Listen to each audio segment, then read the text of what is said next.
mechanism designed to encourage investors to use flare gas for power generation, fertilizer production, and LPG, thus transforming the practice into a viable economic activity. However, experts say in achieving the 2030 goal, progress has been slow due to infrastructural limitations and insufficient penalties. However, recent data shows a slight decline in flaring rates, standing at roughly 7.16% as of July 2025. Reducing gas flaring is essential for mitigating the negative environmental and health impacts on communities in the Niger Delta, including pollution and potential health hazards.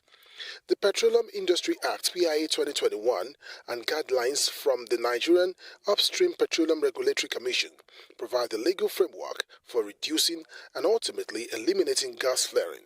The Chief Executive, Nigerian Upstream Petroleum Regulatory Commission, Benga Komolafe, says Nigeria is building liquefied natural gas capacity, deploying floating infrastructure, and leading cross-border pipeline development to fuel not only its own economy, but Africa's industrial renaissance. He says the country is enabling emissions reductions to become revenue streams through a new ecosystem of carbon services, including monitoring, consulting, and tech development, while maintaining high environmental and asset integrity. As it is, the Nigerian government continues to encourage investment in the gas sector through partnerships like the Presidential Compressed Natural Gas Initiative and by strengthening regulations for tighter monitoring and higher penalties for offenders. But how far can they go? Our guests already in the studio will be talking about this shortly. Thank you very much, Oyemi Ajayi, for that background report, and I'm sure that our guests have listened to that report and the question that you have asked, and they'll be able to prefer some solutions to those questions. Joining us to discuss the topic, ending gas flaring in Nigeria, we have our guest here already, and first let me introduce Engineer Abel Unsa. Is the Senior Technical Advisor to the Minister of State, Petroleum Resources, Gas. Engineer Answer, it's good to have you. Thank you very much. Good morning. All right. Also joining us here is Olabode Showumi, Energy Expert. Mr. Showumi, good to have you again. Good morning. It's a pleasure to be here. All right. All right. Also joining us for the conversation, but not right here in the studio, but in our Lagos studio is Dr. Wisdom Enang, Senior Energy Consultant and Analyst. Many thanks for joining us, Doctor. Thank you very much. Good morning. Doctor. All right, let's kickstart the conversation this morning with Engineer Unsa, being the Special Assistant to the Minister of State for Petroleum. Tell us the state of things concerning gas flaring. Since the deadline to gas flaring since 1974, Nigeria has not been able to meet that deadline. Now we have another deadline now, 2030. There was the situation. And are we most likely to meet the deadline this time around? No, thank you very much. Nigerians have reasons to doubt that because you kept pushing the goalposts. Looking at the oil and gas space from inception, our business really was oil-centric. Export crude oil, go for crude oil. Whenever we find gas, it was believed it was a nuisance. And so send it to the flare. And so our dependence was on oil. Now, fast forward to today, you might look at, say, if I have nothing to use the gas for, I don't have market for the gas, a safer way to send it is to the flare. But that's costing money. You look at the fact that if I send 1 million standard cubic feet of gas to the flare, there are likely chances that I lose the capacity to generate close to 4 megawatts of electricity, and I've lost it. I look at other terms, so there were no practical, real regulations, and it was relatively cheaper, so it was easier for the company to cut you a check. And so with the Petroleum Industry Act, we're looking at about 10 naira per 1,000 standard cubic feet of gas. In energy terms, that's about 1 million BTU. So yes, I can pay that, but provided I can export my oil. Fast forward to today, we've got focused legislation, we've got rules to push us towards eliminating flaring. We just watched the introduction of the gas flare commercialization program. So instead of sending gas to the flare, I can indeed bring gas to the market. You've seen what the presidential initiative on CNG has brought in. So those are avenues to utilize gas, the gas flare commercialization program. Natural gas in itself has got the capacity to just change the narrative indeed. CNG, LNG, mini LNGs. So the most efficient way to move gas is via pipelines. When I don't have a pipeline in place, I need to have other methods. And that's virtual pipelines, CNG, mini LNG. So I need to take gas to market. So I need to have what I need to utilize, to have gas, to utilize gas. So I need to move it from the source to the market. There are better things like gas to industries, fertilizers, methanol, and you've seen LNG. By the time LNG came in and sucked in train 1, train 2, it took a remarkable amount of volumes out of the flares. So, and that has completely declined. When he spoke about 7%, yes, we've got to this single unit of about 6.5 to 7%, depending on upstream activities. Okay. So there's been a consistent decline showing investment. And there are also penalties. A penalty of 10 naira per 1,000 standard cubic feet did not make much sense. So I could sign it provided I could get oil. But today you have all that in place. The PIA, so that was under the Petroleum Act. But the PIA has come. Are you saying the penalty is inadequate? Oh, penalty is adequate in today. Okay. Besides, the upstream regulator will not even provide you an approval to develop the field if you do not have a comprehensive gas development plan, a gas monetization plan. What are you going to do with the gas at the end of the day? You can't even flare. They've gone not just on flaring, they've gone to methane emissions reduction with regulations in place. So you can see cut down in flaring, and it's recorded, and the data shows that that's real.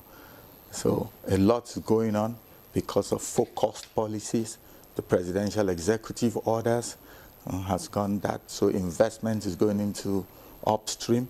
So it goes through across the value chain, the tax incentives and exemptions and remissions order of 2024 by Mr. President have seen consistent investment in the gas sector.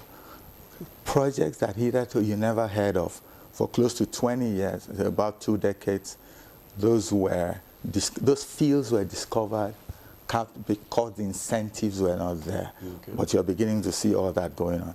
If you listen to, there was an Oloibiri lectures a few days ago, the chief executive of the NNPC spoke about projects that are about to roll out. Some have taken FIDs, or WOWO, ProWay, are getting close to taking FIDs on this major project. And that scans the whole value chain. All right, Engineer, so thank you for your opening comments. But when you spoke about the gas flaring consequence, you talked about Nigeria losing money. I'm wondering why we never get to add the health implication of it and the environmental implication of it, you know, in conversations like this when we talk about, you know, gas flaring.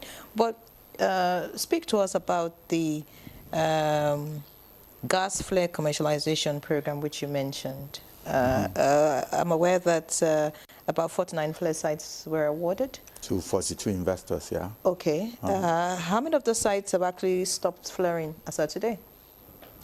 The NEPS will categorically can give you all those locations. But remember, you've got to go through engineering, procurement, and then construction, and take a final investment decision on them, the EIA. So if you say you're not seeing that being reduced, but lots of it have gone close to commercialization immediately. Okay, I'd like to get to Olabode Showomi. I would like you to pick up from where Engineer Unsa, you know, stopped. I mean, when we talk about gas flaring in 2026, you're wondering, was the PI not supposed to take care of that? I don't know. Speak to us, really, about these new policies Engineer Unsa is talking about. Do you think this will work? Is this any different? Of course, there's a big difference. So, starting from where Engineer Unsa very articulately explained, prior to the PIA, there were discrete laws which existed and regulations, but they were not holistic. What the PIA basically did was look at the many issues that were on ground, the lapses, and then give us an omnibus law. So prior to that, the penalty for gas was 10 naira per million BTU that he alluded to. So technically, it was cheaper to flare the gas than to go into investment in infrastructure, basically. So what the PIA has done is to set up a framework that will encourage that needed investment. Those were things he was mentioning, that needed investment that will ensure that gas flaring stops. So we also must understand the limitations of laws and policies. So technically look at laws like guidelines and policies and regulations. So if you look at a road, an express road, you have a part of it that has a straight line, then you have part that has dash lines. The straight line, you're not supposed to overtake. The dash line, you can overtake, you know, all those traffic rules. But that does not stop a drunk driver from violating those rules. So the PIE is like those lines. They are guidelines to ensure that the industry functions to effectiveness. So it is now incumbent upon the players, the human beings that are within the stakeholders, to ensure that that works. And that largely has been working, because it's mentioned about 49 sites that has been given to 42 investors. That is progress. It means that people are bringing in millions, and we're talking millions of dollars here. We are talking about people who are going to put in infrastructure to ensure that that gas that was being flared is now being passed through a process that will ensure commercialization, or simple terms, that will ensure that somebody benefits from it and the beneficiary also pays some amount of money so that it becomes a sustainable process. I think that is at the root of it. So basically, if to go back to the question, that has the PIA and the existing regulations been effective? Yes, because it is the PIA, it is the regulations by the upstream regulator that has led us to the stage where we're in, where nobody's actually thinking anymore of flaying, but thinking of the proper commercialization and benefit to society of the gas. But some of the communities are saying that they are yet to feel the impact of all these policies. So how is government, what do you think government can do to monitor the flaring beyond what government is, beyond what, the people are saying? Okay, so it's a system. And people must understand that systems have the way they work. And there are systems everywhere. Even the human body is a system. You have the circulatory system, the reproductive system, and all that. Even the digestive. If you start to eat food today, good food, it doesn't show on your skin and all parts of the body immediately. So, because it's a system, the system goes into play. Part of the system is the investment options that have gone in, is the investors that have come. So all those things will take a while before the people start to see impact. What is important is that the system is functioning. And so it is also important that they also get aware and get knowledgeable, so that they will put their expectations within a realistic belt. All right, many thanks, Labode Showumi. Let's get to Lagos now, and Dr. Enang is sitting pretty right there. I'm sure he's been following the conversation. Dr. Enang, we've had these conversations a number of times. I'm sure Labode Showumi, you remember, you've been our guest a number of times when we talk about gas flaring. And yes, Nigeria is determined now to end gas flaring by 2030. And when Mr. Showumi spoke earlier, he talked about the fact that gas infrastructure is expensive. And my question is, we've made billions on Nigerian oil. So why was gas capture, not built into field development from day one?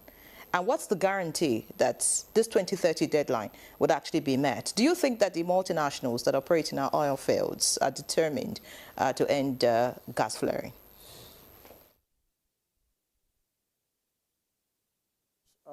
First and foremost, I think we need to understand that up until now, we had the economic rent-seeking mentality, which has been, I think, a bit of a pushback on the progress, because the whole thought was, let's get the oil out with very minimum activity, and then whatever gas is there should be, perhaps flared or utilized on site.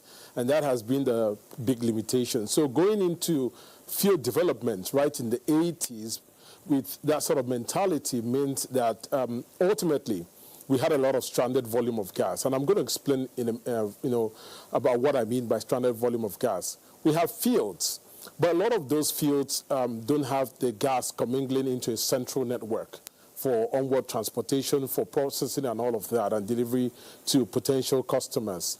And so what we have are fields that have gas sites, and if you want to commingle them through the crude pipeline, then you would have what we call back pressure. And the back pressure build up on the crude pipeline will shorten some of the low pressure wells. And then you will lose production. So no producer will want to lose a crude well, in lieu of, and get a gas production. So what typically happens is they pay the penalty and the flare. But the beauty is that the Nigerian gas flare commercialization, just like the gentleman has said in the studio, has come in with a framework to sort of complement what was existing, which are regulations for penalties, flare penalties, as well as a regulation for the utilization of mandating the utilization of some form of gas in the upstream operations to make things more efficient. So that's coming to complement that with a market-ready framework for the monetization. So, so we've been stuck. We have about 7,000 kilometers of gas pipeline versus our 215 trillion cubic feet of gas, potential. And let's compare that to India's 25,000 kilometers of gas pipeline with 45 trillion cubic feet of gas. You can see there that there's a correlation between the length of our gas network, pipeline network, and the amount of industrialization that we can achieve. So with that benefit of hindsight, I think of the challenges we have in infrastructure and the need for industrialization, I think the Nigerian gas flare commercialization came up with this proposal that across the various sites, people can bid for the technology, bid for the field based on the technology they want to deploy, and the commerciality of that field, and then go on to develop solutions. So I think the 2030 deadline is very much attainable for two reasons, because the framework right now that is driving that is more commercially inclined. At the same time, there are very competitive physical terms to engender the entire operations holistically. That's the first one. On the second part, we have seen over the last couple of years, divestments by the international majors, and that means that the local Nigerian companies are taking over the field operations. And there's something very unique about the local players. They're on for getting more out of the value of the field, so where the internationals would not have dared to go based on their cost overhead, the locals are now going and increasing our production, and that's why we have more production.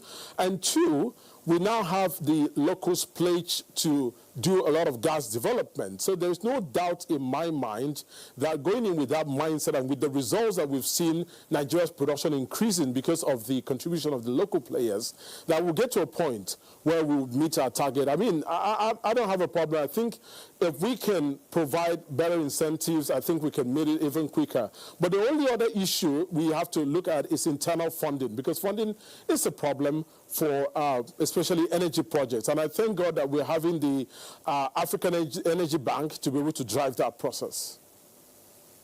Very much, Dr. Enang, for that. You have raised some issues which I would want Engineer Nsan to respond to. He talked about, giving more incentives, especially to the local players, and also the issue of funding. Would you like to speak to that? What's government doing concerning those issues? And what happens to companies that keep flaring after 2030? Will their licenses be revoked? Oh, yeah, thank you very much. The incentives. I mentioned earlier about the presidential executive orders, and so things like tools like the midstream, downstream gas infrastructure fund that exists in the PIA. I think that's section 52 of the PIA, makes provision for government coming in, supporting infrastructure. One of the critical things you really have to hear, as he mentioned, was NUPRC declared about 215 TCF of gas. That's our reserve. Yeah, I do have that, but some of them are stranded. So I need connectivity from source to the market. And so therefore, I'll need investments. And this investment, it's intensive, just as we've spoken about. So he comes up with the PIE, the midstream, downstream gas infrastructure funds, on which the Honorable Minister of Petroleum Resources, Gas, have driven this. A lot of investors outside of the NGFCP, that's the Gas Field Commercialization Program, has done. So this is another investment arm, which is bigger. There's a presidential initiative on CNG. So fast forward to the tax. One of those executive orders from government is the President's executive order, the Tax Incentive Exemptions and Remissions Order 2024. That has made provision, tax incentives. Those are one of those incentives that comes in. It automatically changes the landscape of your economic cash flow diagram with respect to what the government is bringing in to support you as an investor. I come in with investment. It's going to be tax equity, but I can make use of the MDGIF, which comes in as part of possibly 30% or 25% investment from government. Those are incentives to drive this. Remember, these flare sites are at different terrains, upstream, the land, swamp, different and difficult terrain. So these incentives have made provision as an increase, have made automatically change the whole economics, that yes, you can come in. And that's why you see players rolling into coming to take these flare sites. That's why we've seen also bigger investments coming in from both the IOCs and the national oil companies. One of the major divestments, as he was spoken about, said that now a lot of that gas going to LNG as well as to the local market. They had never seen that happen in recent times. So these investments are taking shape. These incentives are taking shape, and it's really driven by this presidential order on the presidential order in the industry right now. Not only is it for the investor, even for the service company. So it's got a catalytic effect on the economy, and we are beginning to see this. We have seen AKK is going to do something that you see the West African gas pipeline is done. So that corridor, you're going to see massive investment. Lands are being acquired. The Honorable Minister recently has had done groundbreaking for a few of this company, few of these investors at the Ajaokuta Kogi axis. And so these hubs are beginning to come out as a result of these incentives. If I put an example of the West African gas pipeline. You've seen spur lines that come out of Togo, Ghana, Takoradi Tema, and in Cotonou. That's going to be exactly what you're seeing on the route of the AKK as it comes to commissioning later this year. You're going to see that on OB3, that connectivity line. So gas hubs are coming up, and I can do CNGs, mini LNGs. You don't bring in technologies to develop these assets. Those are things that were lacking. But now you're looking at a gas-centric economy that's being driven by investment. We're talking about local content compliance is also one of the executive orders. So fabrication yards are coming on board. Fabrication yards that we had hitherto looked as if you're going to close them down are being reactivated. So the incentives are taking shape. And that came in as what we felt was lacking in the PIA.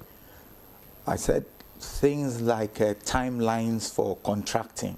I was looking at 36 months. It's been brought to like 9 months.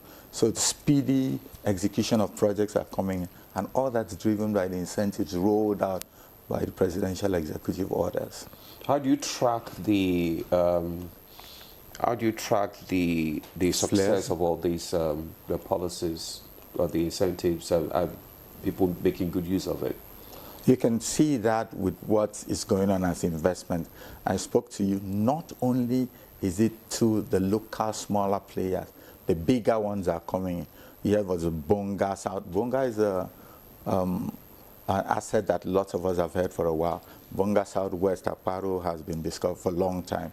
But you're seeing that is coming in. You can see the money is coming. Those are close to $6 or $10 billion investment is coming in. Iseni is coming. So those projects are beginning to roll out, and they are at various stages of both engineering and procurement. And so I will rate that up by how much jobs are being mopped out of the market as a result of these incentives.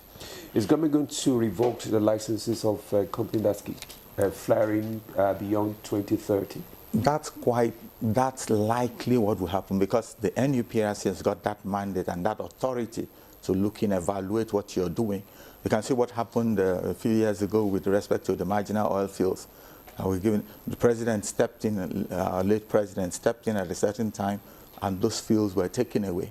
So if you do not invest, one of the spirits of the PIA is really drill or drop. You've got to invest in it. If not, you're likely going to use it. And the NUPRC has got those tools, the relevant penalties in it, and they will go after such assets that do not indeed develop them in line with what you have signed in your field development plans.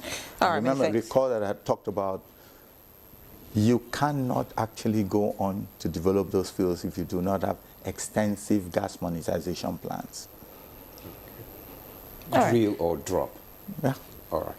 Engineer, sir, thank you. Mr. Showmi, I mean, it just looks like the government is ready, listening to Engineer Unsa. But you see, the Nigerian gas flare commercialization program, that's the NGFCP, actually promises 3 gigawatts of power from captured gas. Now, the question is that realistic, considering Nigeria's power sector liquidity crisis? And as we talk about gas capture in 2026, now that other parts of the world are moving away from fossil fuels, is this the right time? Does it not look like we're a bit too late?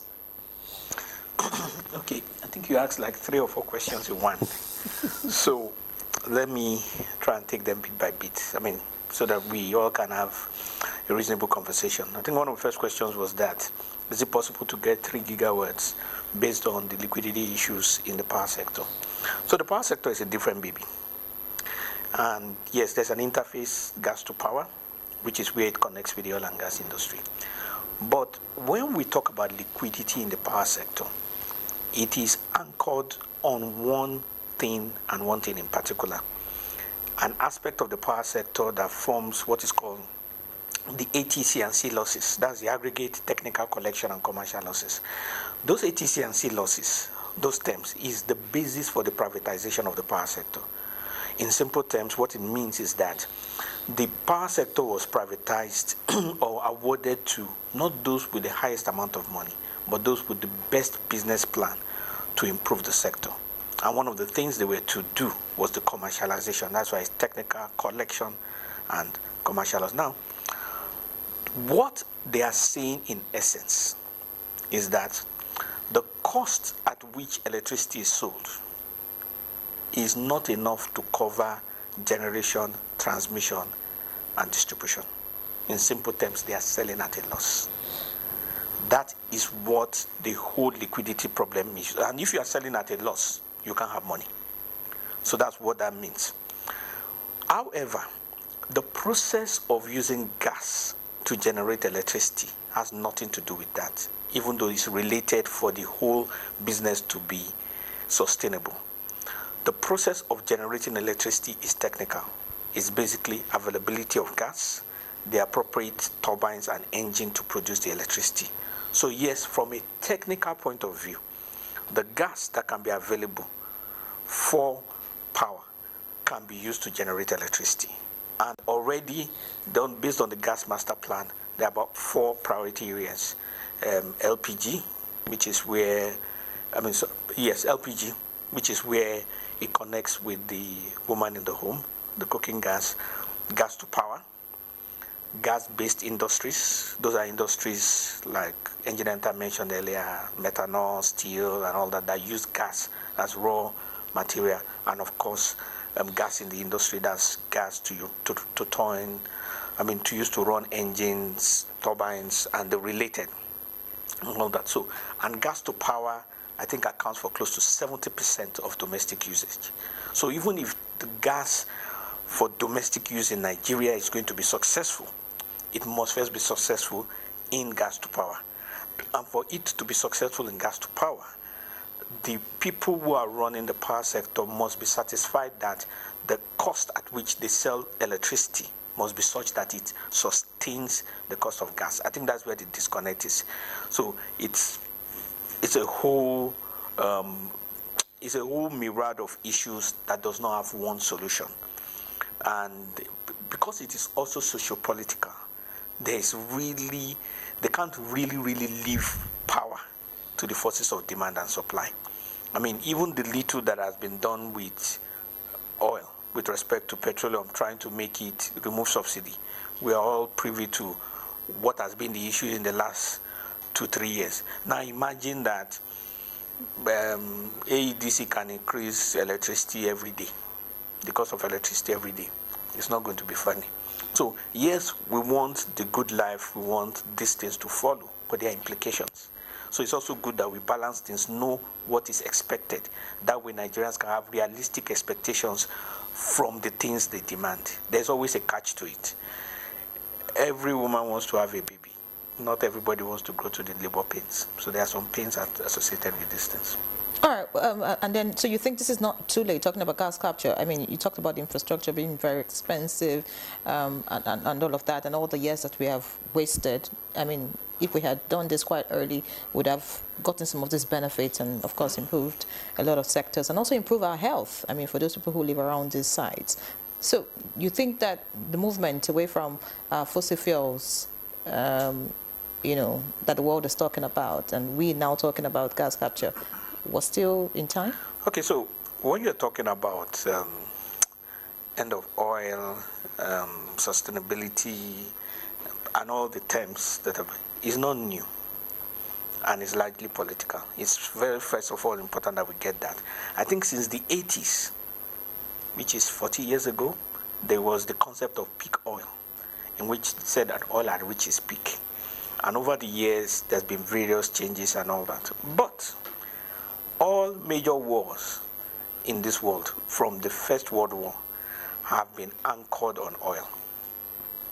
And they determined a lot of things. The First World War came to an end because they developed the tank, which was anchored on oil and all that. The British Navy became superior because of oil. And there's so many things that evolved it. A lot of every decade in terms of global crisis and global politics is anchored on oil.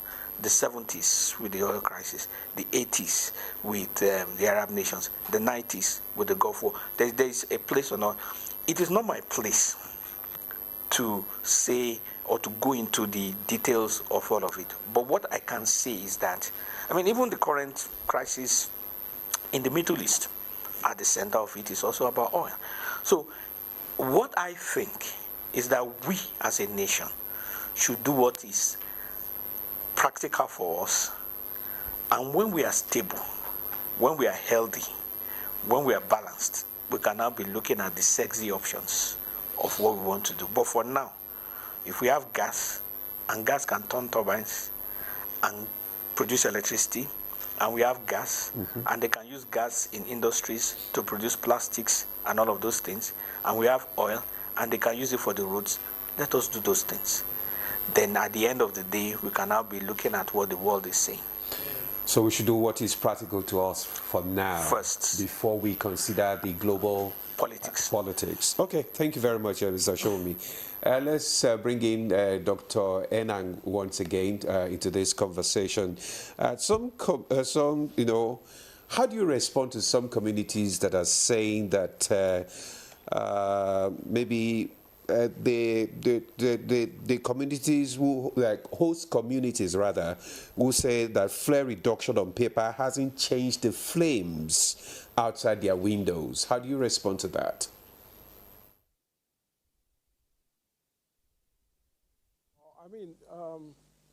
I see the concern, and I understand the concern both from a health standpoint, and other considerations, of course, economic, because the flames there ultimately get into maybe their waters and affect their source of livelihoods and, of course, health.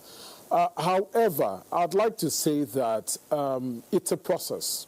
We have come from where we used to have, I think, over 40% flaring back in the days, and all the way through where regulations helped us to optimize a lot of gas utilizations on the field, and then the flare penalties, and of course the commercialization programs.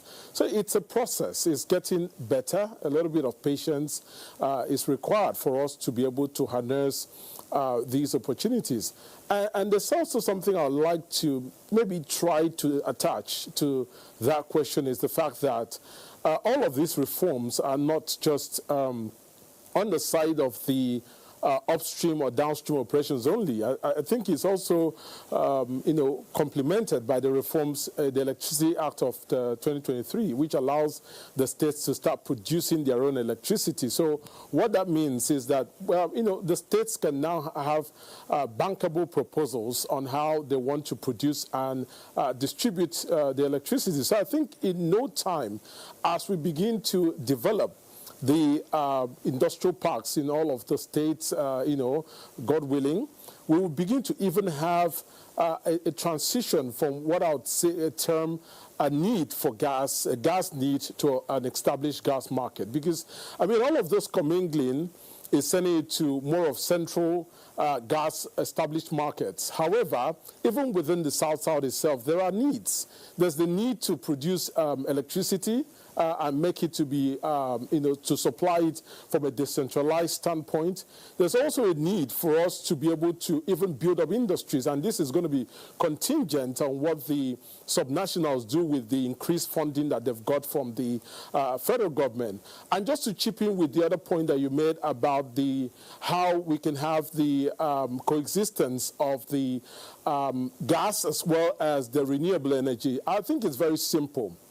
We have more centralized grids, even if you look at it from a subnational level, centralized grids that are meant to power the industries and heavy users. We also have decentralized grids that, of course, the cost of distribution infrastructure to those areas will be quite expensive. So that is where we can repurpose the renewable energy to serve those aspects. And that is really much enshrined in the Electricity Act of 2023, which allows for some sort of appropriation of budget for the renewable energy as well as the gas-powered energy. That's cognizant of the fact that we still have decentralized grids that will benefit very much from maybe low sort of intensity kind of electricity, but of course without the disruptions due to distribution challenges.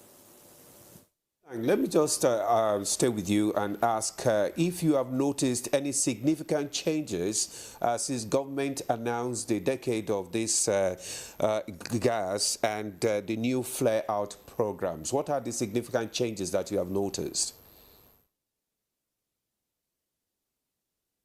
So the significant changes has been the decline in the flaring. We've got to single digits. The gentleman in the studio alluded to between 6.5 to 7. And even very, very important is the fact that away from the reduction in flaring, which is kind of the end product at the end of the day, we also have commitments to gas-purposed investments. Right now we are having numbers in billions of US dollars that we've not heard before, and those are towards the development of gas field. And it's very interesting to understand that when you're looking at associated gas, that is typically wet gas, where you can do some gas economics and make some money off even the liquid components of that full well stream, it is actually a lot more, attractive commercially than looking at dry gas. So it means that Nigeria has metamorphosed from a standpoint of, enshrining the commerciality of associated gas, which was just part of a little component of the amount of gas potential we have. And now we're moving full stream into the competitiveness of the dry gas, which is why the players, the international and local players, are now going intentionally into developing the the gas fields, the wells that are predominantly gas, kind of gas oriented. So I think that the benefits are both from the standpoint of declining flare volumes, as well as from the standpoint of attracting a lot of investments, and we are going to see that it's a process. There's a lot of decisions that are coming from the FID, final investment decisions, all the way to the concept and all the way to engineering, procurement, and then construction and commissioning. It's a process. It could take up to between 5 to 10 years for small projects and all the way up to 15 years for mega projects. But we are on track, of course, and we're beginning to see a lot of those benefits starting from the reduced flare volumes. Thank you. Reduced flare volumes, of course, means that more gas is being captured. But the question will be, is Nigeria determined to process this, or we want to just continue to export like we do with most resources that we have, right? We do not see how we can process and use it to our benefit. Instead, we just do raw export. Is that what's going to happen once this takes effect fully in 2030? Oh, absolutely not. You've got to look at the whole landscape. Wholly as a country, there are 3 major outlets for this gas monetization. Ooh. There's LNG specifically for export. Then the West African gas pipeline that's a regional market we're feeding into. Then there's entrenched in the PIA is domestic supply obligation. In this case, domestic delivery obligation is inside the PIA. That's entrenched in the PIA. That's a law. So I develop a field. We break laws. Absolutely, yes, we do break laws. But look at it this way. So the midstream regulator, midstream downstream regulator, and the upstream regulator come together. The midstream and downstream regulator determines what Nigeria's requirement is and comes together with the upstream regulator and says, this is the domestic delivery obligation for the country. So every company, every investor, every producer has a DGDO, a domestic delivery obligation to bring into the market. So that's a law. So, and the upstream regulator is entitled and mandated to ensure that law is in place. So I allocate what you should give. So before you start talking about, I'm going to export this, there's a domestic delivery obligation which you must fulfill. And just as he spoke about, so developing this gas, yeah, I'm producing oil, yeah. It's associated gas, so it comes out with the oil. Mm-hmm. And wet gas coming around it, I'll strip the C3, C4 and get into LPG. So there are investment opportunities that is coming out of it. Absolutely. I don't want to sit out of here and tell you what company is doing what and so on. There are competitors down the line. But these are opportunities in country, 200 million people. Mm-hmm. You're looking at that or more. And so a major gap here has been infrastructure. But now, you've seen what, yes, government has moved into, I mentioned the midstream, downstream gas infrastructure fund, of which investors have taken opportunity of that, and the Honorable Minister has gone in, and that's been disbursed to lots of investors, and we are seeing that. When we talked about we're going to see it, so we're seeing that from Lagos storage capacities, we're seeing investment in, I'm sure you never heard of things like moving gas, LNG.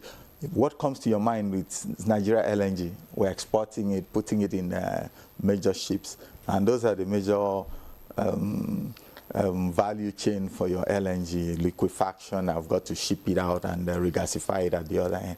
That's happening in country right now. No. If I have to move to where I don't have a pipeline to it, I've got to move it either CNG or mini LNG. Let's talk about I wonder when last you traveled to like Abuja, Ibadan, and so on. That Escravos Lagos pipeline has opened that complete environment. You're looking at what's happening around Shagamu. Factories are coming up. Factories are coming up left, right, or you're going to Abuja, or you're going towards Ibadan. That's what gas can do to you. And there's a company come, I think it's Seplat also. This company, Anor Gas, is going to connect to OB3. So you're also going to look at other tentacles of investments coming up, boarding both small and big. Not just, if we sat here, people would have talked about the big IOCs, but you're talking about smaller players now, many millions of dollars, not the bigger ones. So it's trickling down. Okay. The incentives are working. The mopping of gas based on the policies of government, you're seeing it rolling out. Take a drive on that road and you'll be shocked. Is there anything for the communities that have suffered so far from gas flaring? Just a moment, please. We have some questions that have come in, and from our viewers, because of our time. Let's take some of these, their comments, so that you can respond to them. Okay. All right. This one is from Mohammed Isa from Kogi State. Now, he says, ending gas flaring in Nigeria requires strong action in 3 key areas. First, the government must strictly enforce existing laws by increasing penalties so that companies stop seeing flaring as a cheaper option. Second, Nigeria needs to invest heavily in gas infrastructure such as pipelines and processing plants so that associated gas can be captured and used instead of wasted. Third, flared gas should be converted into useful products like electricity, cooking gas, fertilizer, which will benefit the economy and improve energy supply. Now, this is from Nandom Weir. He says, ending gas flaring in Nigeria, a practice that has persisted for decades, despite numerous deadlines, requires interrogation of policy, enforcement, economics, and environmental justice. Policy recommendations should include stricter sanctions, stronger enforcement, stakeholders' engagement, use of advanced gas capture technologies, and international collaboration. These measures are essential to mitigate gas flaring, reduce climate change impact, and advance sustainable development. Now, he's asking question, what compensation? Now, he has 3 questions here. So, what compensation mechanism are available for host communities suffering from health issues like cancer, respiratory problems, and loss of livelihood? Second, what is the estimated economic loss to the local agricultural sector due to acid rain and soil degradation caused by flaring? And lastly, the third question is, what concrete steps are being taken to address the alleged collaboration between government officials and oil companies to continue flaring? Thank you, and God bless. No, that's remarkable.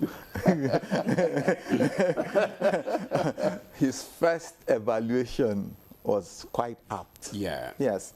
He spoke about all what we had talked about here as well, everything. which were looking at the laws, interrogating the laws, which was what happened. A movement from the Petroleum Act of 1969 to the PIA. So he was quite apt. Then there's the Host Community Development Trust, which is coming in. Now, you're playing within an environment which so that's is addressing the compensation that's issue. Addressing the host communities because they are hosting oil facilities. So he spoke about store infrastructure, which is true. And quick to mention is also the NMPC, was it last month or the end of February or so, launched the NMPC Gas Master Plan. It's actually a revision of the 2007-2008 Gas Master Plan. A lot's been done to infrastructure, in plans in there. A lot's being done for infrastructure as per storage, processing, and that captures the previous question too. Not just are we exporting and so on. So we're processing in country. It's also, we talked about gas-based industries. You can do a lot out of gas. To your fertilizer plants, that's going to activate the economy, all the way to farming. So we've interrogated the laws, looked at where we need environmental remediation. That's also caught up in the PIA.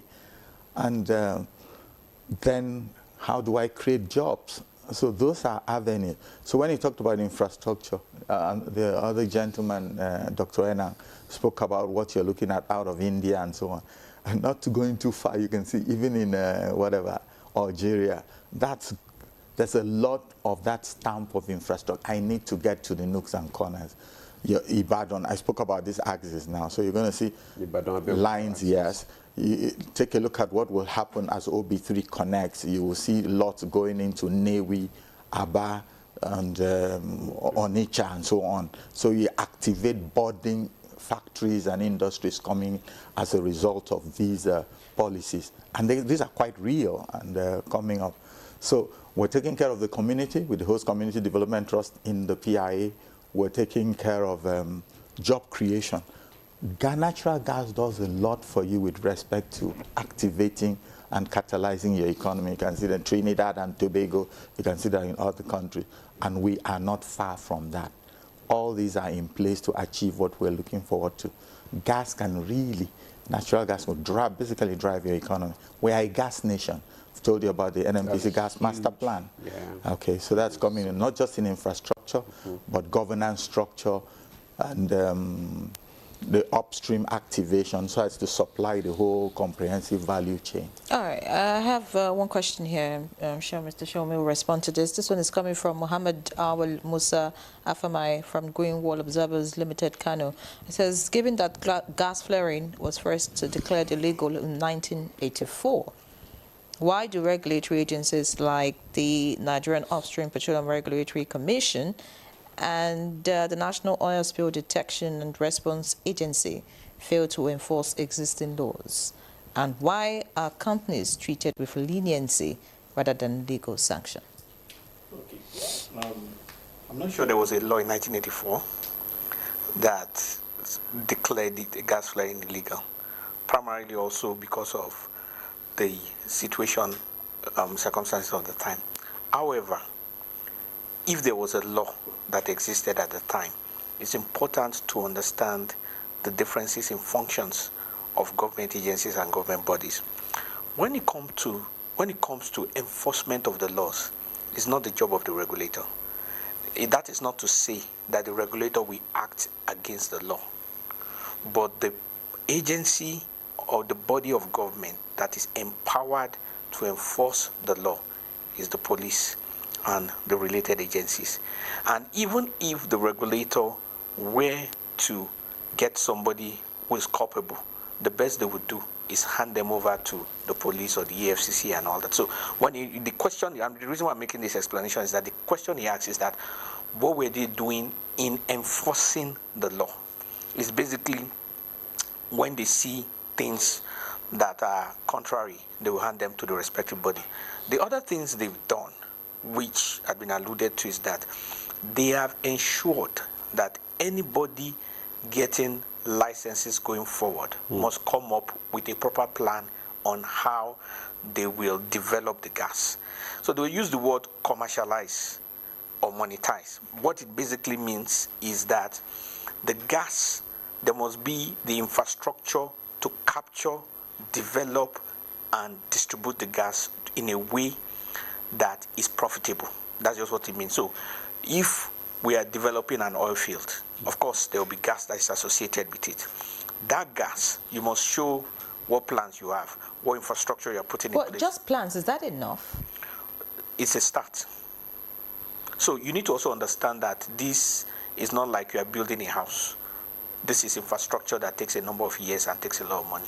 So if you want to stop gas flaring, it's not like going to fetch water in the river. You just wake up one day and no, it's a lot more than that. So it's like you want to set up a refinery and you want to get money. You first start with a business plan. So there is a way these systems work. It doesn't work like most other businesses. These are infrastructure. So those that have operated for number of years, or if you like decades, why have these plans of theirs not materialized? I'm not sure their plans have not materialized. So because you need to be more specific. So gas was not an issue in the 80s and in the 90s. In point of fact, the oil licenses and the oil agreements, the production sharing contracts that existed in the 90s were just purely about oil, including bunga, and nobody thought, even globally, nobody foresaw gas having this great impact. It was towards the end of the 90s that gas started having this kind of impact. In fact, there's an old joke that came out of Texas. It says that an oil prospector was in a bar and was looking very sorrowful, sad. So an executive walked up to him. That what happened? Did you just hit another dry well? He said, no, I hit gas. That was how poor gas was considered a poor cousin to oil. But those days are past. There's development in technology, there's advancement. So what was happening in the 80s? A lot of things have changed to what is happening now. So that's why there is also a lot of things that have come up with it. So people thinking that the urgency of now was the urgency of the 80s is an assumption.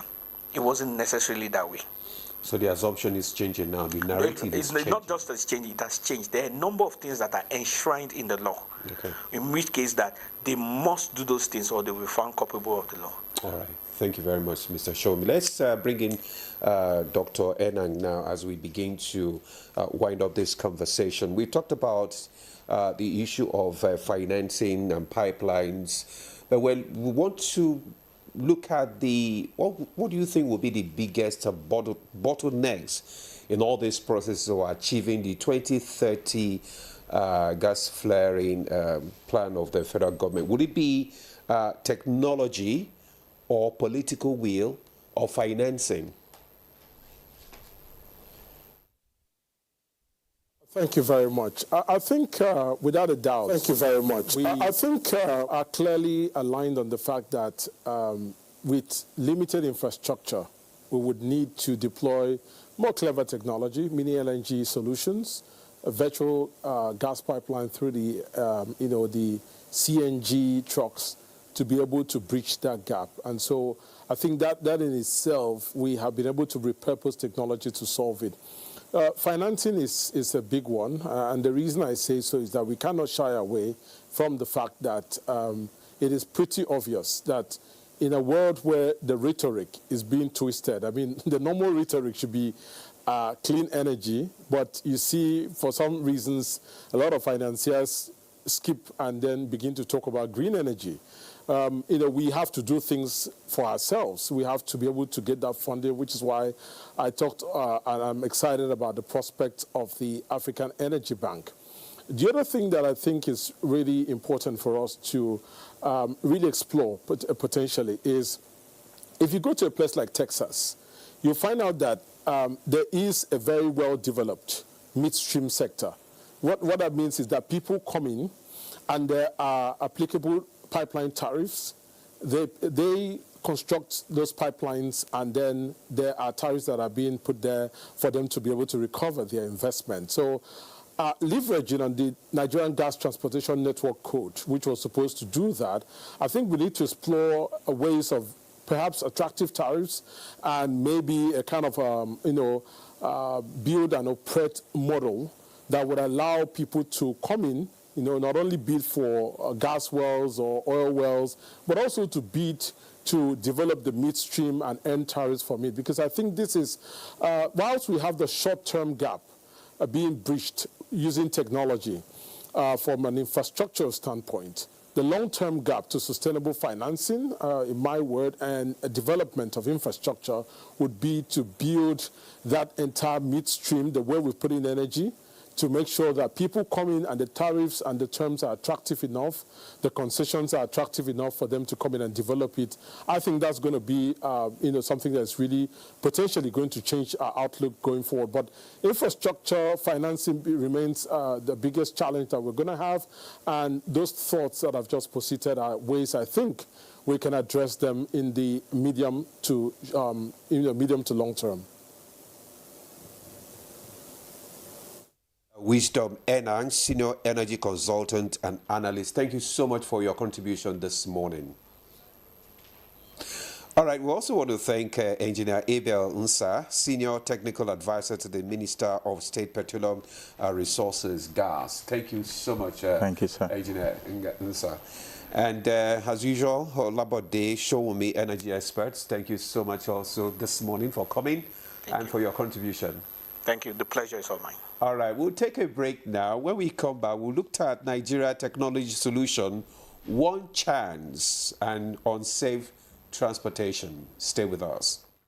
Introducing the new Jig Sachet. Whitening your whites has never been more affordable. Now you can keep whites shining brighter and disinfect by killing 99.9% of germs on your floors and other surfaces. Just jig it with Jig Sachet.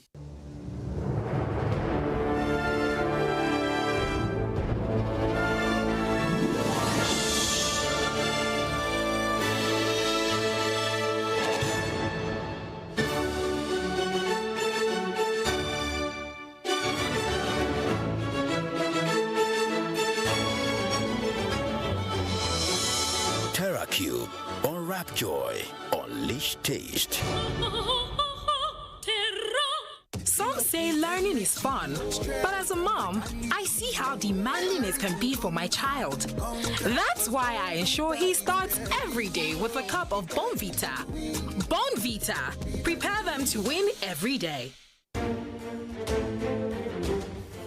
The Renewed Hope Initiative RHI presents the RHI Green Nigeria Challenge. Go green today for a greener tomorrow. This national competition is in 3 categories. The household category is a tree planting competition amongst 11 frontline states in northern Nigeria. Each participating household in Adamawa, Borno, Bauchi, Gombe, Jigawa, Kano, Katsina, Kebbi, Sokoto, Yobe, and Zamfara states will plant a minimum of 1 tree to qualify, with a video evidence of before and after the tree planting exercise. 20 million naira would be awarded to the best household. Submission deadline is 20th December 2026. Community category will see local governments, local communities, schools, and NGOs reclaim and transform degraded or abandoned areas such as dump sites, landfills, parks, and their likes into green, vibrant gardens, parks, and eco-friendly spaces. 50 million naira would be awarded to the overall best community group. Deadline for submission is 15th July 2026. State category will have all states of the Federation and the Federal Capital Territory, excluding Enugu State, have a chance to address the growing threats to environmental sustainability and cleanliness. States will be judged based on the number of trees planted on major roads and inner streets and how clean they are. 100 million naira will be awarded to the best performing state. Already, Enugu State has 100 million naira for being RHI's model green state due to its greenery and cleanliness. Video evidence must be submitted by participating states on or before 20th December 2026. All entries must be directed to RHI Office, State House, Abuja, or email rhi.greenchallenge@statehouse.gov.ng. RHI Green Nigeria Challenge. Go green today for a greener tomorrow. Are you ready? Join us on Reshaping Democracy, a groundbreaking program on the network service of the NTA, where citizens get the chance to ask ministers, heads of ministerial departments, agencies, and other top government officials questions on their performance and delivery of mandates. With no sector of limits, conversations build around bridging communication gaps for feedback and effect as our guests engage with the people they serve. How does ND foster partnerships with organizations, government agencies, NGOs, among others? As our leaders give account to citizens' inquiries on good governance, tune in to Reshaping Democracy, a creative concept coming up every Tuesday evening at 10:05 p.m. This is Reshaping Democracy. NTA Television College Refills Jos, a media hub with the pedigree of training professionals and non-professionals in the field of broadcasting and beyond, invites aspiring broadcasters to register for our short courses for the second quarter of 2026. From 13th April to 10th July 2026, the training will commence as follows: new technologies, optic fiber, IP technologies, automation storage management, and wireless technology. Foundation understanding of tax reform and practical application of reform strategies. Intermediate presentation techniques. Administration, a frontier of organizational success. Basic camera operation, audio engineering operation and maintenance. Digital satellite, microwave, and RF technologies. AI marketing. Intermediate drama techniques. These courses are designed to equip participants with practical, market-ready skills in a competitive environment. The college also runs diploma and degree courses. For registration details, course schedule, and more information, visit our website at www.ntatvc.edu.ng or call these following numbers: 0803-838-4343, 0806-980-9897. NTA TV College, your gateway to media excellence. Announcer Management.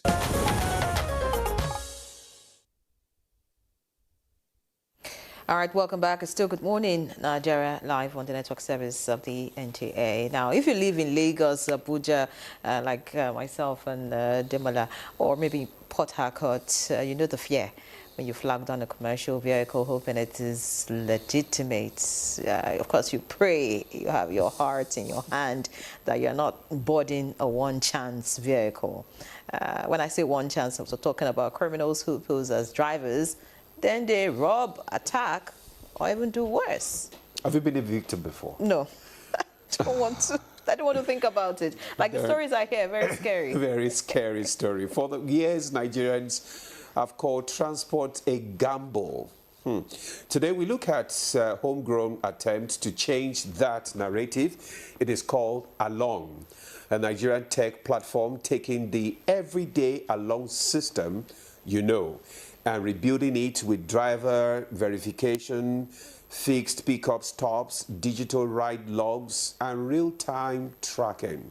So the question is, can an app really make downfall and cab rides safer? Can technology end one chance? Now, we now speak to the founders of Along Transport. Have you heard that before? Not the normal Along that you take.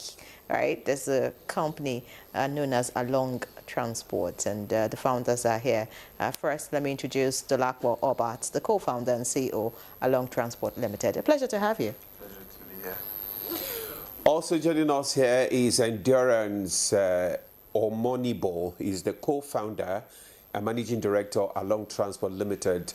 Omonibo, it's good to have you. Thank you. Thank you. So tell us about this One Chance and Along Transport. What is it all about? Tell us. I'm just hearing it for the first time, like my colleague. Okay.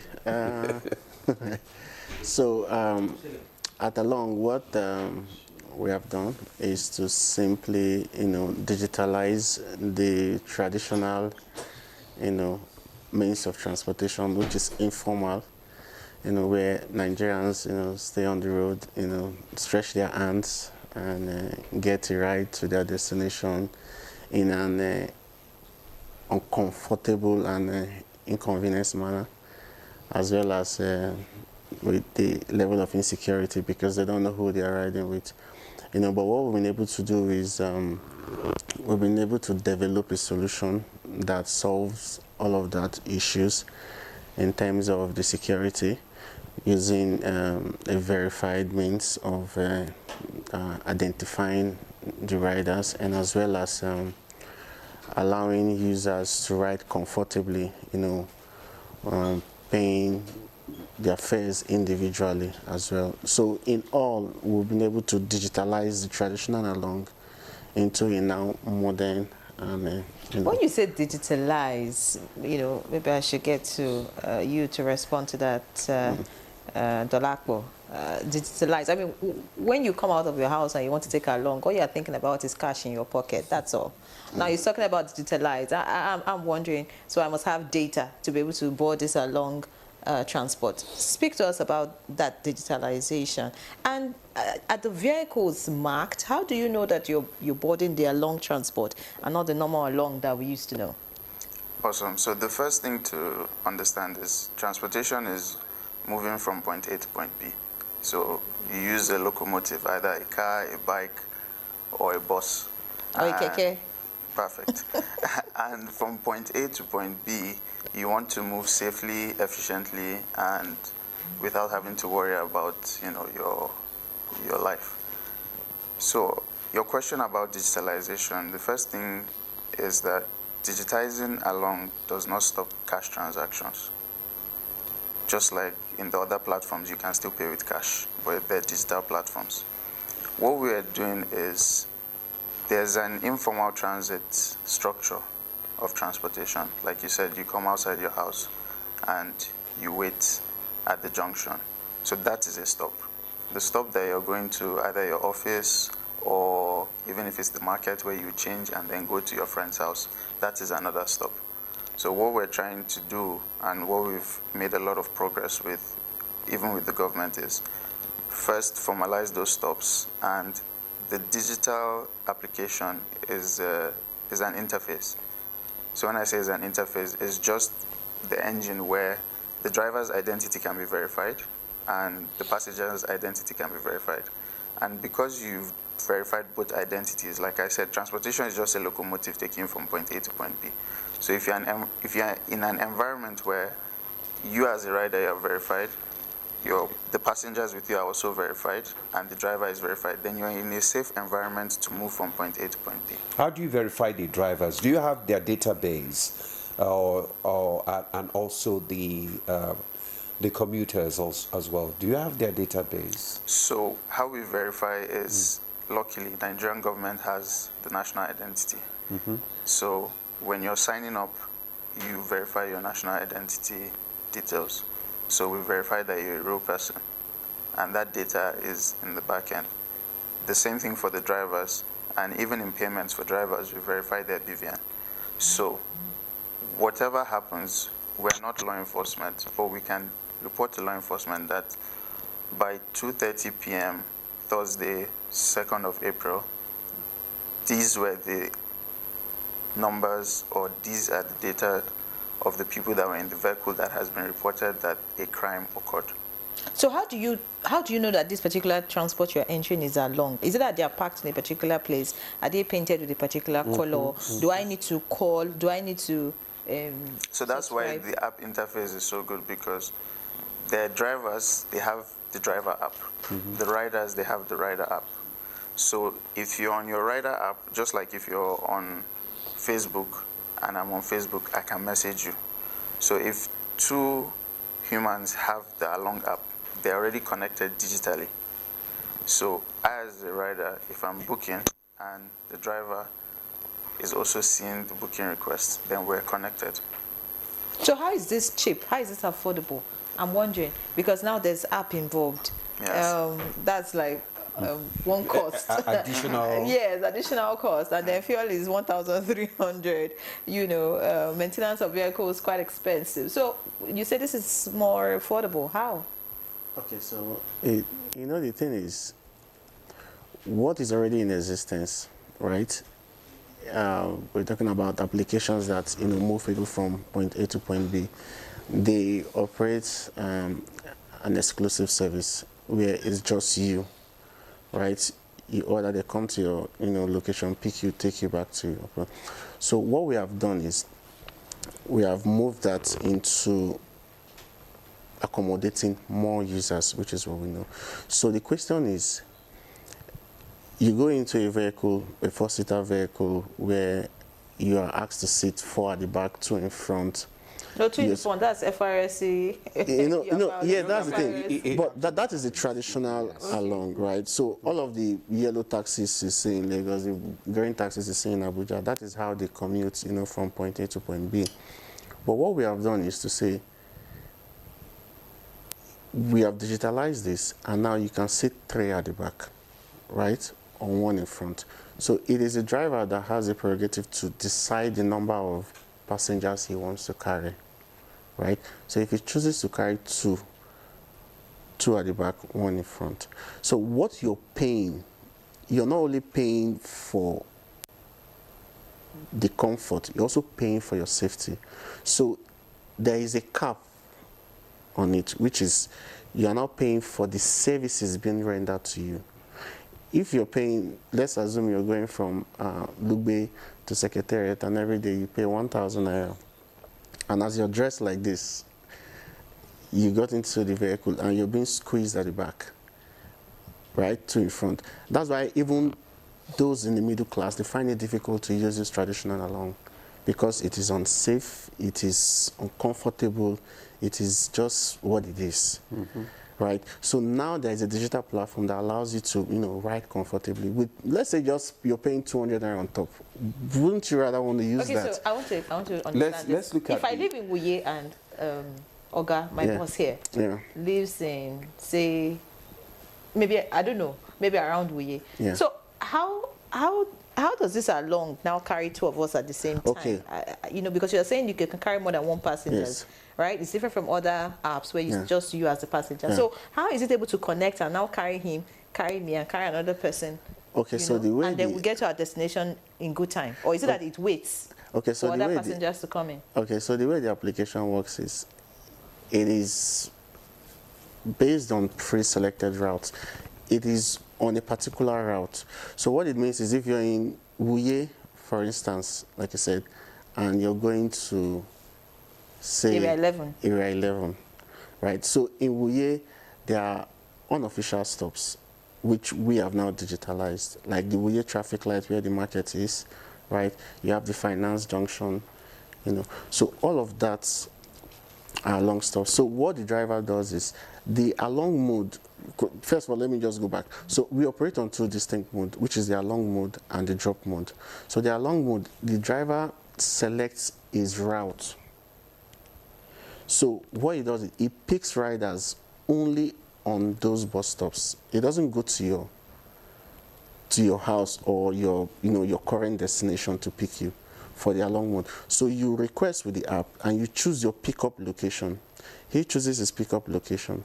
The driver gets to that location, you're already there. It's just the way the normal traditional along works, right? So ordinarily, you should be at the junction requesting for a ride. So the driver comes down, he picks you.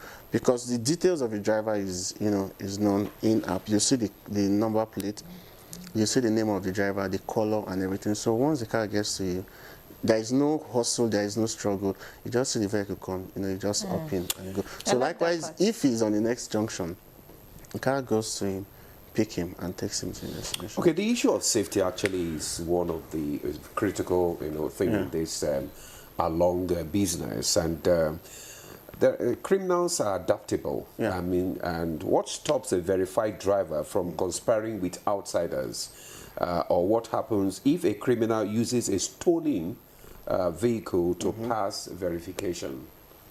Okay, so the thing is, the verification we do, like we said, with the NIN and your vehicle paper with your driver's license. So what it means is, your car paper and your driver's license must tally, right? So most drivers, what they do is, the cars they use are not, their vehicles. Some is on lease, is on, daily remittances. So when they sign up, the information they put in that, because of their NIN, which they verify.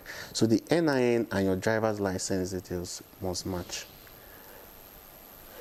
So when you put in your NIN number, your full bio data, which carries your name, you cannot use someone else's driver's license. So the thing is that you can't, stop crime from happening, right?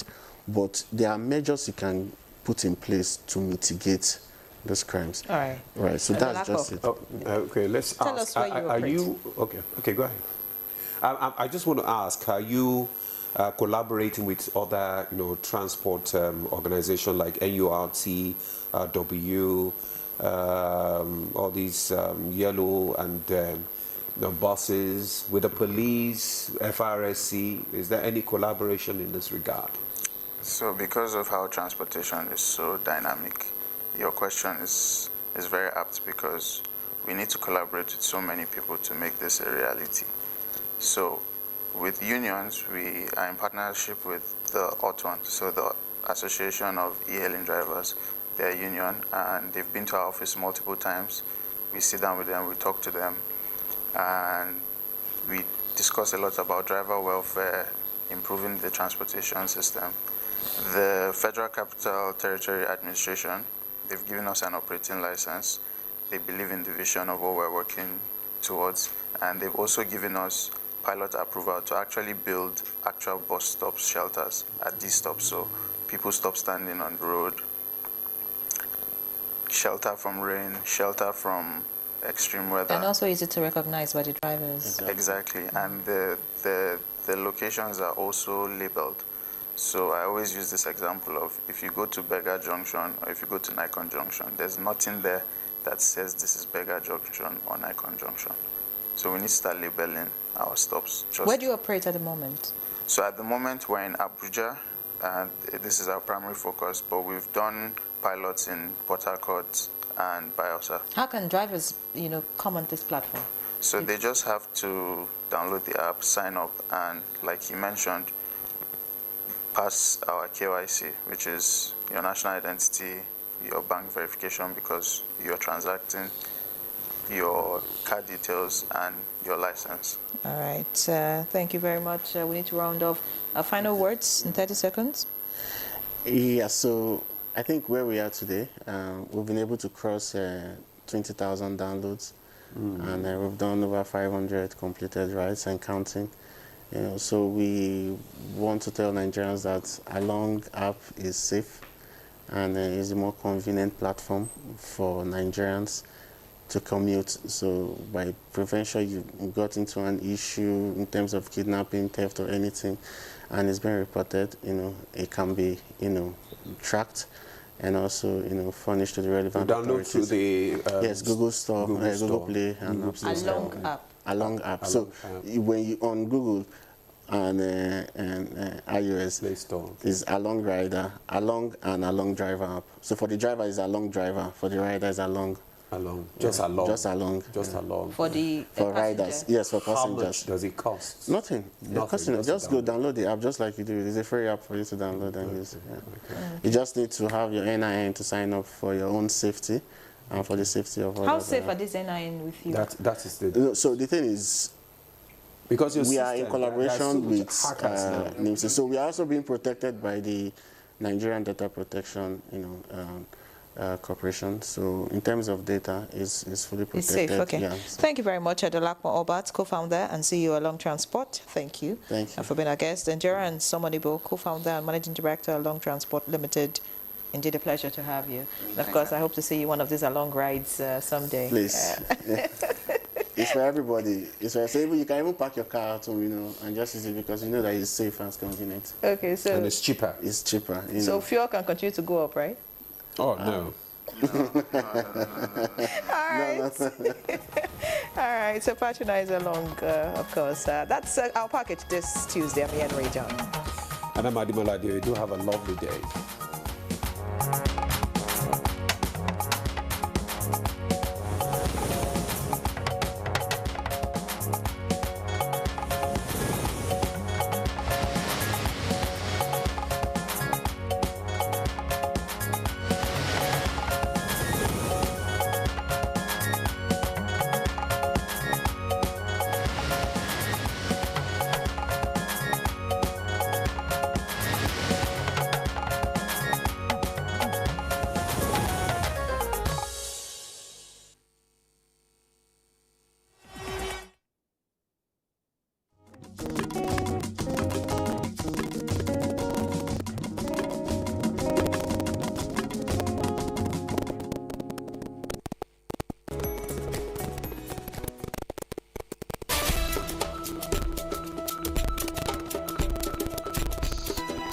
Well, hello. It is great to be back with you again on Lens on Africa. Let's zoom our lens on its political history at this moment. Algeria did not have a centralized political structure prior to its colonization by France.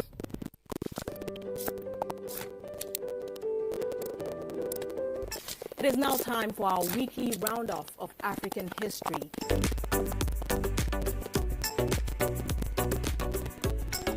Welcome to the interview segment on Lens on Africa. Examines its relevance, the pathways to achieving it. To sustain productivity, there must be continuity. Where the winds whisper secrets to the sands lies the forgotten kingdom of Damat.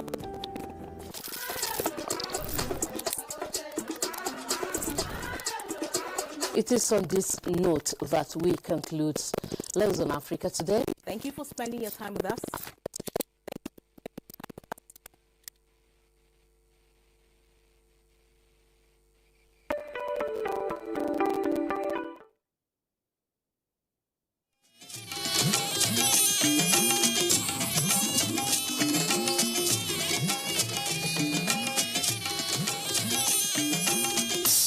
This is the network service of the NTA.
Nigeria's age-grade handball development is right on track, as evident in Nigeria claiming gold in both categories of under 18 and under 20 at the just concluded IHF Trophy Africa Zone 3 Championship in Lomé, Togo.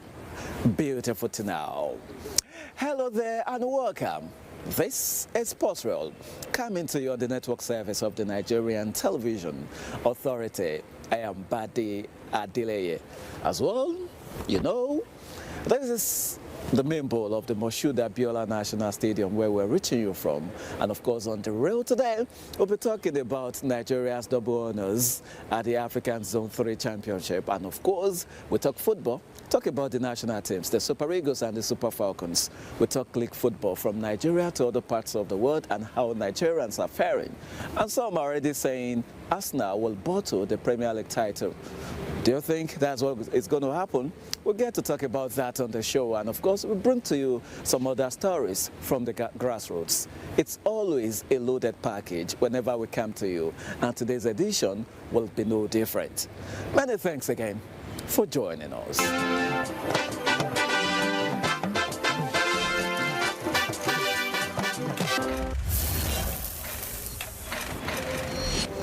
Interesting. Let's start straight away, and of course with handball, as the Nigerian under 18 and also the under 20 boys are still celebrating after their win in Lomé, Togo at the IHF Trophy under 18 and under 20 championships for Zone 3 in Lomé. And of course it was an interesting one, seeing Nigeria win in the under 18 category and of course under 20 category, and it was a flawless victory for them. Interesting to say that, and of course that tells you something big when it comes to age-grade development of handball in Nigeria.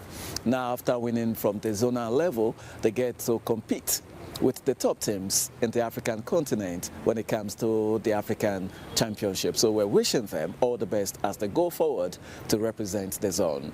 All right, moving away from the court straight to the pitch. We do know that the Super Eagles of Nigeria, now they know their opponents as they prepare to, defend their Unity Cup, that they won in 2025. Remember that, yes. And of course, they'll be doing that in 2026. They get to face Zimbabwe. And of course, if they win that semi-final match, that means they will be facing either, India or Jamaica when it comes to the final. So we're wishing the Super Eagles all the best. And of course, they do know that they have to win their game against Zimbabwe to stand any chance of qualifying for the final. All All right, moving away from the men, let's turn our attention now to the women. And of course, if you know the drill, you will know that it is time for today's edition of the MTN Super Falcon Show. And we do know Osereme Inekbenebo is standing by to update us as always. So Osereme, it's over to you now. You can take it away and give us the gist.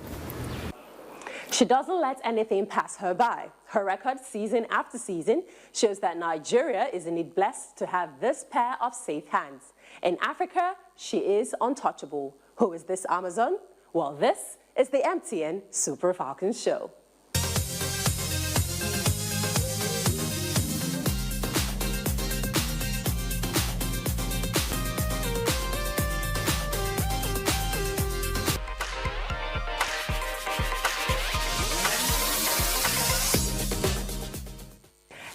Beautiful people, boys and girls, mamas and papas, mortals and celestials. Welcome aboard a new episode of the MTN Super Falcon Show. My name is Osereme Inekbenebo, and as always, I will be your host on this jolly good ride.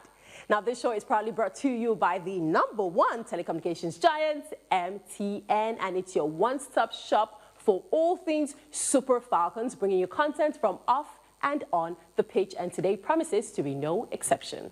Now, over in England, there has been an upset in the FA Cup, particularly the women's competition, where a more illustrious Arsenal ladies were eliminated by a club who have what others don't have within their sticks. She was imperious, making daring, significant, and unbelievable saves.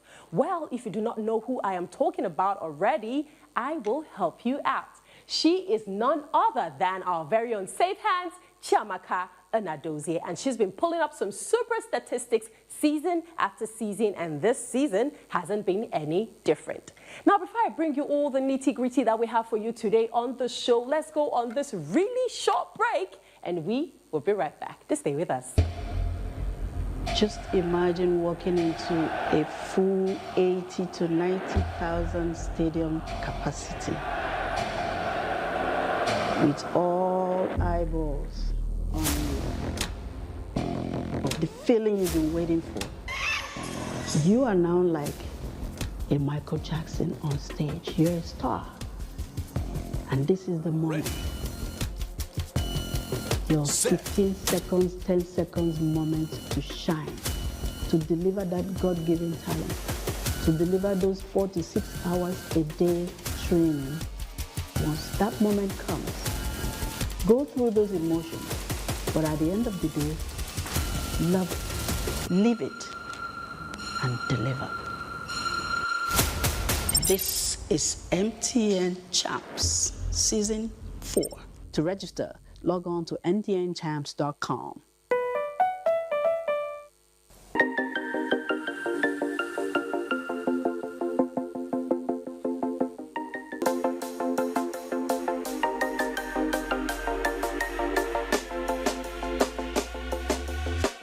When you want to get off the darkest ground, the gravity pulls you straight down. Earth from a bird's eye view. You should grow feathers and see this too.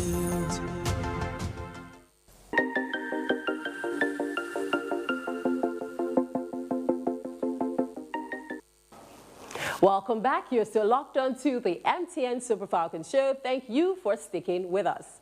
Now, the ever-stunning and magnificent and alluring Michelle Alozie is always giving us some good vibes and something exciting to look up to off the field of play. Now, for our Super Falcons defender, she's been one of the most engaging players in recent times. And when I say recent times, both on and off the field, she's been engaging.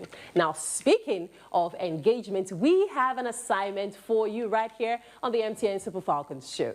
Now, remember last week we talked about Monday Gift Raise the Ball Challenge? Yes, now this week it's about you and the Raise the Ball Challenge. Shoot a 5 seconds video of yourself doing the Monday Gift Challenge. That's the Keep It Uppy, Raise the Ball, Keep It Uppy, yes. Upload it on social media, tag the Super Falcons Show. That's at Super Falcons Show. Follow us and you stand a chance to win fabulous MTN data. Now, I added fabulous to the front of the data because it's going to be huge, something huge. Now, the handles to follow and tag are at MTNNG on Instagram and X, MTN Nigeria on Facebook and YouTube, and of course our very own pages across all social media platforms, Super Falcon Show. Now over to the mix of things. 3 times CAF Best Goalkeeper of the Year, Chiamaka Nnadozie, has never ever disappointed when it comes to saving her team from defeat. And then she would always spur them on to victory. Now remember, she conceded just 2 goals in open play at the 2024 WAFCON as her inspirational performance contributed to the Super Falcons' 10th title. Remember Mission X, right? Yes. Now, at the English FA Cup quarter-final, she was superb and made 3 significant saves against Arsenal ladies as her team, Brighton and Hove Albion, progressed 2-0 to the semi-finals. She again kept a clean sheet in that high-profile game. Let's take a look at how this played out.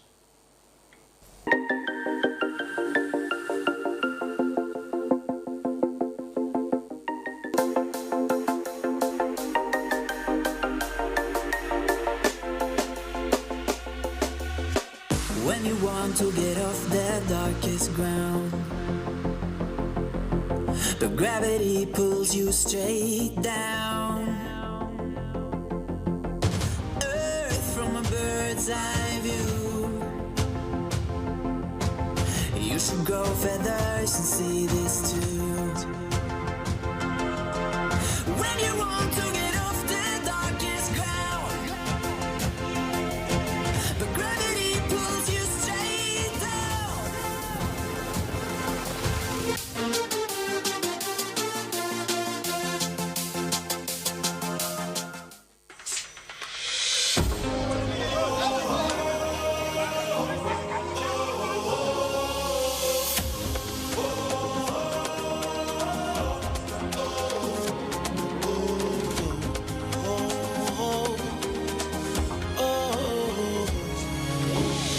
Heartbeats are high, feel passions fly.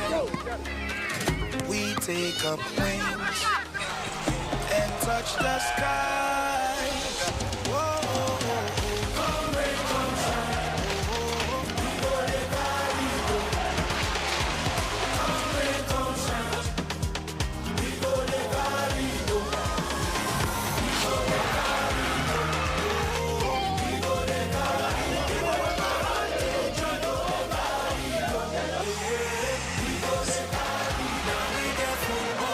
NTN, proud supporters of Nigerian football.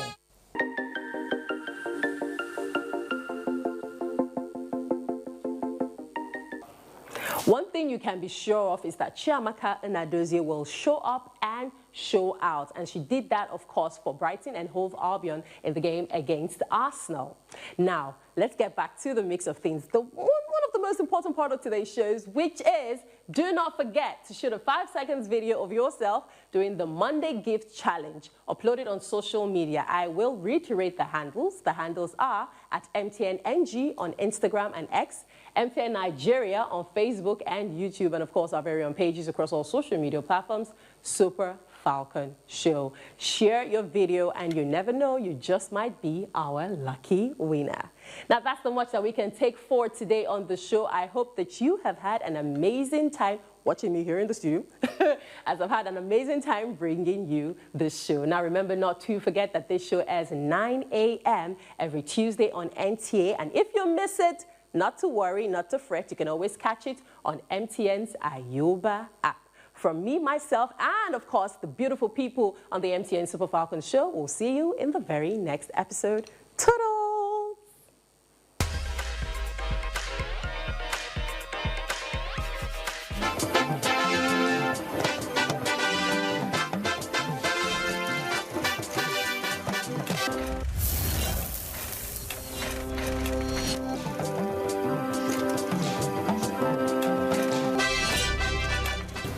You're still watching Sports Rule on the network service of the Nigerian Television Authority. Now, let's turn our attention to the Nigerian League, talking about the top flight, the Nigeria Premier Football League. Lots of interesting results on match day 34. 9 decided already, 1 set for, later today. And of course, we saw on Saturday, Bendel Insurance getting that slim win over Abia Warriors. Quite interesting to see. And of course, we also saw 3-0 wins for, 3 teams. Interesting to see. Ikorodu City were in no mood for play, handing Kano Pillars a 3-0 bashing. And of course, loads and loads of other results that we saw. And of course, many never saw them coming, this weekend. For Imba, they also got the job done against Katsina United. Even Kun Khalifat got a 3-0 win over Warrior Wolves. And of course, the lone away win that we saw was for Wiki Tourist against Bayelsa United. 1-0 it ended in Yenagoa. And of course, some other results, because saw goalless draws between Niger Tornadoes and of course Rangers. The Rangers, they dropped to second due to that. And of course, Shooting Stars and Kwara United goalless also for them. For Rivers United, a slim 1-0 win over Plateau United was quite okay for them. And of course, we saw so many other interesting results just last weekend. And if you take a look at the table now, it has taken a little bit of shape ahead of the lone fixture, left for match day 34. And so, Rivers United are back on top, followed, by their rivals. And evidently, more teams are making the surge up as they fight for continental ticket. While down below, we still cannot understand. Barao FC defeated Remo Stars 2-1 in Kano. And of course, Remo Stars still find themselves in the relegation zone. And of course, Kwara United, they are still in the mix. Kano Pillars, they cannot say they are safe now. Kun Khalifat, Wiki Tourist, even Bayelsa United now involved there. You cannot really say all those teams are safe for now, but Enyimba have been able to pull clear. We're still looking forward to seeing how the remaining 4 match days will pan out. Interesting. That tells you the Nigerian League is never predictable. All right, let's take a look at how Nigerian stars are faring. Some did so well for themselves last weekend, including our goalkeeper, Maduka Okoye, who kept a clean sheet against AC Milan for Udinese. 3-0 it ended in favor of his team. And of course, so many other Nigerians doing so well for themselves. We cannot forget Akwa Adams netting his 8th La Liga goal for Sevilla. All right, when you go to the English Premier League, lots of interesting results. The title race has been blown really open. And of course, Arsenal look to be in a bit of trouble now. So we cannot wait to see how that is really going to pan out. Remember, 6 match days gone, left. And of course, Manchester City, they still have a game in hand. And of course, they meet Arsenal. They welcome Arsenal to the Etihad next weekend. That will really be tough. So, and for Chelsea, the problem's still there for them. Manchester United, I'm talking about Liverpool now. They were able to get a 2-0 win. Interesting for them. So let's talk about, the Spanish La Liga, the Italian Serie A, the German Bundesliga, and of course the French Ligue 1 by bringing you the results we got last weekend. And remember, the concluding legs, that's the second leg of the UEFA Champions League quarterfinal. We're going to have it from tonight. So let's show you all this.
We're all looking forward to those matches tonight and, of course, on Wednesday.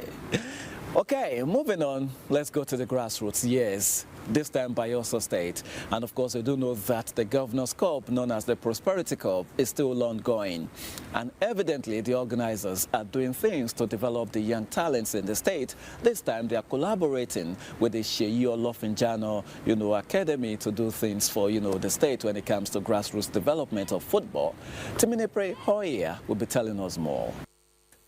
Effort to deepen grassroots football development in Bayelsa State have received a major boost as organizers of the Prosperity Cup, in collaboration with the Bayelsa State Football Association, intensify talent discovery through a strategic scouting program. Organizers say the program is designed to expand the frontiers of talent discovery by identifying and nurturing young footballers within the age bracket of 13 to 15 and 16 to 19 years. The initiative comes barely 2 months after a similar scouting program conducted in partnership with FC Barcelona, further underscoring Bayelsa's growing reputation as a hub for football talent development. You can attest to it from the standard of play, that the quality of play of these players have really improved. And you could see from the reaction of the scout and his team, you could see that they were able to get the necessary talents that they want. Because every scout that is coming, there's something they have in mind. And they were satisfied. And they were able to get what they want. So it shows that really the scouting program is improving, that the players are improving, and we are also getting the desired result from the program. I'm expecting maybe they might pick one of my boy. So my dream is to see them play in Chelsea, because I've seen Sheyi Olofejana did it for one boy in Warri. As I'm talking to you, he's in Chelsea now. Chelsea under 21. In program. A scouting program organized by one of Super Eagles' finest, one of the legends of the game, in the person of Sheyi Olofejana and his scouting group called Imperial. They are here in Yenagwa to scout for good, talented players, for positive and for probably exporting them out of the shores of Nigeria. And so far we've been seeing great talents, we've been seeing quality football, and it's been one. Former Super Eagles midfielder and current Chelsea head of scouting of Africa emphasized the importance of catching players young, providing them with the right education and structured development pathways needed to build successful professional careers, both locally and internationally. He noted that Bayelsa has consistently produced outstanding football talents, making it a strategic destination for scouting and development. Scouting the best young legs in Bayelsa and then grooming them and developing them. Of course, our job as custodians is to make sure we give the boys the best of opportunity, take them off the street, give them a lifeline, and then help them pass on the baton even to the next generation. The program is expected to offer selected players opportunities to advance into professional football, while also strengthening Bayelsa's position as an emerging sports destination in Nigeria. For sports updates, Timinepre Ohia, NTA News. One thing is for sure. The show is never complete without bringing to you a compilation of trending sports stories in Nigeria and other parts of the world. We've got it for you, especially knowing that Rory McIlroy is still basking in the euphoria of his second Masters win. Let's go for sports tidbits. Let's begin with athletics, as Nigeria's sprint squads are set for a major global test as the Athletics Federation of Nigeria and the National Sports Commission receive official clearance from World Athletics for all 6 relay teams to compete at the World Athletics Relays in Gaborone this May. Following impressive qualifying performances in Calabar and Gaborone, Team Nigeria will line up in every relay category on the program. The men's and women's teams will compete in both the 4x100 meters and 4x400 meters, while Nigeria will also feature strongly in the mixed 4x100 meters and 4x400 meters relays. Meanwhile, the Director General of the National Sports Commission, Bukola Olokbade, has praised 10-year-old Junior Aruna for his outstanding performance at the World Table Tennis Youth Tournament in Luxembourg. The young talent, son of Nigerian table tennis star Aruna Quadri, claimed a silver medal in the under 11 category and added a bronze in the under 13 event, showcasing remarkable skill and composure beyond his age. Olokbade described the achievement as a reflection of strong sporting pedigree. Talking of, Rory McIlroy admitted that it would have been a bitter pill to swallow to not turn a record-breaking halfway lead at the Masters into a historic title defense at Augusta National. McIlroy became just the 4th player in history to win back-to-back editions of the Masters, following last year's dramatic playoff win over Justin Rose, completing the Grand Slam by claiming a one-shot win over Scottie Scheffler on Sunday. His victory saw him secure a 6th major title and join Jack Nicklaus, Sir Nick Faldo and Tiger Woods as the only players to win the Masters in successive years. And finally, NBA legends LeBron James and Kevin Durant will meet in a playoff series for the first time in 8 years after seedings were confirmed on the final night of the regular season. 6 teams in both conferences confirmed their playoff place, with a further 4 in each set for the play-in. James's LA Lakers locked up the 4th seed in the Western Conference, meaning they will have home court advantage in their best-of-7 series against Durant's hosting Rockets, who are the 5th seed.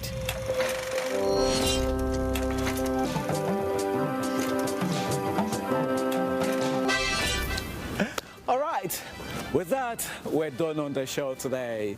As always, I want to thank you for hanging out with us. And do remember that the top leagues in Europe and, of course, the Nigerian Premier Football League, they are very much live on NTA Sports 24, which is available for you on channel 270 on Star Times. So make that your go-to station. Remember, you can stream live via the free TV app that you can download on the App Store or Play Store. So, NTA Sports 24, always delivering for you when it comes to sports. That's the show. Thanks once again, and of course, I'll leave you with these words. Always be yourself and stay out of trouble. You don't need it for anything. I am Badi Adeleye, and I will see you next time.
Welcome to Eco Frontline on Africa's window to the world. The impact of climate change on the human health is worrisome and calls for urgent and collective action to mitigate it. Climate change is no longer a future warning or a distant threat. One of the most pressing environmental issues of our time is plastic pollution, be it in a visible form, microplastic or nanoplastic. What role do you see government policies or public awareness playing in the future of waste recycling in Nigeria and in Africa by extension? How exactly is rising temperature and extreme weather condition increase diseases in this climate?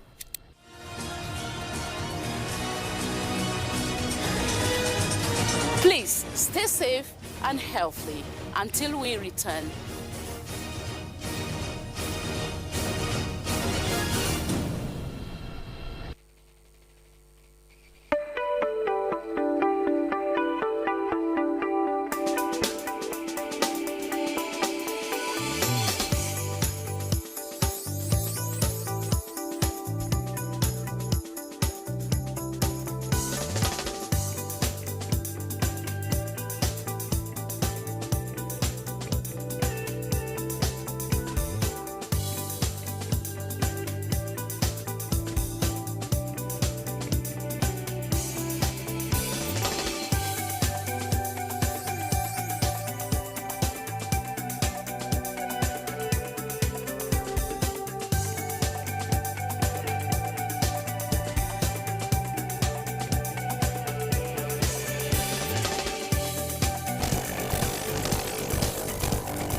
the track. A game that has... And others. Federal government partners Dangote on 600,000 metric tons sugar target by 2030. And Nigeria to seek stronger international financial support at IMF World Bank spring meetings as Iran war lifts fuel costs. Plus, oil prices fall as US-Iran dialogue hopes ease supply concerns. The program is Business Express, reaching you from Abuja, Nigeria's capital. I am Nneka Oko, your guide.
It's good to know you're there.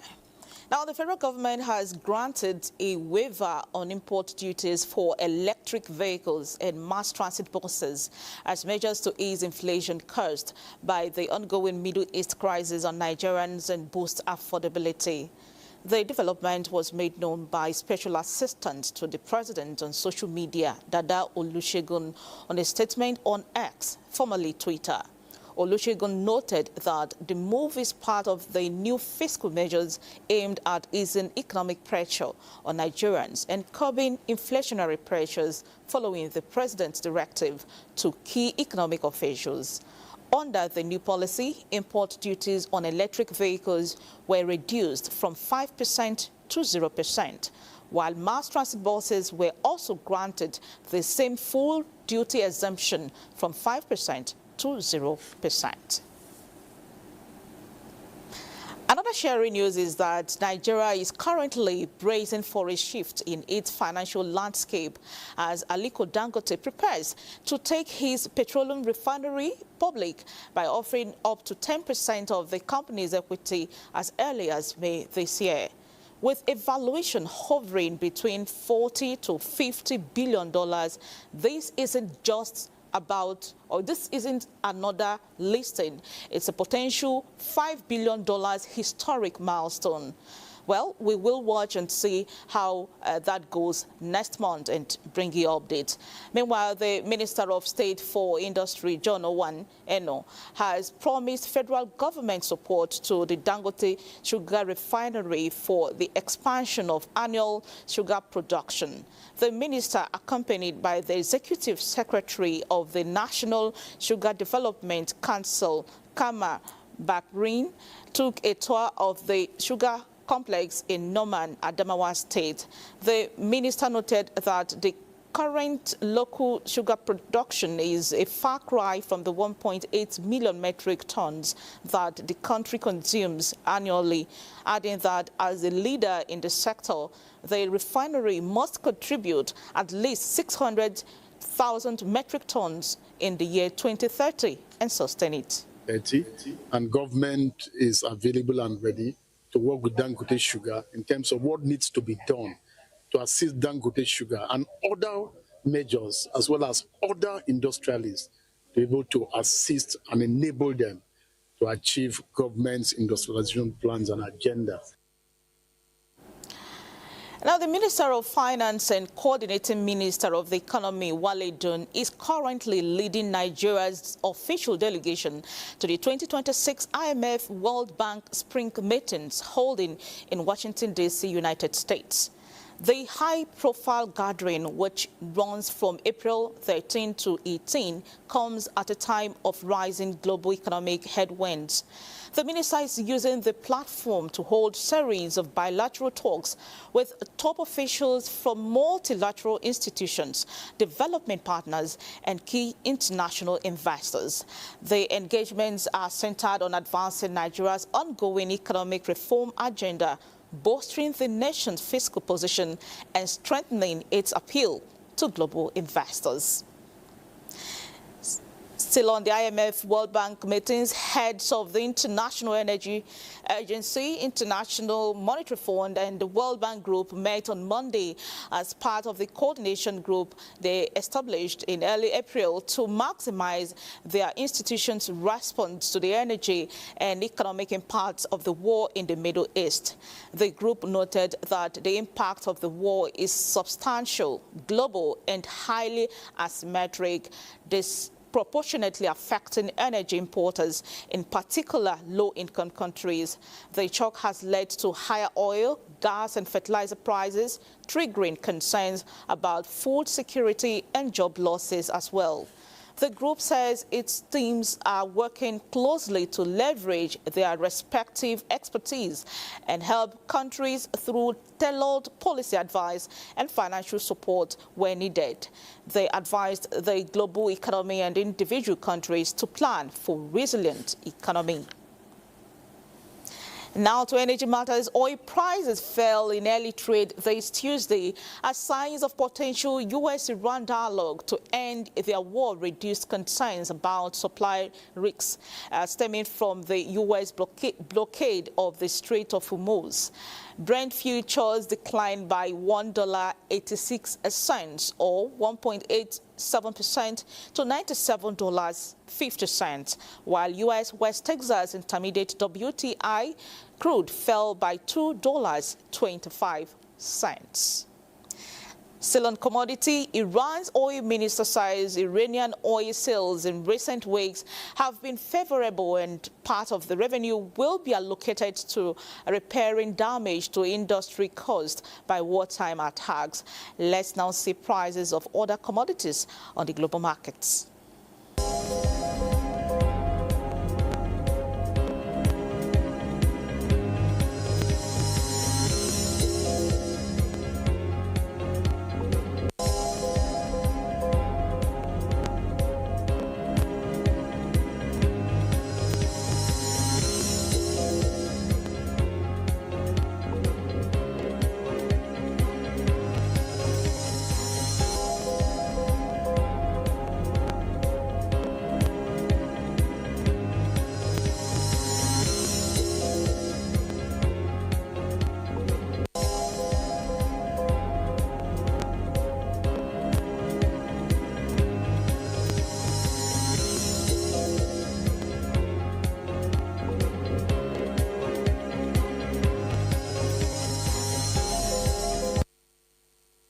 Now, in today, taking a closer look at developments in the global energy market. No much difference. A fragile ceasefire between Iran, the United States, and Israel has raised cautious optimism across global markets.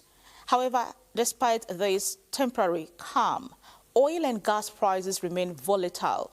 Historically, geopolitical tensions in the Middle East have had immediate and far-reaching impacts on energy prices, and this situation is no different. Now, the big question is, will it take a long time for oil and gas prices to return to pre-war levels, or are we entering a new phase of sustained price pressure? We are joined in the studio by oil and gas expert Eche Idoko. It's a pleasure to have you in the studio, Mr. Idoko. Thank you very much. It's a pleasure to be here. Good. Let's begin with the key issue. How soon can we realistically expect oil and gas prices to return to pre-war levels, especially in Nigeria with all the dynamics in our oil and gas sector? Okay. If we are using the word realistically, it's not that straightforward. It will take a little while before we can reach the pre-war level that the prices of energy were. Yes, we have seen with the announcement of the ceasefire, we have seen the market reacting, and then the after-war shocks has almost faded. But then the prices reduction will be dependent on a lot of other factors. There's still premium on the risk available, and then the ceasefire is still fragile with reports of escalating violence still in Lebanon. So market watchers still think that this peace may be very, very fragile, and I think because of that, the prices will still hold above what the normal price should be. So it's still going to be a little while before we begin to see things return to the pre-war era. Okay, it's 2 weeks of ceasefire is a very short window, given that Iran is still restricting traffic through the Strait of Hormuz, even under the ceasefire. How much confidence should we have that global oil supply will actually normalize within that period? Well, like I said, we do know that we'll see some level of reprieve in prices. As a matter of fact, we have started seeing it with oil falling below the $100 mark. Having said that, there are other factors. Like I said, the risk factor is still high. So, of course, there's still premium on things like insurance, shipping, and then, of course, the infrastructures that have been damaged as a result of the war. It will take a while for the market to normalize and the supply chain to be restored fully. To this extent, we do not envisage that within the 2 weeks period of the ceasefire, we're going to see a return to normalcy or anything near what the oil price was doing before the war. So it's still pretty much a little stretch between now and return to normalcy, because what we have as it stands right now is that the market is still very, very, very, very skeptical on the peace deal currently, and we don't expect to see a lot of change in the price.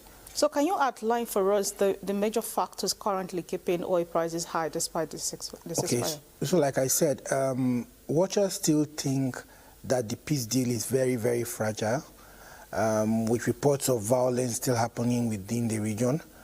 We also know that even though ceasefire has been announced, a clarity on movement through the Strait of Hormuz, which accounts for about 20% supply of oil, global oil, hasn't been resolved.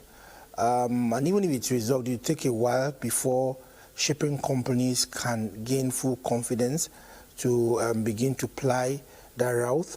And then, of course, with the destruction of major infrastructures within the Middle East, it will take a while to restore all those. And until that happens, we do not envisage the return to normalcy or to the pre-war era in terms of the price of energy.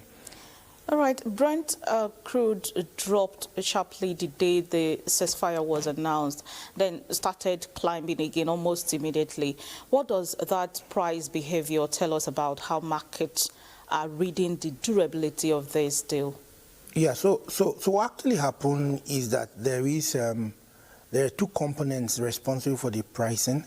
So there's for the price spike, there was a price spike that was occasioned by a shortfall in supply as a result of the disruption of the war. There was also a price spike that was purely speculative as a result of the escalating violence. What we saw was the market reacting immediately to the speculative pricing, and that was why you had the reduction. So that was a price spike that was as a result of speculation.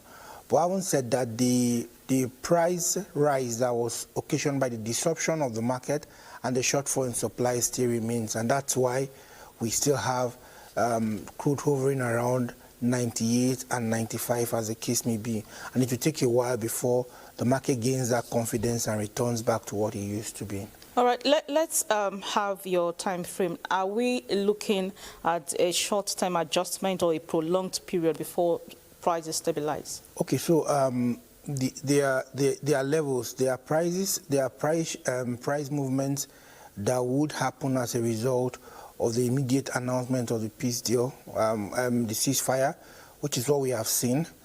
There's this another level of price movement that would happen as normalcy returns to the supply routes, that's the Strait of Hormuz. And then there's the price reduction that will happen as infrastructures are restored and full confidence comes back, and then we'll see a reduction in premium, in insurance, and then shipping activities. To answer your question, we won't have an immediate reprieve in terms of pricing other than what we have seen now. But in the long run, if the peace deal is sustained, we should see a consistent decline in the price till we reach where the price close to where the price used to be before the war. All right, let's step it down now. Let's talk about Nigeria's perspective. What does this situation actually mean for Nigeria as an oil-producing country? Is Nigeria benefiting from higher prices, or are there downsides? Yeah, it's a mixed blessing for a country like us that majorly a major oil export country. The increase in price of crude would mean increase in revenue to the government, and so no doubt we have had increase in terms of cash flow and revenue to the government coffers. But on the downside, the war and the spike in the price of crude would mean inflation, because you know that our economy is majorly driven by the price of petroleum products, diesel and petrol to be precise. So for the common man on the street, we are going to be seeing, it means increase in pump price of petroleum products, and this would feed into the prices of commodity. So it would mean a bit of inflation and then, of course, high cost of living. It would appear that Dangote is now setting the pricing for the entire market in Nigeria. What do you think?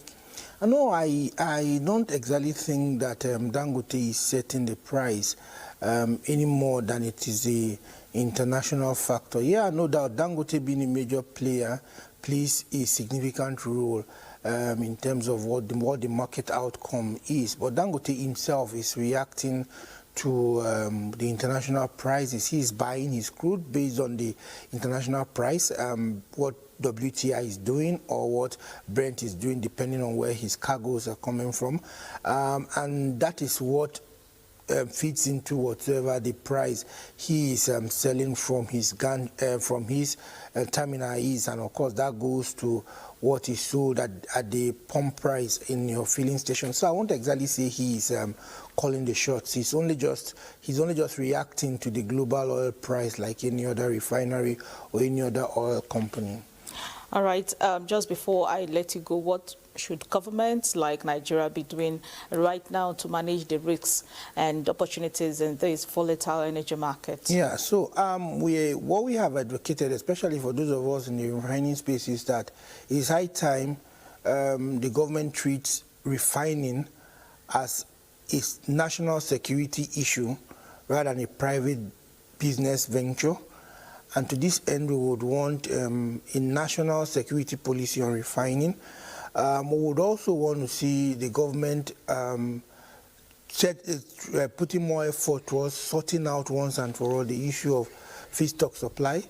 We want to see increased supply of feedstock to local refineries by engendering a more transparent and friendly pricing framework for domestic crude that is supplied to local refineries.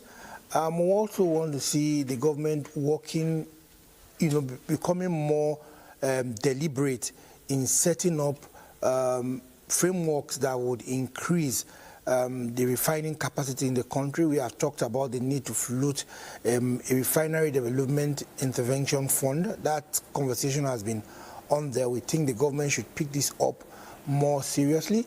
The country has also touted the possibility of having what they call a strategic bulk reserve.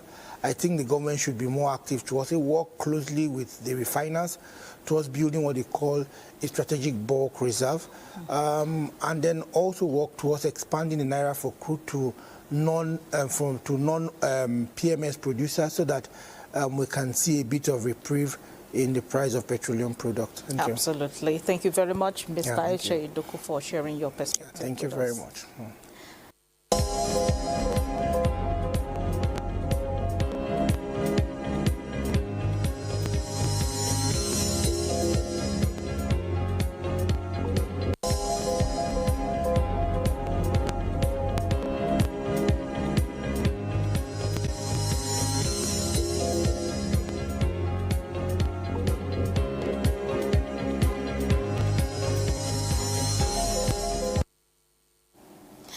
Moving on, the National Insurance Commission, NICOM, has reaffirmed its commitment to high labor standards and staff welfare, stating that its effectiveness depends on a professional and well-supported workforce.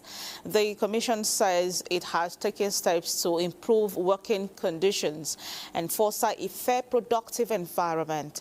It highlighted gains in training, career growth, and performance-based advancement, stressing that its human resource processes remain transparent and merit-based, with promotions guided strictly by public service rules.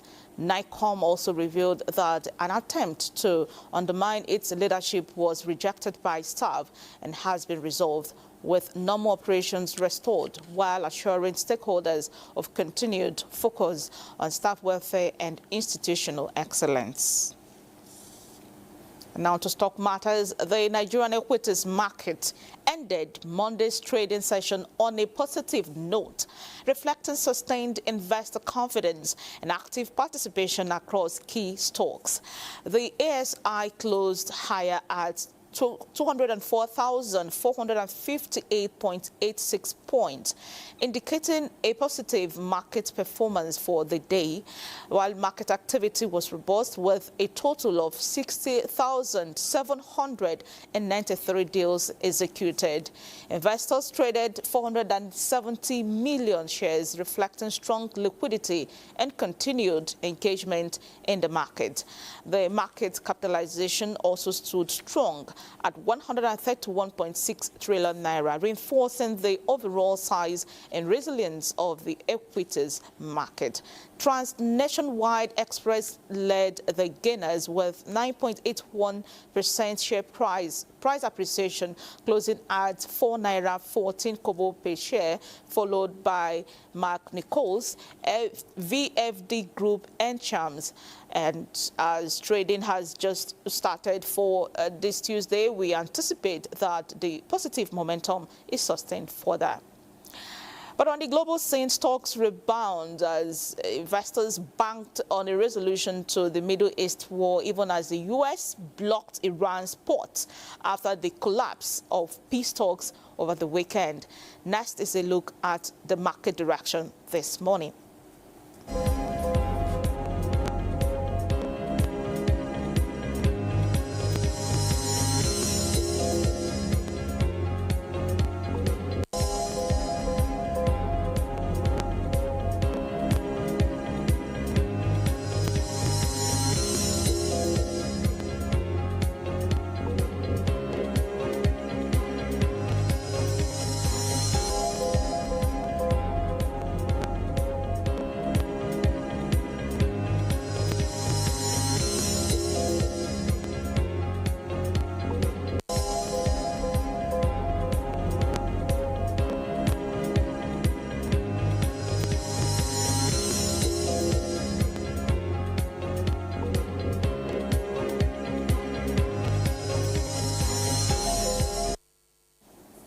And this is where we end today's edition of Business Express. Be informed that all previous episodes are available on YouTube on the NTA's channel. Business Express returns on Wednesday at 3 p.m. Have a fantastic day. I am Neka Oko.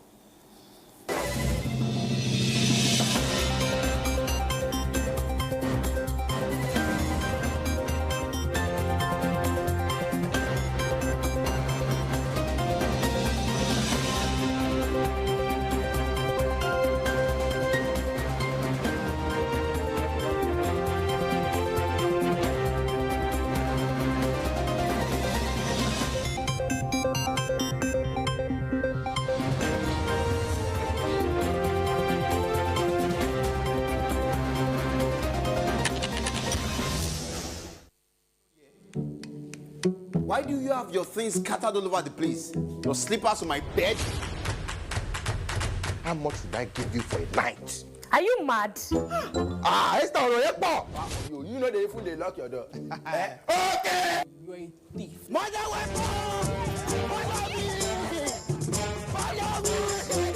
Now that Victoria friend will get big front and back. So I said, look, they go. I just the remaining 2 minutes, not for you. Ah! Nah, Owing you money. Calm down. If you have thought about that before going to buy a phone that you cannot afford. I will bite you if I'm not giving me my money, be lightless. But this is okay. I like the way you say Vicky. I even like the way you do Vicky. Can you do it again? Vicky. Face is another way of life for this country. Long before the beam of satellites, the variety of streamers, the bustling markets of Idumota, Iweka and Asaba production centers, there was the Nigerian Television Authority, Nigeria's first and finest window to the world.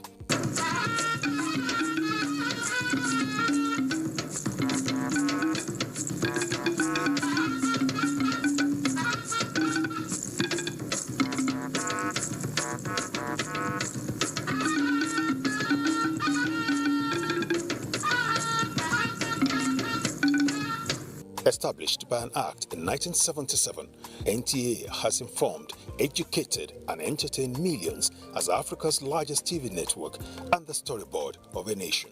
Fruit and debts every day, nothing else. How can I respect you? NTA's landmark productions became a mirror of identity, tradition and resistance, and its stars a household name. These weren't just actors, they were pathfinders. NTA was their stage and their launchpad into history. Language, morals, and a sense of national cohesion were the driving force of our stories. The king's only worry was the absence of a male heir. Drama met development, entertainment met empowerment. Today, the spirit of storytelling lives on, with shows like Weekend Deal, Conversations, The Medley Show, Generation XYZ. NTA connects with Nigeria's youth, sharing ideas, culture, and conversation.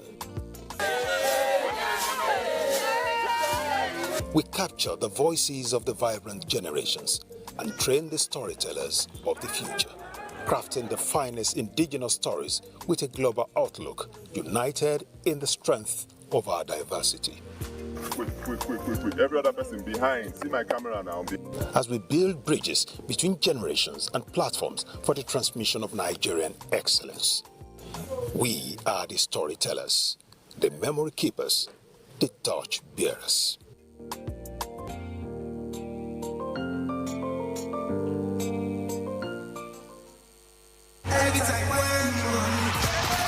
There's nothing better than the roar of your fans. But in Nigeria, there's a roar that will not be heard again. With fewer than 50 lions left in the wild, they could be extinct in the next few years. From loss of habitat and prey, and snares set for illegal bushmeat. Please say no to illegal bushmeat, and let's keep the roar alive for Nigeria.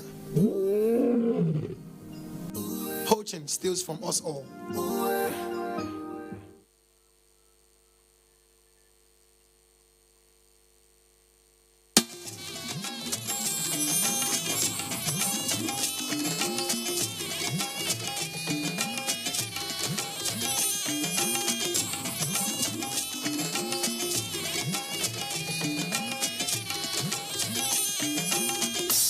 This is the network service of the NTA.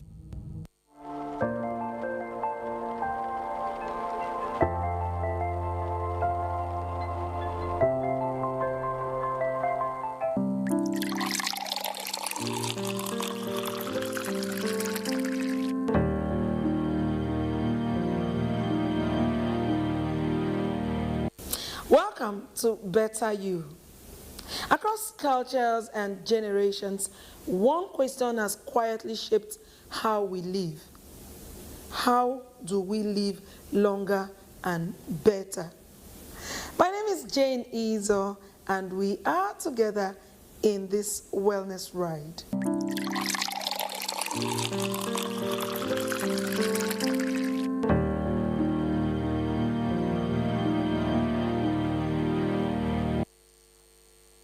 Today, we explore the science and subtle art of longevity, not just adding years to life, but life to years.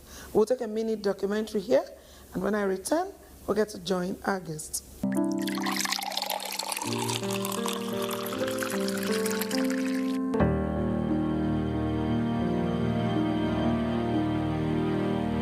Good sleep is one of the most underrated pillars of a healthy lifestyle. In a world that glorifies hustle, late nights, and constant activity, sleep is often treated like a luxury. The truth is, though, sleep is not a luxury. It is a necessity. Sleep is the body's natural reset button. While we sleep, the body is not simply shutting down. In fact, it is doing some of its most important work, repairing tissues, restoring energy, regulating hormones, strengthening immunity, and helping the brain process information. Adults generally need at least 7 hours of good sleep. And of equal importance and value is sleep quality and sleep quantity. One of the biggest ways sleep affects our lifestyle is through energy and productivity. When you sleep well, you wake up sharper, more alert, and more focused. You think clearly, you make better decisions, and you are able to handle your day with more efficiency. And on the other hand, when sleep is poor, even simple tasks can feel overwhelming. Concentration drops, reaction time is slow. Productivity also suffers. A tired mind often leads to careless mistakes, forgetfulness, and low motivation. Good sleep also has a major impact on mood and emotional balance.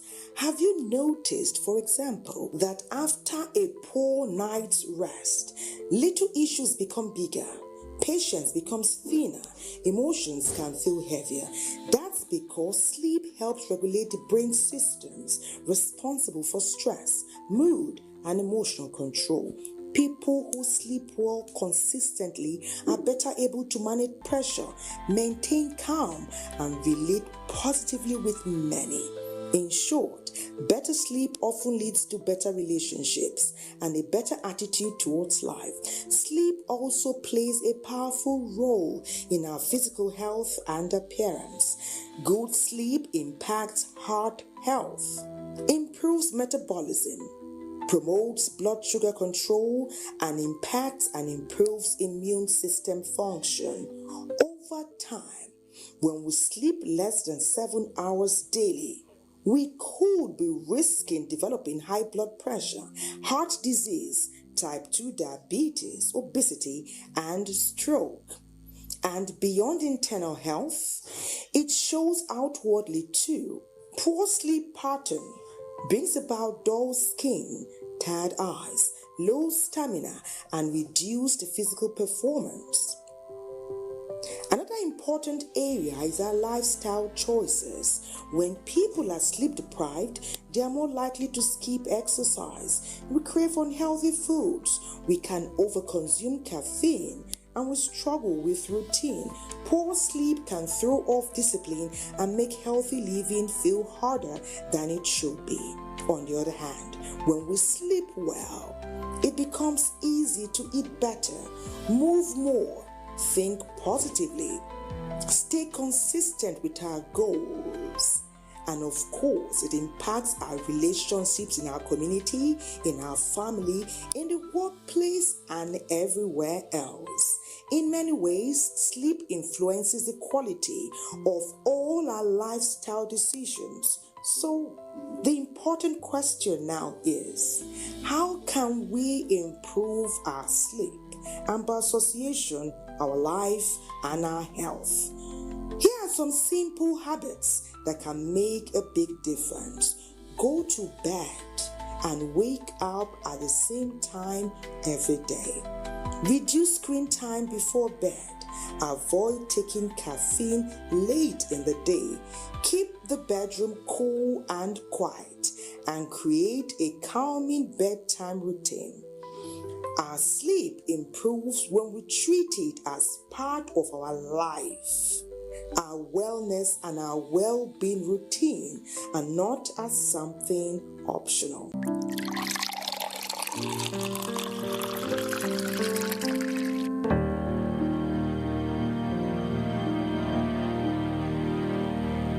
So to help us unpack this, I'm joined by someone who has spent years studying patterns of long life, human biology, and daily habits that's quietly shaping our future. Dr. Ine is the creator of the Longevity Alignment Protocol, a framework that simplifies health into practical, sustainable actions over time. Dr. Ine, you're welcome to the show. Welcome. Thanks for having me. I would like to start with discussing your book, the Longevity Alignment Protocol.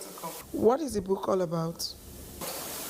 Yes, the Longevity Alignment Protocol talks about the holistic approach to living longer, and not just longer, but more productive. Some people live up to 100, even 110 nowadays, but from 70, they've lost productivity. And so that's not the idea of longevity. The idea is that you live longer and you're productive up to the last year almost. And then we're looking at, with research all over the world right now, we're looking at human beings being able to live comfortably to 120 or even 150 in the next few years.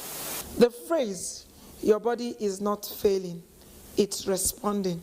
What do you mean by that? So our bodies give us signs, right? Before any big issue happens, there will be signs. For example, very simple example, when you're dehydrated, your lips are dry and white, sometimes your face is sunken and all that. If you don't pay attention to it the first few days, it could lead to a series of other things. But when you nip it in the bud, that's immediately, and say, this person is dehydrated. And that also talks about something else in the book about our social circle. If you don't have someone who is close to you saying, I noticed this, or I noticed that on you, and then you take preventive measures immediately, you would end up with, big issues later on. There are many lifestyle, for example, something as simple as gaining weight. If you don't have a scale, how would you know you've put on 5 kg in just 1 week? So our body keeps signaling us, but if you don't listen, and there are bigger issues, along the line. If you had to pick one habit that impacts longevity the most, what would it be? Can you guess? Relaxing. You're very close to it. Very, very close to it. It's actually sleep. Okay. I mean, that topic is underrated. Wow. Yes.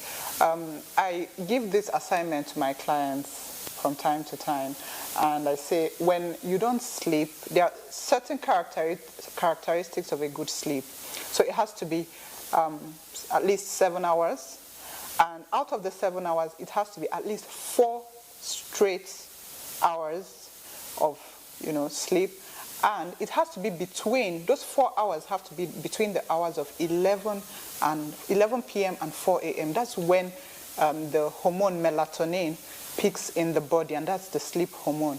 And so if you don't meet those 3 criteria in a day, let me tell you what happens. The main thing the body does when you're sleeping, apart from resetting the brain and all that, is detox, cleansing the body. So imagine, I tell my clients, when you don't meet those 3 criteria, don't flush your toilet.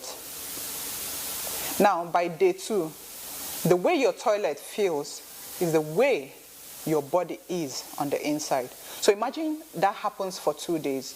you will be running around to do something. But then we live in a society whereby people are proud to say, I mean, I worked so much, I barely slept 2 hours last night. And then they think we should clap for them for that, if you get what I mean. So I can't underestimate the importance of sleep. Now, there's something called the circadian rhythm, right? The circadian rhythm is like the rhythm of the body, the sleep and wake cycle, if I may put it that way. So everything in life has cycles, right? When it's time to be daytime, by 6 a.m., of course it will be daytime, by 6 p.m. Now imagine you woke up one day and by 3 a.m. it's daytime. What happens? It will be all over the news. Something is wrong. Or by 2 p.m. it's night. So our Creator already put in that cycle in place. Now, also for women, some women have a 28-day or between 28 and 32 days is normal. For women, if your cycle gets to 40 days, what happens? You're already doing a pregnancy test, you're already running around, right? Or if it comes too early, like 10 days, you won't sit down and say everything is normal. But then we sleep, we as humans, we go 3 days without sleeping properly, and we think it's normal. So, Doc, what actually happens in the body when we sleep that makes it so important for longevity? First of all, people sleep late. We have the night culture now. People have their meetings from 11 p.m. or they're hanging out, or, that's something that is really affecting our health. People have those weekend vibes, the whole Friday night you're, somewhere drinking. It's not very healthy. Even if you must do that, it should be like once in 3 months. The body can forgive you, but not every week. Yes, that's a very big one. The 4 hours minimum sleep that you are recommending now, some people go barely halfway. They don't sleep straight. At the end of the day, what happens to such people? So there's a whole book, very big book in medical school called Sleep Physiology. Now, sleep is divided into two. The first is the REM, and the second is the non-REM. So REM means rapid eye movement sleep. So the REM is the first 3 to 4 hours. That's when the body is trying to calm down, trying to relax, trying to put yourself together. Then the non-REM is the deeper sleep. That's when the person is dreaming, the person is, not here at all, and a lot of repair happens in the non-REM. So if you don't get up to 4 hours, the 30 minutes you're still in the REM. So whenever you sleep, you actually did not sleep if you did not enter the non-REM. Yes. So the detox of the liver and so many other repair processes can only take place in the non-REM. Yes. So that's why you need to get at least 4 hours at a time. You can get up, ease yourself, go back, but sometimes I sleep 12 hours, to my greatest surprise. Doc, I wish I can. You can work on it. You can see a physician, you can talk to your, What's the connection between sleep and hormones like cortisol? So just like I said earlier, during sleep, repair is taking place. When you don't sleep as you should, cortisol is the stress hormone. So cortisol is released to tell the body that there's stress going on in the body. So nature made it that cortisol would stand in the gap. That's the simplest way I can put it. When cortisol is released, the body is trying to manage stress at different levels. But it shouldn't be a prolonged thing. So let's say you have a bad sleep because you were traveling to America. That shouldn't be every day. So cortisol will be released that period to help you manage that period of stress. But then don't make it a habit now. Now, Doc, we hear about regions where people live longer into their 90s, 100s, and even more. What are they doing differently? Yeah, so I mentioned in my book, I mentioned the Okinawans and the Yoruba people, right? Okay. And then you also mentioned, so 20%, let me shock you, 20% of what makes us live long is genetic. The other 80% is our lifestyle. So if you have it genetically, bravo. But you also have to learn, what did your grandmother do that made her live up to 130? I'm sure she didn't fight people. She's peace-loving. Yes. I'm sure she didn't eat late into the night. Or she would eat small portions. So that alignment with nature. So I tell people, whatever you have to force is not yours. So if you live your life knowing that, the Creator is taking care of you, God has put everything in place, and you stress less. If it comes to you, good. If it doesn't come to you, it's not for you, you move on. And you see, gradually like that, the person is stepping into 100. But when you want to do everything now, I'm sorry, that's not a recipe for longevity. All right, Doc, for someone who feels overwhelmed by all the health advice out there, where should they start? In my book, I also mentioned regular checks.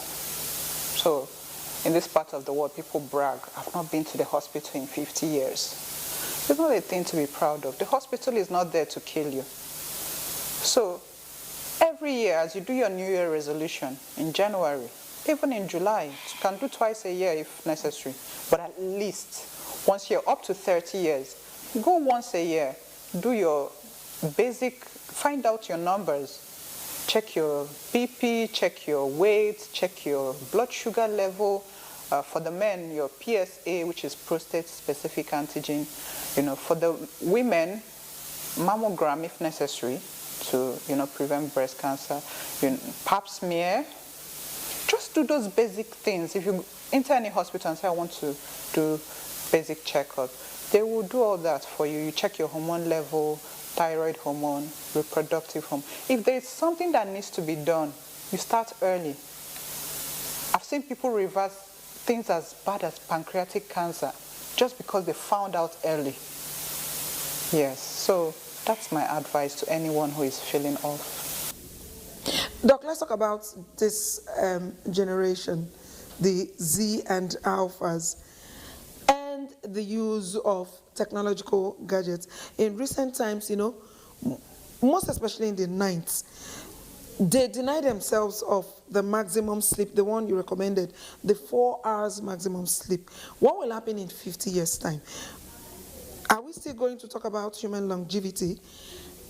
Would there be age reduction? Well, that's where parenting comes in. So if the parents are aware, a child who is less than 16 has nothing on the phone. A child who is less than 16 should not have a phone of his or her own, because the brain is still developing. There are parts of the brain that are not even fully developed until you're 25. But we're living in the world of phone now. Yes, but we don't allow the phone control us. We should control the phone. So if your children have to do anything on the phone, this, can be used by your children for 1 hour a day, 2 hours a day. You take it back to your room as the parent. Now, when the child is 16, the child can own a phone with rules still. You can still decide, 8 o'clock, bring the phone into my room as the parent, because they don't know better. And the repercussions will be faced by both you and the child when things go south. So when I see children in church or wherever at 12, at 9, they are on the phone. You're taking away a part of their childhood. They need to explore, they need to look around, see the number of leaves on the trees. That's what they should be doing as children. So if you don't maintain a proper sleep hygiene as a child, now remember, their hormones are also developing. For those who are going into puberty, how do you want it to develop? The body needs to know what is normal first. So that when there's an abnormality, there will be an alarm.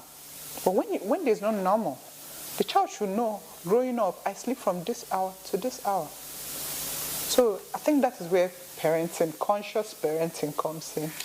It's not bad to learn with iPads, but still maintain a sleep hygiene. So Doc, you are an author also.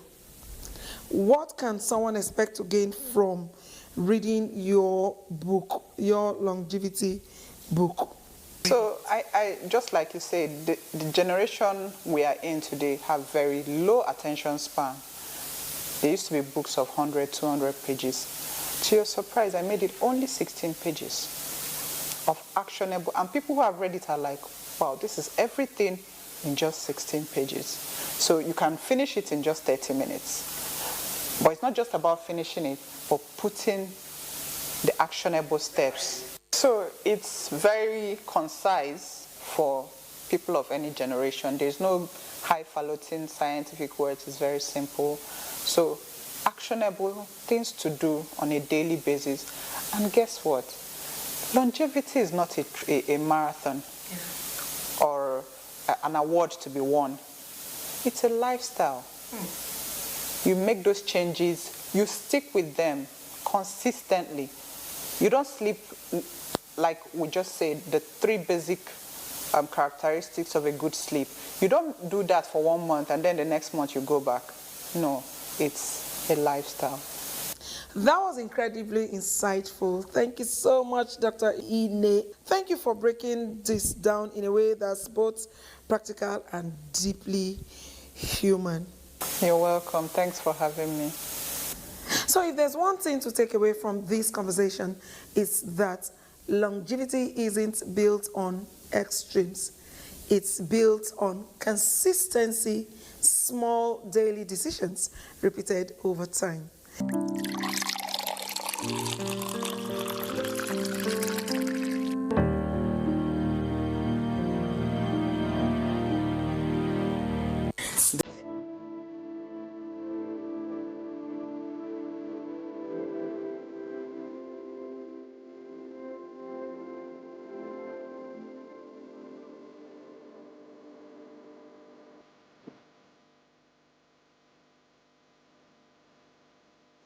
The benefits go far beyond relaxation. Spa treatments can help reduce stress, improve sleep, relieve muscle pain, and support overall well-being. In a world where burnout is common, moments like these remind us that wellness is not a luxury, it is a necessity.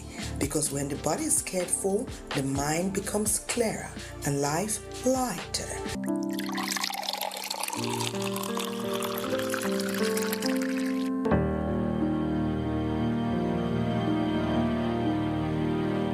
Longevity is not a distant goal.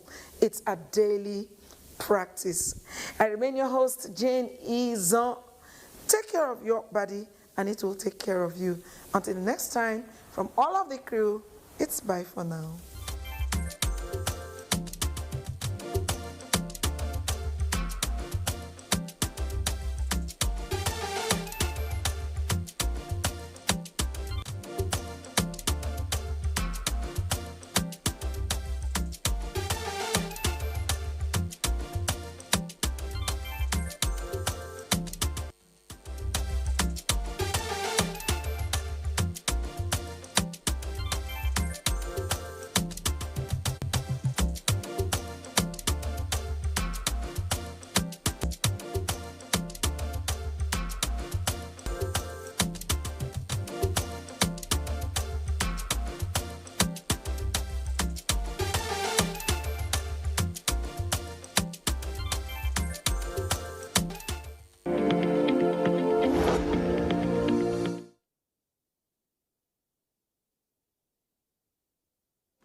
Good day, viewers. My name remains Dr. Aminu Abdullahi Abdukarim, being the GM of Greenland Natural Medicine Limited.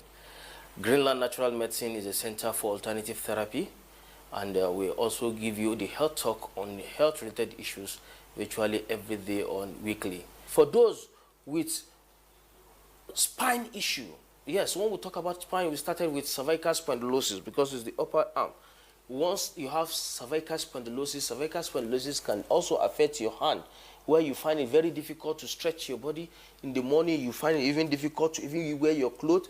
You can't even stretch your neck. You can't turn your neck easily. You find it very difficult. Sometimes it comes with pain, this excruciating pain, and so on. Please, if you have this kind of signs or symptoms, don't hesitate. Give us a call on those numbers. Then for those who have lumbar spondylosis, you find it very difficult to even squat to pick up object on the floor, or you find it very difficult to even bend down to say you want to even bath yourself, because to wash your leg is a difficult thing. Some of us cannot even clap in the church anymore because of different type of spine issues. If you have anything that's affecting you as in spine issue, which is L4, L5, your S1 and so on, if your L3, L1 and so on, if you have all these kind of health challenges, please, anything that has to do with your spine in general, don't hesitate. Give us a call on these numbers you have displayed on your screen, and we assure you your problem will never remain the same. For those who have this rheumatoid arthritis, you have been taking different medications, painkillers and so on, just to solve your osteoarthritis or rheumatoid arthritis, or you notice your hand is getting bent. Yes, you find it very difficult. Your fingers are pain. All these things are part or signs of rheumatoid arthritis. Yes, sometimes it even bends your leg, that you have osteoarthritis, you find it difficult to even walk straight. Some cannot even stand straight to walk anymore because of the spine issues. All these are related orthopedic issue. Please, if you have any kind of that problem, don't hesitate. Try and visit our facilities are scattered all over the country. Visit one of them and make sure your problem is solved within short period of time. And for those who have issue with the movement, you find it difficult to move from one pole to another, it's part of it.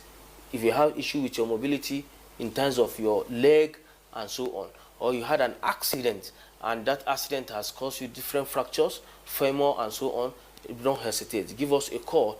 We assure you your problem will never remain the same. In Greenland Natural Medicine, we have them in different sections. The section that has to do with fertility, the section that has to do with your eye problem, the section that has to do with general illness such as infectious diseases like staphylococcus, staphylococcus, all these common infections that we have in the society here, which are commonly within even the teenagers and even the adults and so on. Please, we also handle all those kind of health-related issues, and we assure you your problem will never remain the same.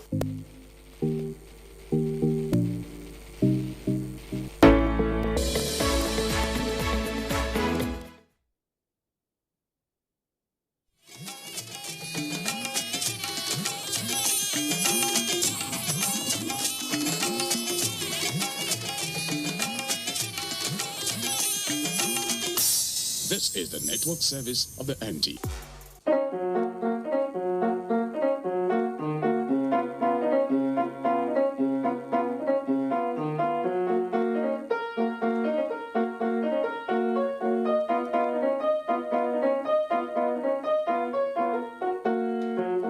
Beyonce said that the harder you work at something, the more you love what you get.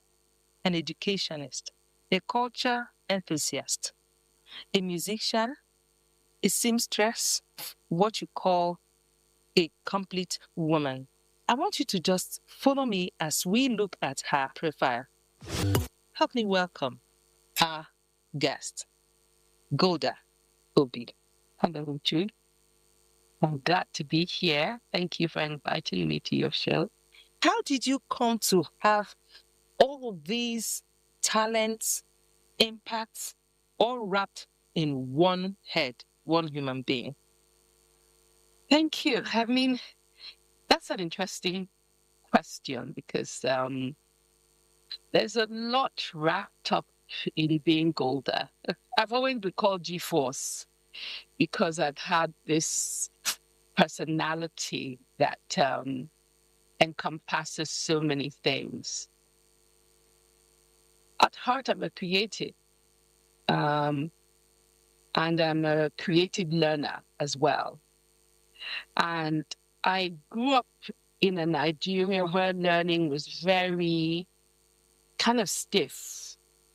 But I was lucky from the beginning. First, I had a very supportive family. My father just thought I could do everything. Whatever Goldie put her name to or her mind to, she could achieve. So that helped. And then I went to primary school where the arts was important. And I was taught by the nuns. So it was my first exposure to playing the piano. So I started learning to play the piano as little as, I think, 7. And that creativity was nurtured when I went on to Queen's College. So I'm proudly a new girl. In QC, there was a lot of arts. And I was one of those that studied music. I loved to dance, to act, do anything that had to do with creativity. My favorite teachers were those who could express their subjects in real terms, not just, theory. Those were subjects that I never forgot. And you want to give us some examples? Well, history. I find history to be the most interesting subject. I'm a lover of history. I'm a history teacher as well. And history combines your culture, tells you who you are. Now I operate in the intersection of education and the creative arts. I'm very big on leading creative initiatives, using creativity to express education. Now, history is one of the most expressive subjects because you can teach everything and have a story. It's about who you are. And who you will become is essentially an expression of the knowledge of who you are. And I think sometimes, I'm really passionate about this, by the way, because I think that in Nigeria, one of the biggest things that plagues us is identity. Sometimes we don't really know who we are as a people, as a country. And that's because not enough of our history is told. When you know your history, you're proud. We're a country rich in culture. So did you study history in school? I actually didn't. And I think in those days, everybody wanted to do sciences because it made you feel you were intelligent. So I was your regular physics, chemistry, biology. But let me tell you, after the day I dropped my pen in my final exam, my creativity has led my life. Wow. I never did anything with the sciences, apart from my nutrition. So I'm a naturopathic. I mean, I've been through cancer and I'm like, no drugs for me. So whoa. I do everything natural. So want to take us through that? Oh, I think that when God crafted Golda's journey, it needed to cover the entire sphere of life. My childhood, my expressive creativity, and I still had to express myself in ill health. I approached cancer with a strong belief in God, but also a strong belief in myself that this was one more challenge that I could overcome. And so the whole creative being that I am, I approached it that way. I remember my little son at the time saying, "Oh, Mom, I love you bald." Because you know how you lose your hair and you're wearing like, dramatic earrings and, makeup. And that was he when he was 6. Oh my goodness. And he was my main carer. Boy, because you know how it is when you're doing chemo, they don't like a lot of people around you just because you can't pick up infection. So it was that little boy and me. And we had a great time. I mean, to the point where my doctor says you're a disgrace to cancer. Nobody would tell. And that was great. I'm happy to hear. Yes. So I think that understanding who you are, the weight and the wealth of generations behind you really, really helps you express yourself and helps you stay focused. So you're not, you know, you're not shifted by every wind of doctrine that comes your way. And that's why history. What is Strauss? Strauss is a lot of things. Strauss is education. Strauss is creative arts. Strauss is community building. So the Strauss family, I think the first member of the Strauss family was the Strauss Foundation. A lot of people don't know about the Strauss Foundation because we do a lot of things quietly. I think the most popular member of the Strauss family is the Strauss School of Music. If you really asked about Golda Obi, most people would tell you about Golda Obi from Strauss School of Music, the music educator, the musician, the creative drama, dance, and all of that. And so my philosophy is that at the very beginning, the foundational stages of a person's life, of a child's life, you need to help them learn through activity. I'm a firm believer that if you do not incorporate activity into a concept, it will not be retained. Now, what better way to teach a concept than teaching it through music, through song, through dance, through storytelling, through visual expression? Yeah. Now, like in the days, back in the days, we want to teach you about star and they say twinkle, twinkle, little star, you know, kind of thing. Exactly. And using things that are in your community. So we needed to, at Strauss Preparatory School, we're trying to move away from traditional methods of delivering education. Yeah. I believe, and that's the philosophy my school runs on, that children will learn better when you show them things, you know, when you up through things. So if you were going to show them about mountains or rivers or whatever, you needed to put a song to it or a play to it or have them paint. Even in the sciences, if you're not drawing, how do you remember what the heart looks like? Oh, yeah. So the arts come into everything that you do. And in the primary years, that's when you establish identity. Yes. So what's Strauss doing with culture? So with culture, through the foundation, we engage with the community. So over the years, we had Abuja for Children. It was a huge cultural activity that happened every Christmas, where we brought children together to act, to play, in a concert, but a really major concert that I would create. Most recently, we have the Durumi Living Arts project. Wow. Now, I'm really excited by that. Tell me. Durumi is the community that hosts the school. The College of Arts, the School of Music, the Preparatory School is located in Durumi. And I find that Durumi is a very interesting contrast, I would say. So you have the urban, setting, and you have that prime urban real estate, culture, schools, and then you have behind it, you have the village.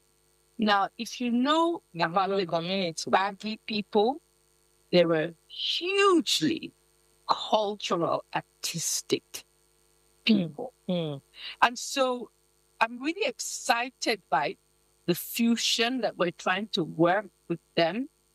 They have the culture. And the Living Arts Project is just the foundation, giving them a platform to come and express that beautiful culture. I'm sure a lot of you know about the pottery, That's the battle people, all that ceramic, the pottery that they do. But beyond the pottery, their dance, their music, their art.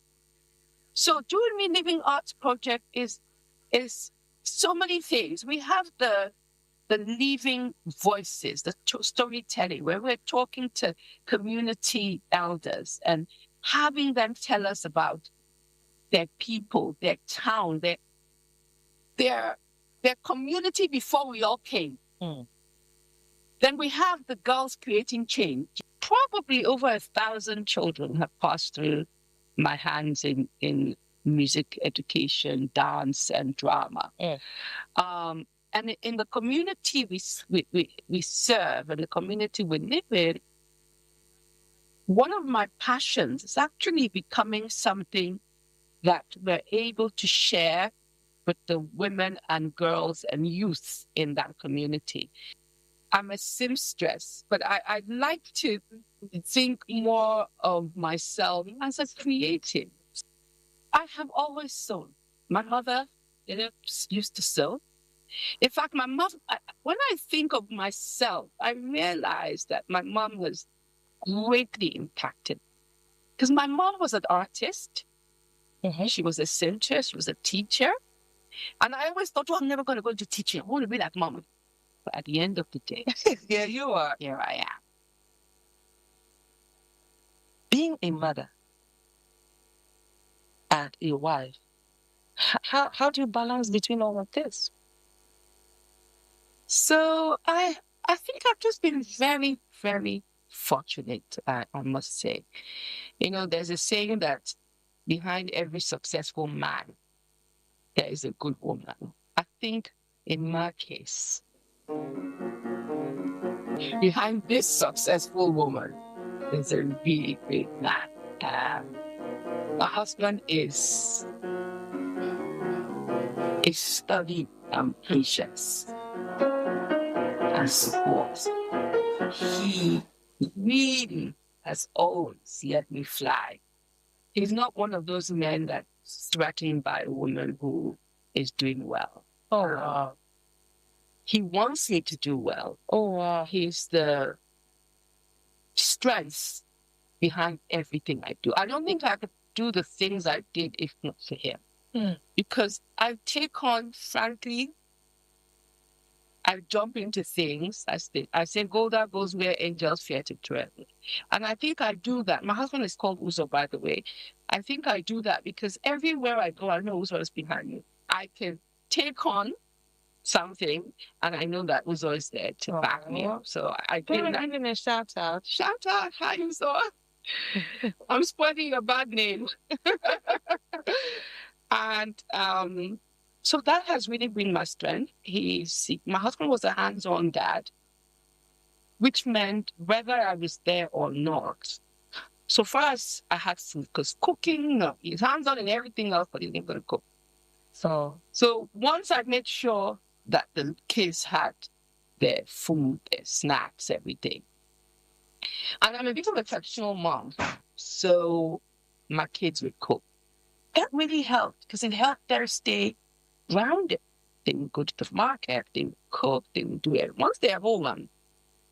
But I have a large family. Mind you, I have 7 children.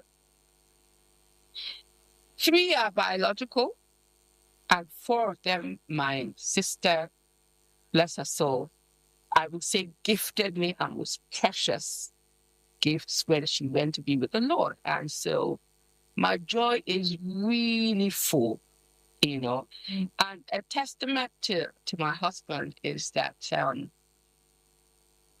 I don't even think twice, because I know once I say, oh, my nieces and nephew need to come here, he would be like, if that's what you want. Wow. That's exactly what. Not thank you. Not mindful that his family kind of doubled, which meant his financial responsibility doubled. But Uzo being Uzo just took it all in his stride. So I'm grateful for that. Well, my kids are very artsy.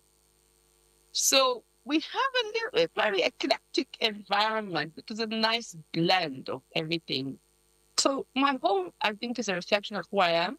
I'm very traveled. I have what they call wanderlust. I like to travel. And everywhere I go, I like to see what the culture is, and how how that can synergize with who we are as a person, how we can learn from those people how to better express and sell our culture. So part of what we're doing with the Do Meaning Art Project is we want to create tourism. So I've been to a lot of Southeast Asia. I spent 5 months of the year before touring Southeast Asia.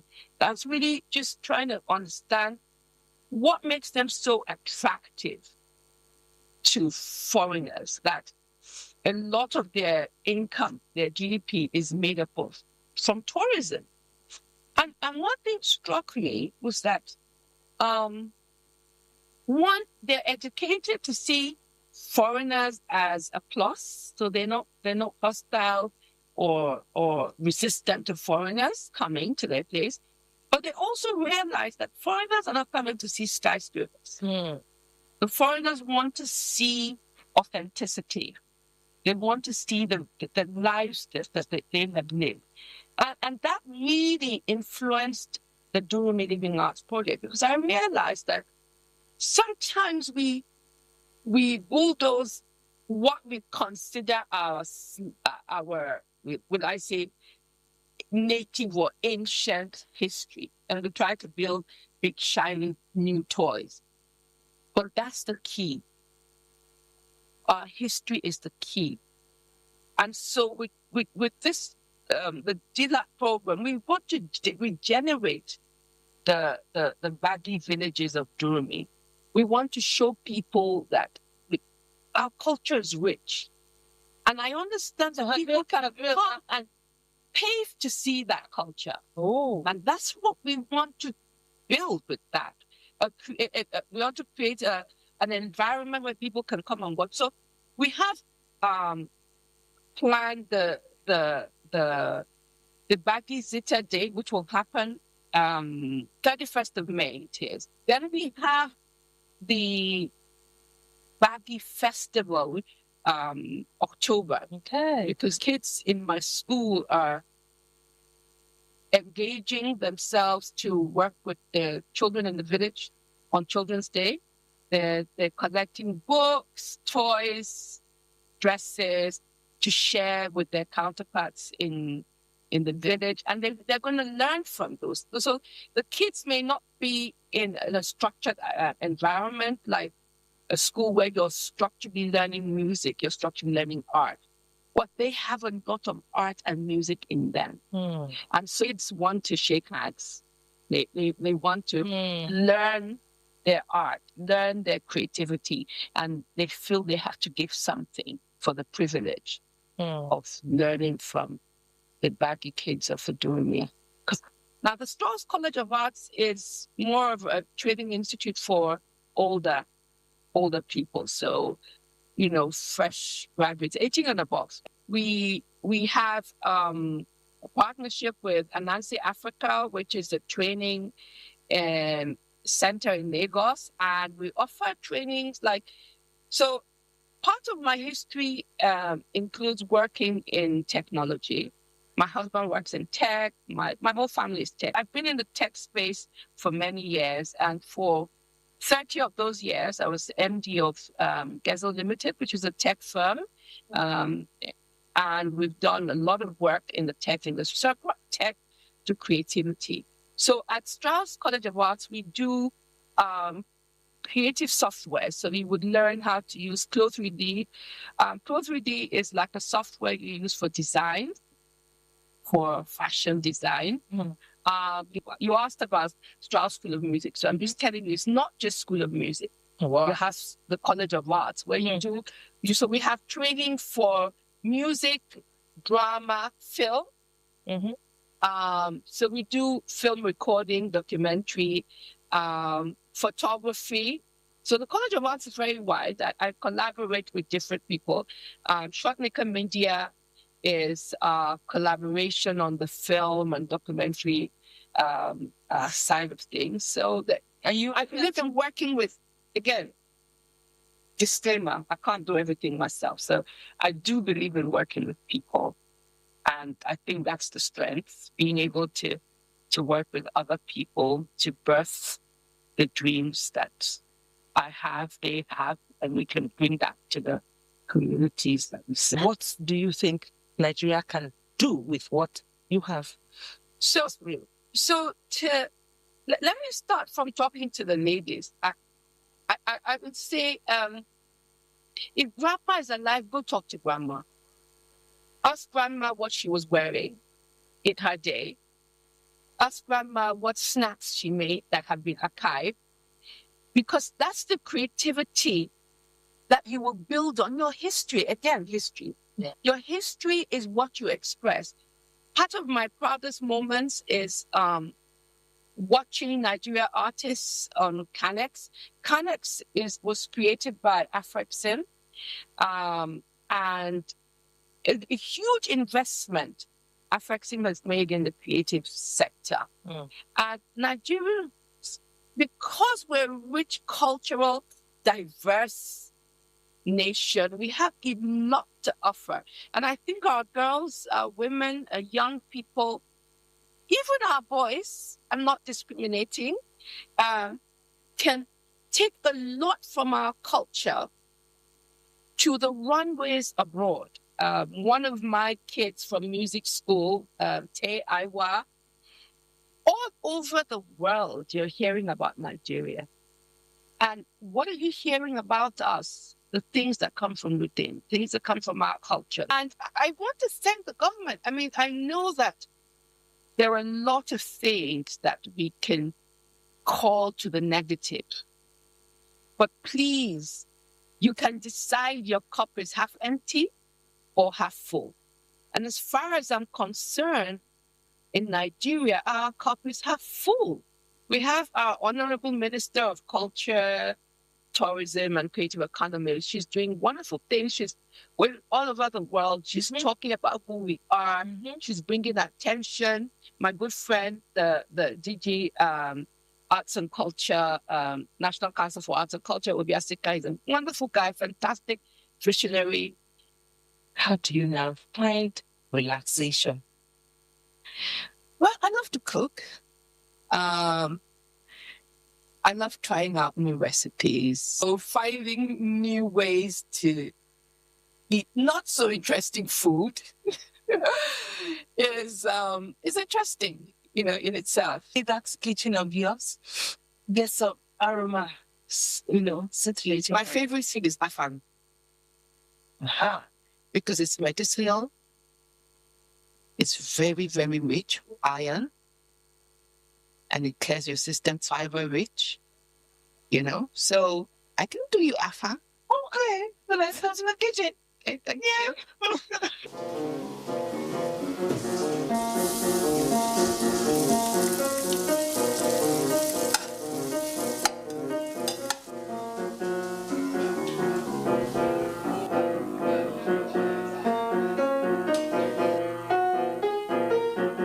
She'll find a woman, and I want to say that I will keep striving to be the private woman that you would be proud of. Thank you. So until next week, when we bring another Astich woman who is crying, Uju Makala is here saying, ciao, ciao.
Cholera is a serious bacterial infection.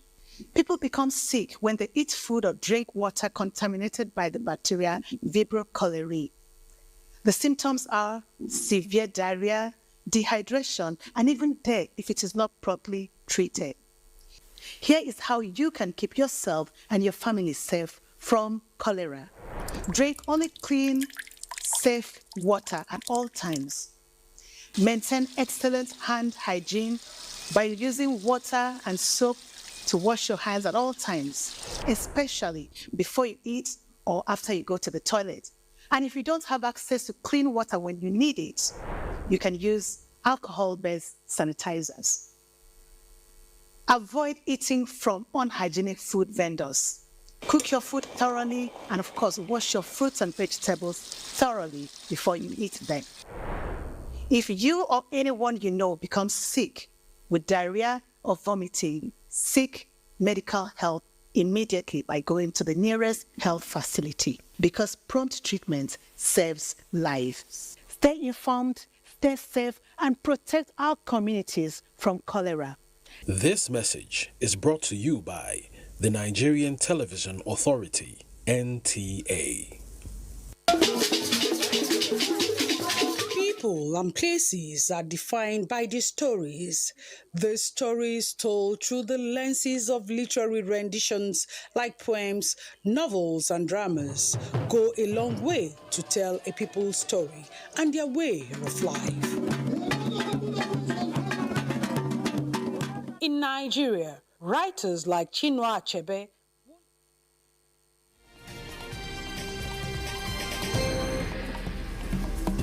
Good morning. You're welcome to the news update at 11 on NTA News 24 Abuja. I am Ibrahim Hamidu.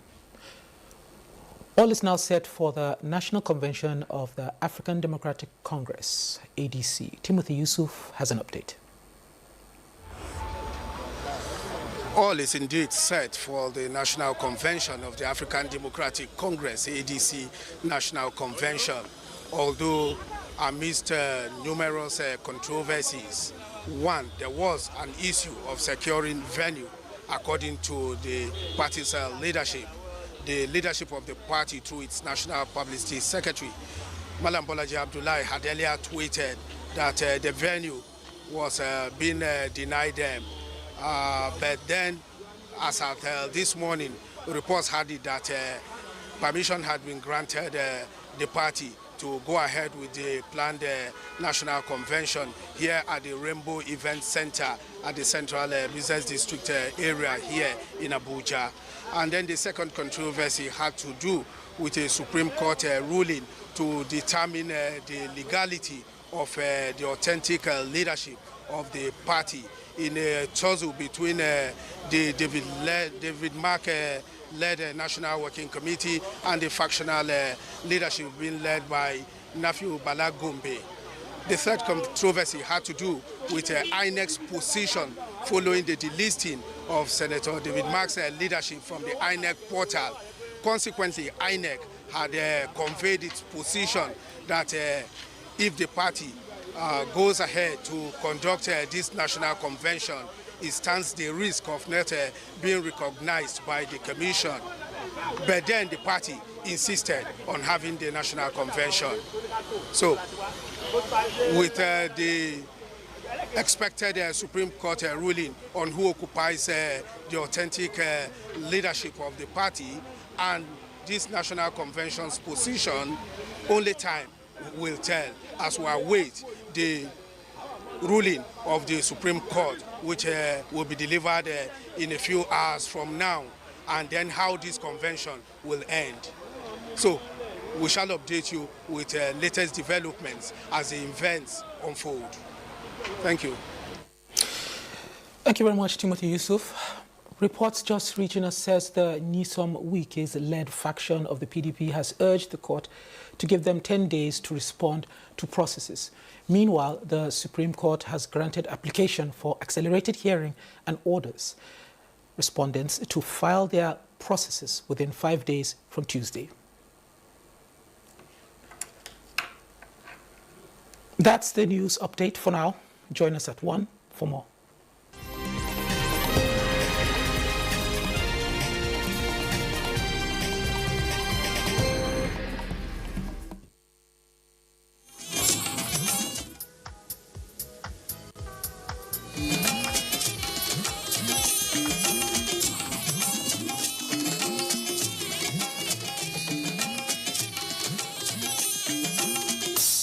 This is the network service of the NTA.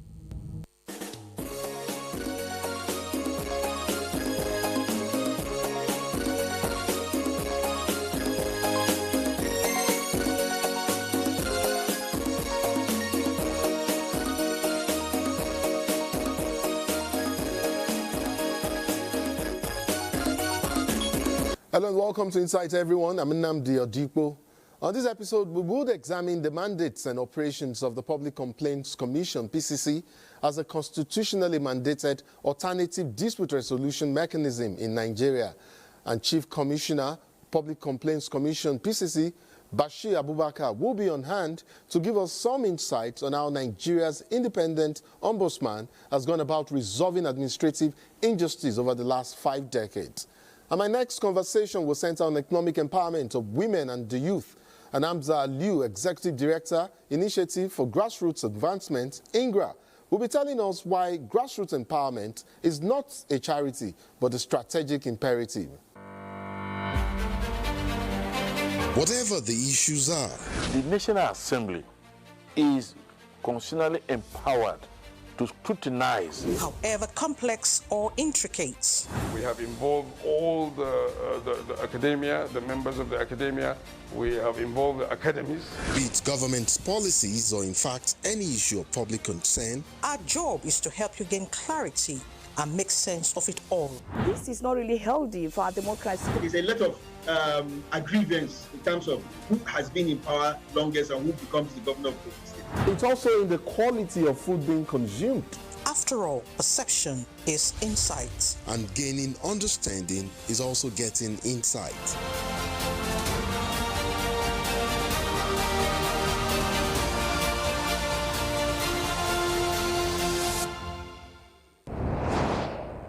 Established in 1975 via Decree 31 following the Udoji Public Service Review Commission, what I'll describe as Nigeria's Public Complaints Commission, which is the Nigeria's ombudsman, was designed originally to serve as a shield for the common man against administrative injustice, bureaucratic excesses, and abuse of power, both in the public and private or by public and private entities.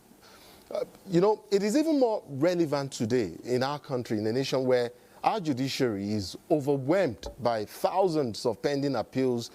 In some cases, we have cases in the Supreme Court, being adjourned till 2028. And it makes the Public Complaints Commission even more relevant and its functions more germane as Nigeria's statutory ombudsman, especially as it is constitutionally mandated to serve as an alternative dispute resolution mechanism. Today, on this episode of Insight, I'm joined by the Chief Commissioner, Public Complaints Commission, PCC, Bashir Abubakar. Honorable Chief Commissioner, thank you so much for coming on the program. Good to have you here. Thank you so much, Mr. Nnamdi. Thank you for having me this morning. Good to have you here, sir.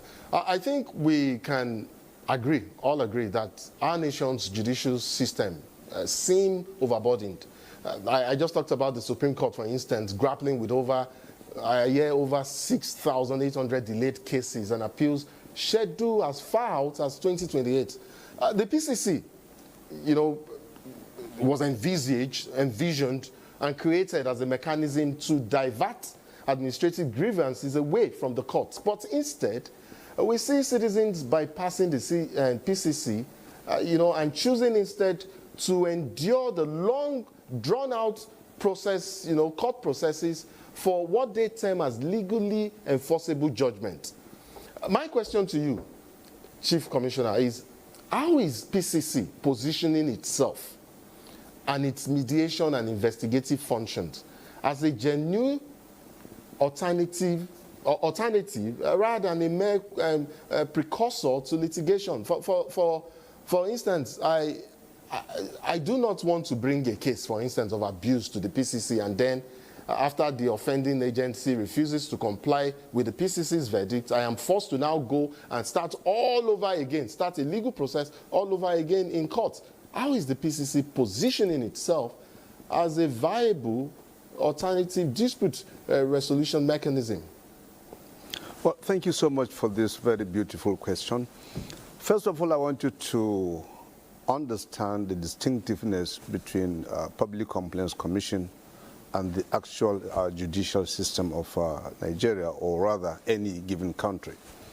As you introduced the commission was established as an offshoot of the Chief Joram Odoji's commission. Yes. And that was formed sometime in 1972 by the then former military head of state of the country, General Yakubu Gowon.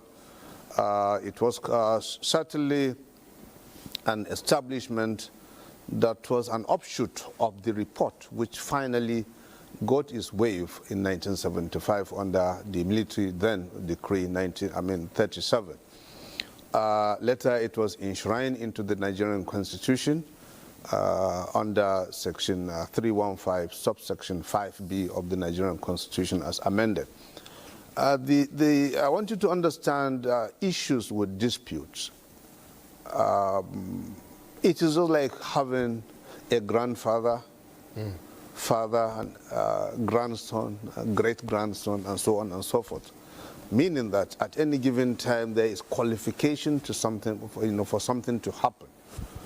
The judicial system is very, very distinct from what we do. There are extreme cases where there is no two-way about it. You have to seek for redress to the main judicial system. Our own, rather, is mainly to see how we mediate, how we investigate, and how we settle differences amicably. Do you consider that a waste of time? Not, especially for someone who is aggrieved, or for the aggrieved. If, for instance, like the scenario I painted, if I have to go through the process all over again just because the verdict by PCC is not legally binding or enforceable, I mean, doesn't that amount to a waste of time? Is that perhaps why it will seem like PCC is being ignored? Not really, Mr. Namdi. Prevention is better than cure. Okay. When you look at the Act, it is talking about abuse of administrative procedures. And you will agree with me, before you fall into any issue, be it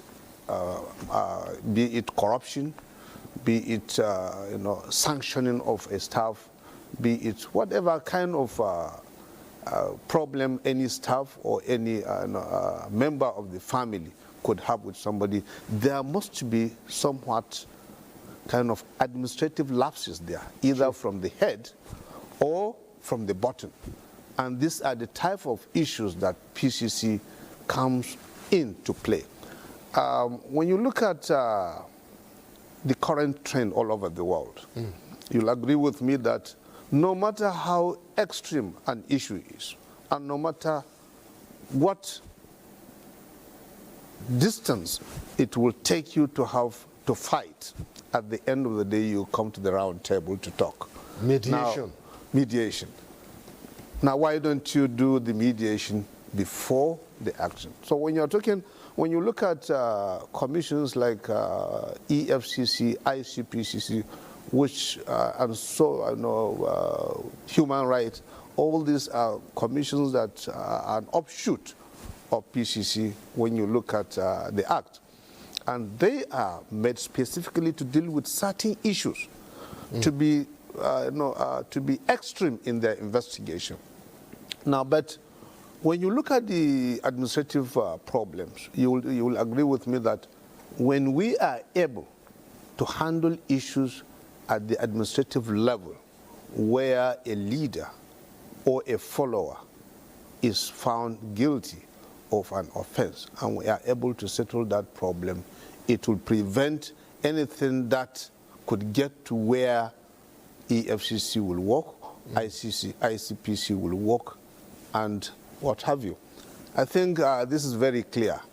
One thing you have to understand, Public Complaints Commission, like you said earlier on during your introduction, we are talking about the population of the country, we are talking about the judicial capability, the judicial system, vis-a-vis... Overburdened judicial system. Vis-a-vis, certainly, vis-a-vis the population of the country.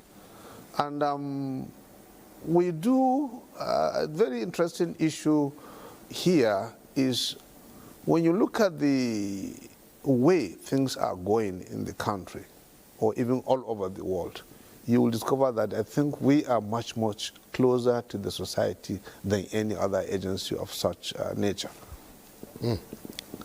And I believe if we go by the act very well, we may not have much to even do in the courts. We may just be having things that could be affirmed and reaffirmed by the judicial system, because you will agree that there are processes that must be addressed by, by a judge of the country. Chief Commissioner, you've thrown up a couple of issues here, and these are issues I'd like to take you up on. Especially when you talked about being closer to the people, the grassroots. That would throw up the whole issue of public awareness, especially as regards the mandate of PCC. But let me just take a couple of steps back and go back to the issue of your the founding act of the Public Complaints Commission. And it's critical that you raised the issue of mediation, and that is germane, especially within our judicial system. That perhaps, again, is a unique selling proposition of the PCC, and I can relate with that. But your Establishment Act also throws up the whole issue of enforcement. And some persons will say there appears to be, because mediation could also come with sanctions. Okay, so some say that there appears to be some enforcement deficit on your part, and this is what they described as the 500 naira problem, as that PCC uses as a deterrent. I'm talking about that provision that it says that any person who refuses to comply with a summons, for instance, or produce documents or answer questions before the commission is liable on conviction to a fine of 500 naira or a month's imprisonment, except if I'm mistaken, but I came across that somewhere in our act. In the act, yes. Is that something PCC is currently looking at in terms of practicability as a deterrent? That punishment or sanction doesn't seem to be sufficient to enforce or force compliance from say, very big government agencies or powerful institutions or private corporations. And how does that affect the Commission's ability to resolve cases? To resolve cases when you push ahead with mediation, especially when it involves some of these high-ranking officials or institutions that we've talked about, and they are reluctant to cooperate? Well, one thing I want you to understand here is the Public Complaints Commission is having a dual kind of life, if not triplicate kind of life. One, we are aligned with the international community. Secondly, we are also inclined to the regional community with regards to ombudsmanship. As a matter of fact, currently, Nigeria is holding the position of the Deputy Secretary General of African Ombudsman Mediators Association, which has its headquarters in Zambia. The current president is the Ombudsman of Angola. And we also have a special training center in Durban, specifically at the KwaZulu-Natal University in South Africa. Now, when you relate what we do with issues of money, it is not just the money that matters. It is issue of integrity. Certainly, there are areas where under Section 8B, Section 9B of the Act, if you go through it, you will discover that we align our functions with the Nigerian police force. We also equally align our functions with the judiciary, where even the judiciary deems it fit at any given time we request to give us special courts.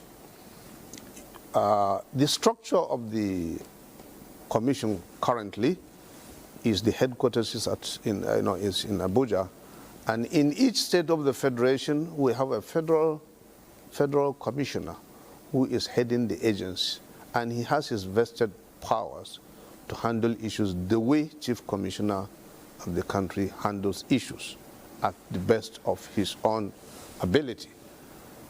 So relating to the fine, it is a very beautiful point as well.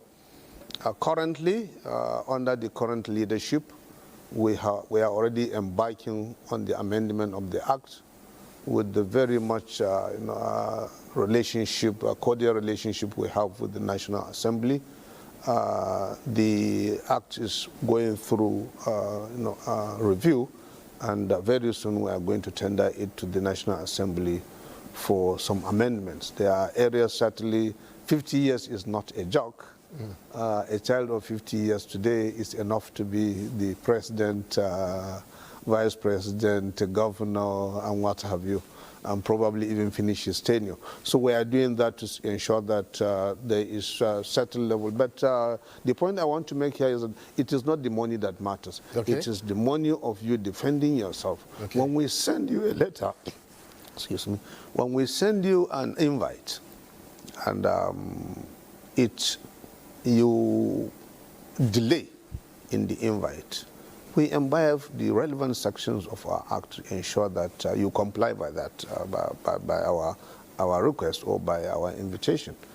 So I think the 500 naira levy or fine, you are very much correct. It is so small. We are reviewing that, and we are very much optimistic that we are going to succeed on that. Chief Commissioner, if I may, what's the most difficult case you've handled since you came on board? And if you would also humor us, how did it turn out? Well, the most, when you say handled, or that the commission has handled, that is, recently. Well, that's what I want to say. Issue of past tense or present participle. We are currently handling case of NEPA. Okay. And I think NEPA, I thought we don't have NEPA anymore. Well, when I say NEPA, I use the Nigerian context for everybody. Okay. Nigerian power. Don't mind me. Yes. Don't mind me, Chief Commissioner. Because what we realize is that unlike the communication companies, the electricity providing companies in Nigeria, to whom the federal government has invested so much energy and time in giving them all the opportunities to develop. The reports before us is most of them have not invested much in the system, but they are expecting much. And secondly, they are a kind of putting fees based on phases or based on environment. For instance, when they force a particular environment to place them under any categorization with regards to whether Band A, B, for instance, or C, and I don't get power for 20 hours. For 20 hours. And the most disturbing aspect is a situation where you go to buy, the credit facility for their service, and the paper given to you for the credit facility is confined to your name and confined to your meter. So we are looking into that actually, and we are going to engage them. We are doing an in-house investigation on that. I am for now.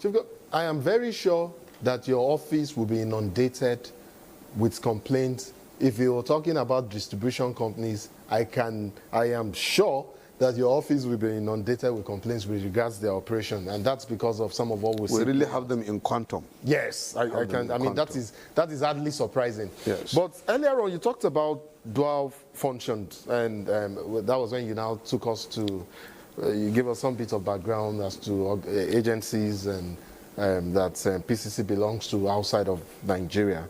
I want to take on that and talk about something that, and that was well before your tenure, that your predecessor did while in office. And I mean, especially in 2023, Nigerians saw PCC getting involved in our national elections. I'm wondering if that is a trend that has come to stay, because part of what we saw was PCC becoming, you know, part of, he was accredited as an election observer during that general elections, you know, and that for PCC was considered a historic milestone. However, it would seem to raise a complex question about the Commission's role, especially as it is meant to be apolitical and non-partisan, you know, a watchdog focused primarily on administrative justice. Isn't the PCC politicizing its image by doing so?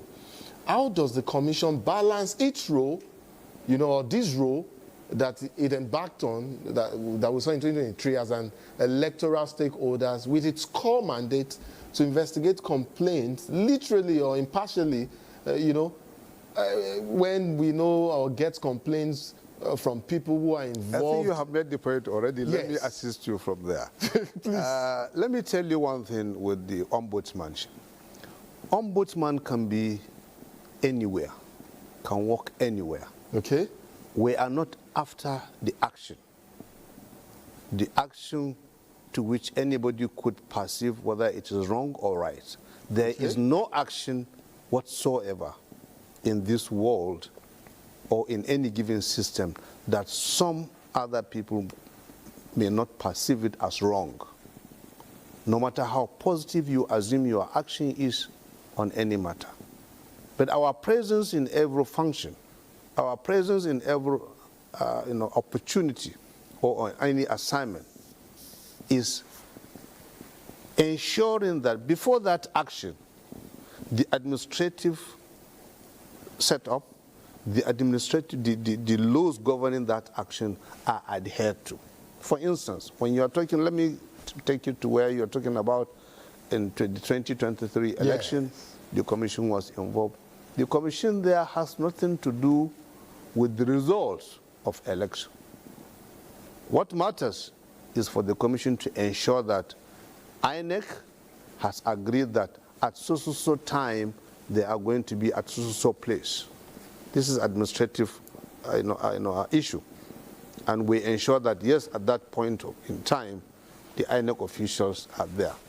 INEC has also produced blueprint, for instance, for all the participants, the contestants, to do this at so time and at so place. Ombudsman will ensure that all those rules and regulations are adhered to. But as to whether who wins election, what happens during election, we have other security agencies that are given that purview to handle such issues. So when you look at the setup in any election supervision all over the world, you will discover there are different organizations, different sectors. Each sector is specific on its mandate. For instance, if the police is there, their own is to ensure that there is law and order in that place. Now, if you take, we have even our former presidents monitoring elections in other countries. True. So when you look at all that, they are based on their experience, they go there to ensure that whatever guidelines provided to them as veterans in leadership, it is really adhered to. So I think the relevance of Public Complaints Commission is virtually in every facet of life. Do what you and I agreed we should do, and let me do my own part as well. Thank you. Well, yet, and I say this because, and that's part of what we're doing here right now, to throw and create more awareness. But speaking frankly, for many years, it will seem like the PCC has been a silent institution. Even today, a significant portion of our population of Nigerians, I wanted to do a quick vox pop before your appearance on my program, but I was unable to do so. But it's my thinking, and maybe I'm wrong, that the population, the greater part, is unaware of the mandates of the PCC and the fact that your services are free. You know, given that, and I came across the number of cases that PCC resolved, you know, over a certain cycle, a recent cycle, almost 170,000 cases, you know, in a recent cycle was resolved by the PCC. What is your assessment of the current public awareness gap? You know, and what specific strategies is the PCC employing to reach the most vulnerable, those people you mentioned earlier when you talked about your federal commissioners being in states and local government? How are you planning to reach the most vulnerable citizens, those who cannot afford lawyers, and who are most at risk of bureaucratic abuses? Well, first, let me make a correction here. Please. Last year, that is specifically 2025, the Public Complaints Commission celebrated its 50th anniversary. During my speech at that period, I made it very clear that in the 50 years of the existence of the commission had received about 1.8 million cases, and it was at that time able to discharge about 1.3 million cases successfully. Wow, that is massive. Recently, since I came on board with all my federal commissioners from each state, that was on the 25th of September 2024, we have received over 700,000 cases. And so far we have treated over 600,000 cases. Now, I agree with you with the issue of level of awareness. I want you to relate awareness of Nigerians with the educational system, the educational volume. I have been made to understand the literacy level in Nigeria is about 70 to 30. So if you have a society that about 70% of the society is illiterate, certainly awareness is going to be very difficult in all its ramifications. All the same, with the kind of program I have with you this morning, you should be able to identify that there are changes in the commission in the last 1 year or plus. And if you are in the same platform with me, where we monitor the activities of all the commissioners in the in the states, you will discover that the level of awareness today is overwhelming. All the federal commissioners are doing their best to see that they have put up visitations to traditional institutions, to youth organizations, philanthropic organizations, and they also invite for them to have one-on-one and understand each other and ensure that people are aware about what we do.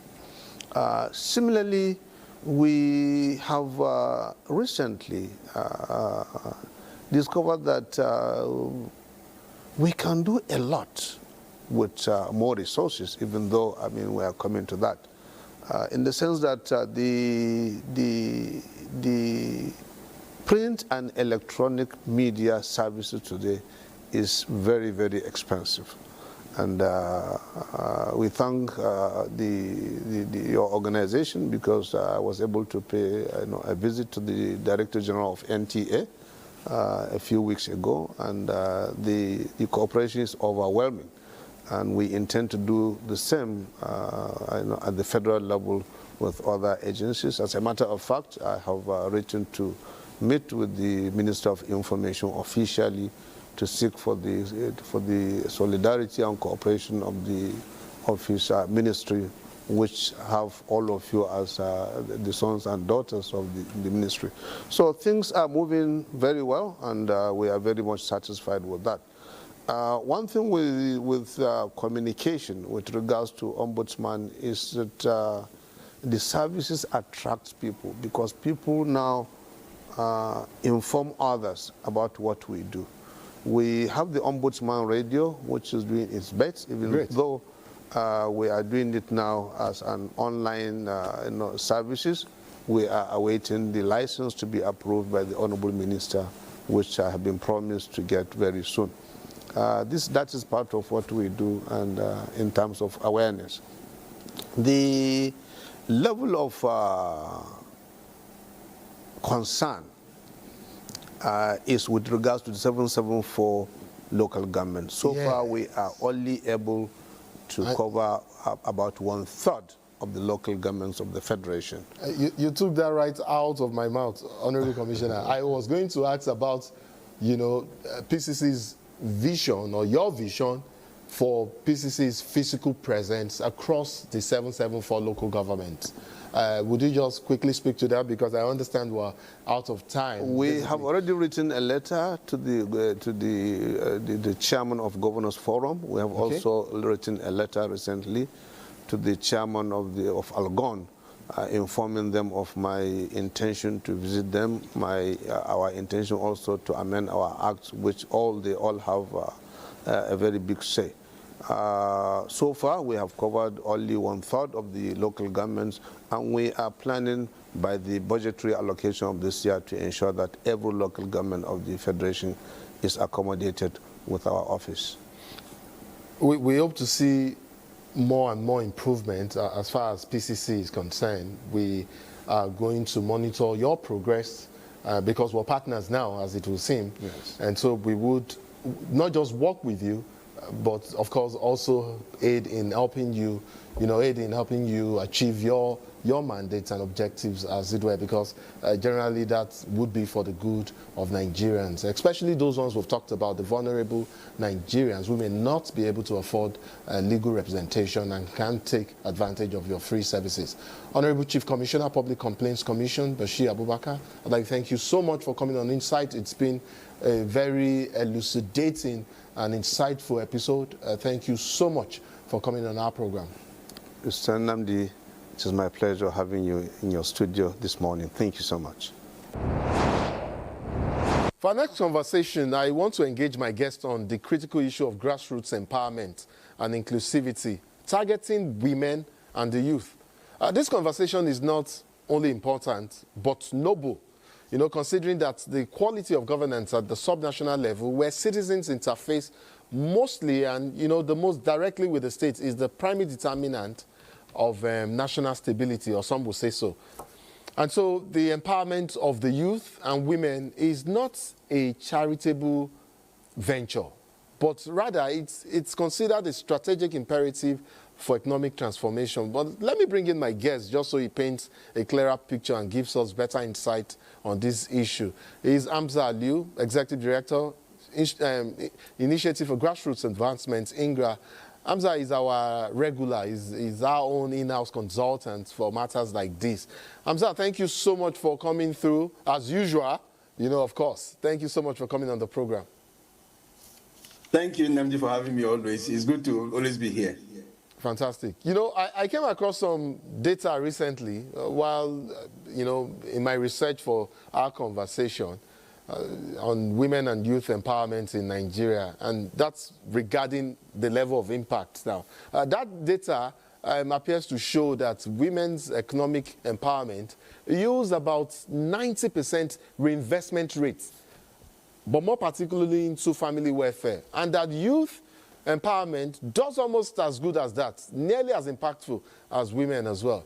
But yet we see states draw budgets, and we see women and youth empowerment appearing as a symbolic line item in their budget and not as a strategic allocation in this budget. From your experience, Hamza, what would it take to reframe subnational budgets so that empowerment for women and youth are treated as serious business, just as serious as infrastructure or other key infrastructures? But now that we also, make these investments or allocations with measurable, accountable outcomes in terms of impact for women and the youth, how can we reframe that conversation? Thank you, Nnamdi, for that question. Actually, I was on the lighter mood. I was hoping that you were going to also speak about the investment in the budget for men, but you didn't go there. I was hoping you were going to go there. You didn't go there. But so let's continue. Let's continue. Yes, maybe that's another conversation for another day. For another time.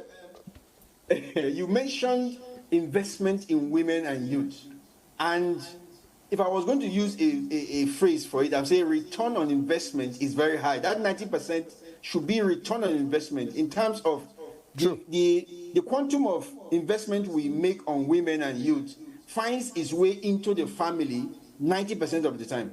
Now, that is a very huge data to have in terms of any entrepreneur that wants to go into that kind of business. If you want to build families, which is the smallest unit of every society, if you want to build a family, then invest in women and youth.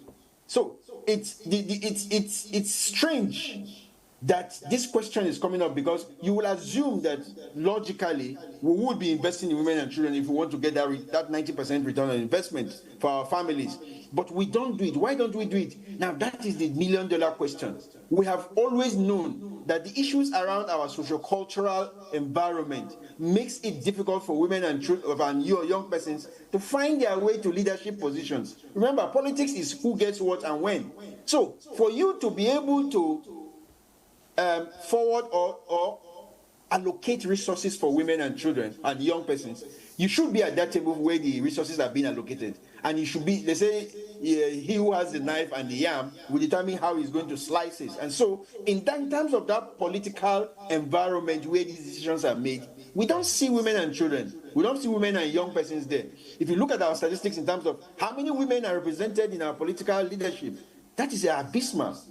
If you look at the National Assembly, if you look at in terms of appointments, if you look at in terms of the governors, how many of them are women? In terms of local government chairmen, how many of them are women? In terms of houses of assemblies, how many of them are women? You find that there are a lot of gaps in that. So participation in leadership is one of the key reasons why we don't have that kind of investment coming in. But unfortunately, even the young persons even the men that are present in that sphere where the decisions are made don't seem to fare much, because I don't know whether they allocate any monies to themselves. But one key thing that's important is that the political visibility, the political participation, leadership participation of women and young persons is the reason why they don't have that kind of investment. And until we get that right, you will find that we are going to be struggling. And that's why you see, when we allocate budgets to issues around women and young persons, what you see these days is that when you say young persons, it's sports and Ministry of Youth and Sports, you hear. You'll be asking, anything about youth, why does it have to be sports? Why can't it be Ministry of Youth and Technology? Why can't it be Ministry of Youth and Health? Why can't it be Ministry of Youth and Education? How come it's Ministry of Youth and Sports? And then you hear Ministry of Women Affairs and Social Development. Why? Because they want to add children to it. So we have a lot of to identify clearly where we need to where we need to put the most investment if we want to help our families, if we want to help our society. Unless we do that, we'll have this problem. So do you think the governance structure is the problem? Because, I mean, we'll talk about this inclusion or exclusion of women and children and how it creates, you know, a democratic legitimacy crisis. And I'm sure you have witnessed up close where state governments, prioritize patronage over social infrastructure. So when I talked about governance structure system earlier on, I meant, do you think constitutionally or say politically, the governance system has done enough to reverse this structure that we have talked about of exclusion that relegates young persons, the youth and women, to political mobilizers rather than decision makers themselves? And in talking about changing the narrative, how do we begin to change this structure at maybe local government level or, the state as it is?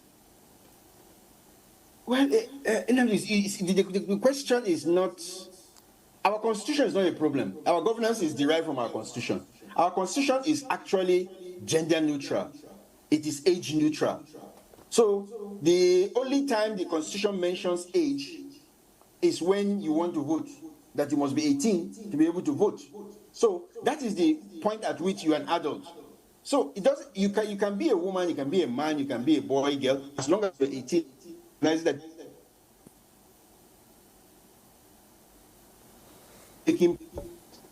so the question will now be, how come our constitution that is neutral produces a system that disenfranchises women and young persons to the extent that it's beginning to tell on our development.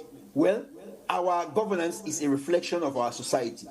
Our society is what governs us as a people. And that society is governed by culture and religion. We're very cultural. We're very religious. And our culture is predominantly a patriarchal culture where men take dominance. And so it becomes difficult if you want to, since democracy is a participation game, if you want to participate in governance, then you must look at how does the culture allow those who should participate, and what are the cultural norms and systems that allows everybody to participate. You see that participation for women and young persons is determinant on the predominant male in that environment. If it's a family, it's the man that takes the decision. So because of that, you find that it's difficult for the system, the governance system, to throw up women and young persons into governance, because you need to have those gatekeepers agree with you. So if we're going to change it, we need to either do one of two things. Either we change our constitution to reflect our society, or we change our society to reflect our constitution. Either way, we must find a balance between the two of them. And the reason why we're having this back and front is that we don't have a balance yet. Nobody is sitting down to say, come, all this participation we're talking about, are we looking at where we're coming from? Do we need to change something in where we're coming from so to suit what we want to be, what we want to do?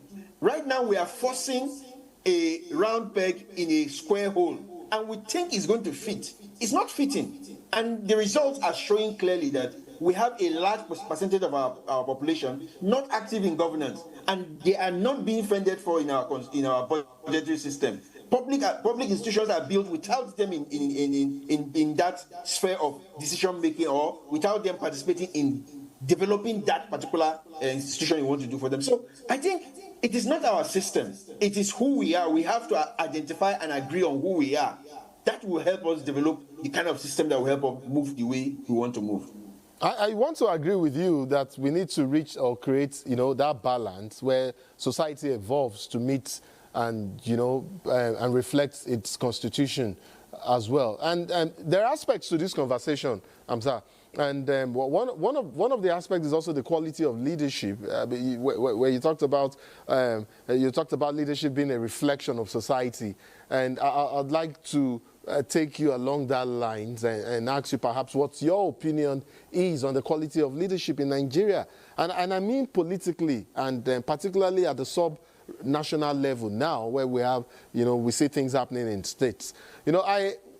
Just recently, a couple of days ago, I happened across a seminar paper on this subject matter of empowerment, of women and youth in states and local government, and what that paper essentially describes, is Nigeria at a stagnated level. It says Nigeria's stagnation, there's a confusion between leadership and, and what makes up, or the qualities that makes up leadership, as it were. That's what the paper focused on.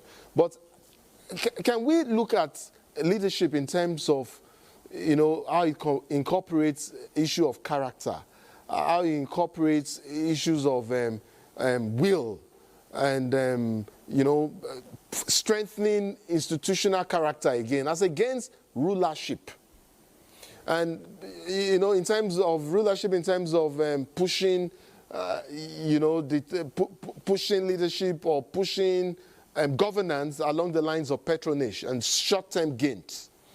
And we see this play out, and I say this because we see this play out oftentimes, maybe, but more particularly at the state level, at these sub-national levels, where development strategies rarely outlive the administration in power at that time, administration, on seats. How can we now force leadership, or, then force a narrative where leaders, prioritize institutional continuity over the impulse to dismantle or rebuild for what they term political convenience?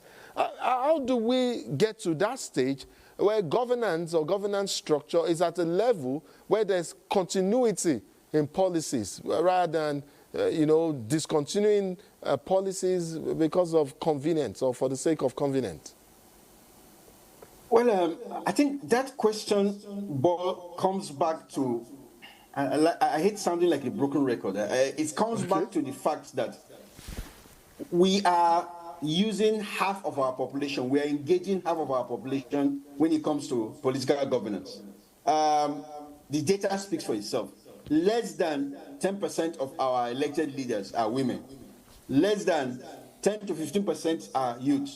So it means that more than 60-65% of those persons that will show up as leaders, both at subnational level and at national level, is even worse at subnational level, because at subnational level, culture and religion plays a more stronger role when it comes to who becomes a leader. And so you see that a lot of times, the number of women and young persons that we have at the national level seems to be better off than what we have at the state level and local government level, because you cannot be a leader in your community when the men are the one making decisions. You can't be a leader in your community when the older persons are the ones that are taking decisions. Because what we're talking about now is power play. Who holds the stakes? Who holds the cards? In leadership, influence is about power. And when it comes to allocation of resources, influence counts more. Power counts more. And so a man that has power cannot understand where a woman who has never tested power is coming from. And so when they want to do a policy, when they want to do, they want to give, House of Assembly members want to give something to their communities. Instead, they will go and they will think, oh, this is what the women need.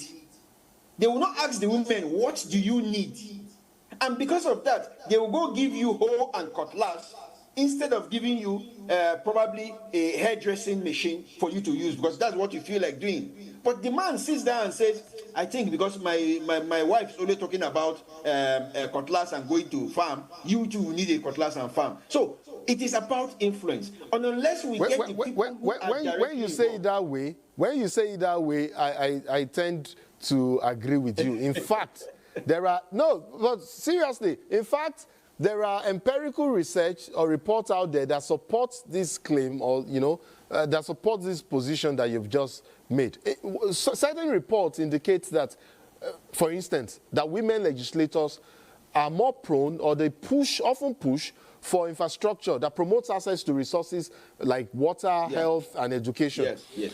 And that when you flip it to young persons or young legislators, they often canvass for development issues like digital literacy, like you talked about technology earlier, and long-term horizons. But what we see and continue to see in many states is that women are often confined, where they exist or where they are within the polity and in the systems, they are confined to soft ministries. And the young people, youth, are entirely absent from cabinet level executive portfolios. Yes, we see some of them now, even at federal level, at state levels, but it's rare and it's not a given. What do you think the political strategy should be to move beyond just increasing numbers now?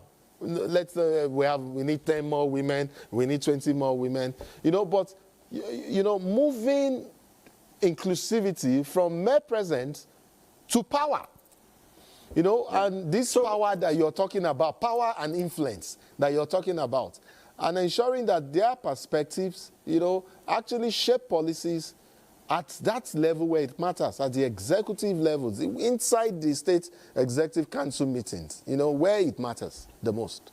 Yeah, Nnamdi, one key tool that we have found that is universally acceptable and it helps in bridging this gap that we're seeing is that affirmative action tool. Right now, Nigeria has a gender policy that says 35% affirmative action for women, meaning that in both appointive and elective positions, we should have at least, out of every 10, we should have between 3 and 4 women being in giving those positions of leadership. But what we see in reality is that it is a policy, and because it is not a law, many implementers, those politicians, will tell you, well, in our place, that kind of policy doesn't work.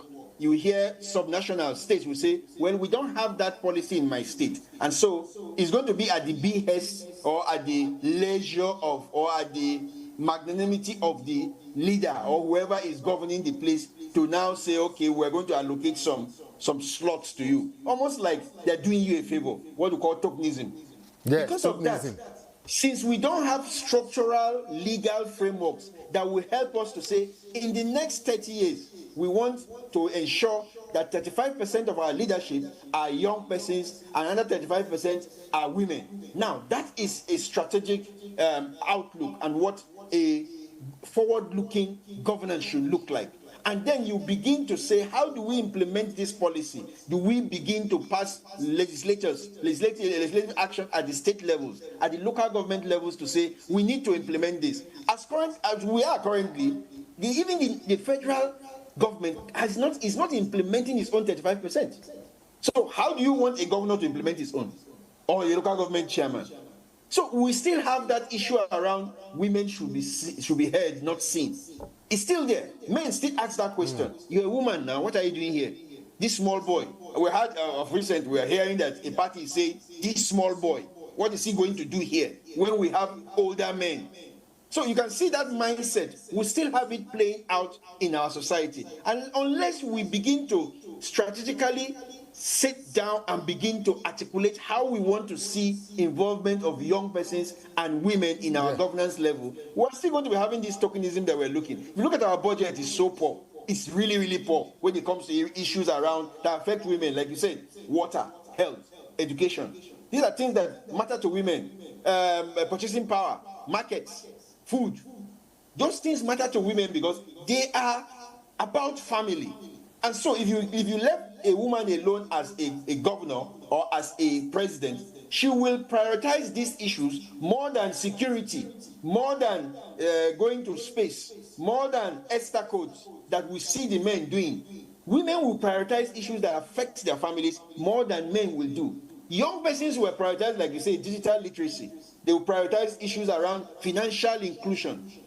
All these things are what makes a developing country move forward. But alas, we're still struggling with the bread and butter issues around who are we? How do we define ourselves? We are still defining ourselves whether we're a man, a woman, a young person, or an old person, rather than what capacity can we bring to the table. So I think the conversation needs to get... Yes. I was just going to say, sorry for butting in there, but I was just going to say this is right up your alley. This is, I reckon, the initiative for grassroots advancement, does programs to, throw this whole issue there on the table. And I wonder how some of what you do as civil society to push this conversation right to the doorstep of government and ensure that they, practice some of what you've just talked about there. Because honestly, and I think the point's been made already, that women and young persons or youth need to be co-developers, like we owners of the development planning and budget oversight, functions, and not just be mere spectators. And when it comes to issues like this. On a final note, just so we round off our conversation, because I understand that this is about it for this section or episode of for this segment of the program. That is, just so in 60 seconds, if it's possible, local government.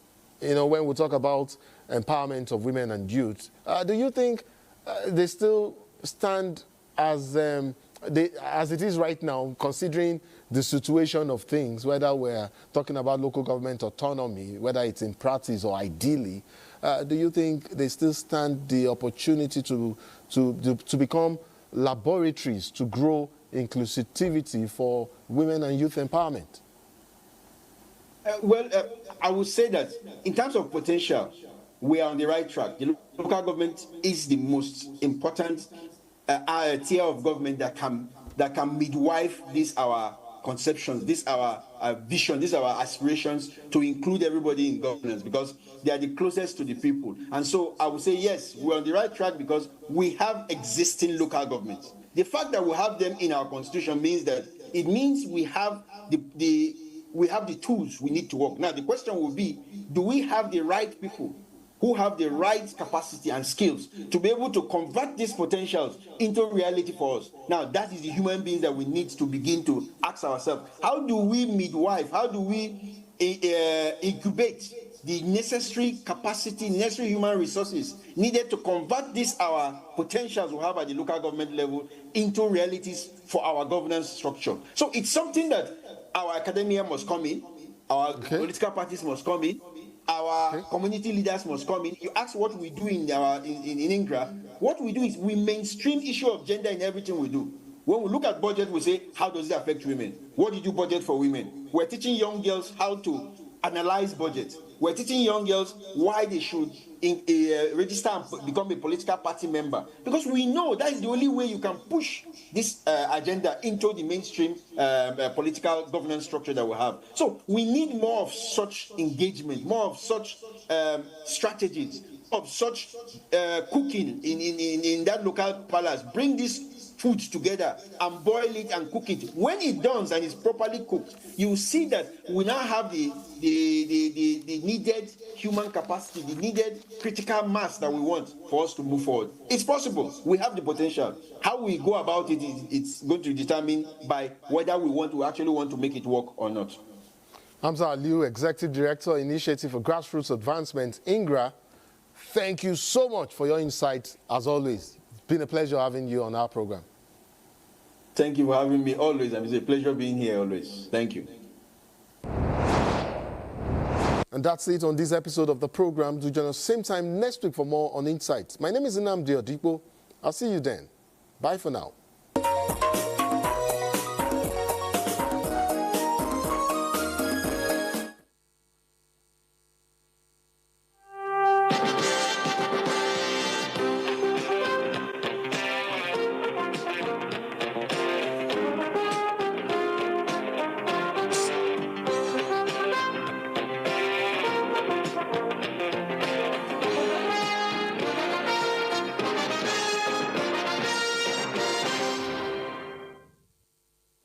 A nation's future is only as strong as its classrooms. And at the heart of this is the professionalization of teaching, a key driver in achieving SDG 4 quality education. In Nigeria, efforts to professionalize the teaching workforce are focused on setting clear standards, strengthening accountability, promoting continuous learning, and elevating the social status of teachers to align with other respected professions. It marks a shift from the past, when teaching was often seen as a temporary or stepping stone occupation, to a regulated field reserved for qualified and registered practitioners. Since its establishment in 1993, the Teachers Registration Council of Nigeria has played a central role in this transformation, eliminating unqualified practitioners by enforcing minimum entry requirements and maintaining a national register of certified teachers. Historically viewed as a last resort career, teaching has struggled to attract top talent. But with ongoing reforms, that perception is gradually changing, driven by a renewed emphasis on professionalism, passion, and purpose in the classroom. Yet, challenges remain. Many Nigerian teachers continue to earn less than their counterparts in other professions, contributing to low morale and a persistent brain drain. Can professionalization reverse this trend and restore confidence in the profession? On Panorama today, we examine how standardized entry requirements, ethical codes, and continuous professional development are reshaping teaching into a fully regulated profession, and whether these changes are translating into improved learning outcomes and clearer career pathways for educators. You can follow these news broadcasts live on our website at nta.ng/live and on our other social media handles displayed right on the screen. I'm Awal Yusuf Jibo. Thank you for joining us on Panorama.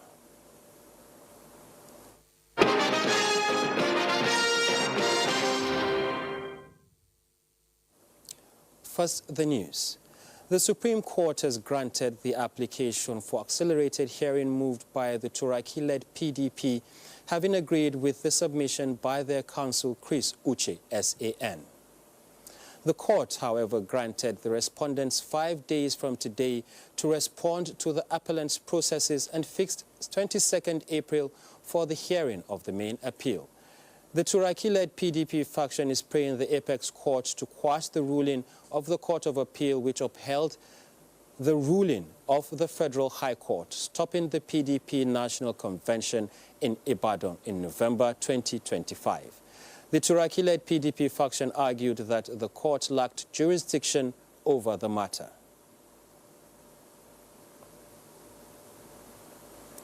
Away from that, all is now set for the National Convention of the African Democratic Congress, ADC. Let's now join Timothy Yusuf for an update. All is indeed set for the National Convention of the African Democratic Congress, ADC National Convention. Although amidst numerous controversies, one, there was an issue of securing venue. According to the party's leadership, the leadership of the party through its National Publicity Secretary, Malam Bolaji Abdullahi, had earlier tweeted that the venue was being denied them. But then, as at this morning, reports had it that permission had been granted the party to go ahead with the planned national convention here at the Rainbow Event Center at the Central Business District area here in Abuja. And then the second controversy had to do with a Supreme Court ruling to determine the legality of the authentic leadership of the party in a tussle between the David Mark-led National Working Committee and the factional leadership being led by Nafiu Bala Gombe.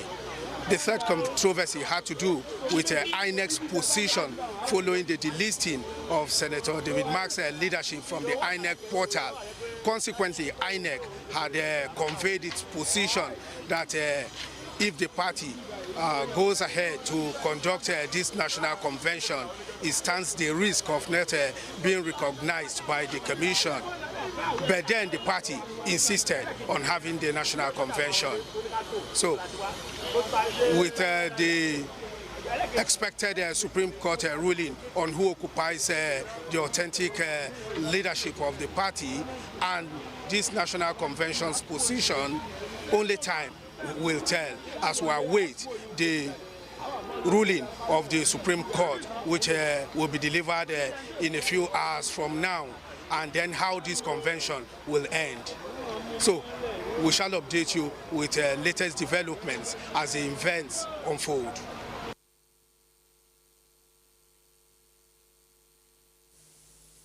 For that update. The Senior Special Assistant to the President on Special Needs and Equal Opportunities has reiterated the federal government's dedication to inclusivity and empowerment for persons with disabilities in Nigeria. Our correspondent on disability matters, Ngufang Shaji Ugwanyi, reports that PWDS took a solidarity walk in Abuja to promote advocacy on grassroots understanding and support for President Bola Tinubu's policies and programs that have greatly improved the livelihoods of citizens and about 35 million people with disabilities across the country. At the Hope Again 2027 Solidarity Walk, powered by the Sheikh Tinubu Youth Mandate Movement, the Senior Special Assistant to the President on Special Needs and Equal Opportunities, Muhammad Abba Isa, highlighted key achievements targeted at improving the lives of persons with disabilities across Nigeria. He noted that the creation of his office has strengthened representation at the highest level, while mainstreaming disability inclusion across ministries, departments, and agencies.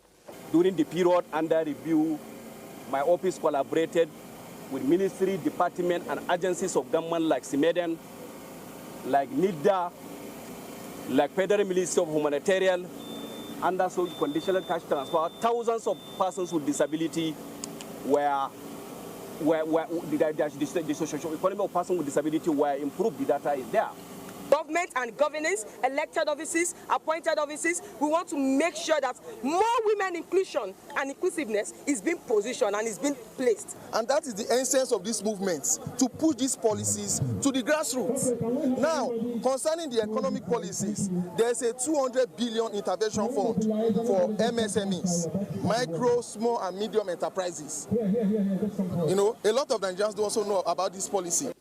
The event, which drew a large turnout of young Nigerians and advocacy groups, serves as a call to action for greater unity and participation in building an inclusive society. In Abuja, Gufan Shaji Ugwanyi, NTA News. And now to education. The Joint Admissions and Matriculation Board, JAMB, says all is set for the 2026 Unified Tertiary Matriculation Examination scheduled to hold from April 16th to 22nd. The board says no fewer than 2.2 million candidates are expected to sit for the examination in 966 computer-based test centers nationwide. 23 centers were delisted over poor performance in the recent mock UTME. Candidates yet to print their examination slips are advised to visit the board's website to obtain them, as the slips contain details of the date, time and venue of the examination. JAMB adds that special arrangements have been made for candidates living with disabilities through the JAMB Equal Opportunity Group. The board also warns that it will enforce strict penalties against examination malpractice and the possession of prohibited items during the exercise. Meanwhile, the Minister of Education, Dr. Maruf Tunji Alausa, has inaugurated 2 model science secondary schools in Kogi State, describing the project as a boost to the nation's education sector. The schools located in Nagazi Adavi local government area and Okebukun in Kaba, Bunu local government areas, all in Kogi State, have been executed by the administration of Governor Ahmed Usman Ododo as part of efforts to improve quality education across the state. Ajibola Christopher reports. The Minister of Education, Professor Tunji Alausa, in company of Governor Ahmed Usman Ododo and other top government officials, inspected facilities at GYB Modern Science Secondary School, Nagazi, in Adavi local government area, equipped with modern teaching facilities capable of competing with global standard.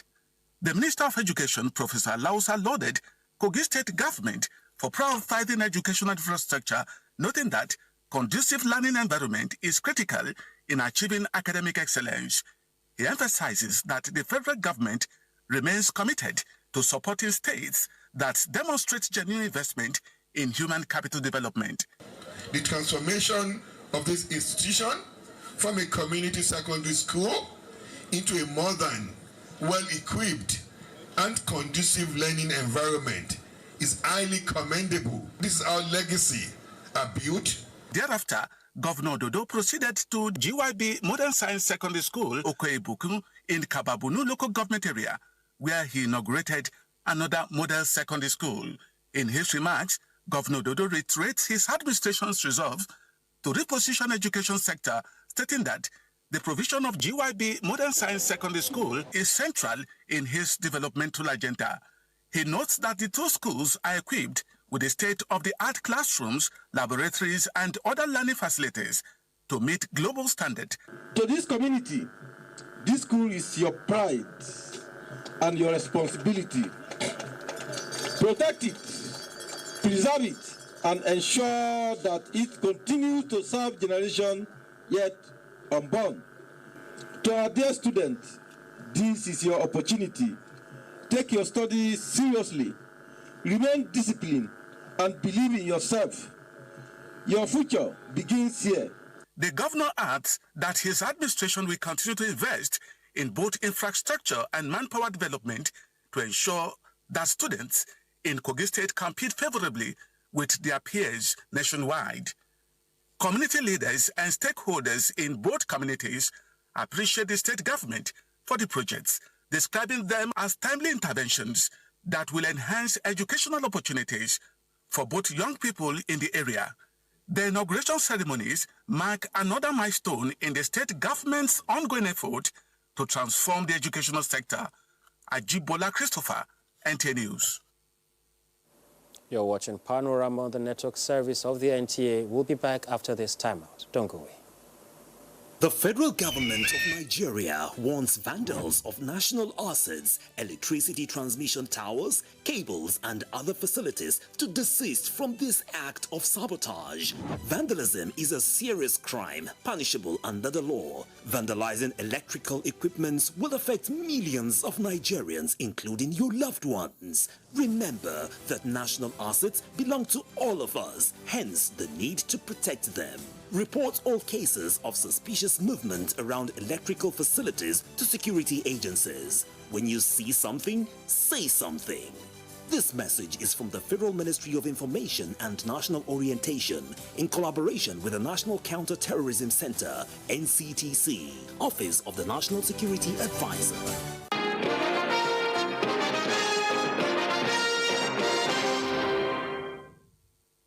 Welcome back. Dedication, steadfastness, and sincerity of purpose by teachers will go a long way in molding the future of the Nigerian child. This, according to experts, will put the profession in its rightful position as a pathfinder of Nigeria Academic Foundation. Bolaji Akim tells us more.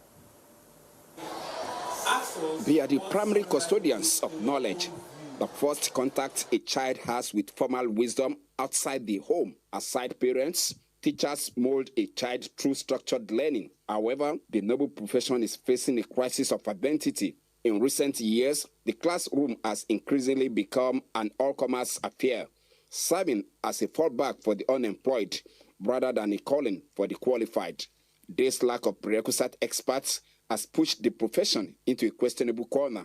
Some teachers will put in their best without minding whether the salary is coming or not, just as service to humanity.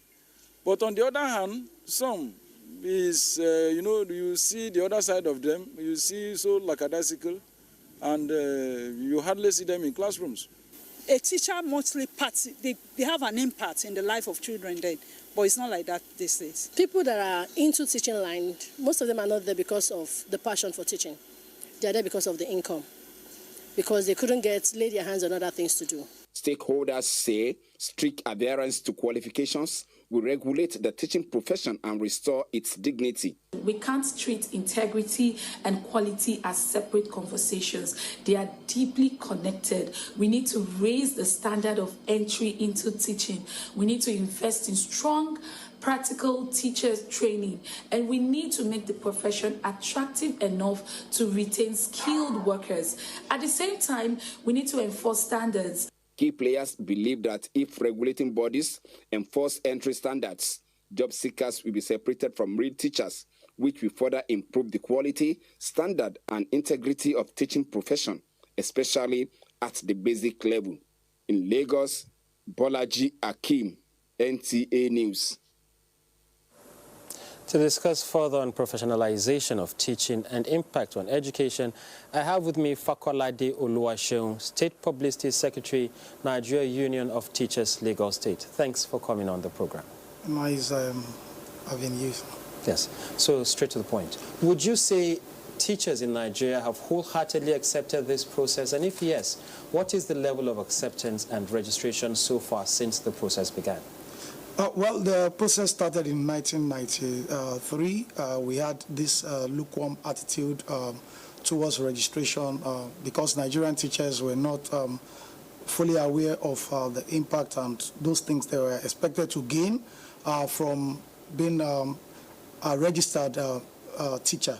And over time, with advocacy, improvement in the program from Teachers Registration Council, many of our teachers were able to understand what exactly they're expected to gain. And you will see that since 2024, we've had a surge in the number of individuals that actually sat for the examination.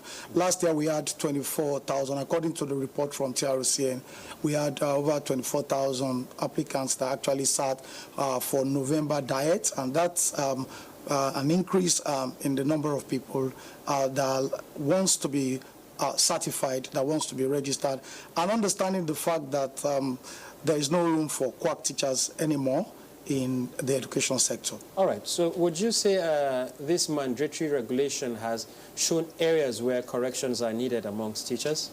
Yes, quite a lot of things were actually introduced by the current administration of the registrar. They've taken away so many other things that it felt like were not all that irrelevant to modern day teaching. Before we had things like, I'm talking about guidance and counseling, psychology, history, all these things were placed as examination for those who were coming on board. But now we have introduction of digital literacy, we have introduction of child safeguarding. So all these things are things that are now impacting positively on teachers and making them to be able to compete globally, and they are able to meet up with the global standard. Okay. Assess the impact the professionalization of teaching has had on students and pupils. As of today, you can see the children that we're turning out. I'll use Lagos State as an example, great children. Many of our children are going outside the country to engage in competition, robotics competition, different kind of competition. We had just had a one-day governor that actually emerged from Lagos State Model College, Abuja. The quality of the children that we are turning out these days cannot be compared to what we had about 10 years ago. And you will know that it's only what you've deposited in a teacher that the teacher is also going to impact on the children. And so with those changes, with those reforms, with those things going on in the education sector as of today, things are really getting better. The children that we are turning out are also different from what we've had in the past. Okay. And what are the disadvantages a teacher could face if they refuse to register?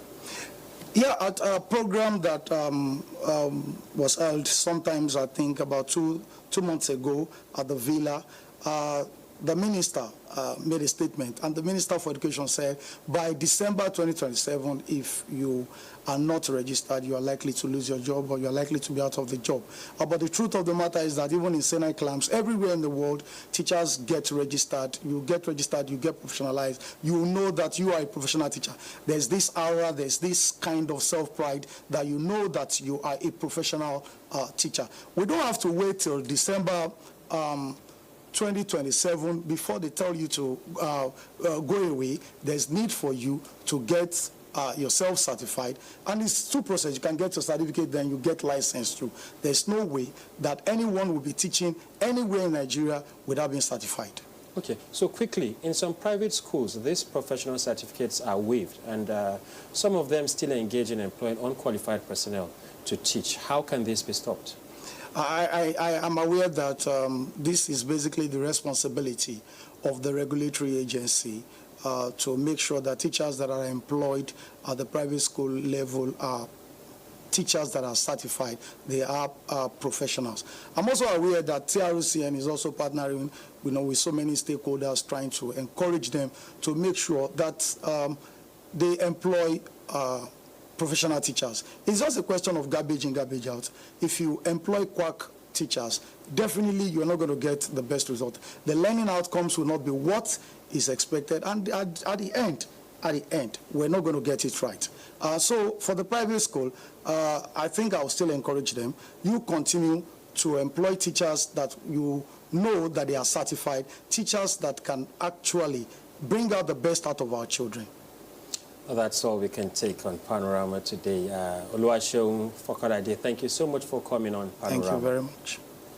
A tripartite memorandum of understanding to build a state-of-the-art training and research hub known as She Center has been endorsed in Abuja for the empowerment of 25 million women across the African continent. Ngozi Teknikio reports that the agreement is between the Federal Ministry of Women Affairs, University of Abuja, and Frontera Verde Contracting LLC.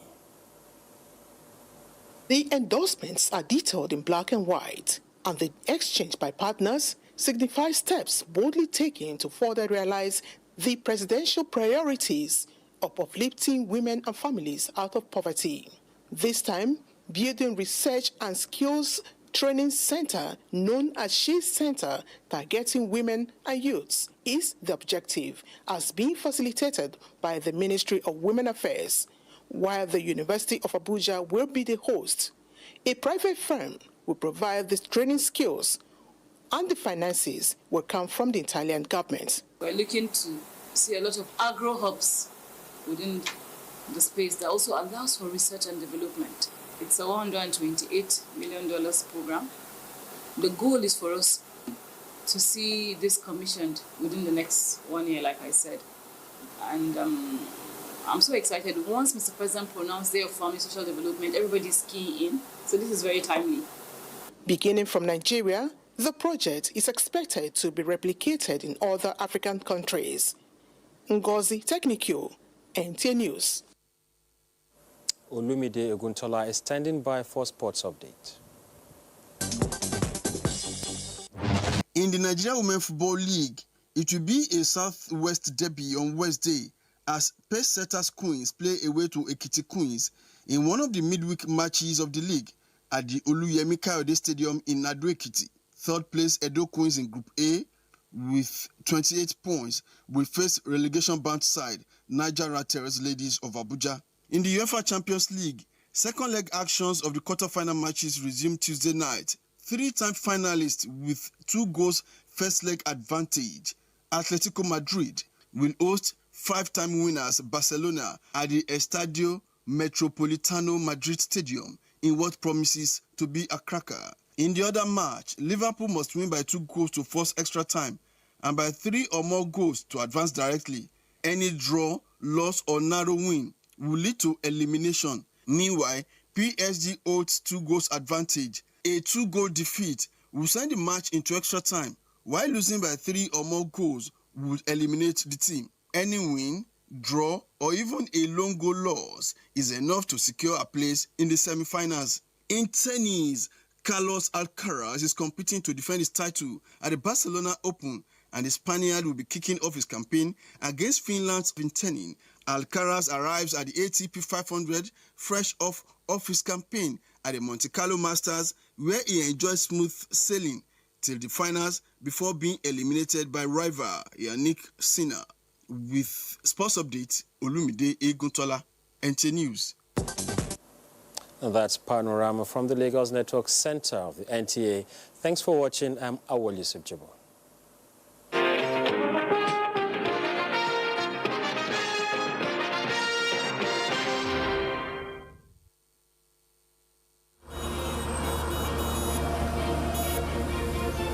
Lives are in your hands while you drive.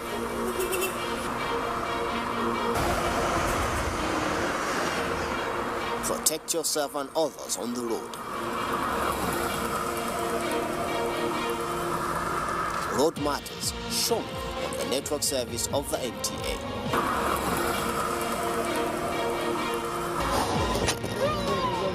Join us.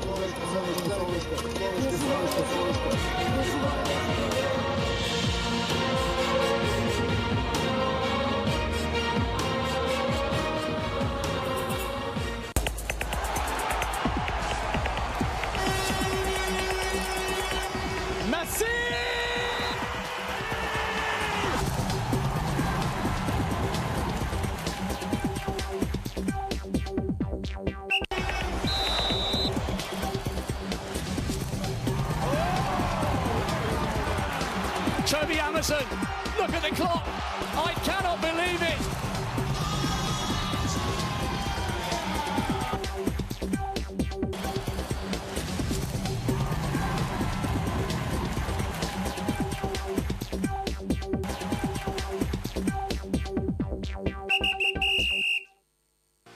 Long before the beam of satellites, the variety of streamers, the bustling markets of Idumota, Iweka and Asaba production centers, there was the Nigerian Television Authority, Nigeria's first and finest window to the world.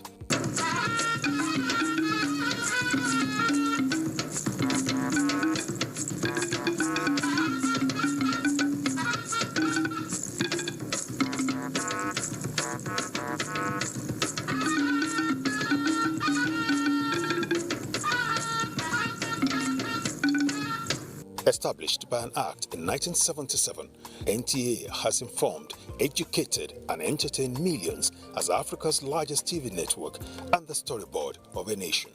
flute and decks every day, nothing else. How can I respect you? NTA's landmark productions became a mirror of identity, tradition, and resistance, and its stars a household name. These weren't just actors, they were pathfinders. NTA was their stage and their launchpad into history. Language, morals, and a sense of national cohesion were the driving force of our stories. The king's only worry was the absence of a male heir. Drama met development, entertainment met empowerment. Today, the spirit of storytelling lives on, with shows like Weekend Deal, Conversations, The Medley Show, Generation XYZ. NTA connects with Nigeria's youth, sharing ideas, culture, and conversation. We capture the voices of the vibrant generations and train the storytellers of the future. This is the network service of the NTA. We now join our outside broadcast crew for a live telecast. Please stay tuned. Tell them to join the matter engineer that I'm calling them. Huh? Engineer, there. Who is there? Huh? Hello?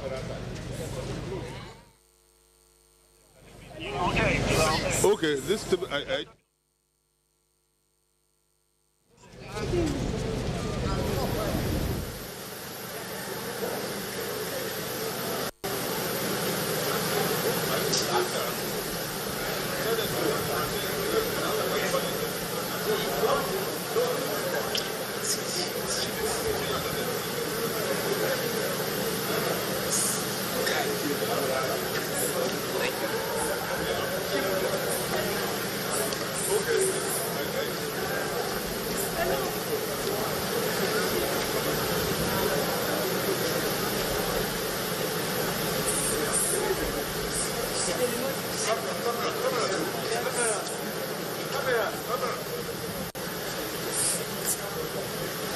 How's your blocking me?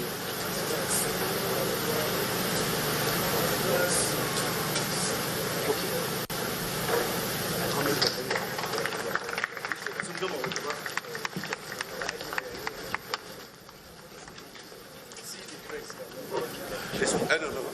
The remote. It's a remote. It's a remote. The moment we all have been waiting for, the ribbon cutting and now the plaque unveiling of the corporate headquarters of the Nigeria Revenue Service. Remove it. Yes. This building, the corporate headquarters of the Nigeria Revenue Service, was commissioned on the 14th day of April 2026 by His Excellency Asiwaju Bola Ahmed Tinubu, GCFR, President Commander-in-Chief of the Armed Forces, Federal Republic of Nigeria. May this edifice stand as a lasting symbol of integrity in public service, holding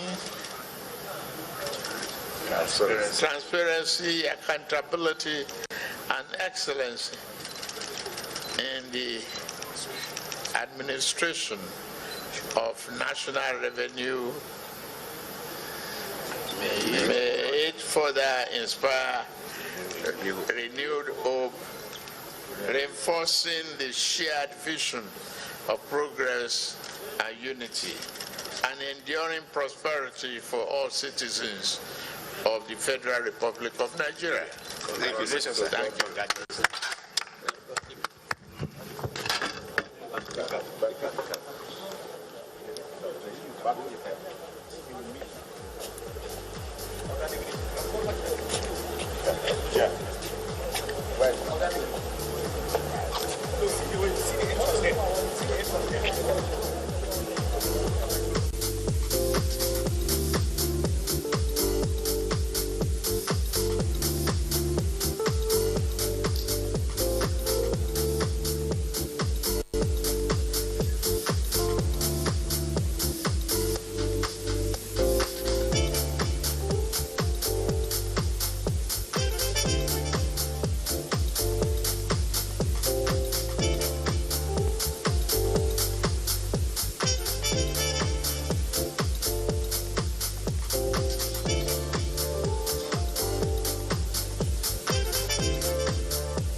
Excellencies, distinguished ladies and gentlemen, may I now receive in this auditorium the President of the Federal Republic of Nigeria, Commander-in-Chief of the Armed Forces, His Excellency, President of the Federal Republic of Nigeria, Asiwaju Bola Ahmed Tinubu, GCFR.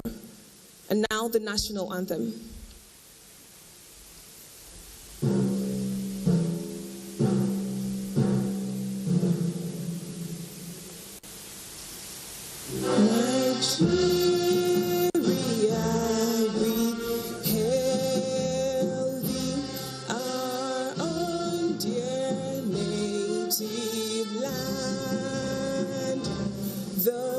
Tribe and tongue may differ, in brotherhood we stand.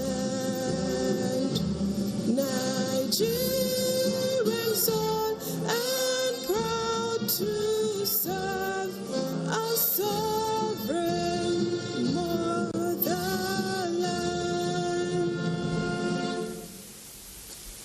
May God bless the Federal Republic of Nigeria. You may please be seated. Thank you. On your mandate we shall stand.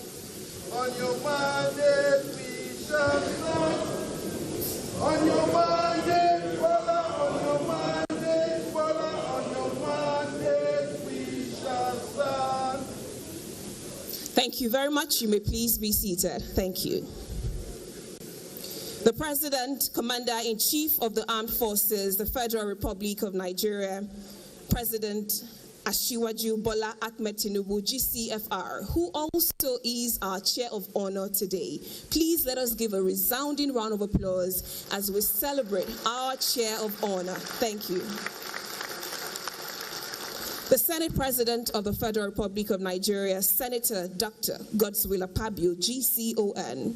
The Speaker, House of Representatives, Right Honorable Abbas Tajuddin, GCON. The Deputy Senate President, Senator Barau Jibrin. Deputy Speaker, House of Representatives, Right Honorable Benjamin Kalu. Executive Governors present. Deputy Governor of Oyo State, Barrister Abdurrahim Adebayo Lawal. Chairman, Senate Committee on Finance, Senator Mohammed Sani Musa, CON. Chairman, Senate Committee on Appropriation, Senator Solomon Olamilekon Adiola, Senator Yayi. Chairman, House Committee on Finance, Right Honorable James Abiodun Faleke. Secretary to the Government of the Federation, Senator George Akume, CON. Chief of Staff to the President, Right Honorable Femi Gbajabiamila, CFR. Honorable Ministers present, the Inspector General of Police, IG Toji Disu.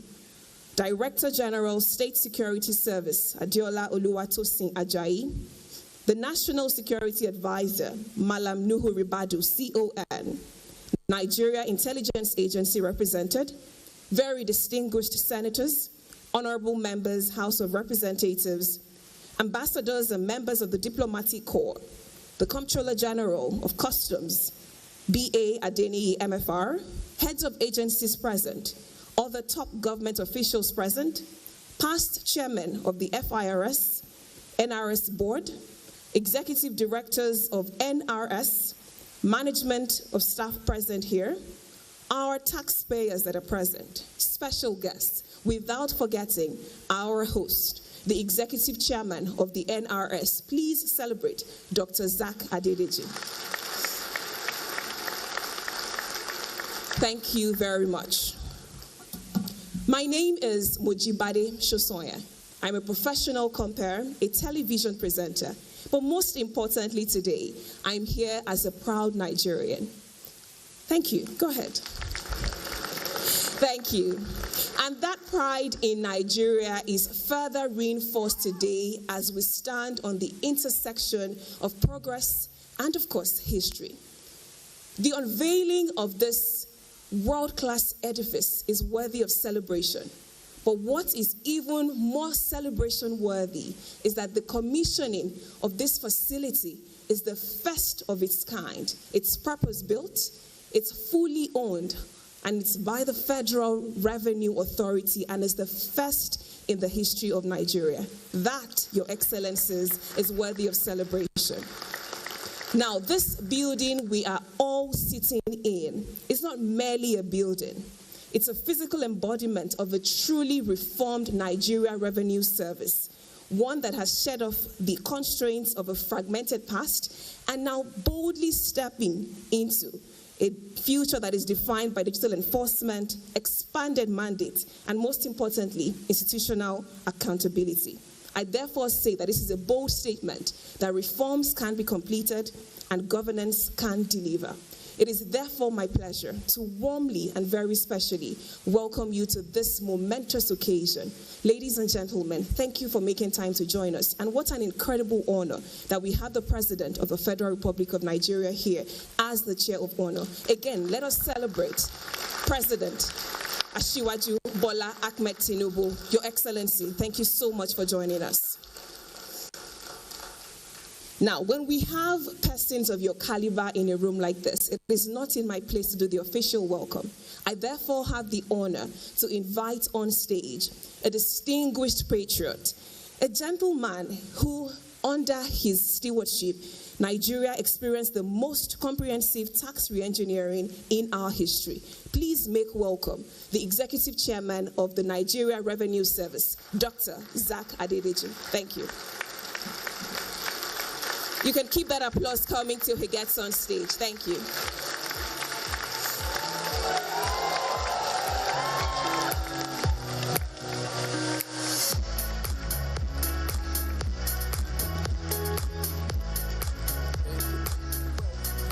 Thank you. Thank you. Because of time,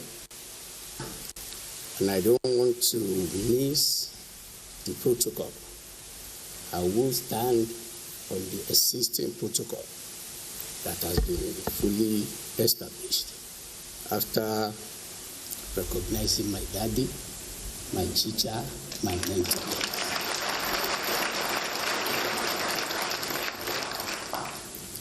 It is with profound gratitude to Almighty God and a deep sense of honor that I welcome Your Excellency, the President of the Federal Republic of Nigeria, the President of the Senate, the Speaker, House of Representatives, to this commissioning ceremony. I also welcome Your Excellency, the Executive Governor present, the Honorable Minister, NSA, Chief of Staff, and all the heads of department, captains of industries, development partners, member of diplomatic community, our contractor and consultant, my dear colleagues of Nigeria Revenue Service and that of the Villa, all distinguished guests to this historic occasion. Today marks far more than the commissioning of a building. It marks the culmination of a defining institutional journey, one that has spanned years of vision, persistence, complexity, and ultimately disciplined delivery. What stands before us is not merely an edifice of steel and structure, but the physical manifestation of a nation choosing order over drift, discipline over fragmentation, and execution over intent. It is the coming to life of a renewed fiscal vision, one that is structured, credible, and built to endure. Your Excellency, Mr. President, this moment is inseparable from your leadership and the reform agenda you've courageously advanced. When this administration assumed office, Nigeria faced a critical inflection point, marked by constrained fiscal space, weakened investor confidence, and structural distortion across key sectors. What followed was not an incremental adjustment, but a comprehensive reset of nation's economic and financial architecture. Through your decisive actions, Your Excellency will restore macroeconomic credibility, unifying foreign exchange markets, clearing long-standing backlog and re-establishing confidence in Nigeria's ability to operate a transparent and market-driven system. These were not easy decisions, but they were necessary decisions, and the history will recognize them and be kind to you for such decisions. Building on this foundation, your administration undertook one of the most significant revenue reforms in Nigeria history. And to put that in perspective, the first tax law made in this country was done in 1903. That is 122 years ago. We changed that. Over 60 fragmented tax laws were streamlined into a simplified and more coherent framework, strengthening compliance, improving predictability, and enabling efficiency in administration. Crucially, this reform was not driven by higher tax burden, but by better system, broadening coverage, and stronger governance. The outcome speaks for itself, with Nigeria recording historic domestic revenue performance, demonstrating that discipline reform yields sustainable results. And to put this in perspective, Mr. President, 5 years ago, the total collection for Nigeria revenue was 6.8 trillion. And by 2025, Mr. President, you triple that. You ended the year by 28.7 trillion.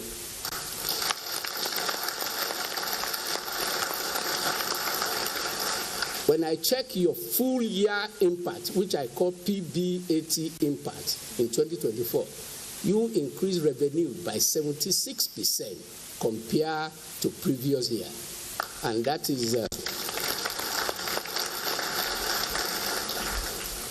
Mr. President, seeing that and with the support from subnational, that is the evidence of your decisive and necessary decisions.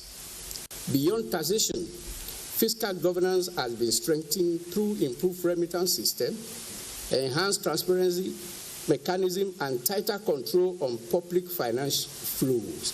And if to put this in perspective, Mr. President, May 2023, when you assumed office, the total money available for the Federation was 711 billion. By September 2025, it was 3.6 trillion. That is 400% above what you inherited. And that you can see from the commissioning we've done in the state, they will all allude to the fact that you've given them what no government in the history of Nigeria has given to them. Trade has been modernized through the recently launched National Single Window, reducing inefficiency and strengthening revenue assurance. This 10 years before now, we've attempted 6 times to do National Single Window. Under 2 years, to be specific, March 27, in conjunction with Custom, and the rest will launch National Single Window within 2 years under your able leadership. Thank you, Mr. President. In energy reforms, the revolutionary sales of crude in Naira initiative has repositioned the sector from fiscal burden to a stabilizing anchor for the economy, especially at this crucial time. Across these areas, what we are witnessing is not an isolated but coordinated transformation of a fiscal state. Mr. President, if you will permit me to illustrate in empirical terms the 3 critical decisions and policy that you've done that has revitalized Nigeria economy. And with your permission, Mr. President, I will just list them with practical example. First, on your first day in office, you remove fuel subsidy.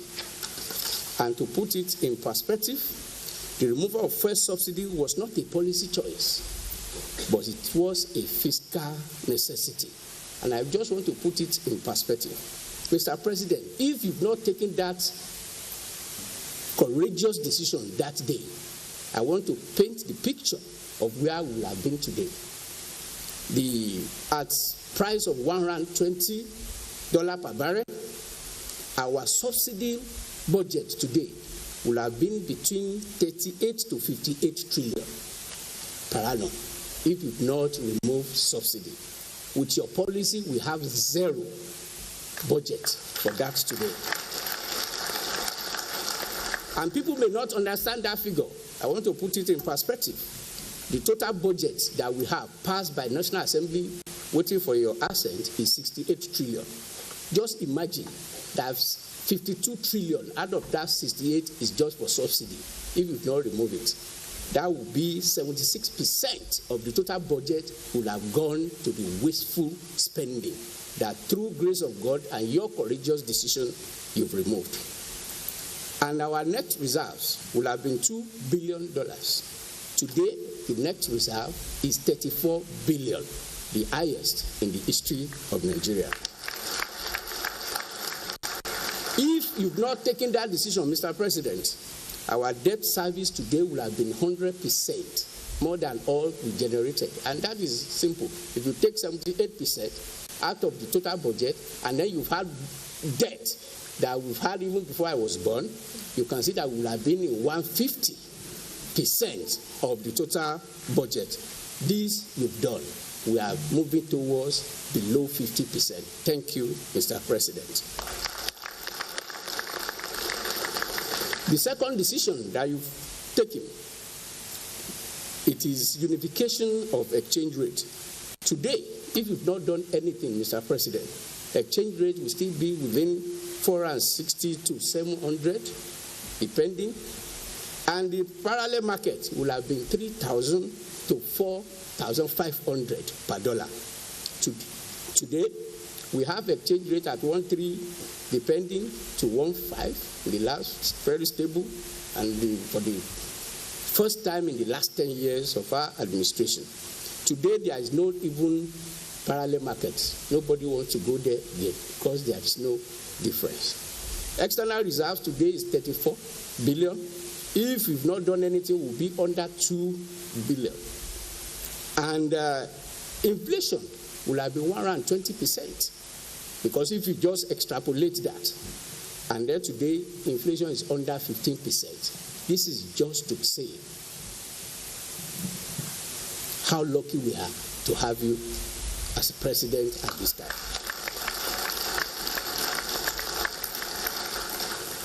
If you've not taken that decision, Mr. President, petrol supply security today will have joined the queue.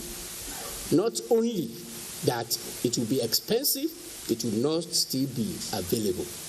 Today we have stable because it's easier to say wait for Lekki than wait for Europe. Thank you, Mr. President.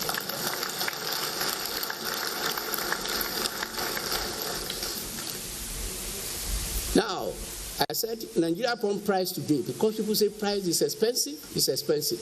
And that is why, as you taught me, that I must be data-driven. That's why I come with the data, because I know what I'm listening. I don't want to give the word that people. Mr. President, the price in Nigeria today is 0.88 cents, which is less than $1. In the United States, is $1.70, which is 22% higher. In India, is 25% higher.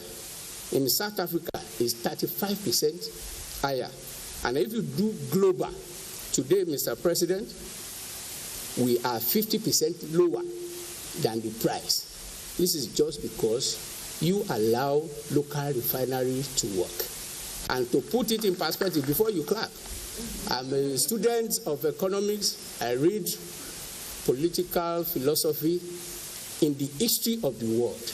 I don't know if anybody here can tell me where we've sold the crude or the resources in currency that is not currency of foreign reserves. It is due to his innovation. I remember vividly on that Sunday when you called me and you said, Zach, put your pen and your notes. I want to sell crude in Naira. I said, Mr. President, Crude is always benchmarked in dollar. Say yes. Go and do this. You make impossible possible. We don't know you've seen the future. Thank you, Mr. President. That we don't have queue today. We don't have the queue today, and then we have availability. Not only that we have it, just recently I read, Aliko supplies 17 cargoes to help other African countries, from net importer to net exporter. Mr. President, thank you for your courage. This is indeed what visionary leadership looks like, Mr. President. The ability to take difficult decisions, align institutions, and translate reform into measurable outcome that reposition a nation, not for the present, but for the future. Your Excellency, if I may say, only a leader with clarity of purpose, courage of conviction, and commitment to long-term national interests can drive change at this scale. Distinguished ladies and gentlemen, I would like us to pause for a moment. May I respectfully request that we all rise to recognize and honor a true visionary reformer, the President of Federal Republic of Nigeria. Thank you, Mr. President. Thank you, Mr. President. Thank you. Thank you. Thank you. Your Excellency, have your seat. Thank you. God. Thank you, Mr. President. This headquarters stands today as one of the tangible expressions of that reform journey, a feasible, enduring symbol that reform is not abstract but real, not temporary but structural, not theoretical but implemented. It is also important to recognize that this achievement has come through a demanding and often complex journey. Tax reform is not always elegant at inception. It is technical, contested, and requires sustained alignment across institutions. It demands discipline, patience, and resilience. Yet, through persistence and clarity of direction, what once appeared difficult has produced something coherent, structured, and lasting national value. Today, we celebrate this as a success story, a defining milestone in Nigeria's fiscal transformation. Permit me to express my sincere appreciation to Honorable Minister of Finance and Coordinating Minister of Economy, who is unavoidably absent attending to national call at the Washington, my boss, my papa, whose guidance, intellectual leadership, and unwavering commitment have been instrumental in shaping both the direction and execution of this reform. Additionally, the Honorable Minister of State for Finance, Mr. Taiwo Edele, who led reform we see today. Your stewardship has provided both clarity and momentum, and we are deeply grateful for the technical acumen that you channel to deliver on groundbreaking reform before us. Thank you. My appreciation goes to our supervising committee, and by extension to the Speaker and my papa, the Senate President. Thank you for accommodating me. Thank you for treating me as a son. Thank you for all you've done for me. And thank you, Senator 313 and my Egbon, James Falike, for accepting me not returning those calls. Thank you. I'm grateful for your legislative guidance. Thank you. Thank you. I also extend my appreciation to all ministry, departments, and agencies such as Ministry of FCT. Like Daddy said when we came, we've now received the certificate of occupancy of this place, but by God's grace, before we leave here.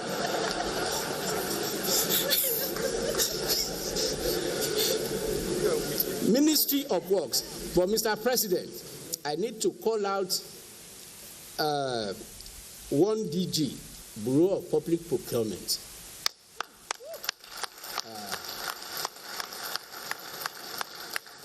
Mr. President, considering that this project started 22 years ago, you can imagine the number of cost overrun, but because of innovation and brilliance and understanding the new hope agenda of Mr. President, the DG has really helped. The only extension I have, sir, is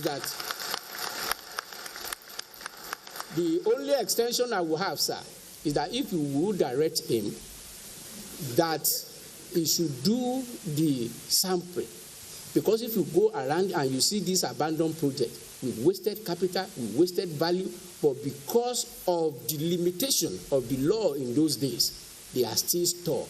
All the money we spent wasted. The same thing he has done for us in Nigerian Revenue Service. If he can extend it to all other abandoned projects, Mr. President, we will have a lot.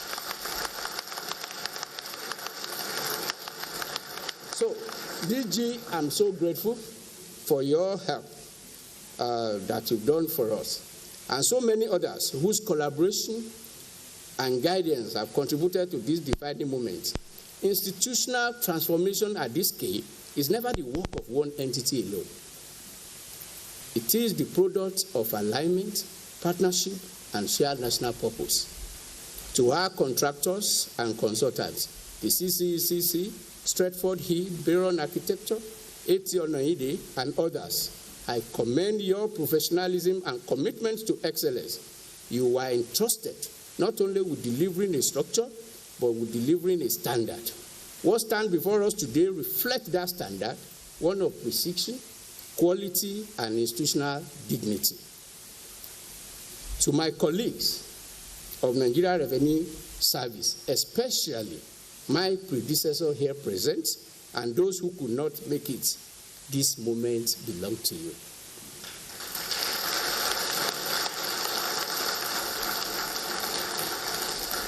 You represent a dedicated and forward-looking team who have carried the weight of reform with discipline, professionalism, and resolve. Through transition, through pressure, and through heightened expectation, you have remained committed to building a service that reflects the aspiration of our nation.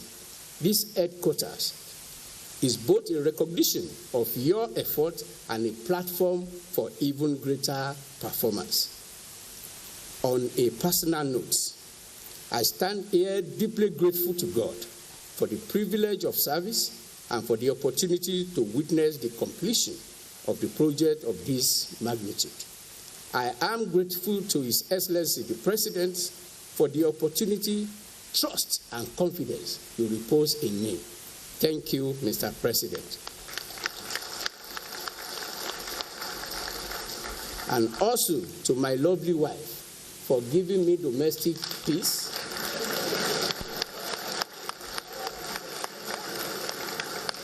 that allowed me to focus on my job. Thank you. Thank you. Thank you.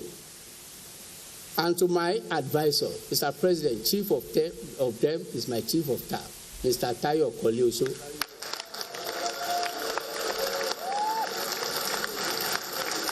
Thank you for always being the adult in the room. Thank you. Thank you. Mr. President, most time when I come, there is someone that is always waiting for me. That now you come from that, where are the notes? My special advisor strategy. Tele, I cannot thank you enough.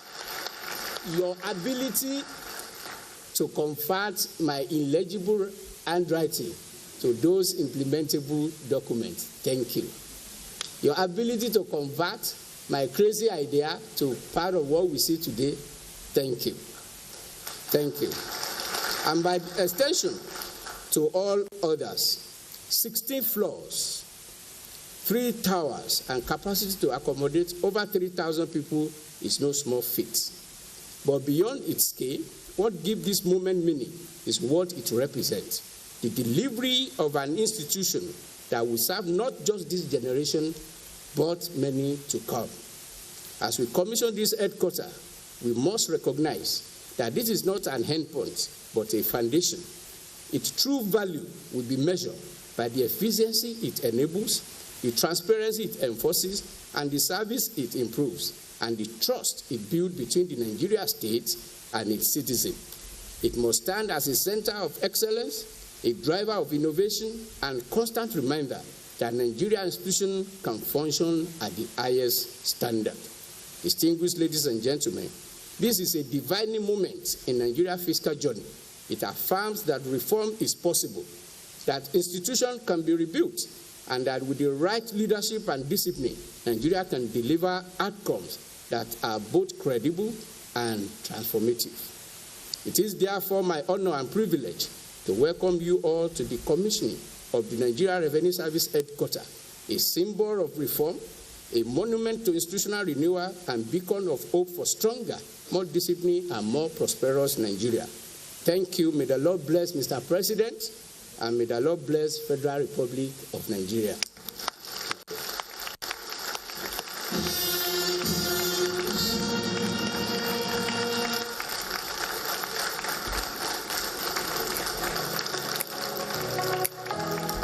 Thank you very much. Indeed, may God bless Mr. President, and may God bless the Federal Republic of Nigeria. You may please be comfortably seated. Thank you. Thank you very much. Again, can we celebrate the Executive Chairman of the Nigeria Revenue Service, Dr. Zach Adedeji. Today, as we continue to celebrate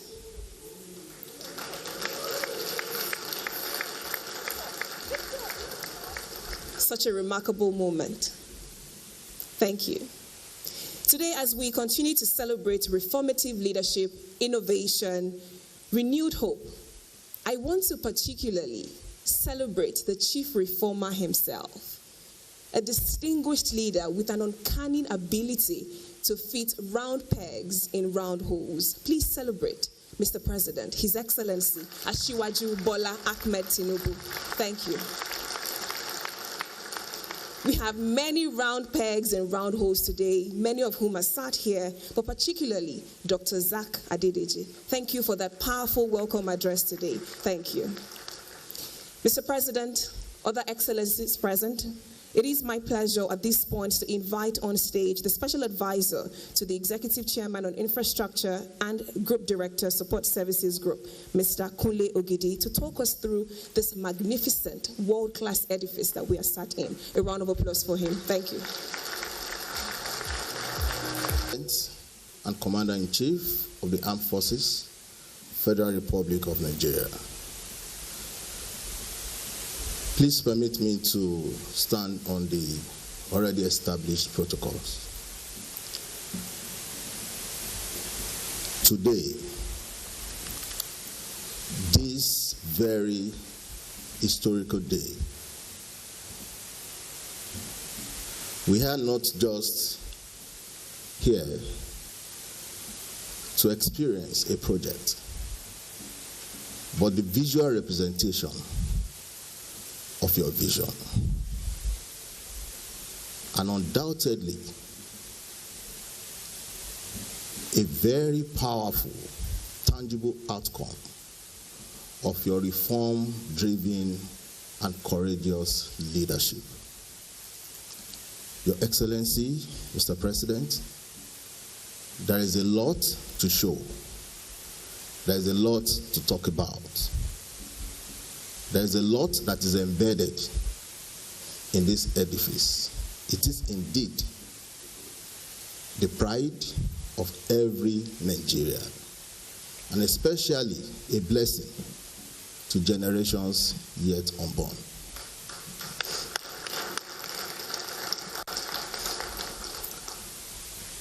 May I kindly and respectfully seek your permission to present this short video. Your Excellency, sir. Your Excellency, Mr. President, today we stand before more than a building. We stand before a clear testament to your vision and a defining force of your renewed hope agenda. This edifice is a direct outcome of your far-reaching reforms. Your decisive efforts in repositioning the Nigerian Revenue Service have not only strengthened an institution, but have also significantly expanded Nigeria's operational and technological frontiers. Because of your leadership, over 3,000 employment opportunities have been created across critical areas such as digital systems and compliance within the Nigerian Revenue Service, demonstrating that your reforms are not merely structural, but deeply human, driving inclusion, productivity, and national growth. For the records, for more than a decade, this project remained a mere aspiration, stalled, incomplete, and perhaps uncertain, like very many other public projects. But under your leadership, aspiration gave way to action. Your executive chairman, Dr. Zach Adedeji, translated your mandate for discipline and urgency into tangible results. He led the completion of this project with a remarkable focus. Despite a significant expansion in the original scope of the contract, this long-delayed and long-awaited national monument was delivered in just 13 months. This is absolutely remarkable.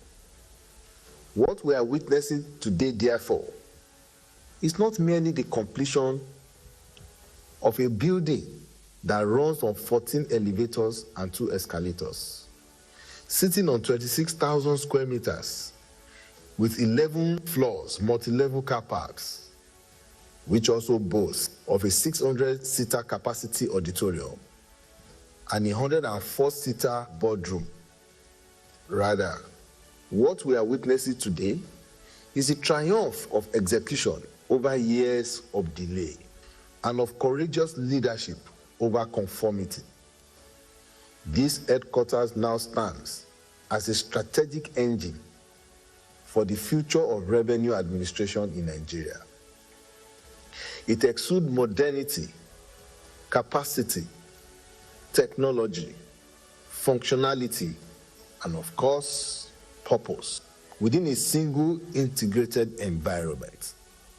Your Excellency, Mr. President, in alignment with your forward-looking 2023 policy direction on CNG adoption and alternative energy transition agenda, our 6 megawatt CNG plants represent a decisive shift towards a cleaner, more cost-effective energy solution, delivering significant annual savings of about 8 billion naira to the nation, whilst reducing our carbon footprint by over 4,000 tons per annum. From its advanced data infrastructure to its modern library, this facility is designed to serve as a research hub, promoting knowledge incubation, informed policy engagement, innovations, and cross-fertilization of cerebral ideas. With numerous facilities, including a gymnasium, a crèche of working families, recreation centers, and places of worship, which includes a mosque and a chapel. This complex evokes a people-centered philosophy that promotes the well-being, the dignity, and productivity of the Nigerian public servants within a serene and green environment. As a matter of fact, the green area is just a little less than 20% of the total built-up area.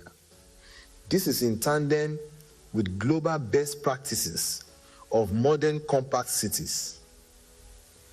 Your Excellency, your presence here today reinforces a fundamental truth that with clear leadership and disciplined implementation, public institutions can deliver outcomes that are both meaningful and enduring. This edifice, therefore, stands as a symbol of that truth and of the confidence that your courageous leadership continues to inspire across our institutions. Indeed, where there is a will, there is a way. May posterity be eternally kind to you.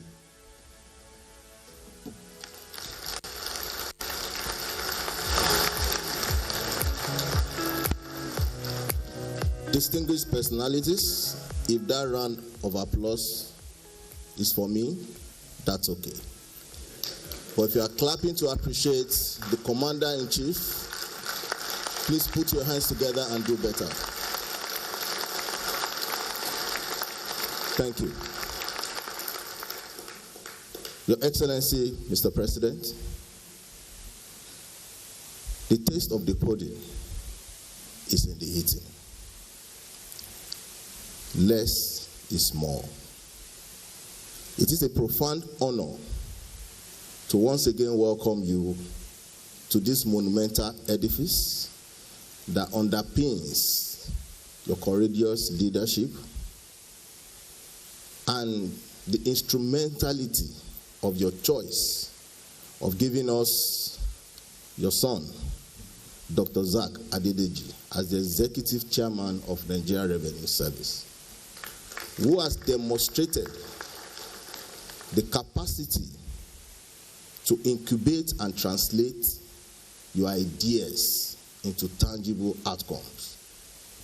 And on this note, I want to welcome you once again to this monumental edifice. Thank you, and may God bless the Federal Republic of Nigeria.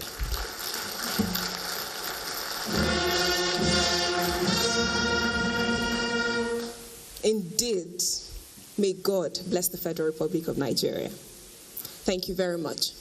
You know, when they say that a picture says 1,000 words, that video definitely said 1,000,000 words and more.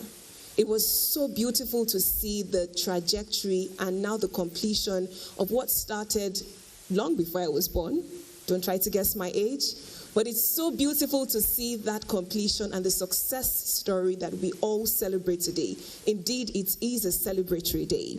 And as we continue in this epoch-making event, we will take a few goodwill messages. First on that list, we have a representative from a company that has been part of Nigeria's infrastructure story for many decades. I'm therefore delighted to invite on stage the Managing Director of CCECC Nigeria, Mr. Wan Shuai. A round of applause for him, please. Thank you.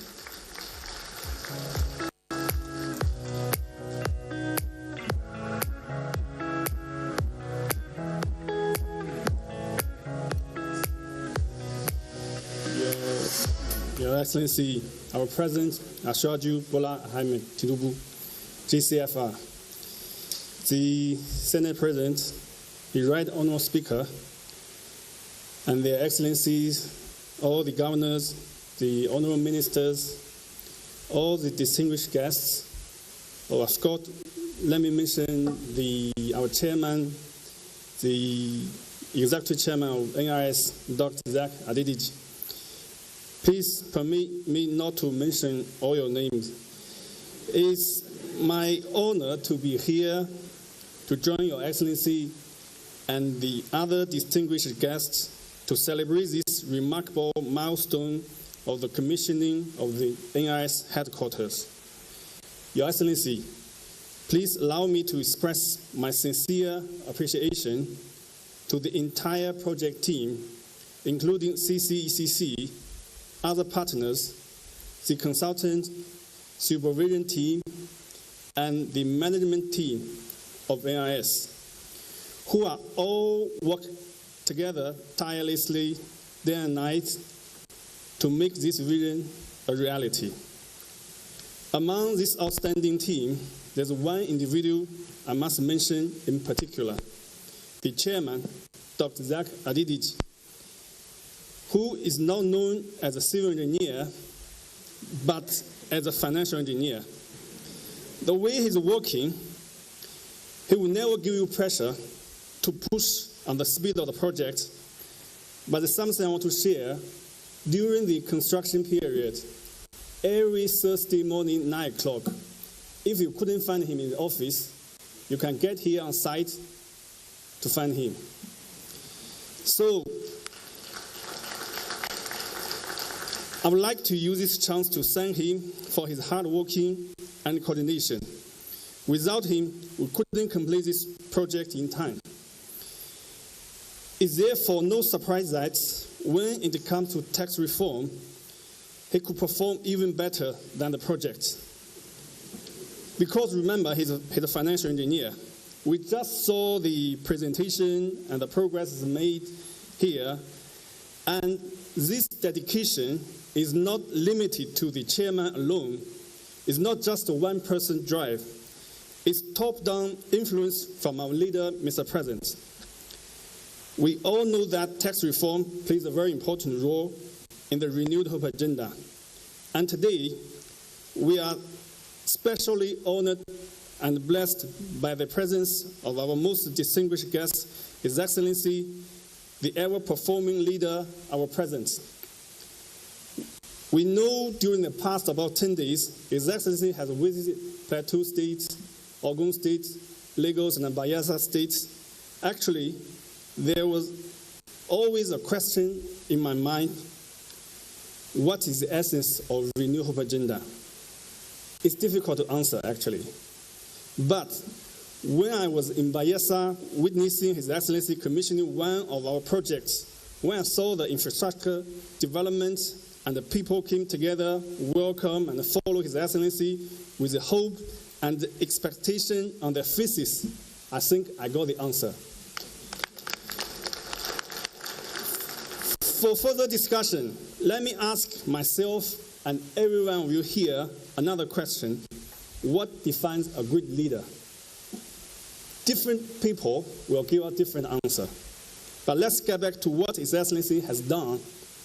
When I was a very young man, very young boy, I saw him use his vision, planning, and changing Lagos. And now, how he established a party and unite people together, and now looking at the policy of removing fuel subsidies, unifying the exchange rate, and the whole renewable agenda. All the progresses made are not easy. But he decided and insisted on doing them. Now, I think I can answer the question, which you will agree with me. A leader who dares to reform, who dares to change, who brings the country development and hope, that is truly great. And we are so lucky we have a great leader like that. We thank you, sir. Finally, Your Excellency, distinguished everyone, the completion of the NIS headquarters is not merely a delivery of a project. It stands as a powerful testament to the renewable agenda. It marks a new chapter in the nation's development under the leadership of our President. Let us remain united along with him to give the country a brighter future. God bless you, and God bless Nigeria. Thank you.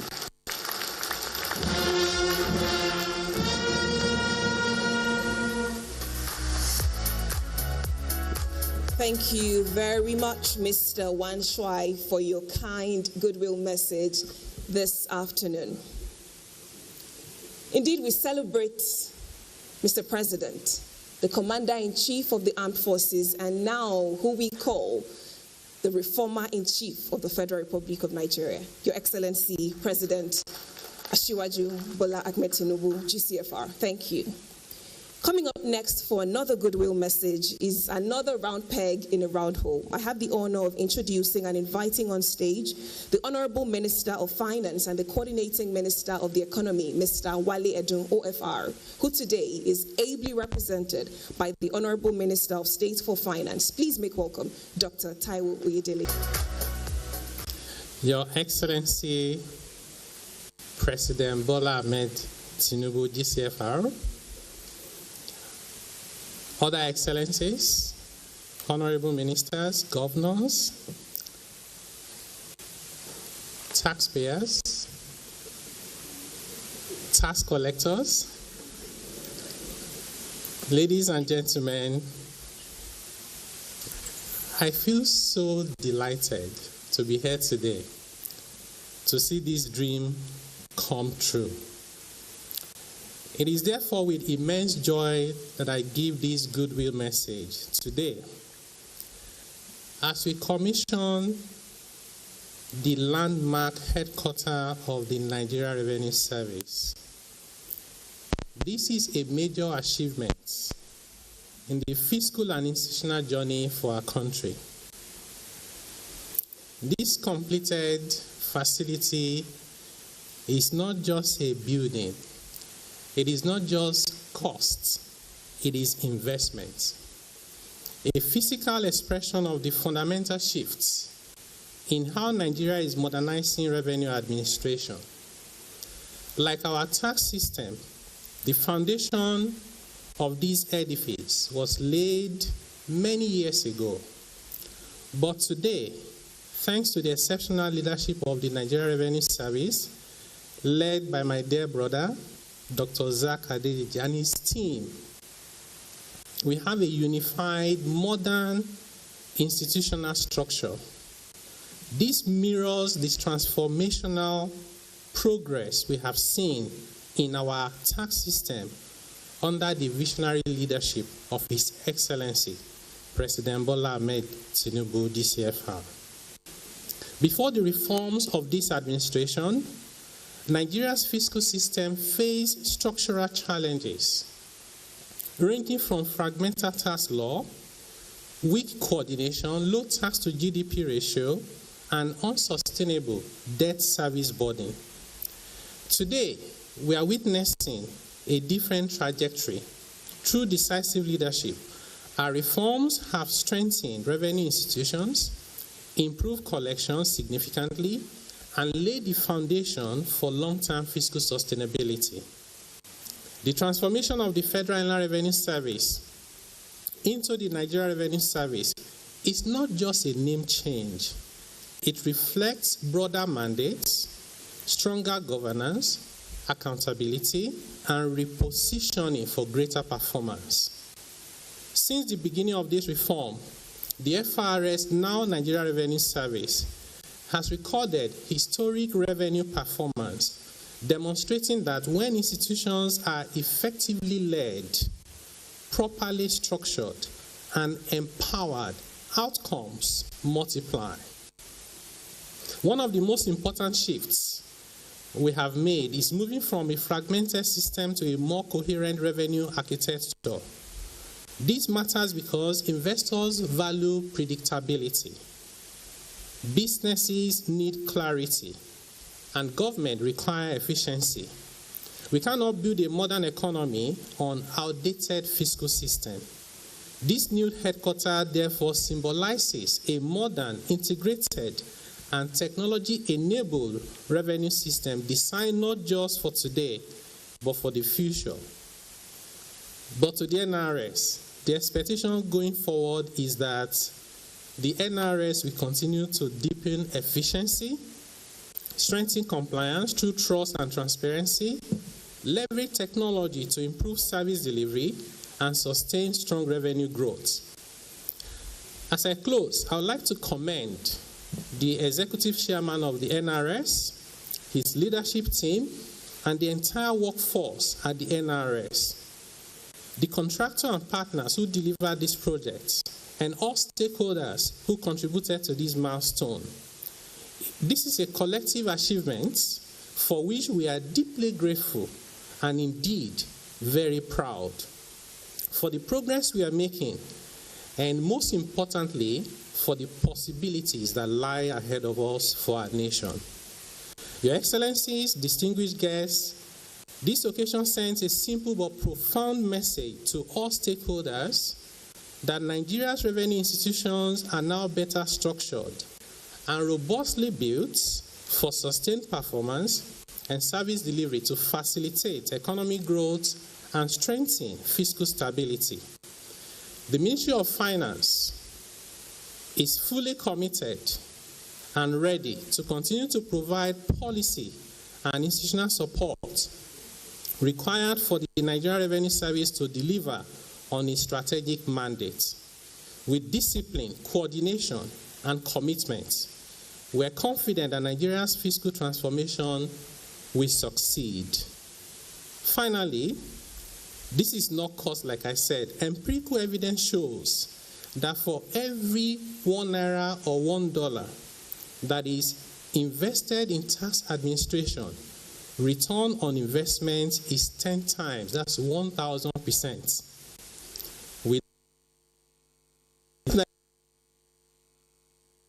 Congratulations, Mr. President. Congratulations, Nigeria. Thank you, and God bless you all.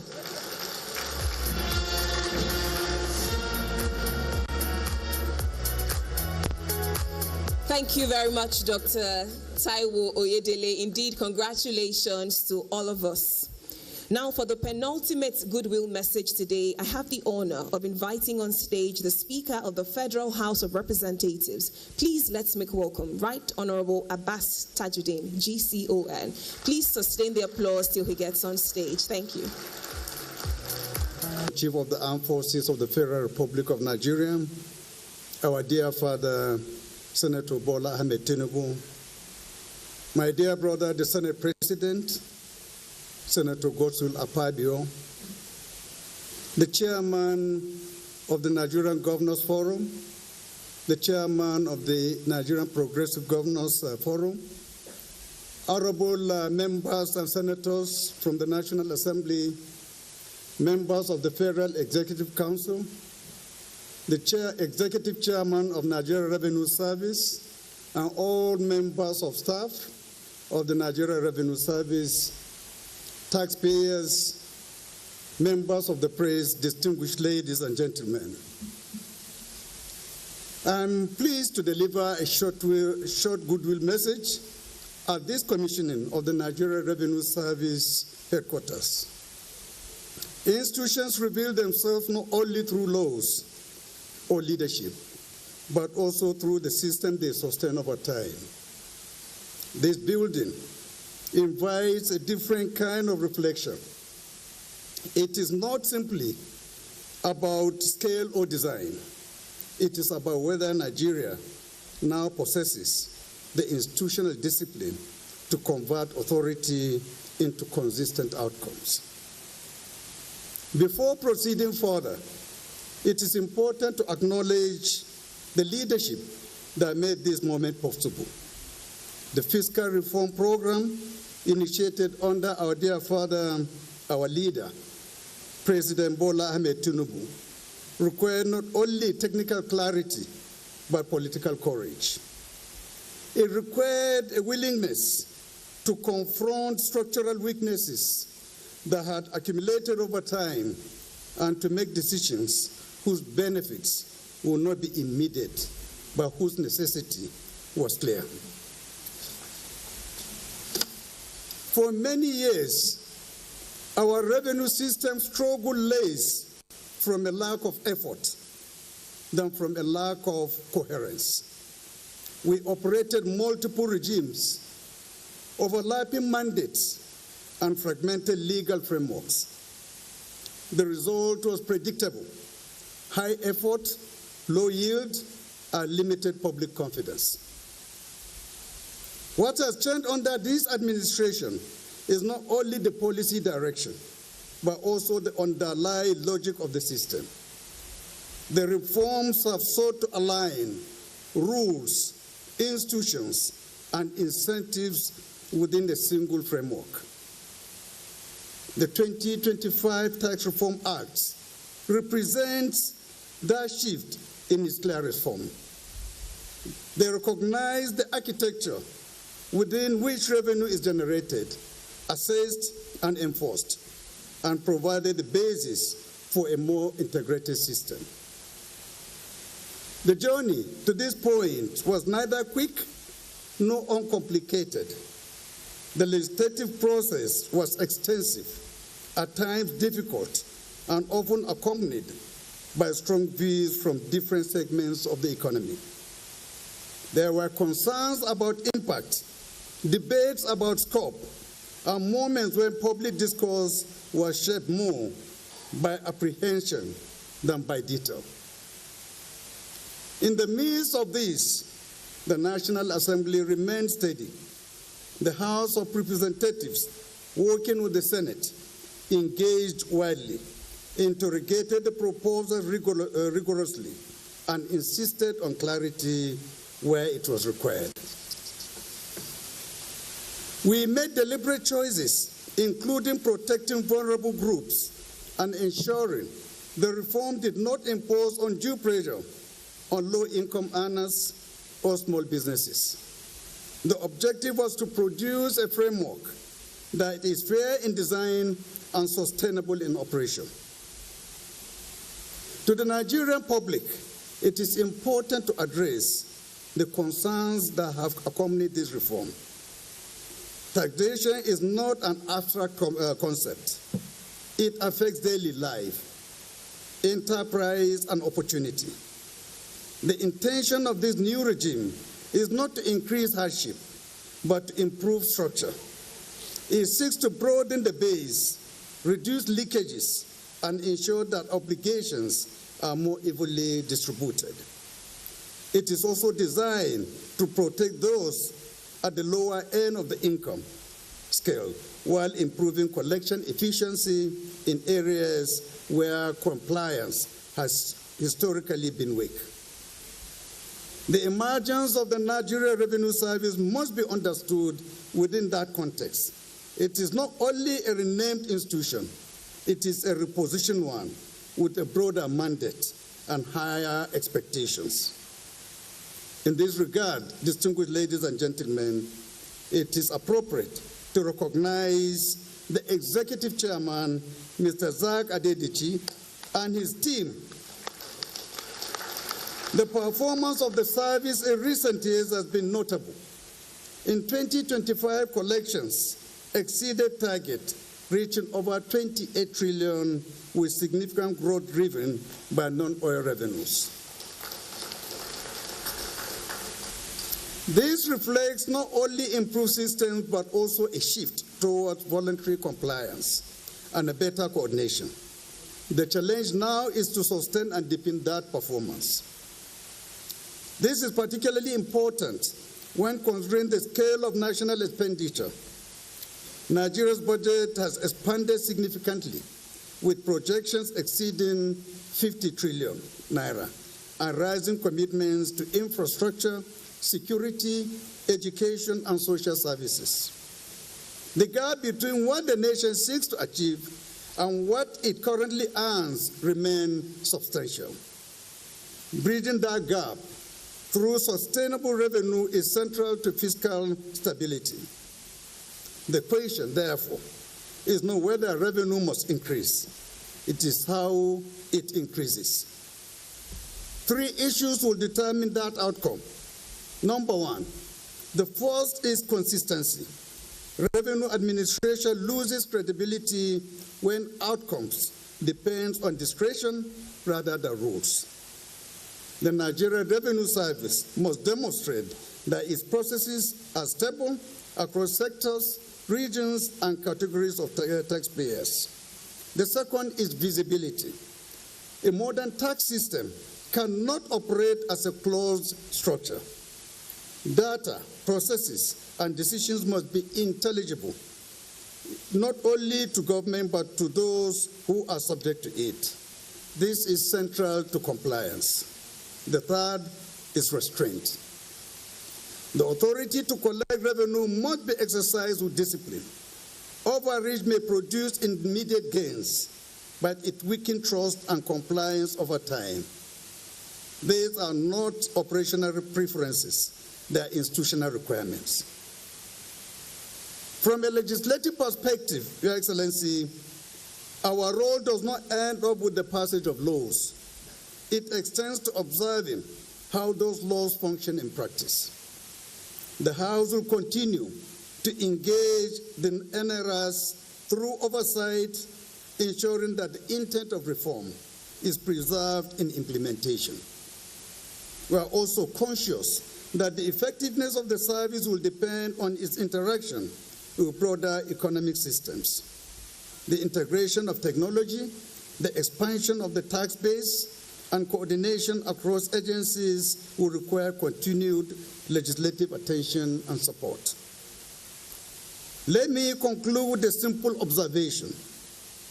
A revenue system is ultimately a relationship between the state and its citizens. It reflects what is demanded, how it is enforced, and what is delivered in return. This headquarters, in its permanence, suggests a system that intends to endure. Endurance, however, will depend less on the structure we commission today and more on the discipline that guides its operation.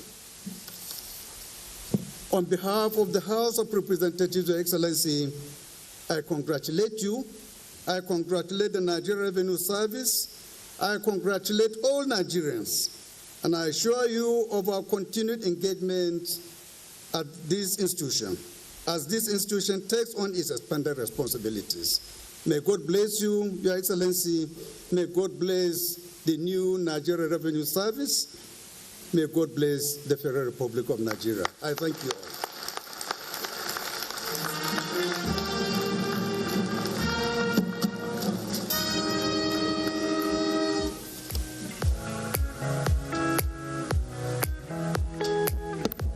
Thank you very much, Right Honorable Abbas Tajuddin, GCON, the Speaker of the Federal House of Representatives, for your goodwill message today. But we are indeed confident that the discipline that led us to this commissioning will definitely take us even further as we look forward to what truly will be a beautiful future for not just the NRS, but indeed Nigerians and the entire Federal Republic of Nigeria. Thank you very much. We're now preparing to take the final goodwill message today. After that, we will take the keynote speech from our Chair of Honor. To deliver the final goodwill message today, I am truly delighted and I have the distinct honor of inviting on stage the Senate President of the Federal Republic of Nigeria. Please join me as I make welcome on stage Senator Godswill Akpabio, GCON. A round of applause for him, please. Thank you.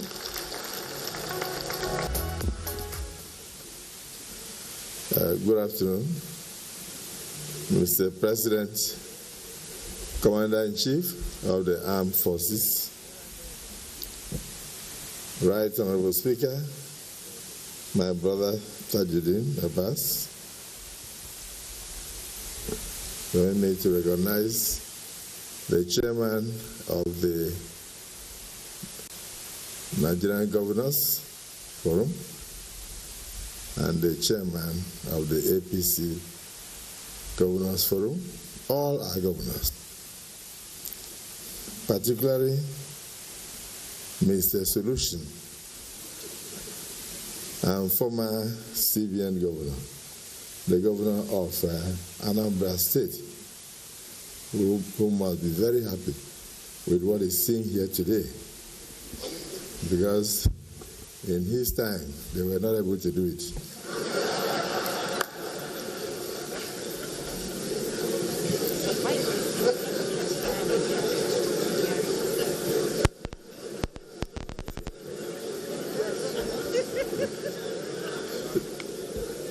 Distinguished, my colleagues, distinguished senators and members of the National Assembly, the honorable ministers.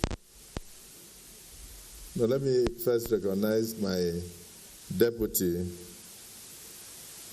Baraj Jibrin, and the deputy speaker, Ben Kalu, and of course, Secretary to Government and the Chief of Staff, and the honorable ministers, particularly the Minister of Finance and the Minister of State Finance.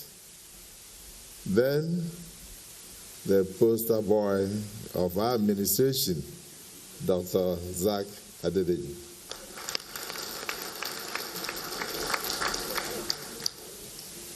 And his team.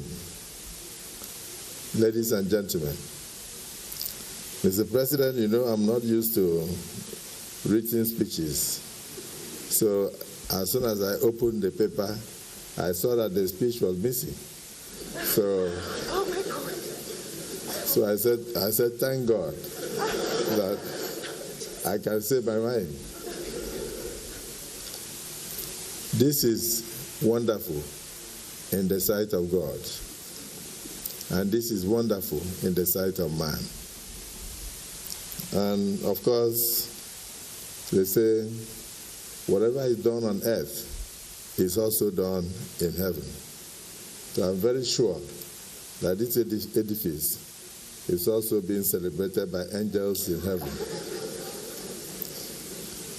Your Excellency the President, when you were coming into office through the primaries at the convention, I made a statement that we're not just going to elect a candidate.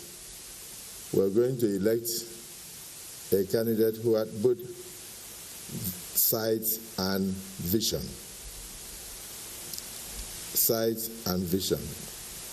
And that sight and that vision enable him to change the revenue service in Lagos State from a paltry 3-4 billion a month to what we are having today, over 69 billion. And of course, that you will do the same for Nigeria if elected. Thank God Nigerians believe, because like the chairman, the executive chairman said, he believes in data. The data in Lagos cannot lie. And so Nigerians believe me, and believe you, and believe all of us, and you are elected. To God be the glory. Today, Mr. President, you have sent me to go and commission many projects in states of the Federation.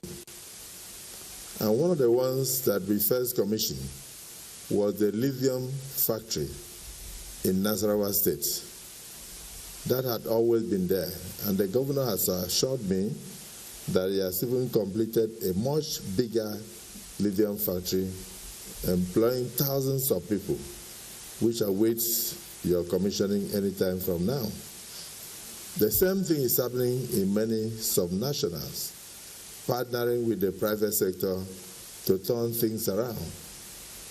And people have seen those things happening in states. And they have heard the governors consistently praise you that you do not only believe in democracy, that you believe in true federalism. True federalism.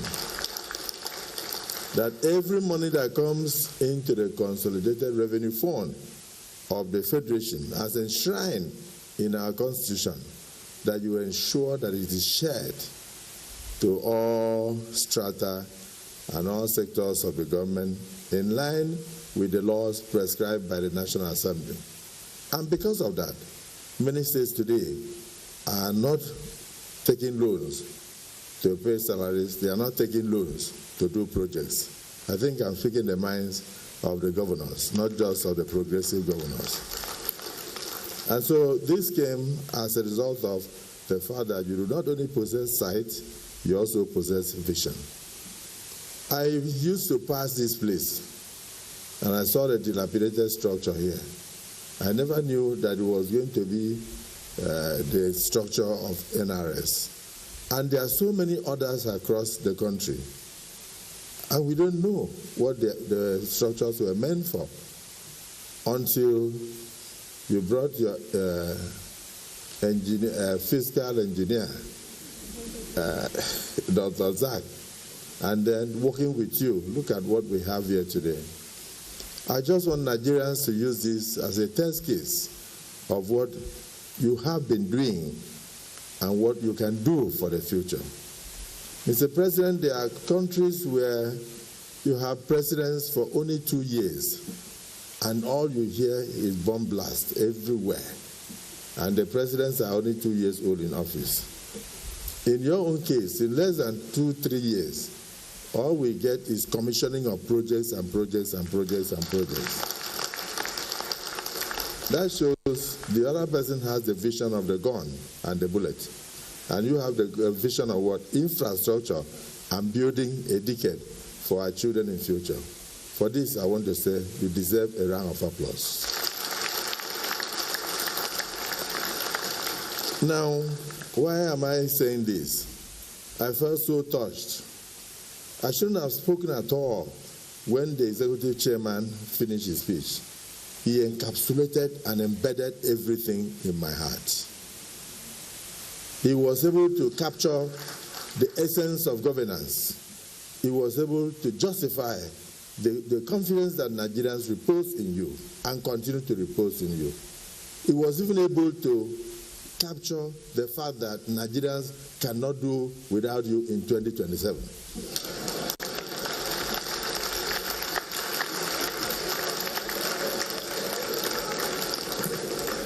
And without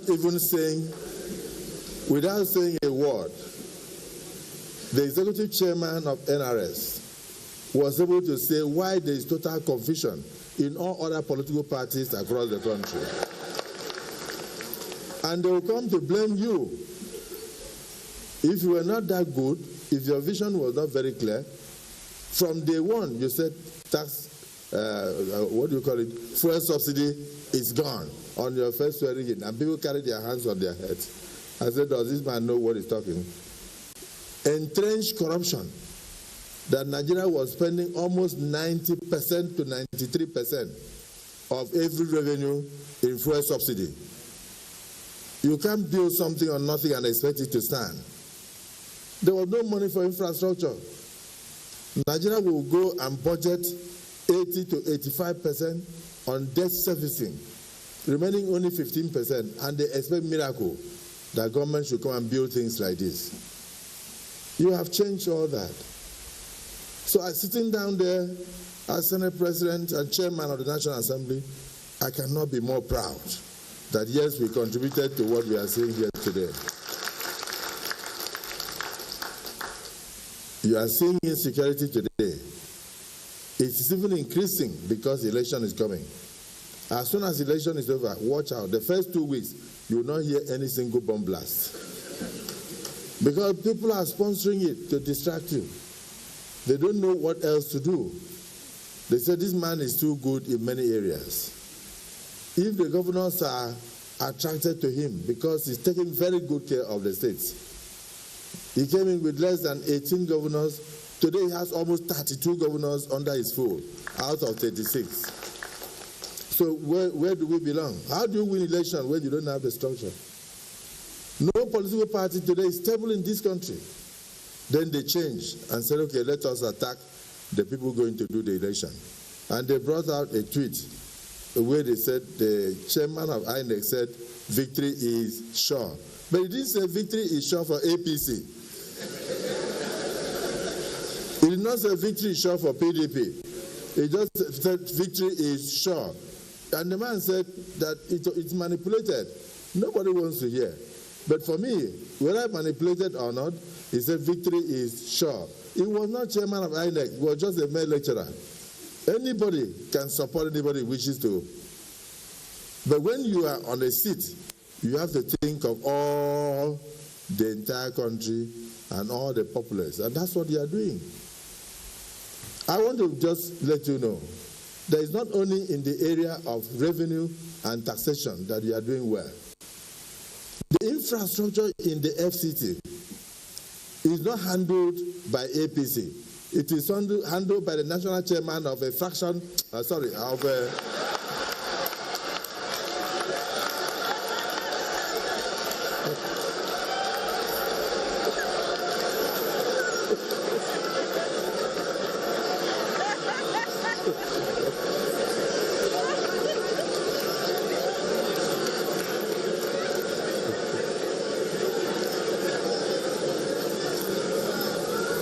As a resident of the FCT, Mr. President, I've been here for a long time, at least in the last 24 years. This is all I do. I was called to the podium while some people were called to the altar. So I have witnessed the Federal Capital Territory change under your administration and under 3 years. Nobody is attacking that. No single administration in Nigeria since 1999 that occupied Aso Rock had won election in local government in the FCT. It is only you. And this time around, when we did the election in the FCT, because of what is happening in the rural areas of the FCT and the FCT itself, when I leave your lodge and I'm going towards Asokoro, I miss my way. But those things were there. But administration after administration ignored those structures, dilapidated as they were. There was this overhead bridge that I did not know existed until you came on board. And you didn't bring somebody from APC. You brought somebody from the other party so that nobody will say that you're not carrying the country along. And by the time he finished, I'll drive to my house. I'll be shouting on my driver. I said, we are going to Asokoro. Why are you taking me through this overhead bridge? And he said, Asiwaju has changed the FCT. I said, how did he do it? He said, he did it through the other party. So let me specially recognize you as the national chairman, national leader of our party, the APC, that is doing so well in Nigeria today, despite the gang up by people who want to bring insecurity. And people imagine what people are looking for. We have serious problems. People are dying in Jos and many places. Nobody's talking about those things. But you see people, 6, 7 people will sit on television and they are talking about a tweet. That the tweet says, victory is sure, and therefore somebody should resign. Resign because you said victory is sure. Was somebody not going to win an election? He did not mention the name, he didn't mention the party, nothing. And the man said, I'm not even the one. They have cloned my line. They have opened Snapchat for me. And there's nothing they have not done on Facebook. I have over 20-something Facebook accounts. And I'm not the one. But they are loading what they want to load. And yet they said resign. Why are they now going into something so insignificant, very close to primaries, 1 month to primaries? It's because they realize that they've not been able to put their houses in order. Somebody will go and get up to 6 million votes in an election through a political party and yet abandon that political party and abandon the 6 million votes and start shopping for a new political party that he will have to go and start building up. I'm not talking about Soludo, I'm talking about somebody around his area.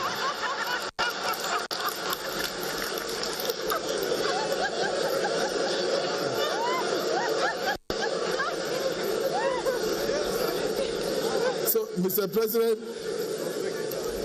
I want to assure you, and some people say that even now, that some embassies are closing down. Not many embassies are closing down. Many of the embassies are afraid of repercussion from their foes. For instance, I can say that America is a bit worried about the bomb blast from Iran. And so across the world, they have to reduce their staff in case Iran decides to attack their embassies. But people are thinking, oh, Nigerians' embassies are closing because election is coming. It's not because election is coming. Election will come and go. And God will protect you. God will protect Nigeria. Nigeria will outlive this election. Look at what they are doing now. Is this going to be taken away when you go back to Babylon? It's going to remain here for the benefit of future generations of Nigerians. So I'm very proud of what I'm seeing here. And because of lack of time,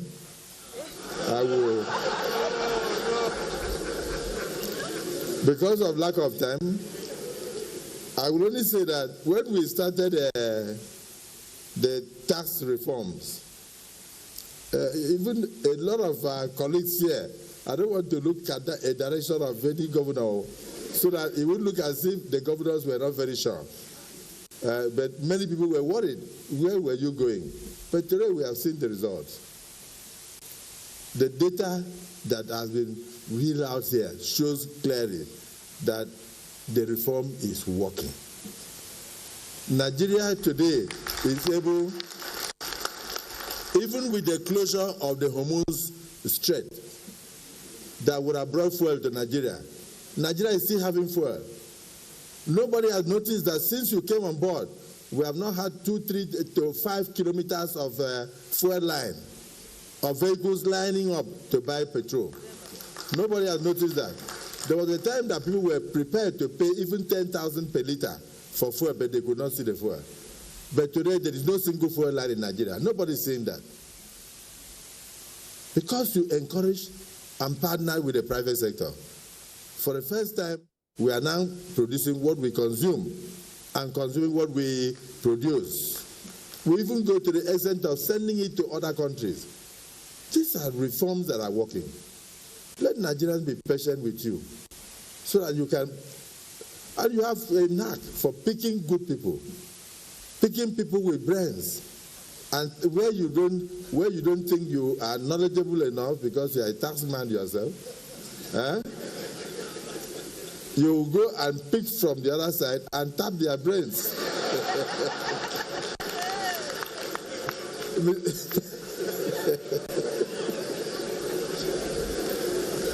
And so, finally, let me say, Mr. President, that sitting there, I was a bit worried.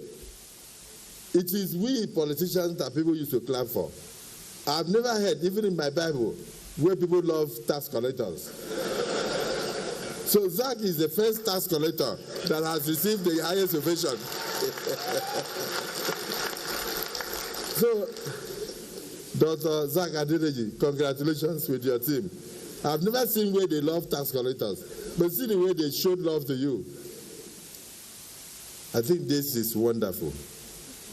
On behalf of the National Assembly, where I'm the Senate President and Chairman, working with my brother and our colleagues, we are very proud of what we are seeing here. We will continue to do our oversight function to make sure that you improve on what you are doing. So I would say that sitting here, we have opened a building to mark a moment in the steady march of our nation towards strength, stability, and self-reliance. I don't intend to make a speech.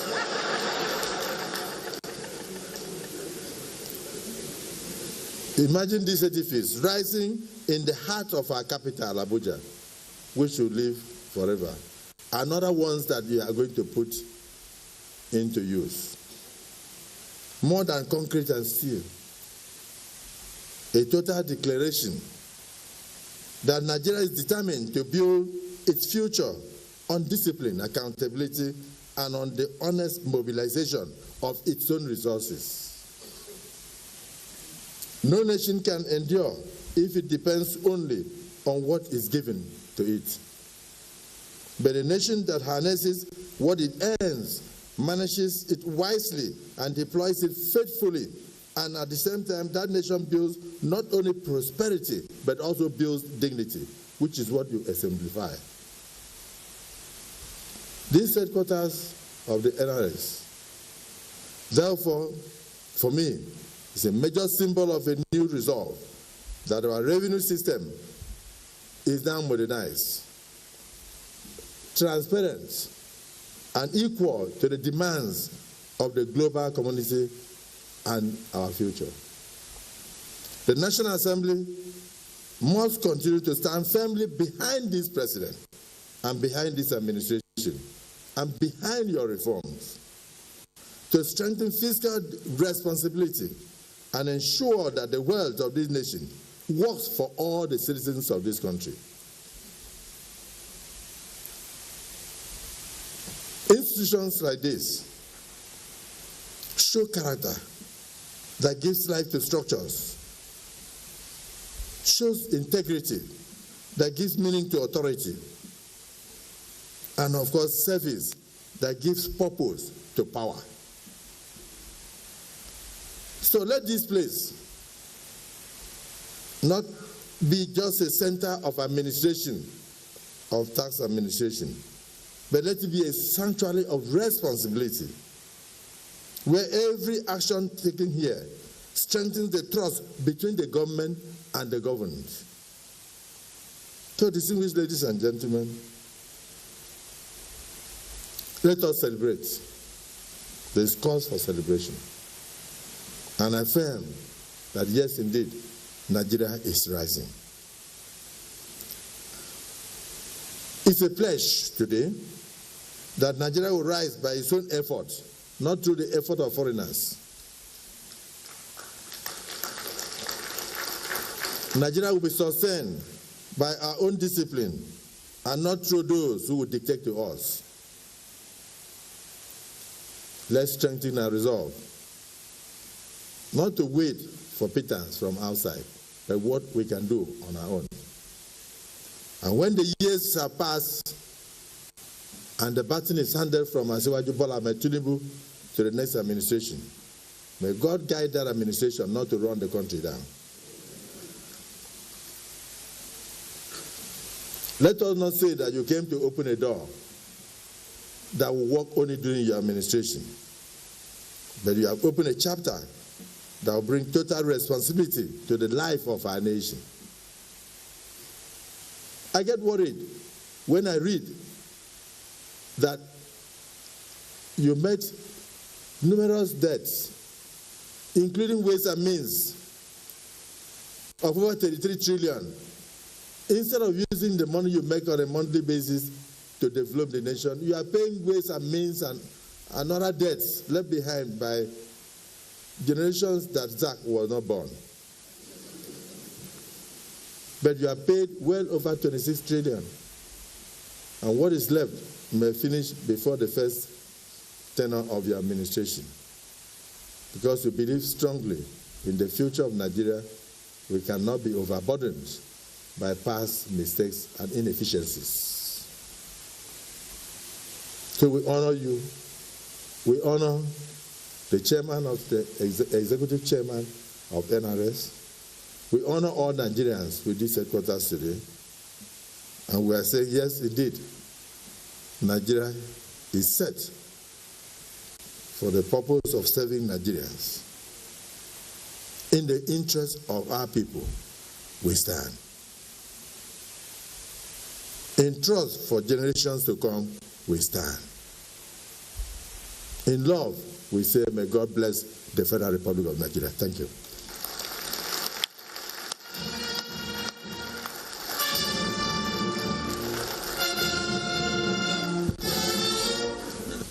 Thank you very much. Can we again celebrate the Senate President of the Federal Republic of Nigeria, Senator Godswill Akpabio, GCON. Thank you very much. Thank you.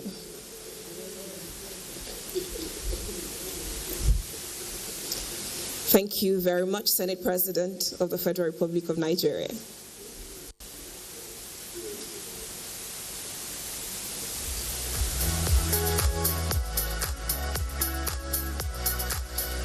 Senate President, I would like to respectfully crave your indulgence to please return to the stage as you officially invite our Chair of Honor, the President of the Federal Republic of Nigeria, His Excellency, on the stage.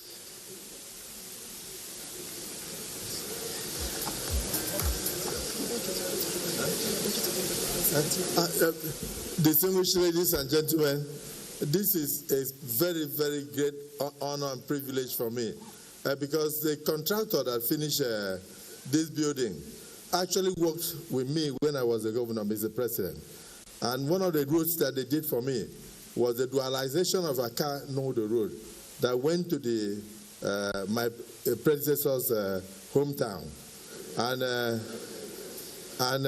that road, 15 years after, there is no single pothole. So I can attest to their quality of work. So that's why they said I should call you and assure you that yes, indeed, this will not only outlive you, but will live for decades to come. So please join me to welcome a man of vision, a man who has both sight and vision, a man who is determined to change the future of our country, a man who is a great reformer, a courageous leader, a bold leader, that others may not agree.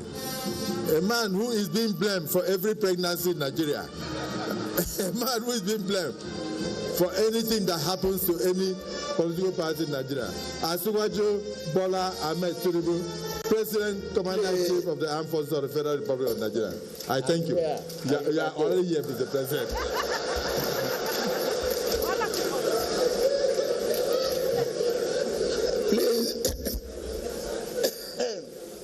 Please be seated. Thank you very much. Thank you.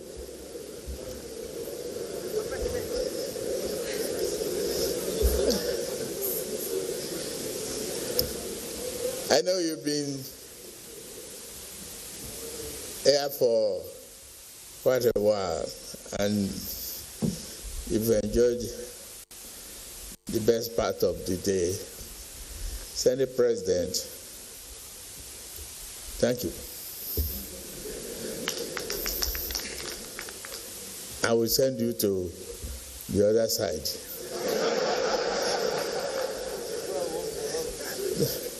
To represent me. And that you can scatter them any way you want. They are confused. The Speaker, House of Representatives, the Deputy Senate President, the Deputy Speaker, House of Representatives, all our governors here present. Thank you very much. Your Excellencies, you've impressed me so much with your show of unity and solidarity. Each place we go around the country, the way you all show up and work together. Then I must say thank you. But what's left is where's the grass more.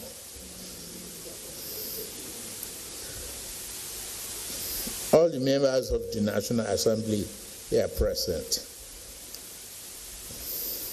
Secretary to the Government of the Federation, members of the Federal Executive Council, particularly Taiwo Oyedele, the Minister of State Finance, the way you've dissected the colonial era taxes and tax laws, written in shillings and pence, and brought it back home to manageable and readable and understandable level. It's exceptional. I hope you will continue with them. The executive chairman of the Nigerian Revenue Service, Zacchaeus. Thank you, Mrs. Adedeji, for making the home front a peaceful and joyful one for us to enjoy the brilliance of your husband. I hope he's not collecting taxes at home.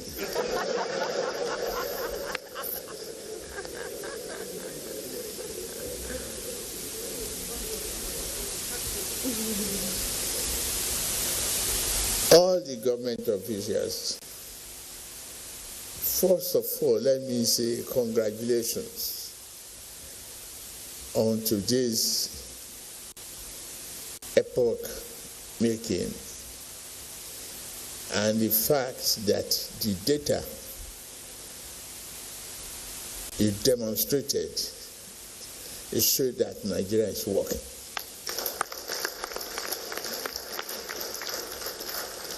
And you work so hard, I did it. I call you Sak Agbowokwa in the Bible. But yours is an exceptional, great achievement for this administration. Thank you for being the word of God. It will be very short, because I know you guys are ready for lunch.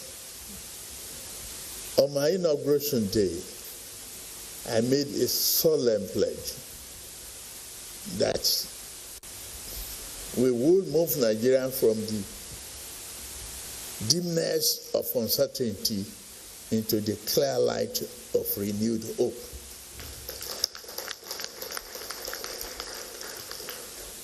I committed that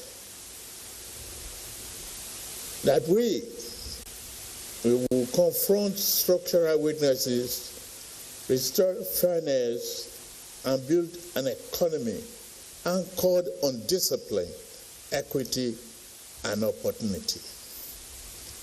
Today, I stand before you to reaffirm that these words were not rhetoric, they were a covenant with the Nigerian people.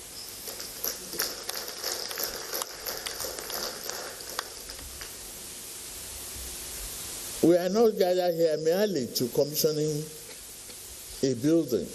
We are here to mark a milestone in a larger national journey, the deliberate strengthening of our physical foundation and rebuilding of confidence in public institutions. No serious nation can achieve lasting prosperity on a weak and fragmented revenue system. No government can demand trust from its citizens when taxation is opaque, inefficient, or unjust. That is why this administration took the bold decision to embark on far-reaching tax and fiscal reforms. Reforms designed to simplify our system, eliminate distortions, and create a fair, transparent, and investment-friendly environment. Our direction is clear. A revenue system that rewards enterprise, supports growth, and ensures that every contribution to the national purse is matched by feasible value for the people. The early results are encouraging. Fantastic. Mr. Adedeji, thank you very much. We are witnessing improved physical stability, stronger foreign reserves, a more efficient trade ecosystem, and increased investor confidence in Nigerian economy direction. These gains are not incidental. They are the product of deliberate policy, sustained effort, and a commitment to doing what is right for the long-term prosperity of our nation. It is within this context that we commissioned this headquarters of Nigerian Revenue Service. The building is more than concrete and steel. It is a symbol of a new standard of professionalism, transparency, efficiency, and service. It reflects our resolve that institutions must rise to meet the demand of reforms and the expectation of the Nigerian people. We must thank the Nigerian people for enduring and persevering, for their resilience to date. And to the Nigerian Revenue Service, we must embody this new ethos. That government can be accountable, efficient, responsive. It must become a model institution that that earns confidence at home and respect abroad. Distinguished ladies and gentlemen, this project has endured through different phases of our national journey. Let the future be better than the past. Let hold that promise sincerely to the future. Let those who will come after us, politics apart, be ready to build on history that is greater than the vision of their forebearers. The completion of this building at this moment is not by chance. It is a statement that Nigeria is no longer content with promises. We are delivering progress.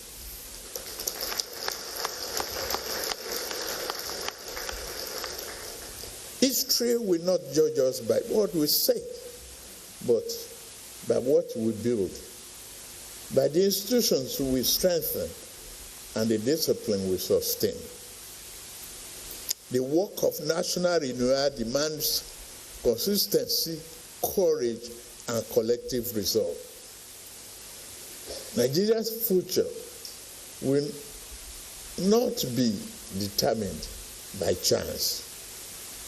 It will be determined by the choices we all made together. We have chosen reform.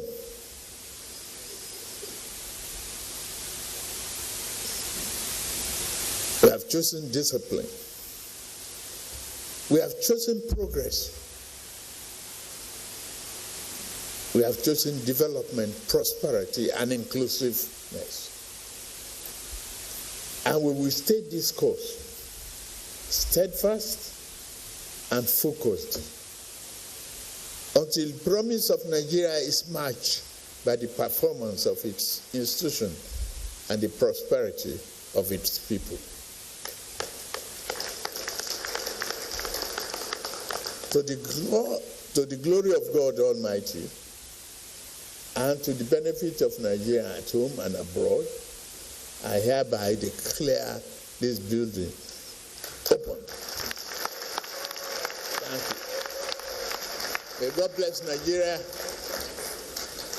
May God bless the Federal Republic of Nigeria and the tax collectors.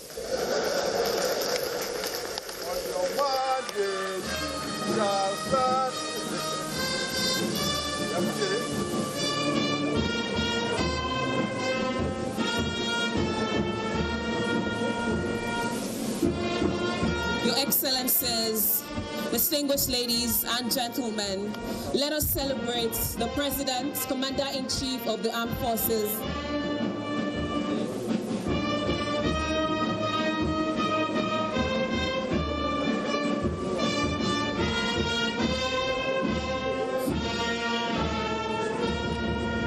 While we all remain standing, we will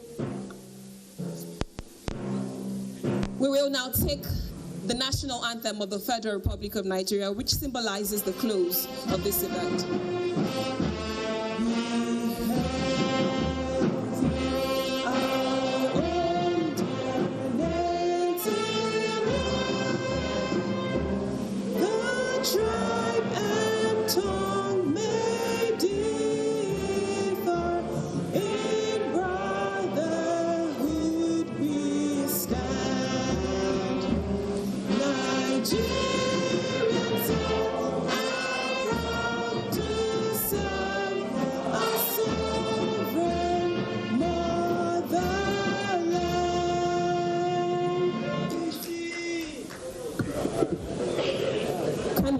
Of applause as we allow for the President of the Federal Republic of Nigeria, Commander-in-Chief of the Armed Forces, His Excellency President Asiwaju Bola Ahmed Tinubu, GCFR, to exit this auditorium. Let's celebrate our President, ladies and gentlemen. Thank you very much. Thank you so much, Mr. President, for gracing this occasion and of course for your kind words, your well wishes, and your commitment to all Nigerians. Thank you.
Lives are in your hands while you drive.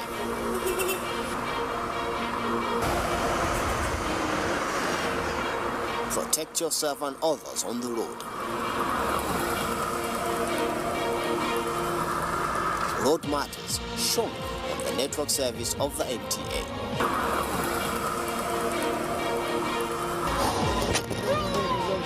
Join us.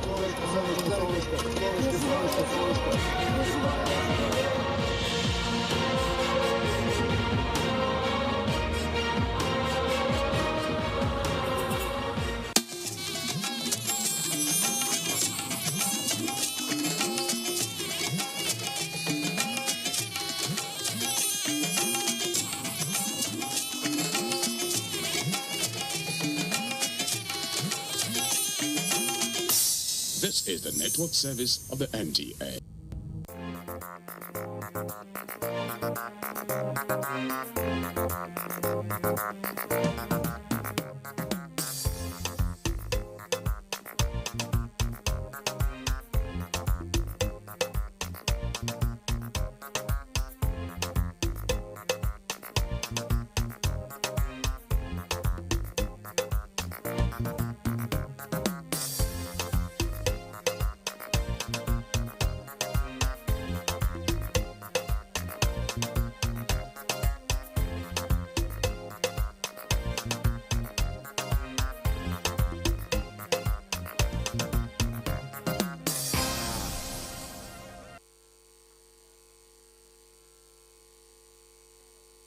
In the midst of happenings around us, eating healthy food remains an important part of maintaining your health. While there are no specific foods that can help protect you completely, a nutritious diet can boost your immune system or help you fight off symptoms. You may not be able to share meals with friends and loved ones as you would love to, but there are lots of other ways to eat well and support your health. Eating a healthy diet is not about strict limitations, staying unrealistically thin, or depriving yourself of the foods you love. Rather, it's about how you make the food, feeling great, having more energy, improving your health, and boosting your mood. Welcome, it's Bon Appetit, a culinary adventure, and I'm your host as usual, Saratu Saidju.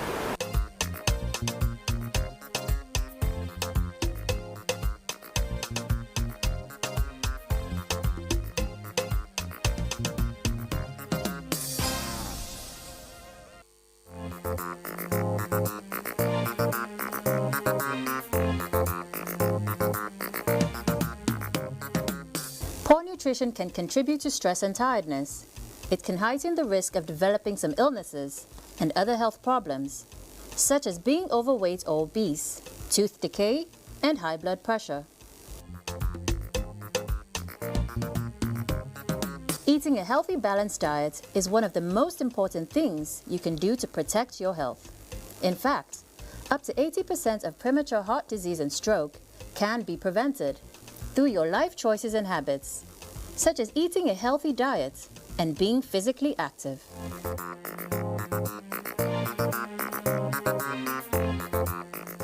A healthy diet includes eating lots of vegetables and fruit, choosing to eat more whole grain foods, eating protein foods, and limiting highly and ultra-processed foods. A healthy diet can help lower your risk of heart disease and stroke by improving your cholesterol levels, reducing your blood pressure, helping you manage your body weight, and controlling your blood sugar.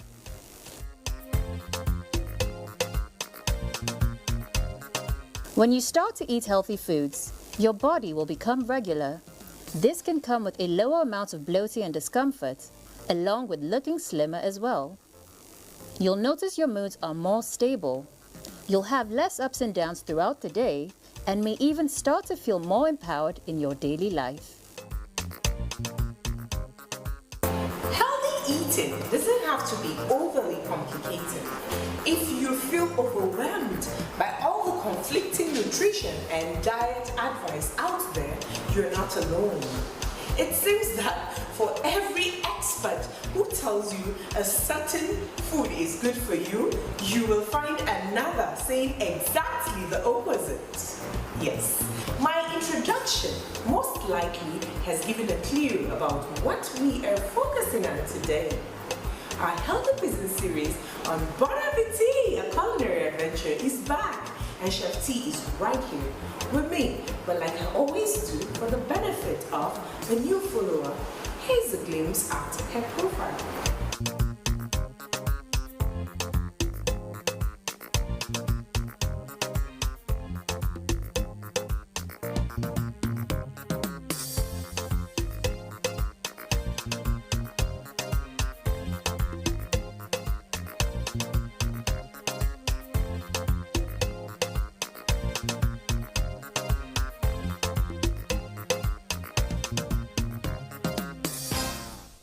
Welcome back.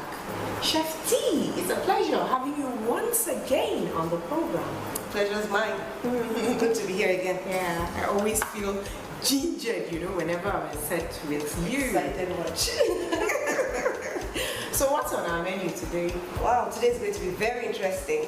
Today we're going to have... Looking forward to it. Yeah. We're going to have our seafood okra that we're going to be serving with unripe plantains. But before then, we're going to do a starter. We're going to have our cucumber wraps. Very healthy all the way. Cucumbers washed. Yes. Everything is washed and ready to cook. What's this called? It's a grater. But this part of it is usually called a mandolin. We use them for long slices. Okay. Every grater has different segments, so you use them to achieve different cuts. Yes. So what we're looking for are strips of cucumber. So we're going to pick out the ones that are as close to perfect as possible. We have quite a number, so that's good.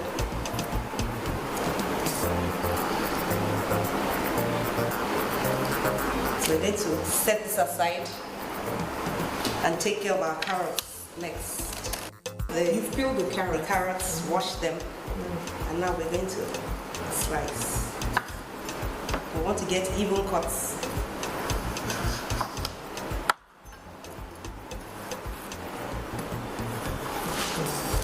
This looks very easy. Wait until you handle the chef's knife. It actually is easy. It is. That's another training on its own. That's good. But it comes with practice. Exactly. So that's good. I'm just going to set this aside. Finally, we have our sausages.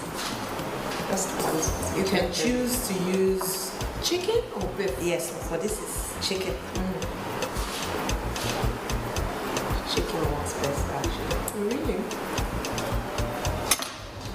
This we're going to set aside as well. Next, we're going to blanch our carrots for 1 minute. A little salt.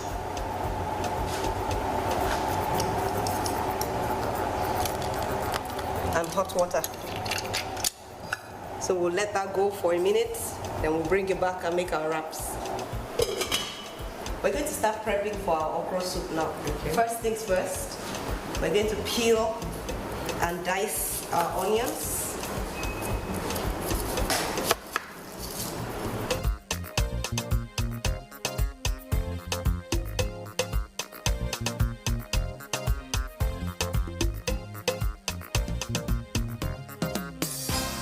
And next we're going to work on our peppers. I want everything diced. You can decide to use a food processor or a blender, but I find the peppers look better when I dice them. So we're going to wash this, take off the stems, then we'll come back to our chopping board. So the carrots are ready. We're going to refresh under running water to stop the cooking. To maintain the color. That's correct.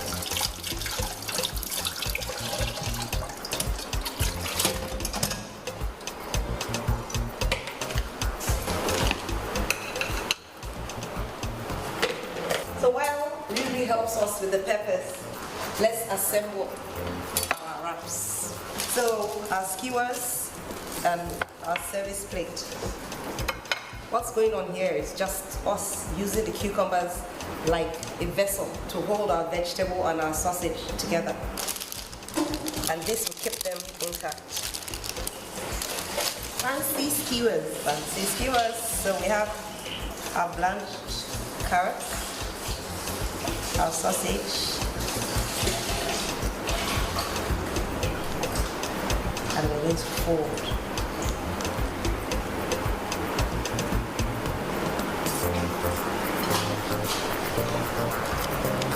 This goes through, hold it together. Colorful. Yep. And it's fun for kids to do. Yeah, okay. It is. And when they create themselves, it encourages them to eat their vegetables. That's right. Yeah. So we're going to same skewer.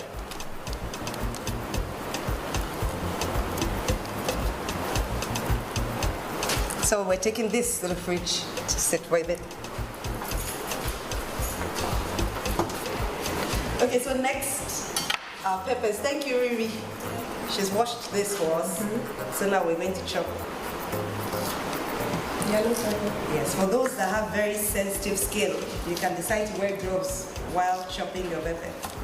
But some of us are used to the heat. It can be dangerous for some people. The secret is washing your hand properly after.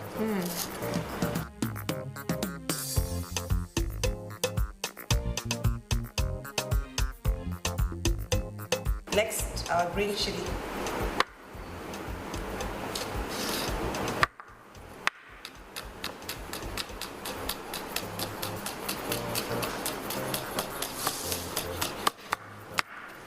So finally, our cayenne peppers. That's where we're getting our red from. And extra flavor. Yeah.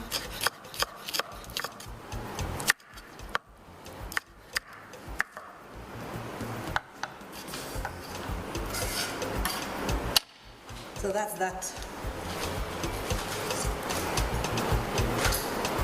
Okay, so next, our carrots. In that shape. Yeah, we're going to julienne them. It's called the julienne cut.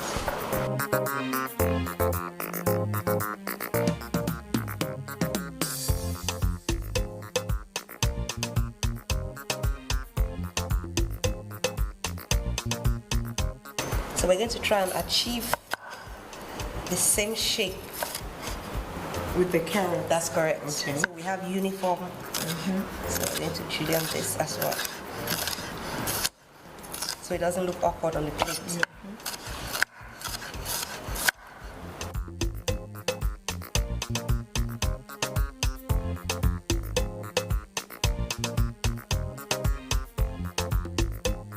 Okay, so that's that.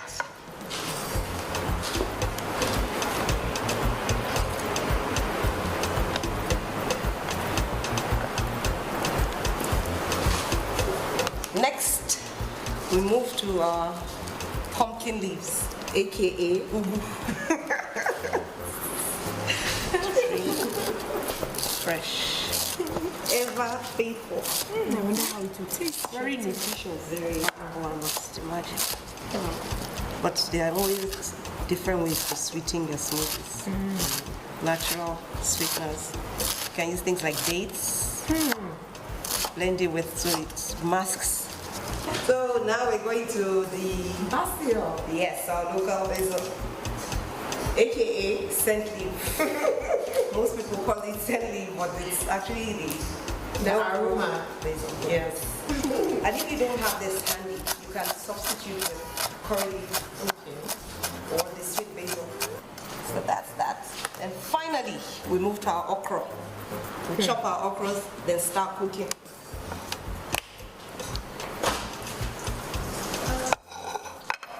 So we're going to start. You need with this, our okras. Sure, I do. Thank you.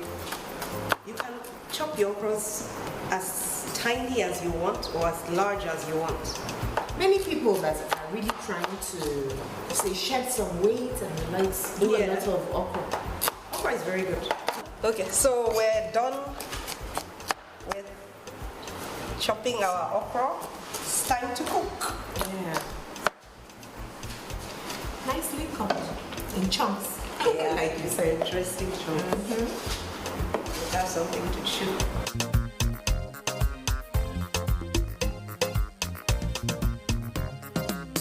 So we're ready to cook our soup.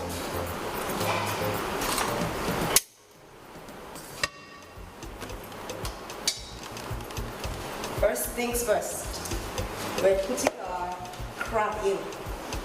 No oil? No oil. At all? At all. Our onions. These crabs look like toys.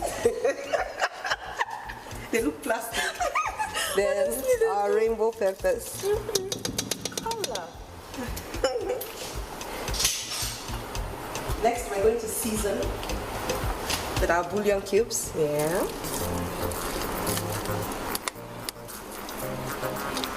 The range is on. Yep, it is. No water in your pot. I'm heating the pot up. Okay. Then a little salt.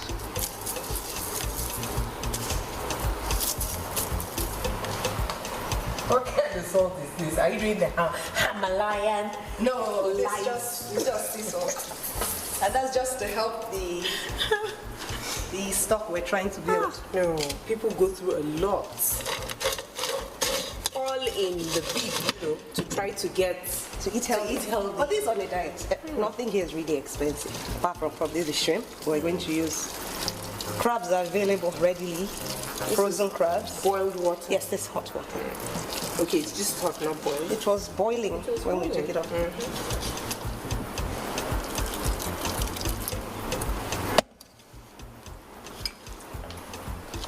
I'm going to put in our washed octopus because we want them to all cook at the same time. Seafood. Oh my God. Then we're going to cover that. We'll bring it to a boil, then we'll simmer for about 15 minutes before we introduce everything else. Well done, Chef. Thank you. So while we're waiting for that to come to a boil, then we'll simmer. Let's peel our plantains and get them boiling. Okay. So, knife. Should I chop it on? Yes, please. Okay, now you're helping.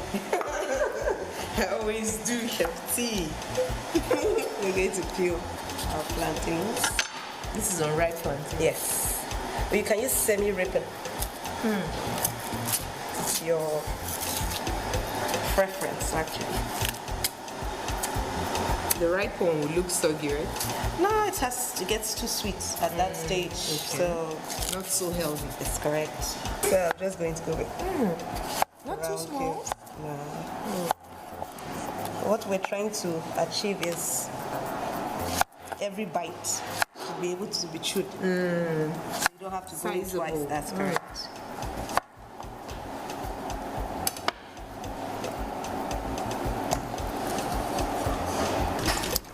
If you don't watch the portion, of whatever serving of a meal you're eating. It's almost like end shooting up yourself in the foot. It's defeating exactly the whole effort.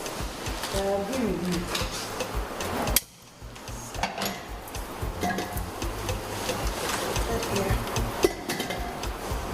So hot water goes in here as well, and a pinch of salt. Can I get it? Yes, please. Let's lightly salt that. So go ahead, pour. You tell me when to stop. Yes, I will. Just till it covers the plantains. Oh, okay. That's good. Thank you. You're welcome. So you can cover the pots. They will come check on our boiling seafood. So at this stage, I'm going to check to correct our seasoning.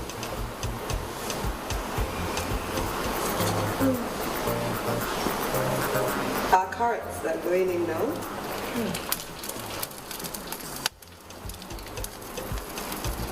Isn't it too early? No, the food is almost ready. Okay. Seafood doesn't take time to cook. Okay. It's one of the fastest things to cook. And the okra itself needs just like 2 minutes in. So. Can you leave to the octopus? This was. Wow. It's looking like a flower. Yes, these are called octopus flowers, actually. The small baby octopus.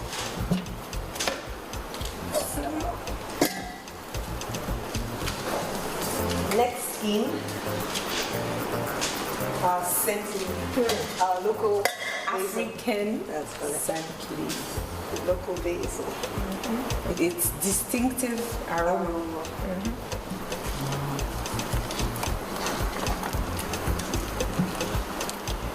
So we're going to allow the basil release its aroma. And let that go for about a minute. Then we introduce the whelks and the shrimp.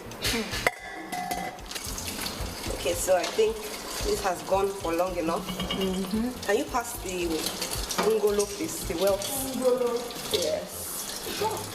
Thank you. You're welcome. So let's go then.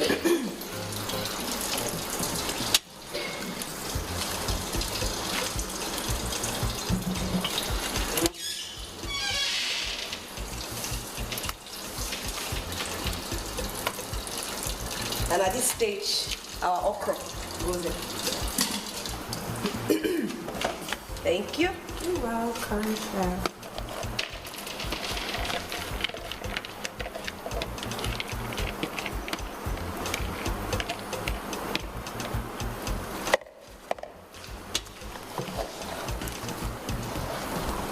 See our prawns are already turning pink. Yeah, it is. It's a meal on its own.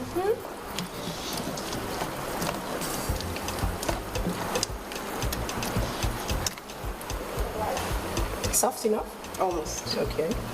How do you know if it's cooked? It's actually cooked all the way, but I want it to soften for ease of. Once your fork goes all the way through, you know it's soft. Okay. So we'll leave it for another minute. Please, can you pass the mackerel fish? Sure. Thank you. This goes in.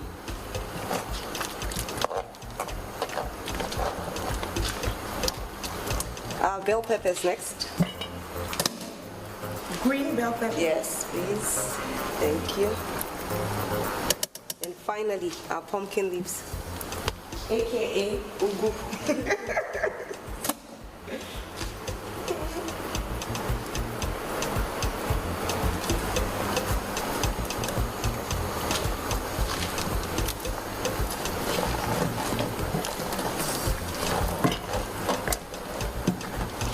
So we just have our crayfish left. Can you lift the crab? Whoa, the color has changed. Yeah, it is to pink. This when it's cooked. Then crayfish, please. Okay, this comes last. Yes. Why? That's how when I want the crayfish flavor to be bold, I put it in the end. But it's ready to eat. So sometimes you can use half during cooking and then half after. Okay. To enhance the flavor. So we're good. I'm going to cover the pot for 1 minute and take off the heat. But To avoid overcooking it. That's correct. We want it fresh. We're going to do the final tasting. Check. I think we're good to go. Okay.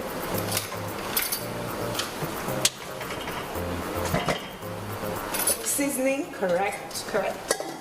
We wait for the final moment. And this is boiled as well. It's ready to. This is ready. So we're going to take this off the heat and wait for that while we prepare our plates. So this is ready. It is ready. Yes, it is. We don't want to overcook our.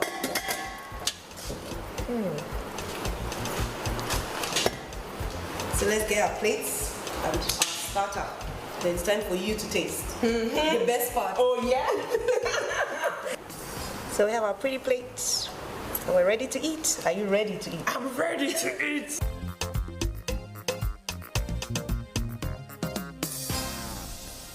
Hey, Chef T, it's that time. It's time to taste. It's time to taste. Your favorite part of the show. Program. Bon appetit. Thank you. That's the name of the program. So we're going to begin with your cucumber wraps. That's correct. Cucumber wraps. Nicely put on a skewer. Fancy skewer. Exactly. At that. So. No, enjoy digging. It's a finger food, so you can use your hand. It is.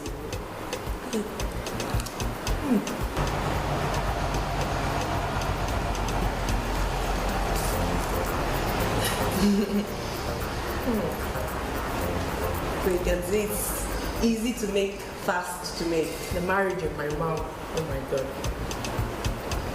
You won't understand. Give it a try. So you understand exactly what's going on. Exactly. So are you ready to taste? I'm ready. So this is beautiful. Thank you. It is really nice. I must give it to you, Shati. Thank you. So it's now to go. It's now time to for the main course. Exactly. That is our seafood medley. Yeah, our seafood okra and boiled plantains. This is a refreshing looking plate. Yes. And then it's something different.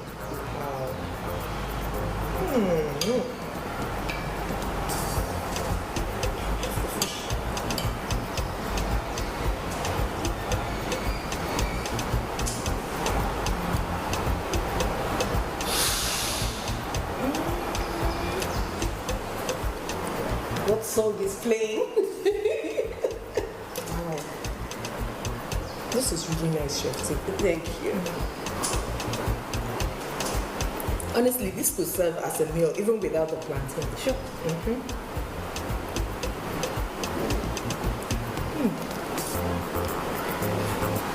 The meal was really fantastic. Yes, we loved it. We hope that when next we come, you'll be willing to have. Definitely looking forward to the next episode. Yes.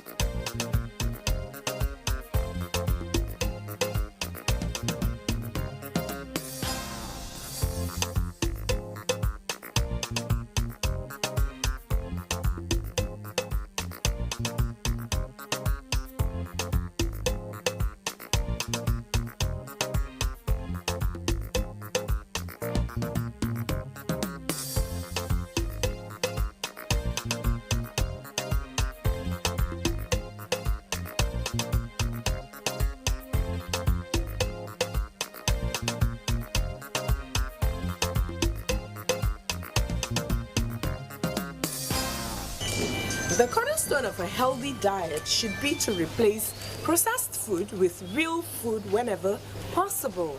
Eating food that is as close as possible to the way nature made it can make a huge difference to the way you think, look, and feel. Thanks for watching the second episode of our Healthy Cuisine series. Keep following Bon Appetit, a culinary adventure, because there's even more coming up. Please drop your comments, your suggestions, and observations on our social media handles. Enjoy the rest of today. Bye.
Emerson, look at the clock. I cannot believe it.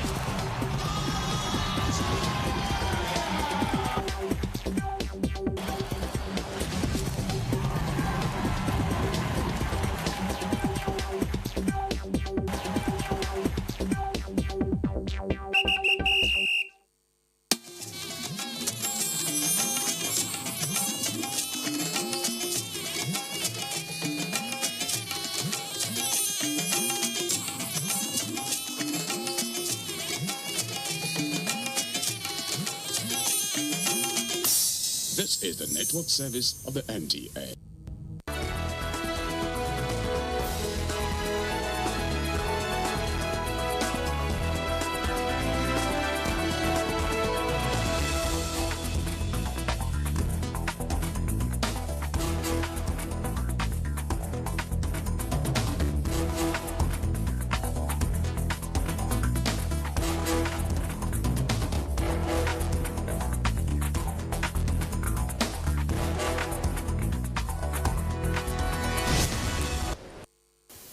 Food, clothing, and shelter.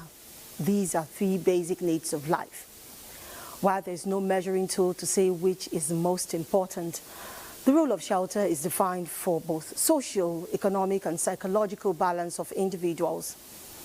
The UN describes shelter as key for the protection of human dignity, reducing vulnerability, and could provide livelihood opportunities. While some build their shelter, others rent. Now, considering all the good reasons that back shelter as a fundamental human need, it is pertinent to investigate how affordable it is to rent decent shelter in Nigeria today. That is the crux of our discourse on this edition of Dateline 360. Thanks for joining me. I am Omotola Omojola.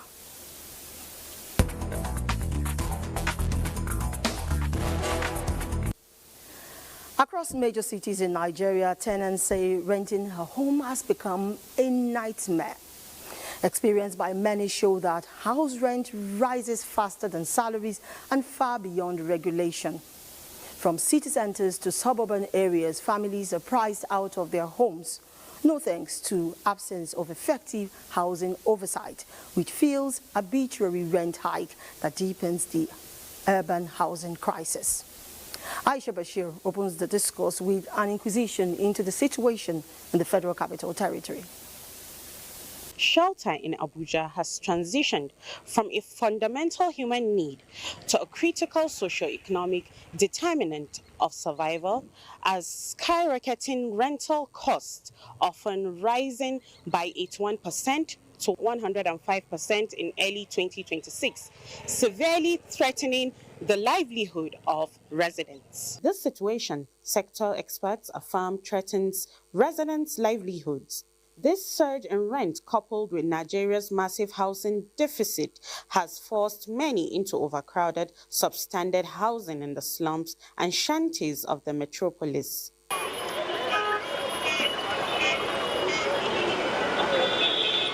For others who can deal, the outskirts of the city becomes the alternative, oftentimes creating profound economic, social, and security pressures for those involved. Civil servant cannot even stay in Abuja, the city center. I am a civil servant, but I cannot even stay in city center.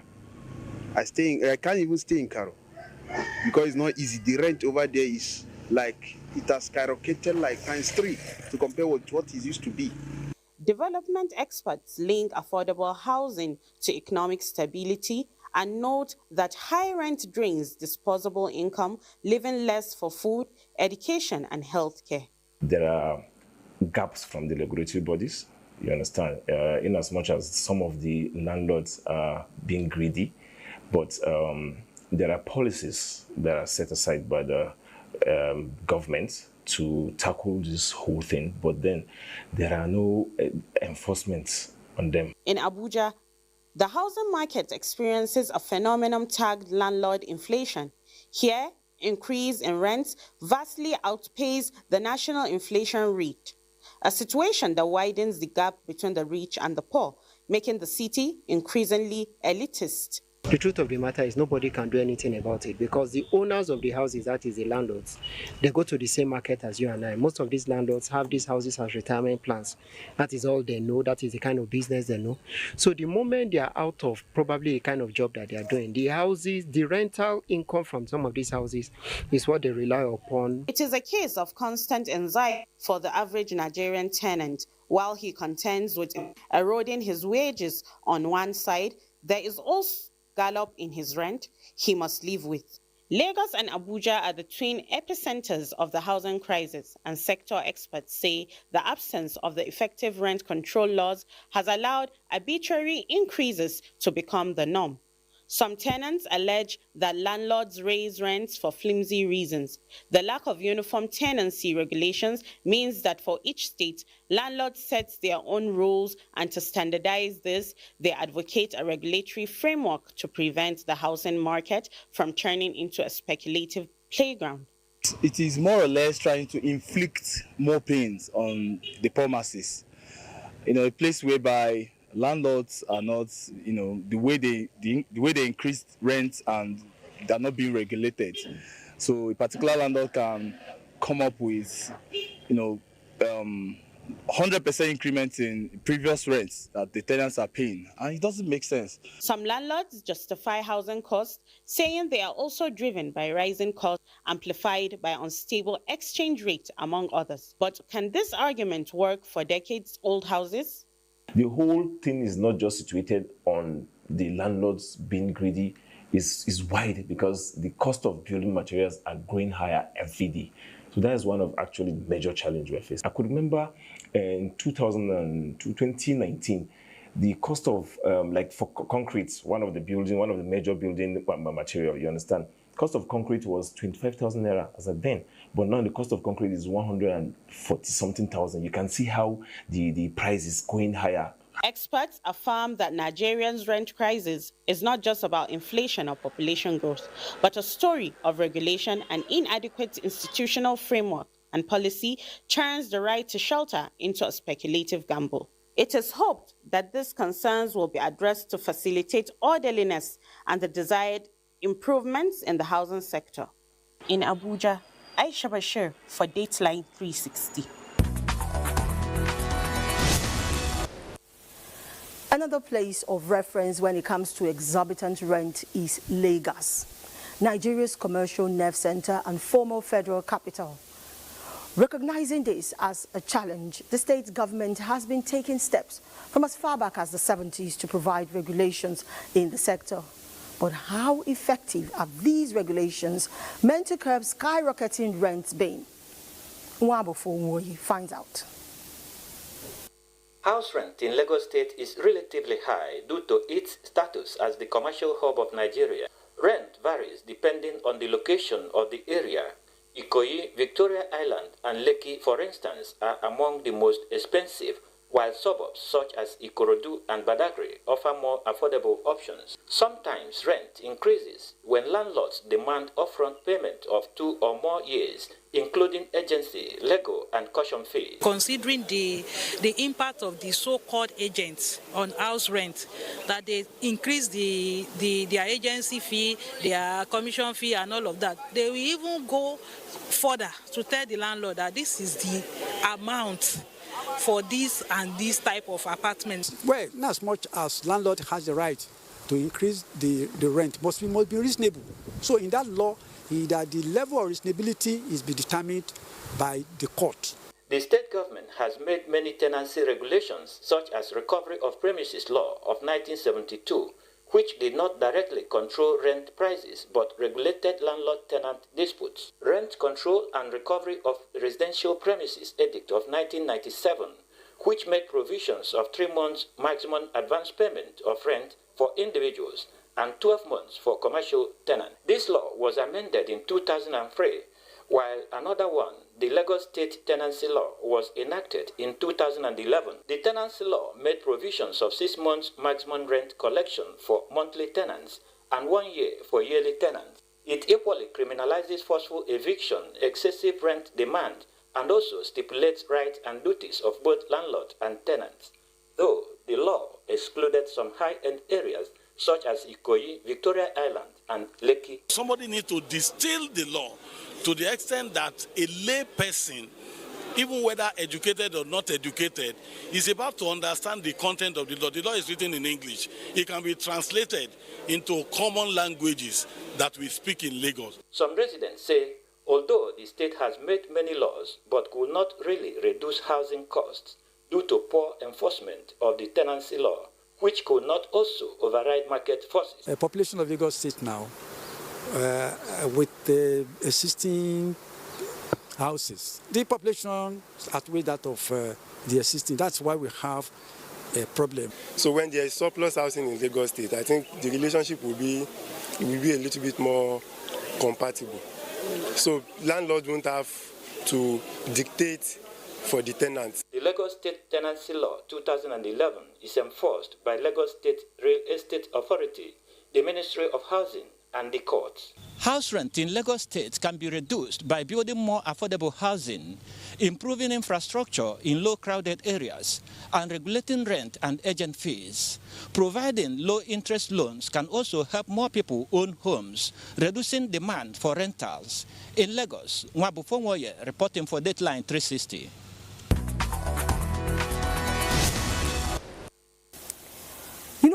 There was once a time when the cost of house rent was reasonable because a lot of families practice joint living where they share spaces and responsibilities until the demands of modernization and urbanization forced many out of communal living into private spaces. This communal living, we're told, still subsists in some parts of northern Nigeria.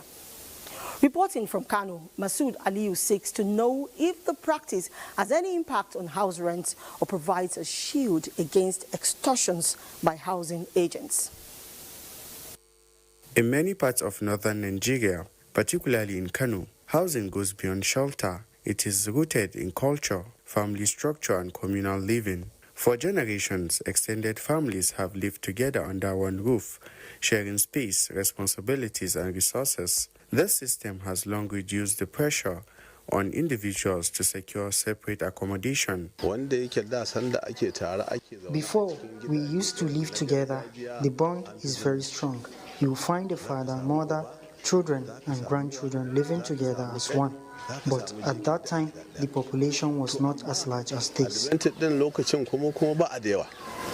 This practice remains common in older neighborhoods, where large family compounds accommodate multiple households. But as urbanization increases and lifestyles evolve, the system is gradually changing. I leave my family house to reside in a rent apartment because I value my privacy. I don't want the situation whereby my brothers or sisters and even sometimes parents to interfere with how I run my house. So I value my privacy and I go for rent outside the family house. But the situation now is a bit complicated because of the economic crunch. The landlord does not seek for tenants' advice before increasing rent. We just see a notice to that effect. Kano's communal living eases housing pressure, but urban migration demand increases independent accommodation. Landlords, on their part, say rising cost of building materials and maintenance also affects rent, making it difficult to keep prices low while managing their properties. Sometimes it's the fault of the sellers. A buyer will bargain at a reasonable price, but the seller will not sell, hoping to extract premium price from the buyer. Despite these challenges, the Kano State government continues to work toward improving housing access, promoting fair rental practices, and supporting initiatives aimed at increasing affordable housing supply across the state. In Kano, Masood Aliyu, reporting for Dateline 360.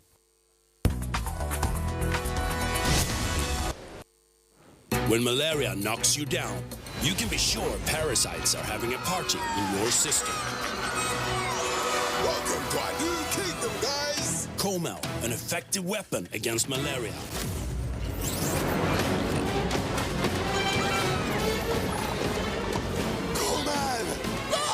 attacking the parasite army directly to give you express relief and get you back on your feet effectively. Come out on Malaria Gone.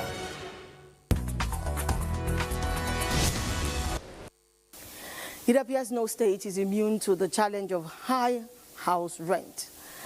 Let us now examine the legalities in house rentage and the practices in the process. Dele Atumbi of our judiciary desk reports that the relationship between a tenant and landlords in Nigeria's legal system falls within the residual list. The lessor, also known as landlord, is the owner of the property who grants the lease, while the lessee, equally known as a tenant, is the user of the property. Available statistics have shown that tenants in Nigeria are experiencing a severe housing affordability crisis driven by surging rent hikes, poor property maintenance, and exorbitant, often non-refundable upfront charges by agents, leading to widespread calls for stronger legal regulations. The advocacy is due to the fact that rental market, particularly in urban areas like Lagos, Abuja, and Ogun State, is heavily skewed against tenants, with many spending 50 to 60% of their annual income on rents.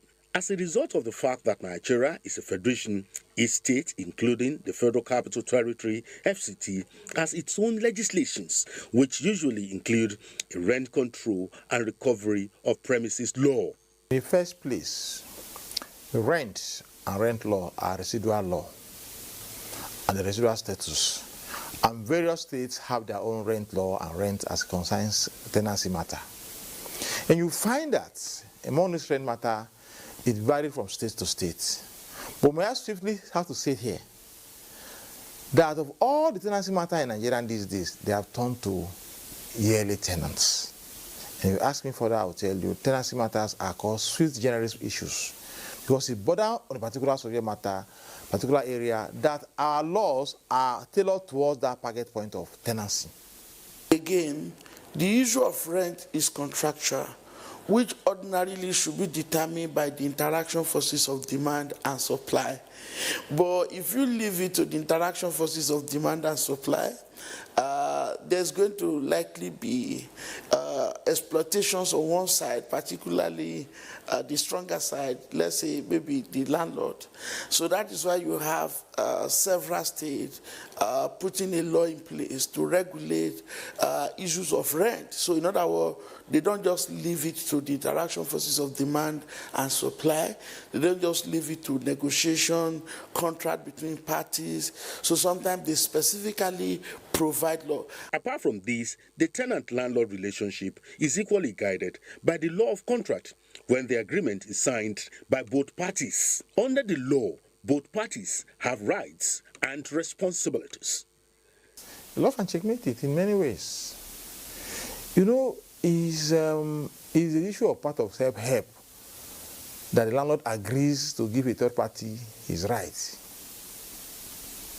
That right given to the other person who is not the agent now becomes your landlord overnight. Some tenants don't even know their landlord. Oh yes, and is when court gives its judgment on these aspects. Because it's a violation of my right. I have no agreement with you. The agreement I have is between the landlord and the tenant. So how do you come to check me, to ask me to pack out because I'm an agent of the house? How do you give me a bill to pay because I'm an agent of the house? The price to pay or the rent to pay comes from the landlord.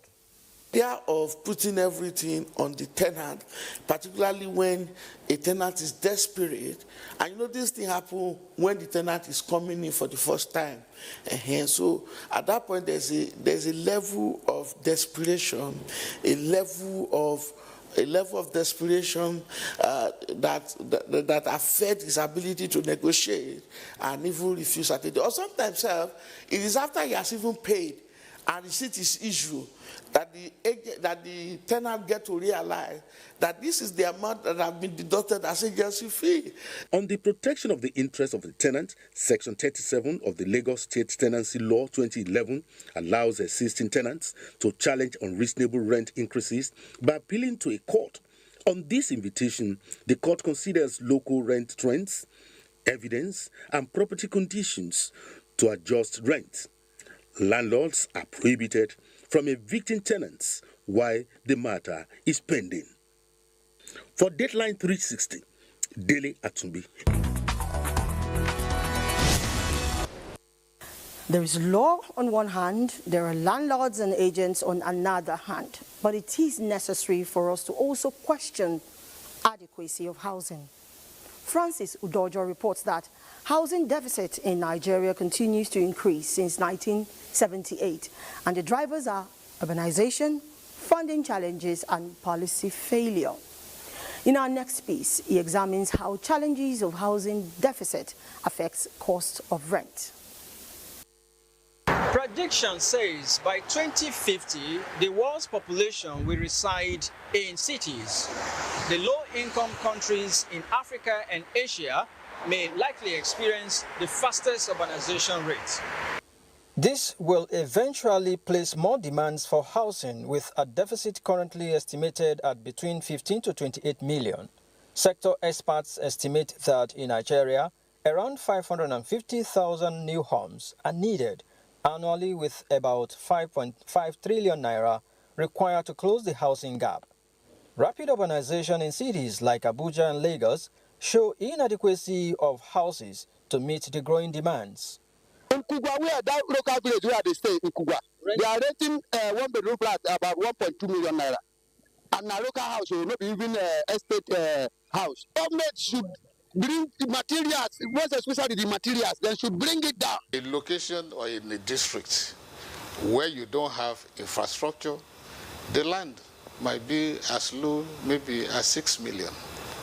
But once infrastructure comes to that place, there will be hike in the price of land. It will take a longer time, or the intervention of the government for the rent to come down and to let the people know that yes, this infrastructure that we are bringing, we are not taking your money. We are bringing the infrastructure for the benefit of everybody, and that should not be a reason for hiking the price. Government, as part of its core responsibility of taking care of the welfare and security of citizens, have come up with policies like the Land Use Act of 1978, Housing and Urban Development Policy 2002 to address some of the housing issues. However, it will seem like these policies are constrained in meeting the essential social security need, shelter. Apart from government initiatives, experts say the involvement of private developers contributes immensely to reducing the burden of housing deficit. The federal government is aware of this advantage and taking it to ensure decent and affordable housing for citizens. We are emphasizing local production of raw materials. We have put the framework down, and we are engaging partners to develop the hubs. The policy of the government, especially with the Renew Hope policy of this administration, we are aware that we are building a Renew Hope housing estate, a Renew Hope city, and we're in the process to commence the Renew Hope social housing. All this that we're doing is to ensure that we increase the stock and to make sure that every Nigerian have a roof over their head. Government is also setting up housing material manufacturing hubs to improve local production. These and other innovative solutions many believe can bridge gaps in housing deficit and reduce the surge in house rent across the nation. For Deadline 360, Francis Udojo.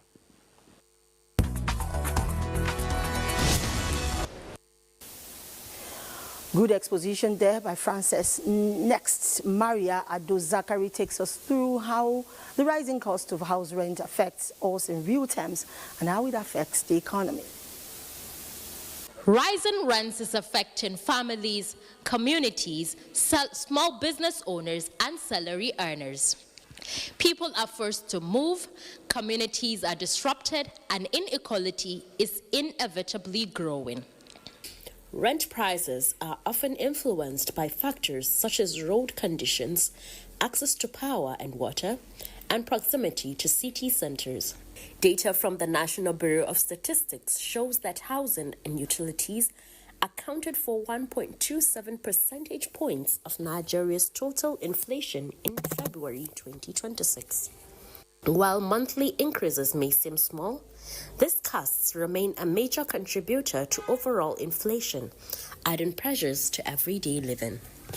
If you look at the FCT, most workers in the city don't live in the city center.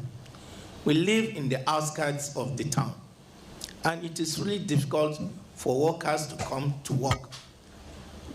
Even in the outskirts, it is also difficult for the workers to get accommodation at a rate within their reach.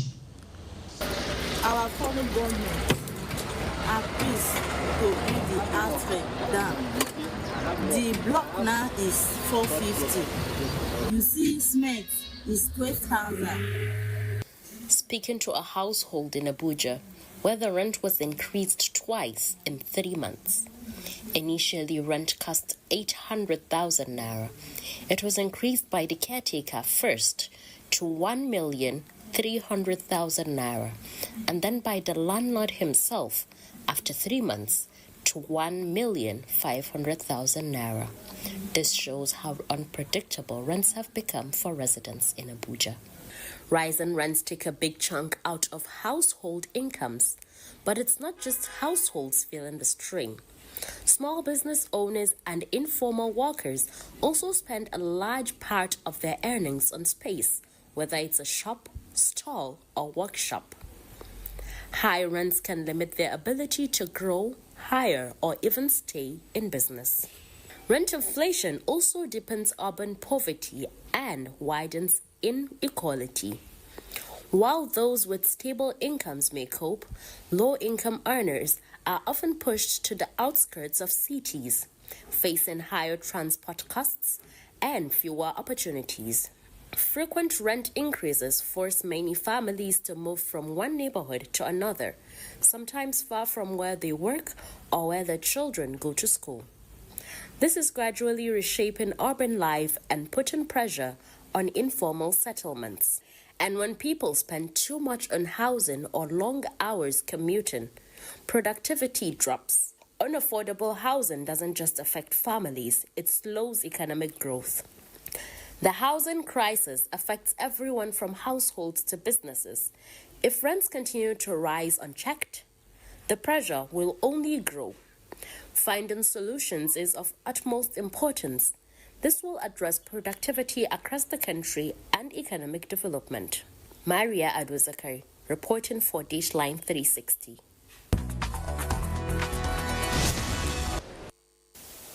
As enablers of affordable housing, we appeal to relevant authorities in government to do all possible to ensure that shelter, one of life's necessities, is within the reach of every Nigerian, either to buy, build, or rent.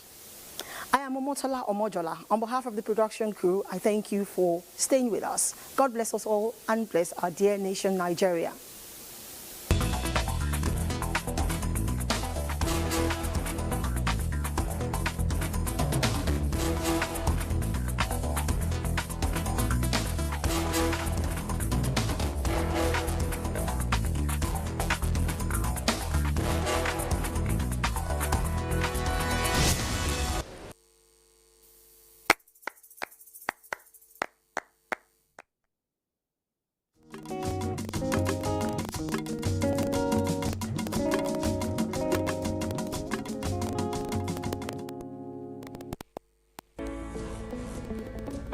From dusk to dawn, 24 hours a day, NTA International is with you. In your living room, office, and everywhere, anywhere. We provide a company you desire in terms of balanced and up-to-date news, programs, and the best of entertainment.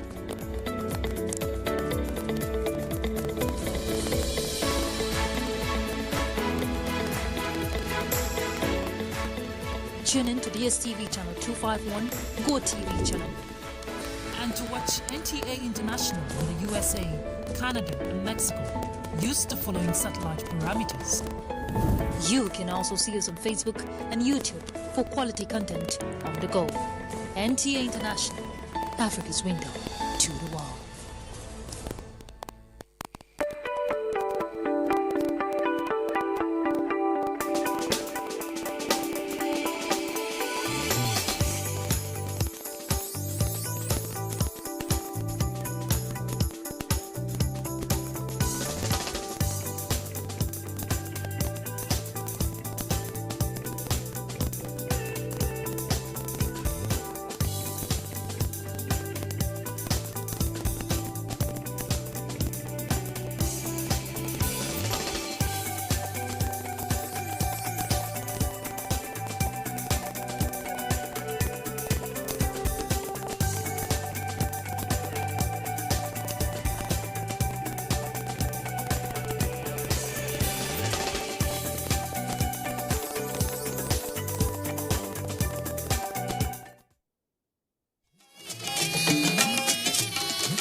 This is the network service of the NTA.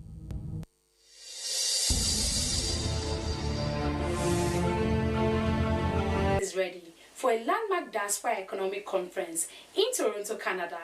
The chairman CEO, Nigerian Diaspora Commission, Honorable Abike Daberewa, announced this at a maiden press conference in Abuja. We will bring to you details of the proceedings of the press conference shortly. We also have our complimentary segment, our food corner, as well as our diaspora of the moment. This is your favorite show, The Diaspora. I'm Juliana Vincent Chekubu, your anchor. Please stay.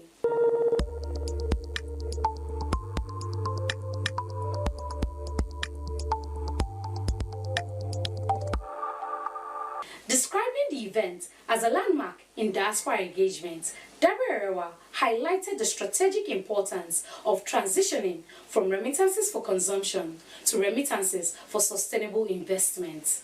She noted that Nigerians abroad contribute over $20 billion annually to the national economy, and NIDEC 2026 is designed to channel these resources and expertise into practical nation-building initiatives. It is my pleasure and sense of national pride that I announced a landmark event in the history of our diaspora engagement and strategy. For years, we've been talking about remittances. Oh, they sent $20 billion from the diaspora, which has greatly impacted our national economy. However, our mission at NIDCOM has always been to move beyond remittances for consumption and transition into remittances for investment. The Nigeria Diaspora Economic Conference 2026, which will take place in the vibrant city of Toronto, Greater Toronto area, Canada, from August 13th to 16th, 2026 at the Apollo Convention Center in Canada. The NIDCOM boss emphasized that the conference is designed to deliver measurable outcomes through B2B matchmaking and the signing of Memorandum of Understanding to facilitate job creation, technology transfer, and sustainable development. So what's our focus and objective? NIDEC 2026 is not just a talk shop. It is a structured, outcome-driven marketplace. We are focusing on high-impact sectors that are the engines of Nigeria's future growth. Fintech, ICT, and digital innovation, food, agriculture, and agro-processing, mining, renewable energy and infrastructure, healthcare and pharmaceuticals, real estate and public infrastructure, banking, capital market, and asset management. We'll also be looking into some areas in education where we can have, partnership, exchange programs between universities abroad and our home in Nigeria. So our objective is simply to facilitate direct partnerships, B2B matchmaking, and the signing of Memoranda of Understanding that translates into jobs, technology transfer, and sustainable development by our diaspora to Nigeria. The event being organized in collaboration with the Nigerian High Commission in Ottawa and the Canadian High Commission in Abuja, as well as Nigerian entrepreneurs in Canada, promises the best of the best for Nigeria and for Canada. So why Canada and why now? Well, Canada is home to one of the most professional, high-achieving, and patriotic segments of the Nigerian diaspora. From the medical hubs of Calgary, to the tech corridors of Toronto, to Waterloo, to Montreal, Ottawa, everywhere in Canada, Nigerians are leading innovations gradually. So under the theme, Invest Nigeria, Thrive Abroad, this one-of-its-kind conference will serve as the definitive bridge connecting those global leaders to investment-ready opportunities back home. The NIDCOM chairman therefore called on Nigerian entrepreneurs, state governments with bankable projects, financial institutions, and diaspora professionals worldwide to actively participate.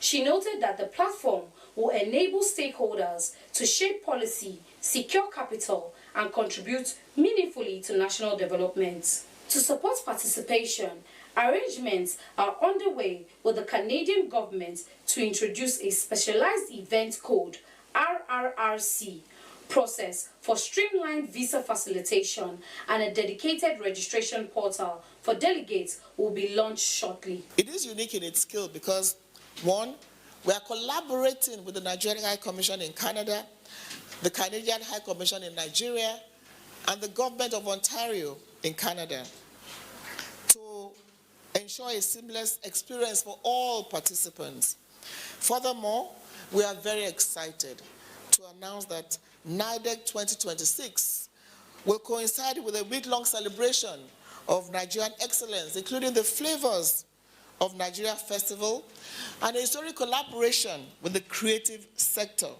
that will culminate in award ceremony and musical shows, which will be hosted in Canada. All this for the first time. So we are calling on Nigerian entrepreneurs at home and in the diaspora, state governments with bankable projects, financial institutions, and our diaspora professionals worldwide. And note we say worldwide. Canada is the base, but everybody all over the world will be gathering there to prepare for this summit. This is our platform to shape policy, secure capital, and play a direct role in the renewed agenda of President Bola Ahmed Tinubu, and our contribution to getting Nigeria to a $1 trillion economy. So we're initiating a specialized event code, RRRCC, process with the Canadian government to facilitate visa processing for legitimate delegates, and our standalone registration portal will be live in the coming days. So watch out for this. You don't want to miss this. Nigeria is open for business. Our diaspora is the key. And Toronto NIDEC 2026 is where the future begins. I thank you all for your attention as we look forward to this very, very purposeful event. Thank you all very much. NIDEC 2026 is expected to host government officials, investors, entrepreneurs, financial institutions, development partners, and diaspora professionals from across the globe, solidifying Nigeria's commitment to deepening diaspora investment and engagement. Better, and therefore to make us represent our country better here and remit better funds back home. So this is very timely, very topical, and as Lamre said, I look forward to Canada being the host next time we consider Canada to play in this. So thank you very much, everybody, and having discussion around some of these key challenges that we are having, it's very critical for us to be able to build a good content for this program, and we cannot overemphasize the importance of Africa as a continent, to every in the world right now. So it's very important for us to start having these discussions around what is critical to us, what's very, very essential to us as a nation, and then how can we see that partnership, happening over the next couple of years. So I'm happy. I used to live in Calgary, like I mentioned at the beginning of this thing. So right now I'm representing the Ottawa. I live in Ottawa, Montreal side, but have my office in Ottawa here. So I'm happy to be here, and it's nice meeting everyone. We've been able to get the venue. We're ready for the event. We're excited. We're bringing a lot of people on board. We have volunteers working with us, the whole community, Nigerian community, and the rest of the other stakeholders are all gearing up for the event. This is actually coming at the right time, in this moment in time, and we're glad it's coming to Canada. Even though we would have loved to happen in Calgary, but we will take it as from Toronto. There are a lot of things that I think this conference will settle, especially in regards to some of the major challenges that Nigerians are facing here. I was having a discussion with Professor Zumwajuku regarding some of the challenges that African especially Nigerian businesses in the agri and food businesses are facing, and this has becoming a major issue that in terms of bringing in Nigerian products to Canada, businesses have faced so many challenges, of which I'm living witness to it, because myself and my wife, we also own an African supermarket here in Calgary, and we've gone our own share of challenges in terms of bringing in Nigerian product, because there's a great demand for Nigerian products, food, here, food products here, and we do our best to ensure that we are a good representative of Nigerian culture where we find ourselves, and we try to be a good ambassador of the Nigeria as a whole. Because the belief for us is that the representation of Nigeria is each one of us. And a lot of people will not be to Nigeria. A lot of people might not have met any Nigerian, but they will have an idea of who we are through each one of us. So I'm also a member of the venue and logistics committee of this event, and I'm also part of the private, trying to remember the full name now, and government relations. What more do I need to say? Thank you very much.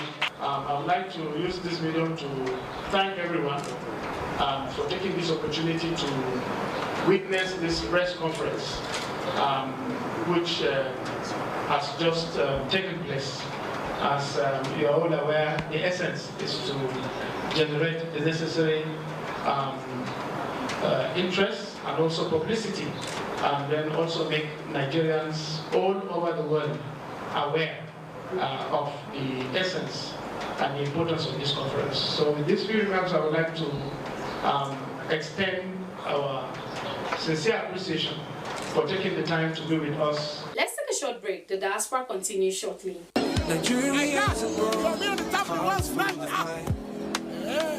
We carry our roots wherever we roam. Our culture and pride forever our home. Nigerians in diaspora, we're strong and we're bold.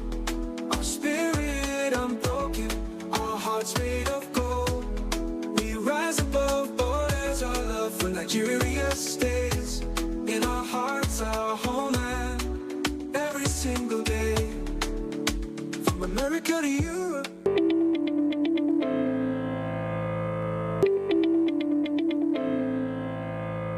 I'm here today to talk to you a little bit about health and wellness. Health and wellness is also performed by identifying and treating disease, but also by promoting health by healthy practices that you can perform on your own as an individual without necessarily going to see your physician. These include, number one, maintaining a healthy weight. A healthy weight, as calculated by your body mass index, is your weight in relation to your height. For instance, somebody who is 6 feet should or could weigh the same as somebody who is 5 feet if that person is overweight. So for every weight, there's an expectation where your weight should be that is a healthy calculated weight. And this is determined by the chart, which also could be determined by an app. A healthy weight is usually a body mass index under 30. Between 26 and 29 is ideal. And as you go further along the chart, you're noted to be overweight, obese, and or at a higher spectrum of abnormal. It's important to be able to maintain your body mass index right at a healthy weight and also not be at a lower weight, which is also not noted to be healthy. To do this, it's important, number two, to maintain a healthy diet. It's important to understand that your diet is made up of different types of food, including carbohydrates, proteins, and fats. And to be able to have a healthy diet, it's important to balance the different kinds of foods in proportion. For instance, don't have a food that is heavy on carbohydrates, such as rice, cassava, yam flour, swallowed food, fufu, semovita. Instead, try and balance that out with a heavier portion of protein, such as fish, beans, lentils, all different kinds of beans, meats, but meat in moderation, because these are less likely to be associated with you gaining weight. Vegetables are also a great source of micronutrients and are very healthy to consume. They contain beta-carotenes and a lot of antioxidants that are healthy. Green leafy vegetables, such as spinach, ugu, broccoli, asparagus, pumpkin leaves, all sorts of naturally occurring green vegetables are very healthy for one, including also fruits that are very easily available and so wonderfully nutritious and taste very well for people to be able to have these nutrients for a healthy diet. It's important to have portions, so for whatever you eat, do it in moderation, not a large amount of anything, but limiting your intake to be able to control weight gain. The other thing that would be very helpful, in addition to these two things, are being active. Daily exercise has been associated with healthier life outcomes. So be active, choose a sport or a regular activity. For those who may be limited, even walking for 20-30 minutes a day is very helpful to maintain a healthy outlook and lifestyle. Don't sit all day if you have a sitting job.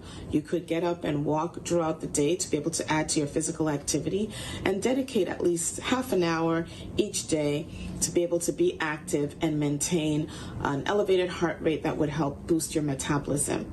Limiting alcoholic beverages is also very important in being able to maintain a healthy diet and limit the effects of alcohol, which, if used excessively, could be associated with a milieu of things, including hypertension, liver disease, adverse effects for different conditions, including problems with the heart, liver, cardiovascular disease, and so have you.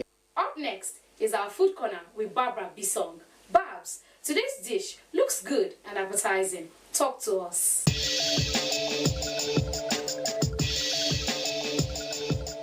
Thank you, Julie. Welcome back to Food Corner, where little ingredients in your kitchen, in my kitchen, are being turned into something magical and amazing. Today we'll be doing something very, very simple that we all know: fluffy pancakes. It's not really my favorite, but it became my favorite because I know how to do it so well. And guess what? I taught my younger brother how to do it because it's something I know how to do so perfect. Let's go see how to make fluffy pancakes. If you're a lover of Nigerian pancakes, aka diet, then today is for you. Let us make it together. To your bowl, you want to add flour, sugar, and salt. These are your dry ingredients. Now add eggs depending on the quantity of flour you're using. Now introduce your liquid milk together with water. You want to make this loose, like this is not a Igbo pancake, okay? Now add pepper and onion. These are optional, but I mean it adds to the flavor. Okay, mix till you have a very loose batter, just as so. Grease your pan and you just want to take your time and fry this. Some people actually fry it with more oil, but this is fine for me. You can make your batter even more loose, and here you go. You have your Nigerian pancakes. These are so good, friends. You gotta try this one. And that was simple, right? Now, some people love their pancakes without pepper and onions. Don't worry, you can still follow the same method without having to add all those. Thank you so much for joining Food Corner today. I remain Barbara Bisong. See you next week. Many thanks, Babs, for that mouth-watering dish. Next, to our diaspora of the moment with Esther Otiotio presenting. Our diaspora of the moment is Damilola Ogumbi. Damilola Ogumbi is a Nigerian energy expert, engineer, and global leader in sustainable development. She currently serves as CEO of Sustainable Energy for All, SE for All, Special Representative of the UN Secretary General for Sustainable Energy for All, and co-chair of UN Energy. Born in Nigeria, she earned a bachelor's degree in 2001 and a master's in project management for construction from the University of Brighton in 2002. She broke barriers early in her career as the first female general manager of the Lagos State Electricity Board 2011 to 2015, where she delivered over 100 megawatts of decentralized energy projects for hospitals, schools, and public facilities. She later served as Senior Special Assistant to the President on Power and head of the Advisory Power Team in Nigeria's Office of the Vice President 2015 to 2019. Leading the Power Sector Recovery Program as the first female managing director of the Nigerian Rural Electrification Agency, REA, she negotiated the 550 million Nigerian electrification project, backed by the World Bank and African Development Bank, which has provided clean energy access to over 8 million people through solar mini-grids and home systems. She also launched the Energizing Education Program for 37 universities and 7 teaching hospitals, and the Energizing Economics Initiative, targeting 1.2 million SMEs.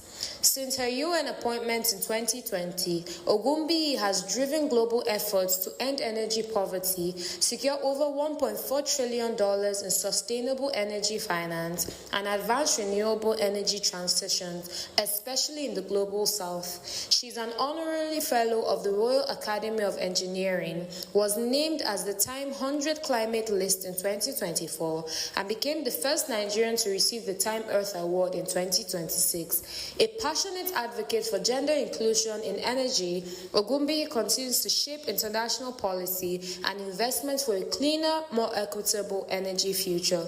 Congratulations, Damilola Ogumbi. We celebrate you as our diaspora of the moment. That has been the diaspora for today. Commander, what's going on here? Why do you have your things scattered all over the place?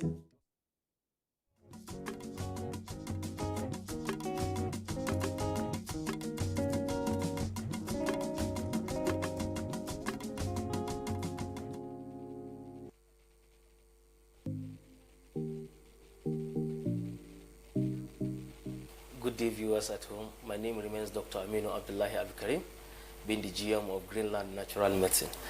Greenland Natural Medicine is a center for alternative therapy, and as usual, Greenland Natural Medicine is also available to give you more about your health-related issues. Greenland Natural Medicine is a company existing for 23 years in practice, and we have all our products researched from over 36 countries in the world. Greenland Natural Medicine is all about alternative medicine, which we also call traditional medicine, which we also call herbal medicines. You can call it anyhow you want it. But for now, we are going to go on alternative medicine. Alternative medicine has been proven very effective when it comes to health-related issues. All these things are 100% natural. They are 100% organic. Their side effects are quantified to be zero. These are things that you use nature to take care of nature. You don't use chemicals or any other things to distract some organs in your body. Please, in Greenland Natural Medicine, our products are well satisfied for your consumption. All the necessary agency, NAFDAC, and so on are satisfied with our product. And Greenland Natural Medicine is a center where all the research are here developed and make sure that you have the best. Affiliations to Germany, India, China, and so on. So many companies, Indonesia, and so on. Please, all these products are very, very good. We find them very effective before we bring them down to the country. And Greenland Natural Medicine is a center where anything that has to do with your health-related issues, don't hesitate. Give us a call, and our customer care are available to attend to you. For those who want to go into visual consultation, there's a token charge for that. You can have a doctor to have a visual consultation with him, and when it's available, they will build the product down to your doorstep. For those who are coming down to the office, we prefer that, because knowing the kind of people you are dealing with speaks a lot. For those who we have not mentioned the kind of health challenge you have, don't hesitate as well. Pick up those numbers on your screen or the addresses and try and visit our physical address, or pick us those calls and give us a call, or I'll assure you your problem will never remain the same. Greenland Natural Medicine is divided into 3 sections. We have a section that goes with all things that has to do with general eye problems, be it glaucoma, cataract, pterygium, myopia, and so on. If you have any kind of eye-related issue, be it glaucoma. Yes, when we talk about glaucoma, so many people don't even know what glaucoma means. Yes, glaucoma is the damage of the optic nerves. That optic nerve is the one that supplies direct information to the brain. It gives information straightly to the brain, and that will now give you the sensitivity of knowing what we're all talking about. Also, we have the one that talks about the cataract. Cataract is a serious eye problem too, which can also make sure your vision go off completely. Yes, glaucoma, for those who have other terminal illness like high blood pressure, diabetes, and so on and so forth, they can also experience deterioration of the vision very fast than those who don't have that kind of challenges. But for those who have glaucoma, be it you don't have terminal illness like high blood pressure, diabetes, please try and visit us. Our well-trained ophthalmology is trained in India, and he has the vast knowledge when it comes to eye issues. Please, if you have any kind of eye problem, be it glaucoma, cataract, pterygium, myopia, don't hesitate. Give us a call on those numbers. We'll give you the appointment on the day the doctor will be in your closest branch.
Good afternoon. Thank you for joining us. It is nationwide on the network service of the NTA. I am Ogochkuka Ona. President Bola Tinubu is promising that his administration will continue to stay the course of development trajectory until the promise of Nigeria is matched by the performance of its institutions and the prosperity of its people. The president renewed his promise in Abuja at the inauguration of the new corporate headquarters of the Nigeria Revenue Service, formerly known as the Federal Inland Revenue Service. We bring you Musbao Dan Wahab's reports and the course of the bulletin.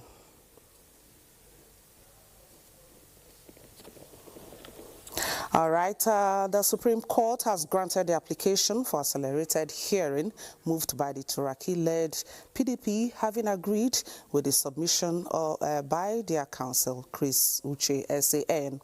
Judiciary correspondent Austin Anyebe reports that a similar gesture was extended to the hearing of the appeal by David Mark. With end of April 2026 set by INEC for political parties to submit names of their leaders, parties are working round the clock. Following the nullification of the Turaki-led faction of the PDP by the Federal High Court and Court of Appeal, they have filed an appeal before the Supreme Court to challenge the judgment. When the case was announced before a panel of 5 justices, counsel to the appellant Chris Uche, Senior Advocate of Nigeria, prayed the court via a motion for accelerated hearing in the light of the INEC timetable. This was not opposed to by the respondents, as the court granted the respondents 5 days from today to respond to the appellant's processes and fixed 22nd April for the hearing of the main appeal. The Turaki-led PDP faction is praying the Apex Court to quash the ruling of the Court of Appeal, which upheld the ruling of the Federal High Court, stopping the PDP National Convention in Ibadan in November 2025. The Turaki-led PDP faction in the appeal argued that the court lacks jurisdiction over the matter since it's a party's internal affairs. In recognition of the fact that this affects democracy, they have adjusted, and they stated so. They have adjusted so that parties in this matter can know their fate, taking into cognizance the timetable issued by the Independent National Electoral Commission. In the appeal filed by Senator David Mark following his non-recognition by INEC as the leader of ADC, his counsel Jibril Okutekpa, Senior Advocate of Nigeria, prayed the court to give him time to file his brief and sought for accelerated hearing. This was not opposed to by the respondents. The court, which indicates that it will accelerate hearing of the appeals, granted his prayers and gave him 24 hours to file his brief, while the respondents have 3 days to respond. The court equally adjourned the hearing of the main appeal to 22nd of April 2026. That brought before my lord a situation of extreme urgency and a situation that is of fundamental importance to democratic growth. And you can see that they also appreciated that position and have bent backward to give me 1 day to file my brief. I don't know, for whatever the reason may be, they have compiled and transmitted their record since the 31st of March. That's more than 14 days ago. They did not file a brief of argument. But the Supreme Court really bent over backwards to accommodate accelerated hearing of this appeal. From the Supreme Court, Austin Anyebe, NTA News.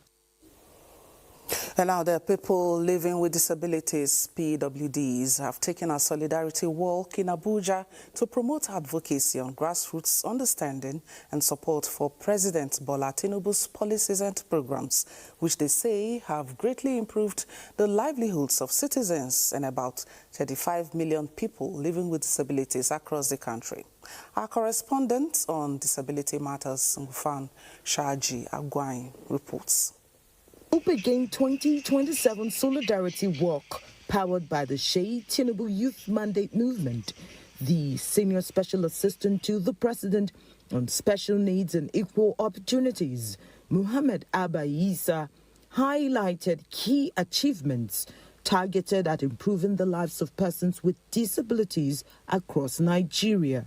He noted that the creation of his office has strengthened representation at the highest level, while mainstreaming disability inclusion across ministries, departments, and agencies. During the period under review, my office collaborated with ministry, department, and agencies of government like CIMEDEN, like NIDA, like Federal Ministry of Humanitarian, under social conditional cash transfer. Thousands of persons with disability where the social economy of persons with disability were improved. The data is there. Government and governance, elected offices, appointed offices, we want to make sure that more women inclusion and inclusiveness is being positioned and is being placed. And that is the essence of this movement, to push these policies to the grassroots. Now, concerning the economic policies, there's a 200 billion intervention fund for MSMEs, micro, small and medium enterprises. You know, a lot of Nigerians don't also know about this policy.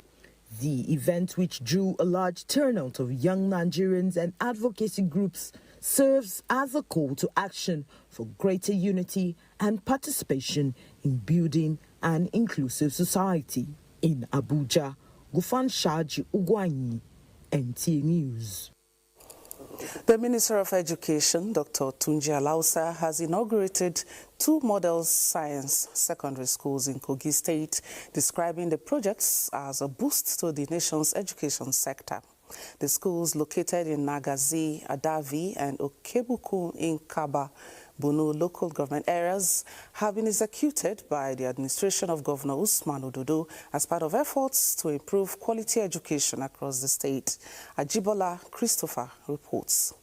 Minister of Education, Professor Tunji Alausa, in company of Governor Ahmed Usman Ododo and other top government officials, inspected facilities at GYB Modern Science Secondary School, Nagazi, in Adavi local government area, equipped with modern teaching facilities capable of competing with global standard.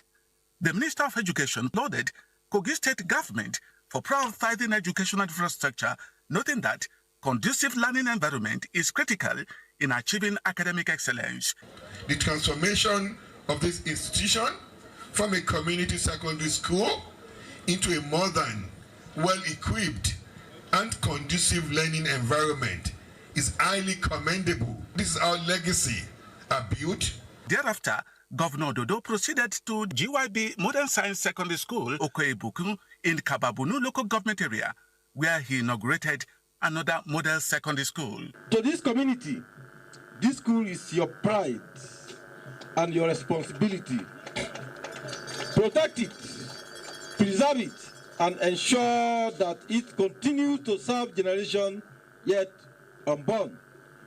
To our dear students, this is your opportunity. Take your studies seriously, remain disciplined, and believe in yourself. Your future begins here. Community leaders and stakeholders in both communities appreciate the state government for the projects. The inauguration ceremonies mark another milestone in the state government's ongoing effort to transform the educational sector. Ajibola Christopher, NTA News.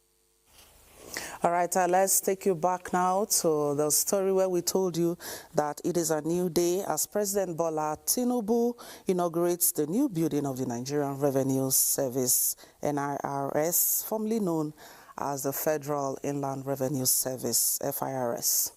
The Juliana Nicholas reports that the inauguration reflects a renewed commitment to a more unified, efficient and service-oriented revenue service aligned with Nigeria's economic agenda and global best practices.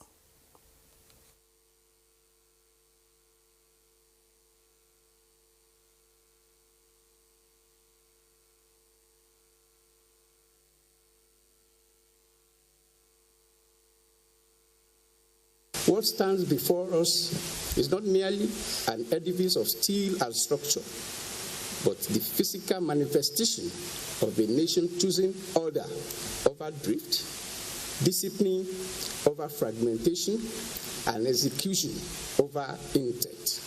It is the coming to life of a renewed fiscal vision, one that is structured, credible, and built to endure.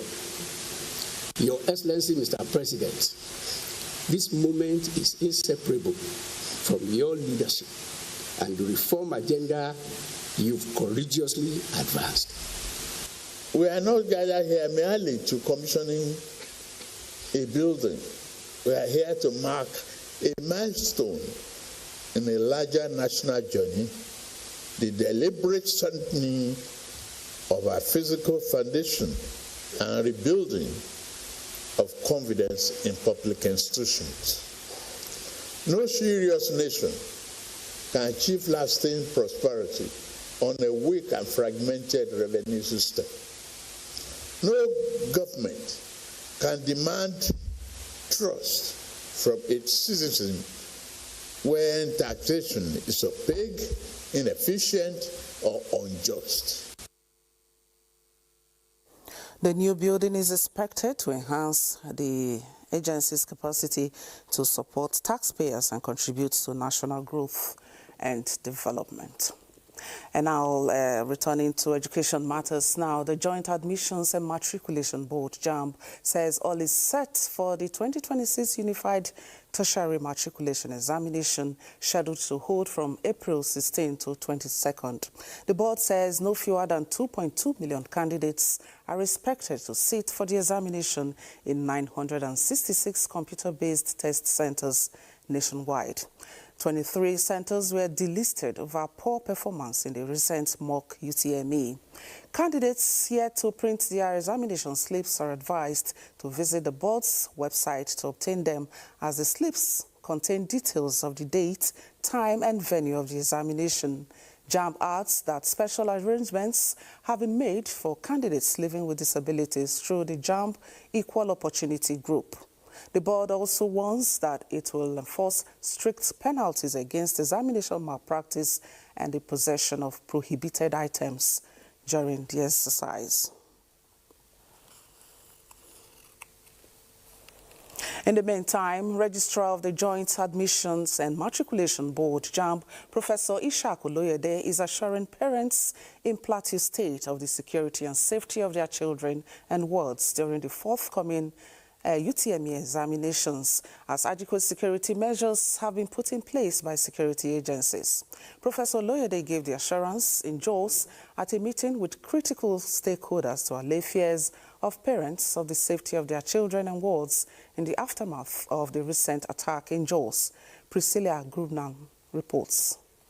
The recent security challenge at Angwan Rukuba, most parents are expressing safety concerns of their children and wards in view of the UTME exams scheduled for April 16, 2026. This necessitated the Jamaatul Nasr Islam, JNI, and the Christian Association of Nigeria, CAN, to officially convey these concerns to the examination body on the need for adequate measures to be taken. In a proactive move, Professor Ishaq Oloyede is in Jos to interact with stakeholders with a view to finding viable solutions to the concerns. As part of measures, the registrar announced adjustments in the timing of the exams to ensure it does not conflict with the curfew period. All candidates for the first session starts at 7, the second session starts at 9, and the third session at 11. We wouldn't have the fourth session here in Plateau. And I've been assured by religious leaders who are here, they all voted that we should go ahead. And they assured us that they will cooperate with the security agencies. On our part, we will make sure that we do everything possible. And the police commissioner and other service chiefs had assured us that they are going to, provide security, on the way there and back. And one of the best things that have happened is the arrival of the Joint Registrar and then the adjustment they have done on the plateau to give room for people to move and then come back in time. What did we resolve? The examination goes on as planned. There's no segregation. We will write together. That again builds trust and confidence. We are determined to provide security. We have always done that in Plateau. On the part of government, we're going to sit after this to look at maybe issues of timing of the curfew so that it will make movement easier. In Jos, Priscilla Grumnan, NTA News. Governor Amadu Umaru Fintiri says Adamawa State government will continue to strengthen collaboration with the Turkish government for more impactful programs on education and other critical sectors. The governor stated this when he granted audience to the Turkish ambassador to Nigeria, Mehmet Poroy, who visited to intimate him on his working visit in the state. Bilkisu Abubakar reports. Umar Fintiri, who acknowledged the cordial working relationship between the Adamawa and Turkish government, especially collaboration in the area of education, where about 100 indigents are currently studying in Turkey for their master's degree with optimal performance. He appreciated the support of the Turkey for internally displaced persons in Adamawa and told the ambassador that the government has strengthened skill acquisition centers as schools of innovation and entrepreneurship development will be established for not only providing formal education but to equip the students with skills that will make them self-reliant. The visit of the Turkish ambassador to Nigeria and the commitment of the Adamawa state government will provide more opportunities for sustainable development in the state. In Yola, Bilkisu Abubakar, NTA News. From Yola, let's now take some reports from our Lagos Network Center. Awal Yusuf Jibo is there. Hello, Awal. It's nice to see you. Dedication, steadfastness, and sincerity of purpose by teachers will go a long way in molding the future of the Nigerian child. This, according to experts, will put the profession in its rightful position as a pathfinder of Nigeria Academic Foundation. Bolaji Akim tells us more. So as I asked, they are the primary custodians of knowledge. The first contact a child has with formal wisdom outside the home. Aside parents, teachers mold a child through structured learning. However, the noble profession is facing a crisis of identity. In recent years, the classroom has increasingly become an all-comers affair, serving as a fallback for the unemployed rather than a calling for the qualified. This lack of prerequisite experts has pushed the profession into a questionable corner. Some teachers will put in their best without minding whether the salary is coming or not, just their service to humanity. But on the other hand, some is, you see the other side of them, you see so lackadaisical, and you hardly see them in classrooms. A teacher mostly they have an impact in the life of children then, but it's not like that these days. People that are into teaching line, most of them are not there because of the passion for teaching. They are there because of the income, because they couldn't lay their hands on other things to do. Stakeholders say strict adherence to qualifications will regulate the teaching profession and restore its dignity. We can't treat integrity and quality as separate conversations. They are deeply connected. We need to raise the standard of entry into teaching. We need to invest in strong, practical teachers training, and we need to make the profession attractive enough to retain skilled workers. At the same time, we need to enforce standards. Key players believe that if regulating bodies enforce entry standards, job seekers will be separated from real teachers, which will further improve the quality, standard, and integrity of teaching profession, especially at the basic level. In Lagos, Bolaji Akim, NTA News. With social media becoming a powerful tool for communication, content creators and influencers are playing an increasing role in shaping public opinion and contributing to national development. As more Nigerians continue to enter the digital space, many are using their platforms to promote businesses, raise awareness on social issues, and encourage conversations that are influencing attitudes across society. Content creation and social media influencing are expanding rapidly, with more people joining the space daily and using their platforms to reach large audiences. Beyond entertainment, many influencers are now promoting businesses, supporting social causes, and raising awareness on issues that affect everyday life. I do verify every information I see online because I'm a teacher and I don't want to go into the classroom to give children the same information. Like in my field, as an artist, I've learned from my top artists. They already made artists. I learned from Ogaimos, Deda Ashakai. Like it started from somewhere, giving. But as their influence continues to grow, concerns are also emerging about misleading posts and clout chasing in the digital space. In some cases, unverified claims shared in the race for visibility and engagement have created confusion among audiences and raised questions about credibility online. Some are doing it out of not knowing how impactful what they're doing is affecting not just the government but themselves. It's very important that we continue to support and provide structure and infrastructure that allows us to be creative. With millions relying on social media for information daily, many say content creators must be more careful about what they share, as their messages now play a major role in shaping public perception. In Lagos, Adejoke Odeka, NTA News. And that's it from Lagos. Nationwide continues with comfort in Enugu after the break. Don't go away. Banjul hosts the 17th General Assembly of the AUB. as well as the celebration of 20 years of the Union serving African media.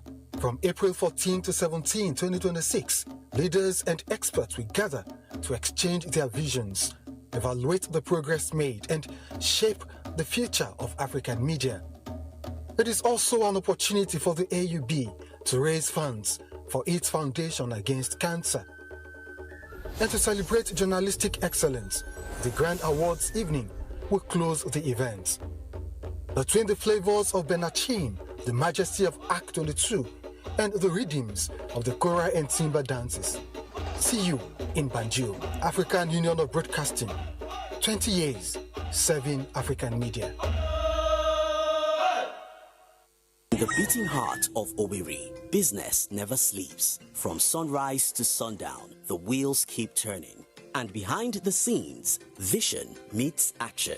Governor Hope Uzodimma's leadership has turned manifestos into reality, transformations that feel like a miracle. But progress needs peace, and in Imo, it's not left to chance. From land to sky to river deep, guardians are watching, protecting dreams and opportunity. At Orashi's quiet shore, hydropower is rising, set to energize a growing economy. The change is visible.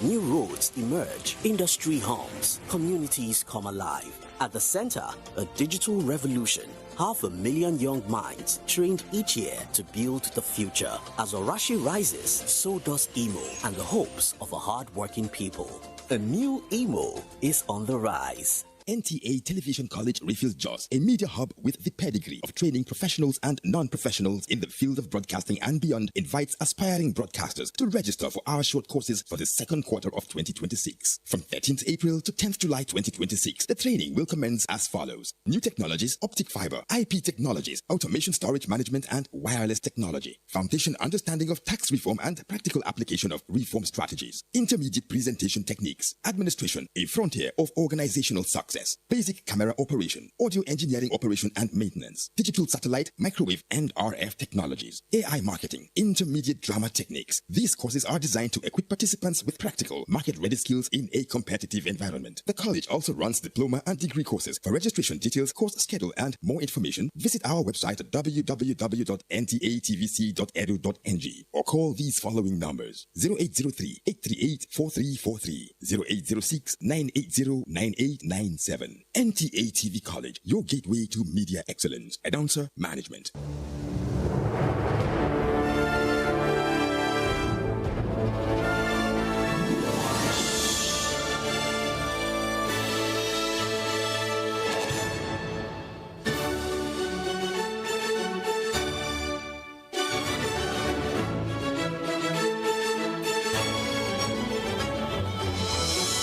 TerraCube. Unwrap joy, unleash taste.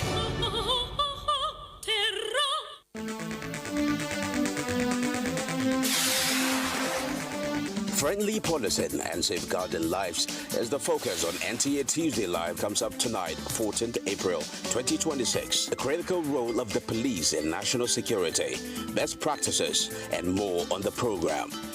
Incisive and educative. Don't miss it. The world needs moms. With a splash of golden Terra oil, a mom can transform a frown into a smile. Change no thanks into yes please. Resolve family feuds without blowing a whistle. Providing tasty family meals is all that matters. Where there are moms, there is love. Golden Terra oil, pour pure love.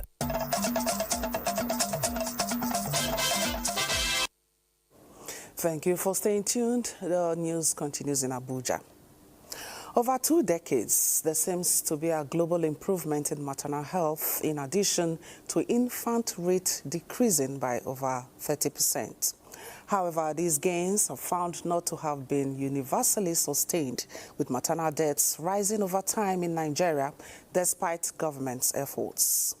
With this context of unequal progress driven by global and national challenges in access to and quality of care, it becomes imperative to return to proven strategies for reducing rate of maternal and infant mortality, which will in turn positively enhance the economy of Edo State and beyond. Ifeoma Okafor has details.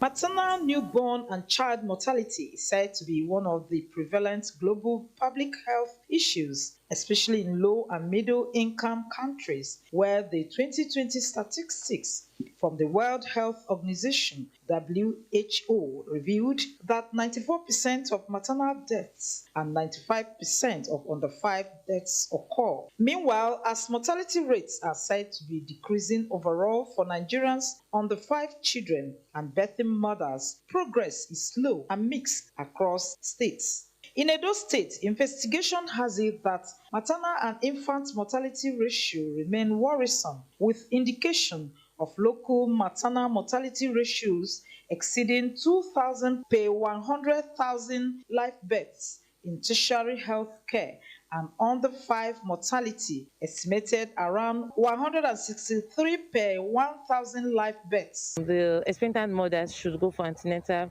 and not just go for antenatal, but take their drugs seriously, and whatever they are told to do, they do it to the later. And if you are given prescribed diets, you should follow it to the last, because it's going to affect you and the unborn baby. It is believed that the benefits of quality and equitable maternal health care will not only reduce mortality, but holistically improve health systems and the outcomes for individuals beyond their pregnancy journey. In Benin, Ifeoma Okafor, NTA News. And back to back, Ifeoma Okafor joins us live for more on what Edo State is doing in combating maternal and infant mortality. Ifeoma, you can take it from there. Let's hear the sustained efforts. Okay, thank you so much, Ogochukwuka Ona. Yes, the issue of mortality and infant rates, the high rate of it, is very prevalent, especially in most states in Nigeria. The Edo State is not left out.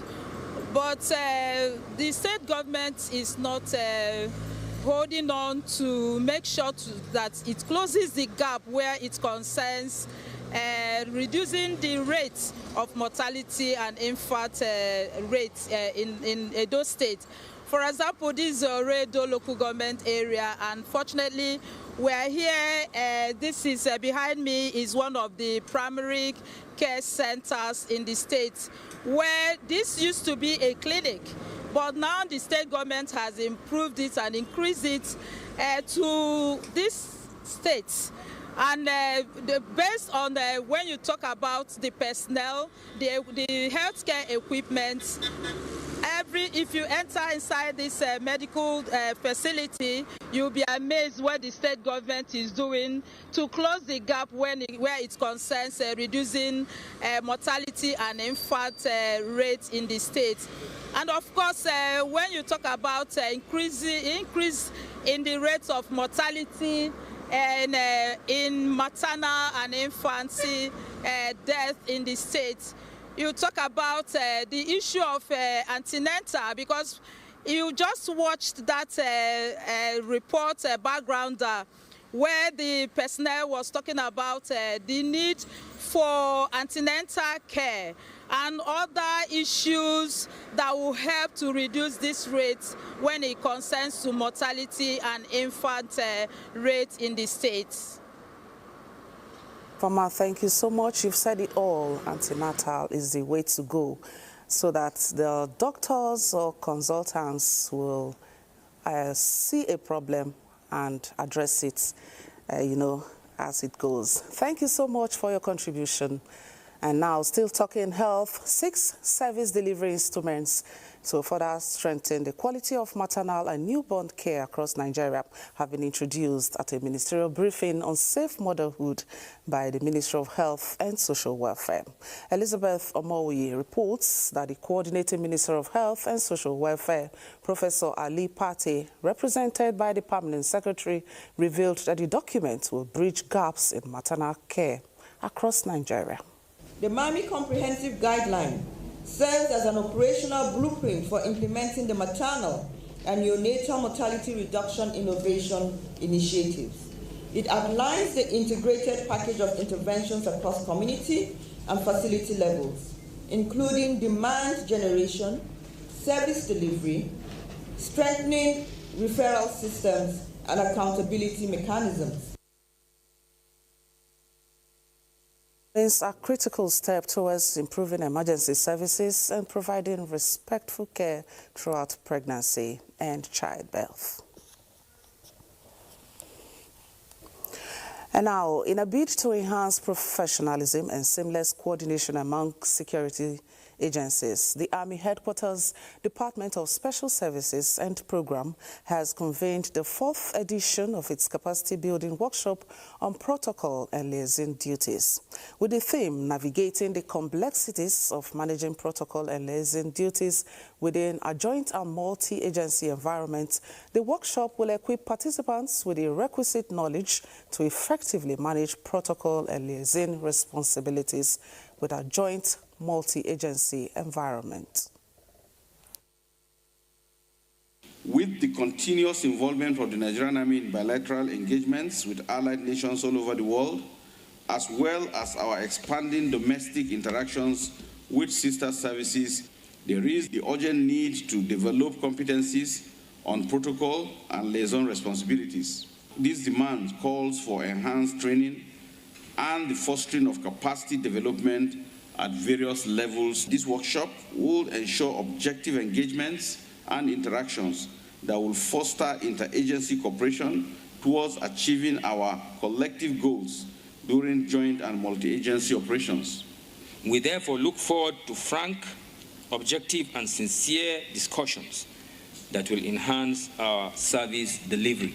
I expect to see, during future programs, the participation of officers and soldiers who speak both domestic and foreign languages towards meeting our diverse roles.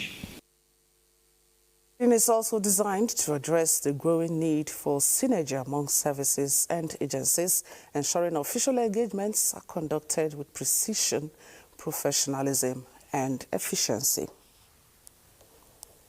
And still talking security matters, the Minister of Defense, Christopher Musa, has warned individuals collaborating with terrorist groups to desist from such habits, as anyone found aiding their activities will face serious consequences.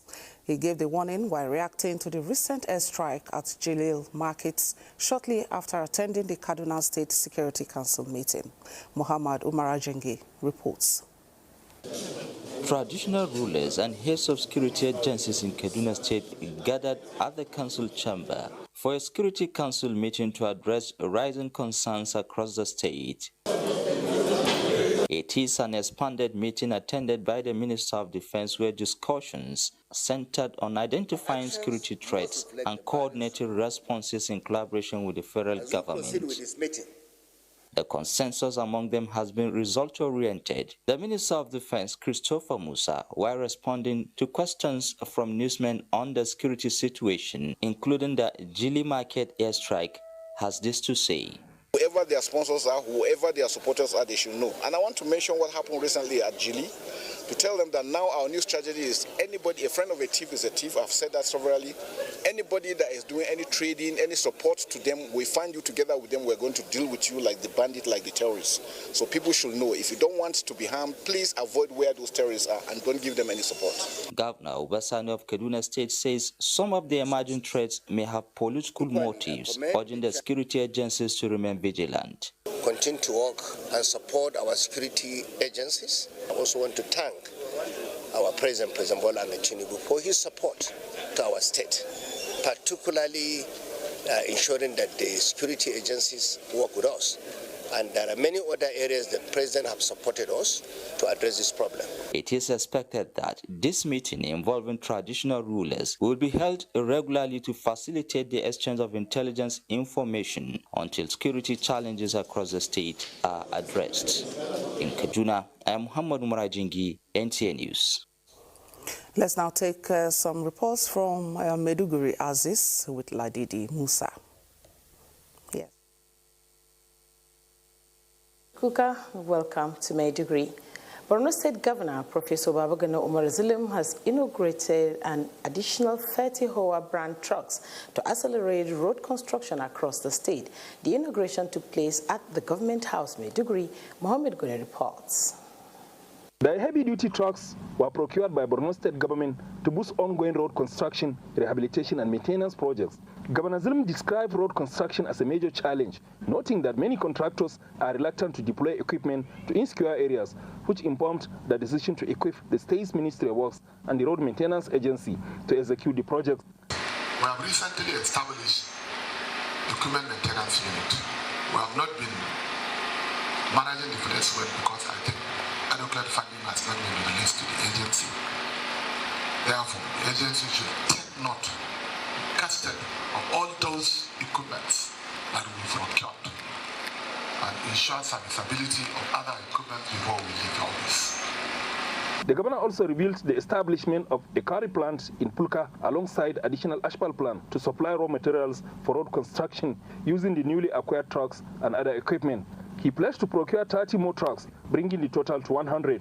Acting Permanent Secretary, Ministry of Works, Abubakar Ali Bawore said the procurement fulfills the governor's campaign promises on infrastructure development as outlined in the state's 25-year development plan. These machines have revived the direct labor unit of the ministry and it has helped in constructing the numerous road projects in the state. He added that the initiative aligns with the vision of transforming Borno into one of the most developed states in the country. In Maiduguri, Mohammed Goni, NTA News. Borno State Government has organized a one-day capacity building workshop for newly employed community midwives as part of effort to strengthen healthcare delivery across the state. Umar Jimbarima reports. Borno State Government had earlier introduced a scholarship scheme for nurses and midwives with automatic employment upon graduation to address manpower shortages in the health sector. About 80 beneficiaries have now been certified and deployed as community midwives to various communities aimed at improving healthcare services at the grassroots. Chief Medical Director, Borno State Hospital Management Board, Professor Ali Kullima, congratulated the newly employed midwives and commended Governor Babagana Umar Zulum for his commitment to revitalizing the health sector. For us to sustain or maintain those in the various rural areas that we posted, you may also recall that His Excellency has graciously approved for the payment of rural allowance to all our healthcare workers who are practicing in the rural areas. And in fact, we have started the payment of 100% to doctors and then 40% to nurses. Chairman of the Hospital Management Board, Dr. Joseph Jatau, urged the new healthcare workers to remain dedicated and committed in their places of assignment, stressing the need to complement government efforts and advised them to uphold the ethics and principles of the civil service. The scholarship has empowered us to serve our community, reduce maternal and child mortality, and also secure our future. The newly midwives expressed appreciation to Governor Zulum for the opportunity and pledged to serve diligently in their respective communities. In Maiduguri, Umar Jimbarima, NTA News.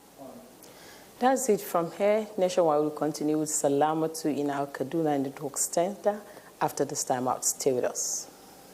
With a splash of golden terra oil, mums make every dinner a grand family celebration. Her care nourishes you from within.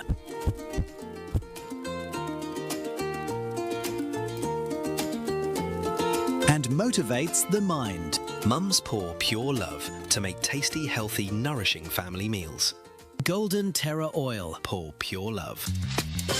Welcome to Skill Up Nigeria, Industrial Training Fund's television program celebrating innovation, craftsmanship, and the skilled hands shaping our nation's future.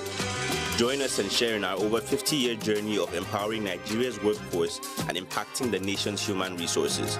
Tune in and connect with experts and skilled workers sharing real stories that inspire. Every Saturday at 10 p.m. on the Nigerian Television Authority, NTA. Skill Up Nigeria, powered by ITF. Are you ready? Join us on Reshaping Democracy, a groundbreaking program on the network service of the NTA, where citizens get the chance to ask ministers, heads of ministerial departments, agencies, and other top government officials questions on their performance and delivery of mandates. With no sector of limits, conversations build around bridging communication gaps for feedback and effect as our guests engage with the people they serve. How does ND foster partnerships with organizations, government agencies, NGOs, among others? As our leaders give account to citizens' inquiries on good governance, tune in to Reshaping Democracy, a creative concept coming up every Tuesday evening at 10:05 p.m. This is Reshaping Democracy.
Let's believe in ourselves. Let's have the right attitude. We've got all it takes to get there. Let's look inwards and revive all our infrastructures and galvanize our human and material resources.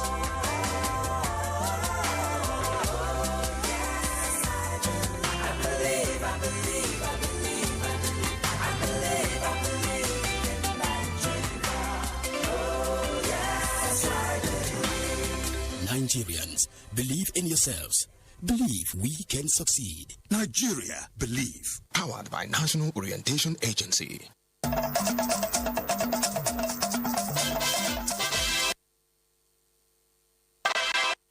you're welcome to Kaduna on Nationwide.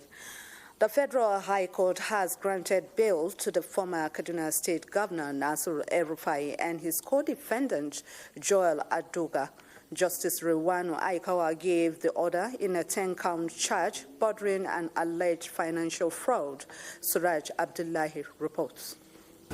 In the matter before the Federal High Court sitting in Kaduna, bordering on alleged financial crimes, Nasir El-Rufai is standing trial on 9-count charge, while his co-defendant is starting trial on 1-count charge. Justice Rilwanu Aikawa admitted Nasir El-Rufai to bail to the tune of 200 million naira, two shorties in like. El-Rufai is to remain in the custody of the ICPC pending the perfection of his bail conditions. Earlier, Nasir El-Rufai appeared before the High Court of Kaduna State on 9-count charge, where it was expected that his bail application will be heard. But the presiding judge, Justice Dairo Kobo, adjourned till 21st April 2026 for continuation of bail application hearing. His Lordship was bereaved and was unable to put the ruling together. So we understand these things happen. So the ruling has been adjourned to Tuesday next week. The ruling on the motion for bail. El-Rufai is facing 10-count charge at the Federal High Court, while he faces 9-count charge at the Kaduna State High Court. From Kaduna, Suraj Abdullahi, NTA News. judiciary, we now turn to matters of security. The Nigerian police force, in its fight against illegal arms proliferation, has arrested about 200 suspected gun runners. Kim Gott reports that the Commissioner of Police, Rabi Muhammad, paraded the suspects at Kaduna. Month of March and April 2026, the Kaduna State Police Command, through sustained efforts to combat crime, recorded significant successes in the fight against banditry, kidnapping, and arms trafficking, with the arrest of 30 suspects and the recovery of 20 locally made den guns. On 7th April 2026, following a credible intelligence on the activities of suspected gun runners operating within Kadarko axis, operative of anti-kidnapping unit led by the officer in charge carried out targeted operation, and one Samaila Ilyas Sumel of Kurata, Kagarko local government, was arrested for illegal dealing in firearms. Upon his arrest, 20 locally made den guns were recovered.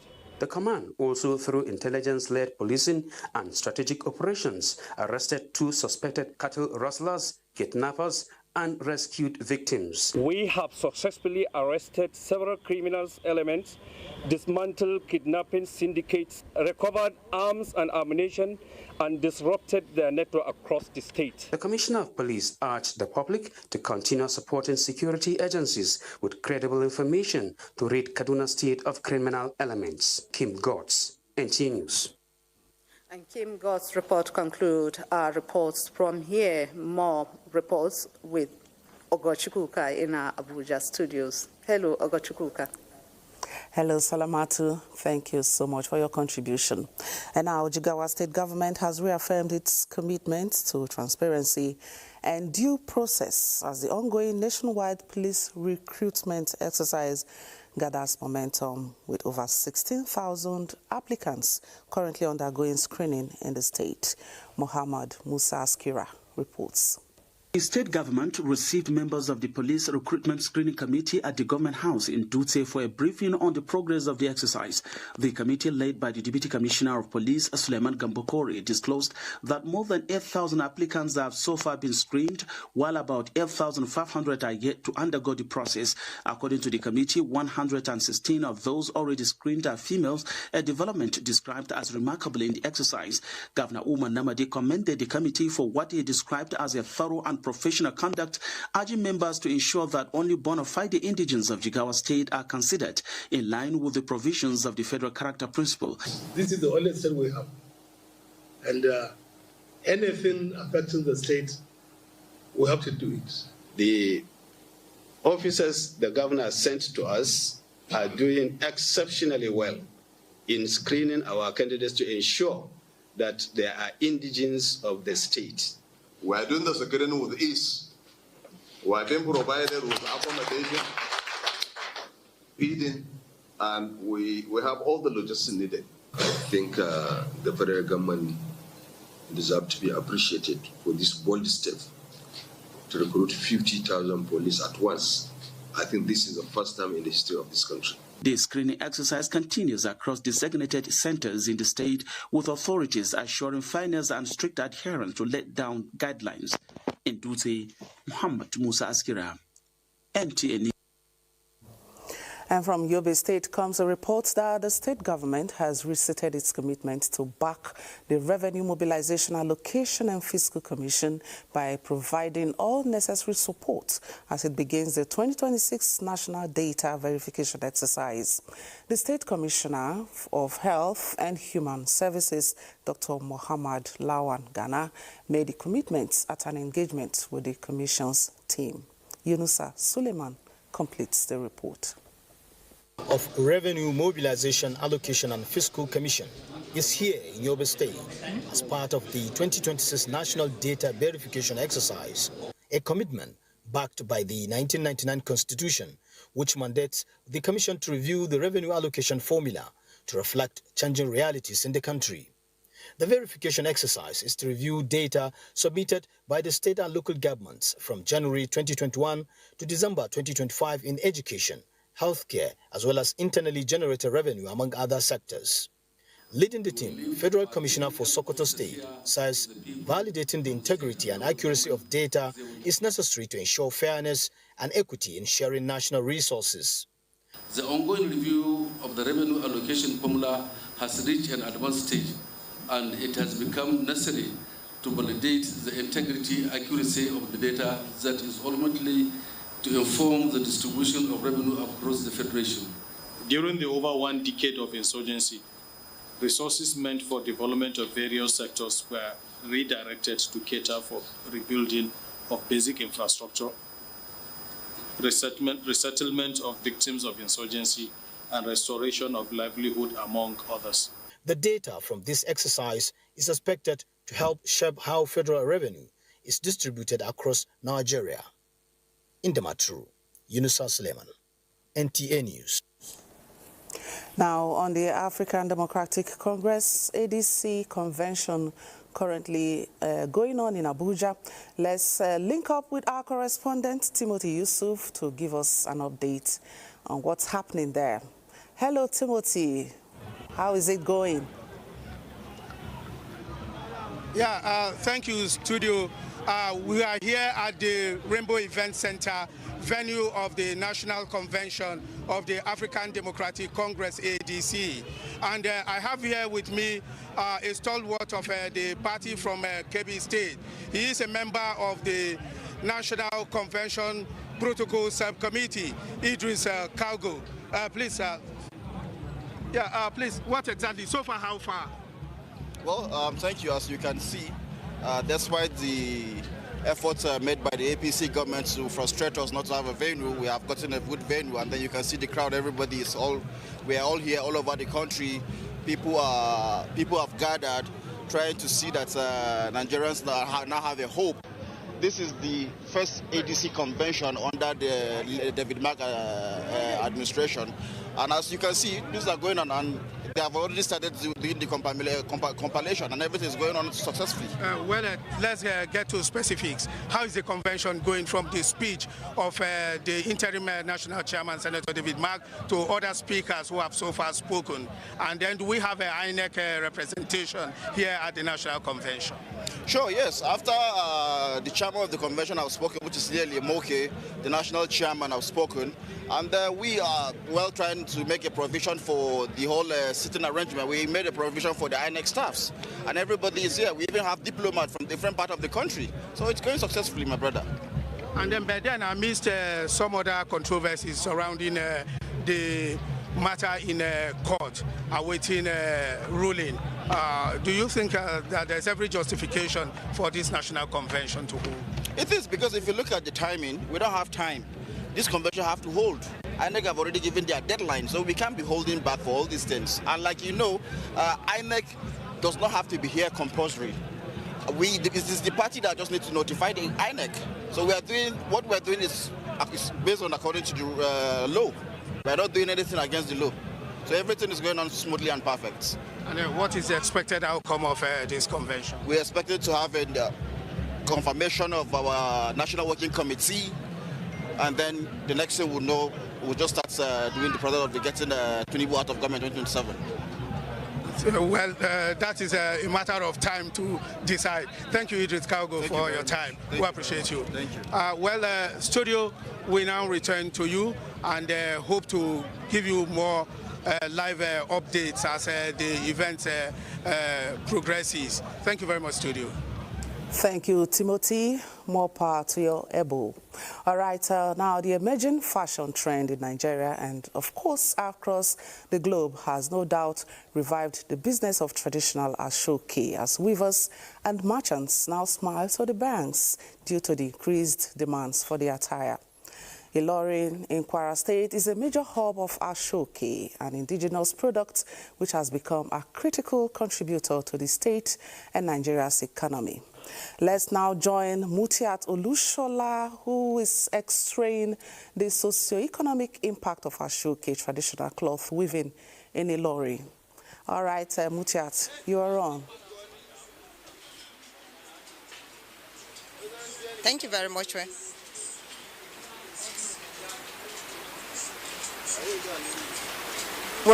We're right here in Ilorin, that's at Agbarere, in Ilorin East Local Government area. This is one of the Ilorin Emirate Ashoke Weaving Center, where they are actually weaving clothes in the traditional ways for us.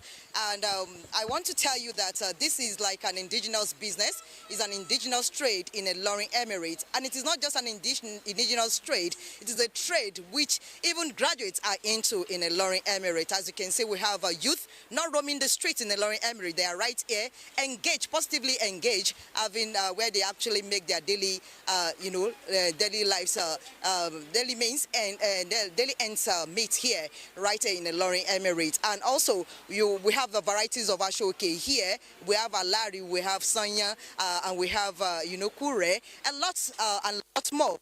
These are actually being used for wedding ceremonies in Ilorin, and we have people who use them to produce shoes and bags in Ilorin Emirate. As you can see, I'm adorning one of the ashoke right here, at the center at Agbarere Weaving Center in Ilorin Emirate, in Ilorin East Local Government area of Kwara State. And this is adding up to the, the economy of Kwara State, and is increasing the GDP, not just in Kwara State, but also in that of Nigeria as a whole.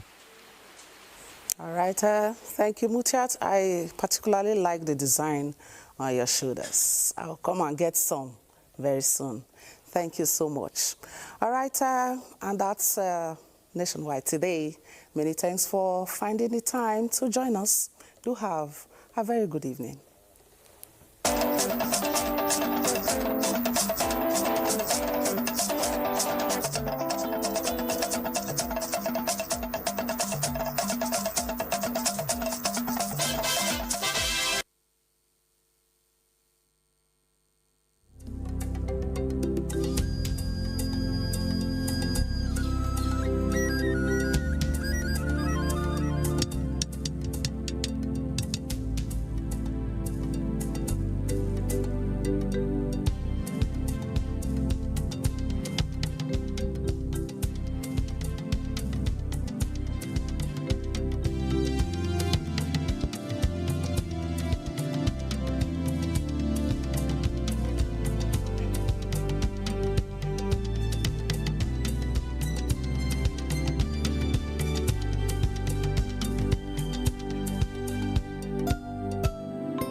Lives are in your hands while you drive.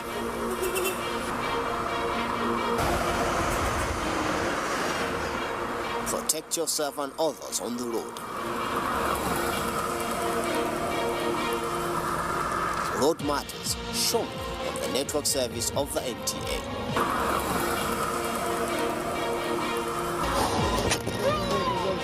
Join us.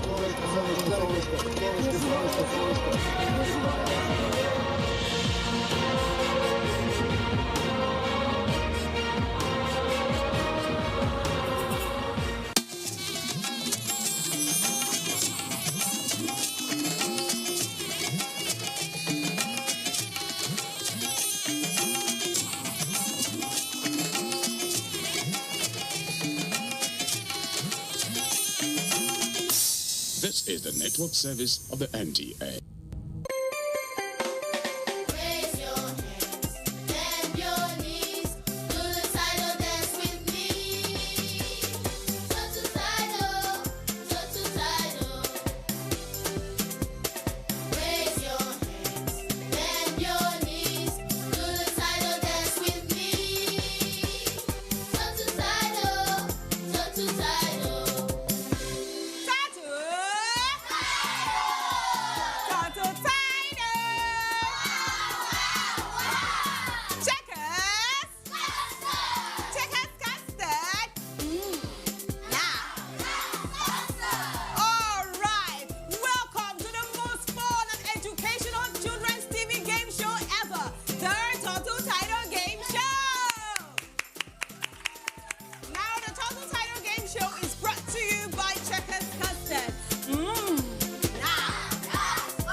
Here with me today. Please let's make welcome all the way from Abuja, the living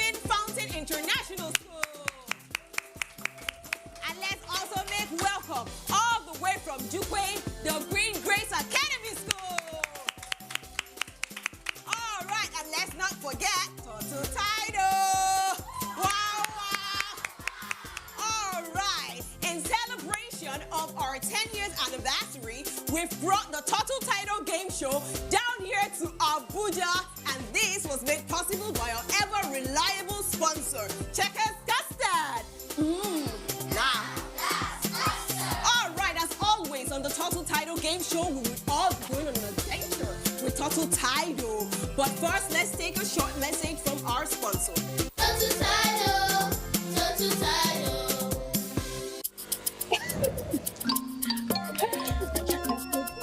Ha! I don't need to go. My children, they ask for pap, and I just buy the corn. Go take 3 days to finish the pap. Don't stress yourself at all.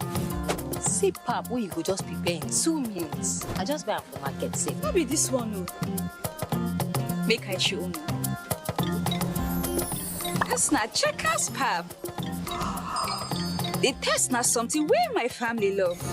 Checkers custard pap 3 in 1. They make Checkers custard pap flavor from corn, milk, and sugar. Make it just add hot boiling water, turn am, and it done ready. No stress. Now you can enjoy smooth pap for your house. Thank you, Mommy. Checkers is my new joy. Oh, gigidi, akamukankwe, oh, for correct. Checkers custard pap flavor 3 in 1. Tasty pap, easy pap. Yes, welcome back. If you are just joining us, this is the Total Tidal Game Show, brought to you by Checkers Custard.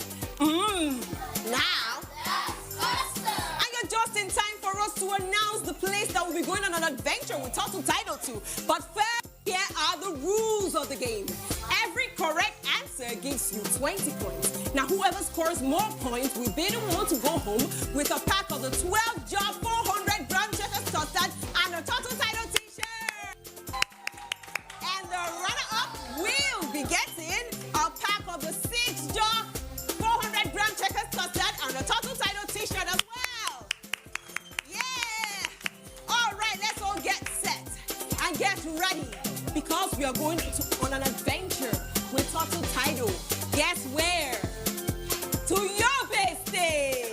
Total Tidal, Total Tidal. Hello friends, my name is Tidal, Total Tidal. I am on an adventure across Nigeria. I'll be going to all the cities in Nigeria and it's going to be fun. I am now in Damaturu, the capital city of Yobe State. Here in Damaturu, I am going to see one of the oldest canoes in the world. Hello friend, my name is Total Tidal. Good morning, my name is Idris. I am here to see one of the oldest canoes in the world. Oh yes, that is what I also came to see. Do you live here in Damaturu? No, I am traveling to all the cities in the country. Ah, good. I live here in Damaturu. I will show you around Yobe State. How old is this canoe? They say it is more than 8,000 years old. Wow, wow, wow. Yes, Tidal. It is the oldest canoe in Africa. A shepherd found it many years ago while he was digging a well. That's amazing. I will now take you to the wetlands. Wetlands? Where is that? It is a nature conservation area where a lot of birds are to be found. That sounds interesting. Let's go there. Tidal. We are now at the wetlands. This place provides shelter for different kinds of birds. Some of the birds fly in large groups to this place every year.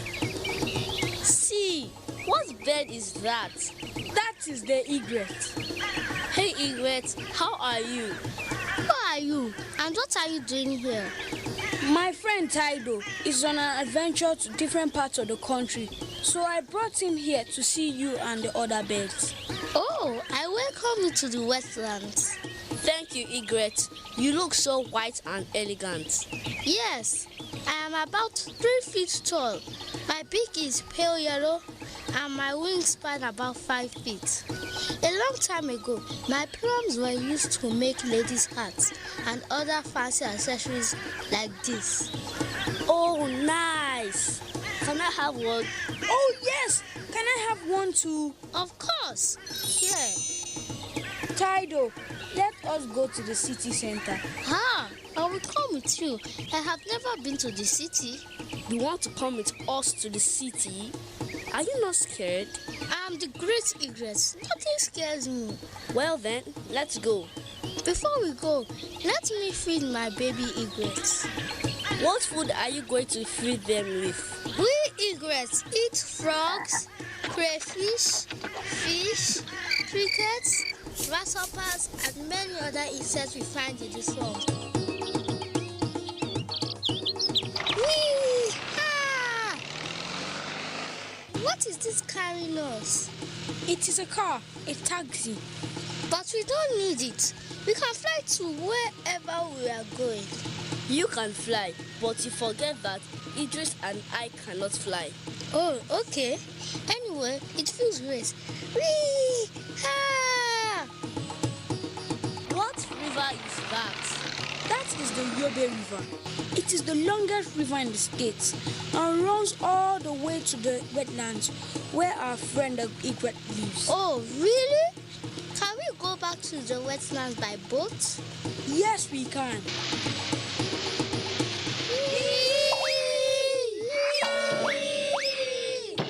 Oh, we are in the desert. We are stuck. How do we find our way? I can fly and find my way, but I can't leave you here. And I can't carry both of you. We need a helicopter to get out of here. Okay, I have an idea. Oh my! Whee! Ah! Whee! Here we are, back at the wetland. Oh, thank you for the trip. It was fun. Our pleasure, Egret. See you again very soon. Bye-bye.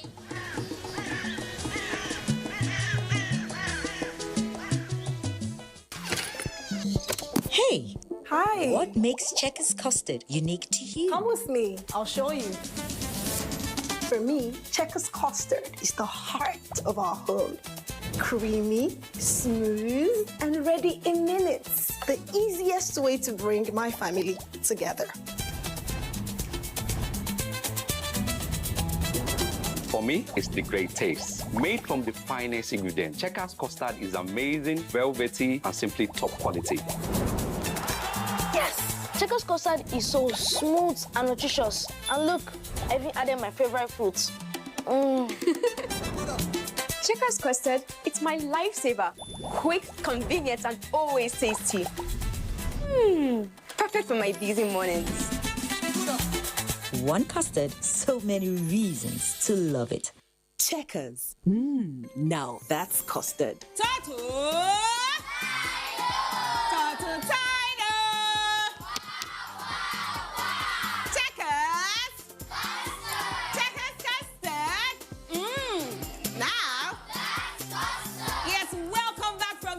State. If you are just joining us, this is the Turtle Title Game Show brought to you by Checkers Custard.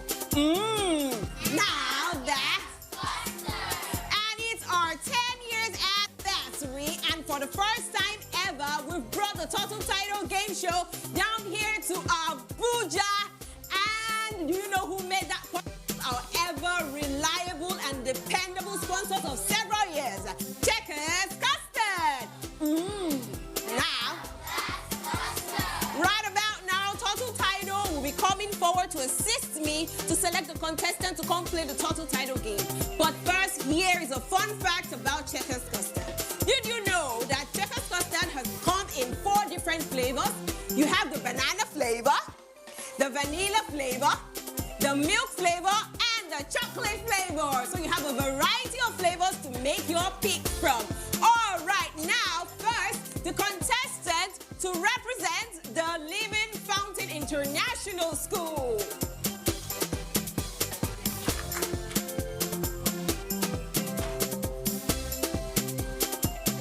Okay, let's put our hands together for Wachuku Kenechuku. Keep clapping for him as he comes forward. This way. Keep clapping. Clap for him. This way. Stand over here. And now the contestant to represent the Green Grays Academy School.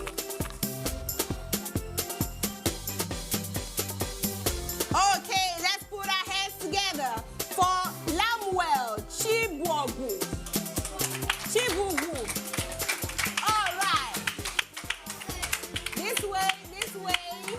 Stand over here. Turtle. Turtle Title. Wow.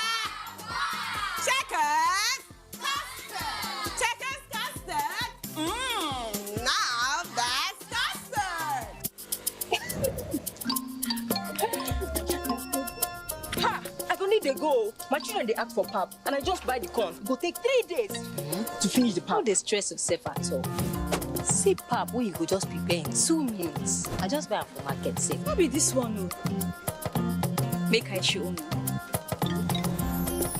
That's not Checkers pap. The taste na something wey my family love. Checkers custard pap 3 in 1. They make Checkers custard pap flavor from corn, milk, and sugar. Make you just add hot boiling water, turn am, and it don't ready. No stress. Now you fit enjoy smooth pap for your house. Thank you, Mommy. Checkers is my new joy. Oh, gigidi, akamukankwe. Oh, for correct. Checkers custard pap flavor 3 in 1. Tasty pap, easy pap. Tato!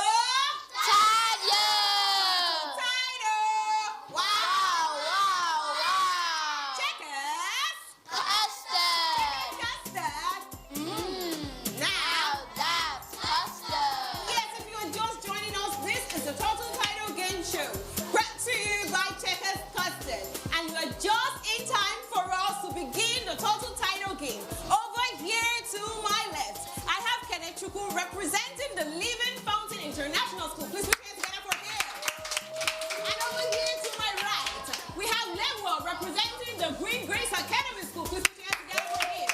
Now we're going to begin with Kenechukwu. Please, can you pick a number from 1 to 10? Number 10. What did you say? Number 10. Question number 10.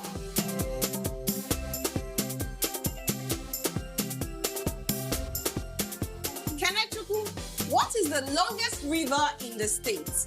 A. Yobe River. B. Wetlands River. C. Hadejia River. A. Yobe River. And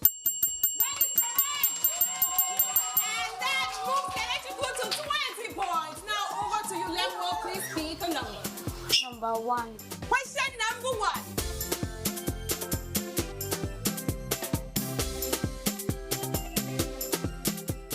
Lemuel, what is the capital city of Yobe State? A. Damaturu. B. Yenagoa. C. Dutse. A.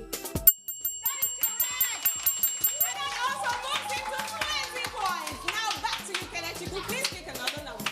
Number 2. Question number 2.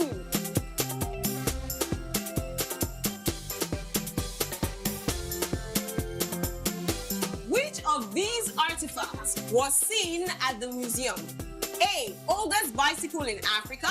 B. Oldest car in Africa. C. Oldest canoe in Africa. C. Oldest canoe in Africa. Is that correct? Yes, it's correct. And that moves Kenechukwu now to 40 points. Back to you, Lemuel. Please pick another number.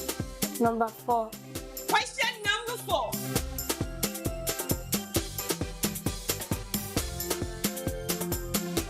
What is the name given to the conservation area in Yobe State, where a lot of birds are found? A. Wetlands. B. Conservation Center. C. Bird Zoo. A. That is correct. And that moves Lemuel also to 40 points. All right, back to you, Kenechukwu. Please pick a number. Number 6. Question number 6.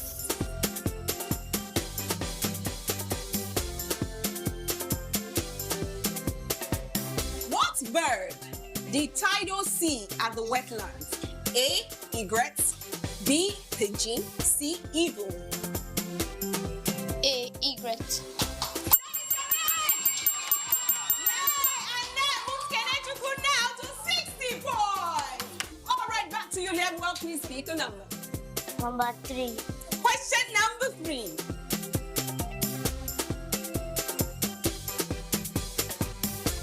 Which of these people discovered an ancient canoe now displayed in the museum? A. A shepherd. B. A fisherman. C. A farmer. A. That is absolutely correct. And that moves him now to 60 points. All right, back to you, Kenechukwu. Please pick a number between 5, 7, 8, and 9. Number 5. Question number 5.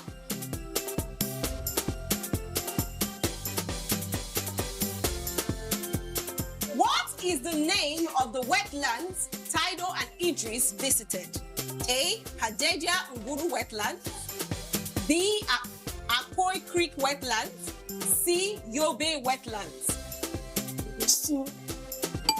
I'm afraid that is not the correct answer. The correct answer is A. Hadeja Nguru Wetlands. Well, put your hands together for him.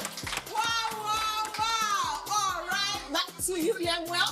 We have question number 7, 8, and 9 still remaining. Which one do you want to pick? 7. Question number 7.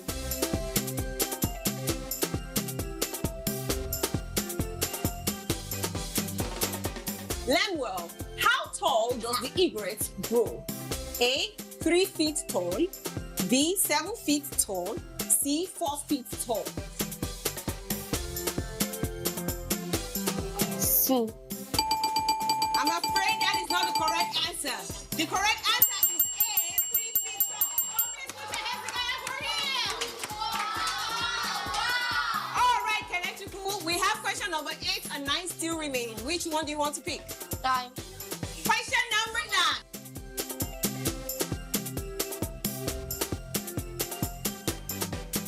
Which of these is not eaten by egrets? A. Beef. B. Frogs. C. Fish. A. And that moves Kenechukwu down to 80 points. And the final question, which is question number 8, goes to Lemuel.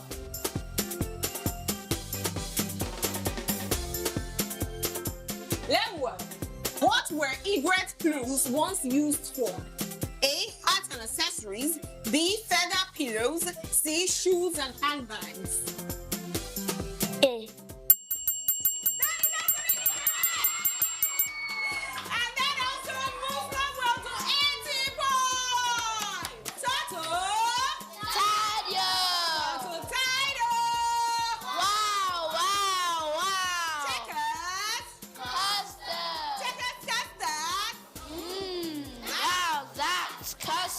Yes, we've come to the end of the total title game. And as you can see, both our contestants have equal points of 80 points each. Please put your hands together for now. Yeah, and you know how we do it on the show. When we have a tie, it means that both contestants would have to come to the middle and dance to the total title. And the best dancer will be the one to go home with the 12-jar pack of 400 grams Checkers custard and a total title t-shirt. Are you ready, Kenechukwu? Yes. Lemuel, are you ready? Yes. All right, please come to the middle. All right, let's play the music and please dance your best.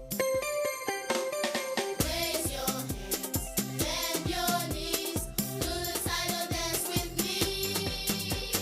Total title, total title. Raise your hands, bend your knees, do the title dance with me.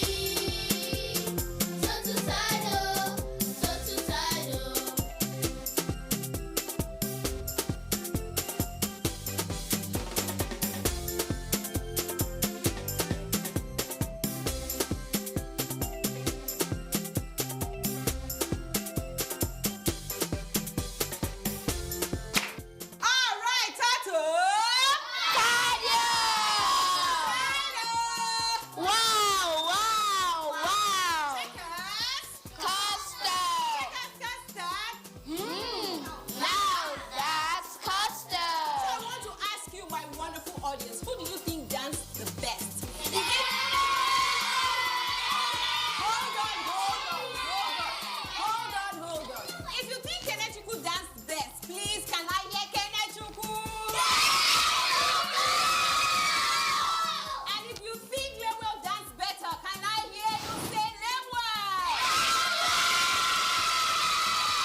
very well.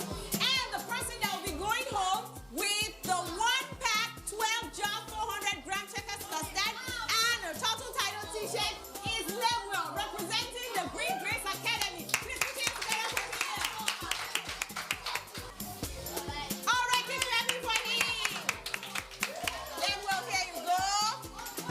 Congratulations. All right, Tatu. Tatu title. Checkers. Checkers custard.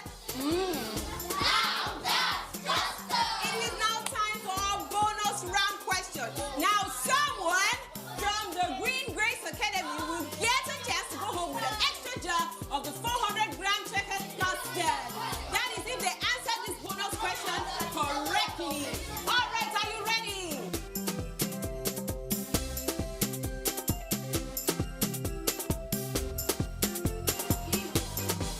All right, let's put our hands together for Naeem Shuaibu. This way. This way. This way. Stand over here. Naeem, are you ready to go home with an extra jar of the 400-gram Checkers custard? All right, that is if you answer this bonus question correctly. Okay.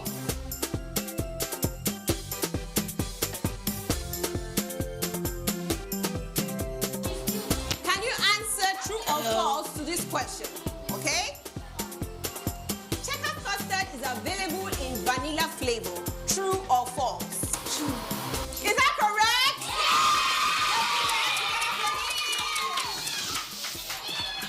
All right, now, Naeem will be going home with an extra jar of the 400-gram Checkers custard. Please put your hands together for him.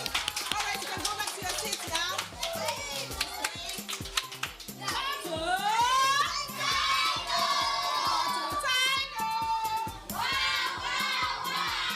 As always, on the Total Title Game Show, we believe that everyone is a winner, which is why each and every one of us will be going home with a jar of the 400-gram Checkers custard. And please do not forget to like us and follow us on all the social media platforms. And please keep your eyes peeled to the TV screens to know the viewing time for the Total Title Game Show. Until next time when we come your way again with more fun and educational learning stuff, it's Dorcas.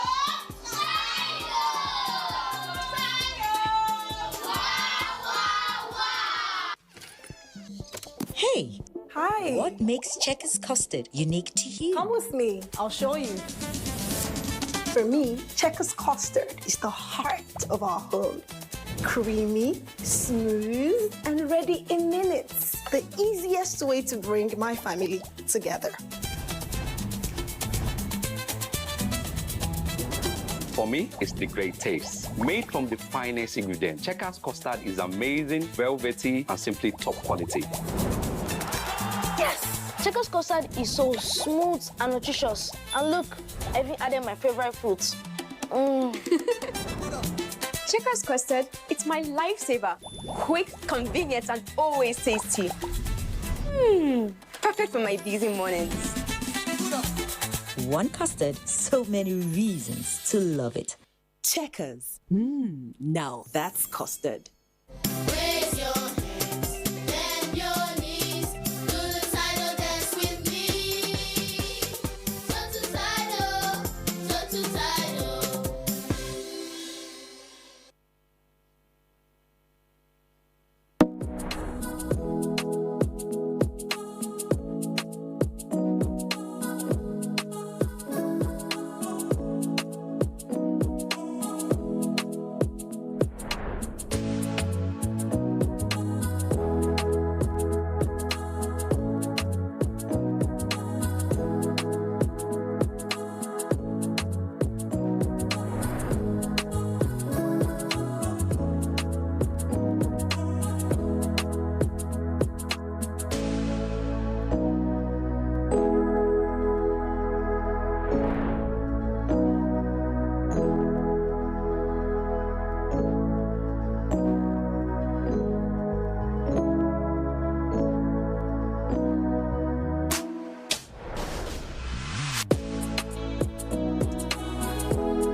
Brother, what's going on here? Why do you have your things scattered all over the place? Your slippers on my bed? How much would I give you for a night? Are you mad? Esther, you know they even they lock your door. Okay! You're a thief. Mother,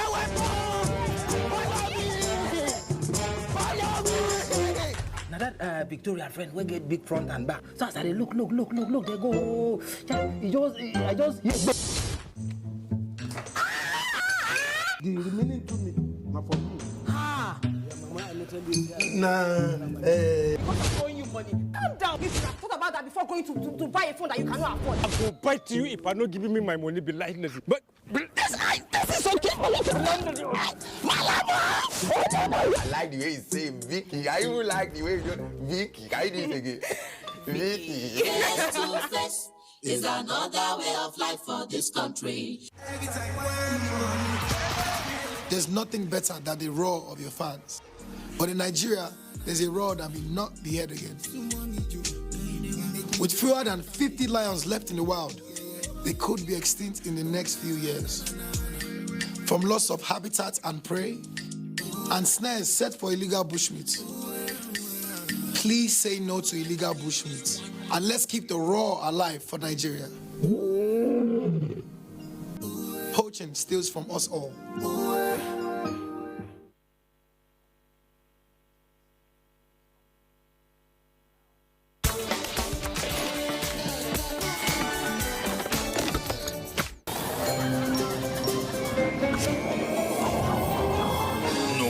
Get up and go. Kids, we need you. Get going.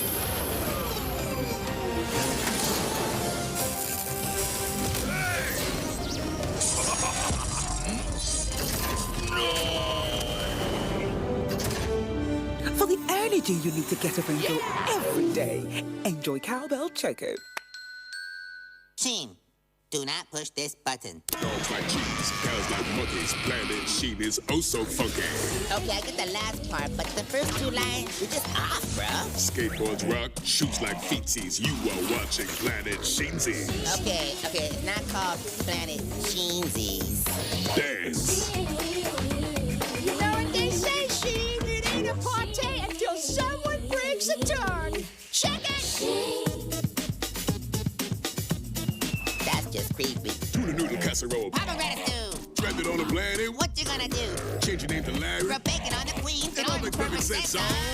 Planet Sheen.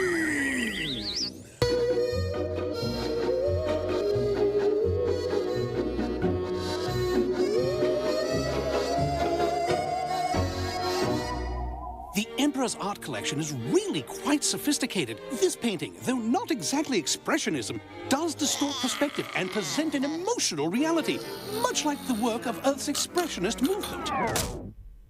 Personally, Nesmith, I think this is a better example of the expressionist movement. Watch how the movement changes Dobby's expression.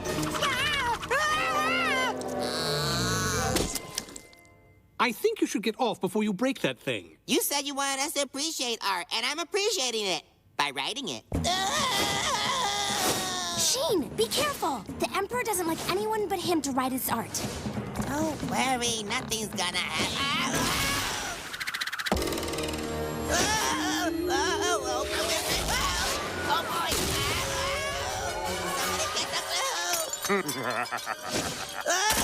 Not good. What kind of art doesn't have brakes? Help me! Don't worry, pal. I got me. Oh, it was a lovely statue. Once I show the Emperor what Sheen has done to his art collection, he will unleash untold horrors on that miserable little pest. Sheen? Nesmith, why'd you bring someone like me to a museum? I'm very disappointed in you. Sheen, this is really bad. The Emperor's head is gonna pop off when he sees this. Then I'll have to put everything in this museum back together. I'm sure these pieces are numbered, as all great art is. That makes no sense at all. Why? I found piece number 7. I found piece number 525,600. Of course.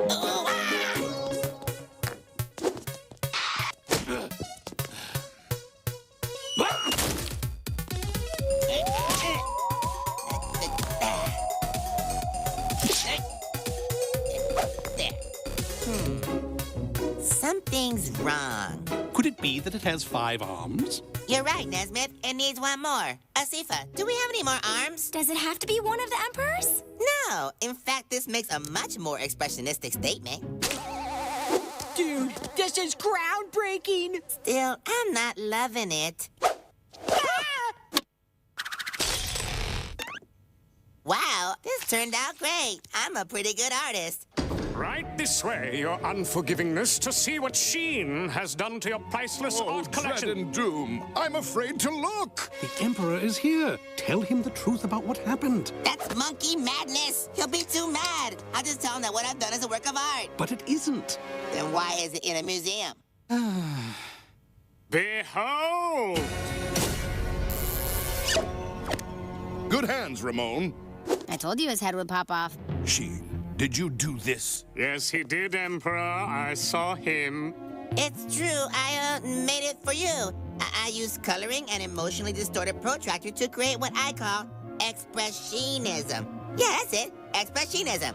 He's never going to buy that. I love it. What? Is there more expressionism? What else have you done? Well, my earlier works are mostly macaroni glued to construction paper. But recently, I've been dabbling in magic marker smiley faces on girls' arms. I have a Sheen original. Hold on to those. In 5 years, your arms will double in value.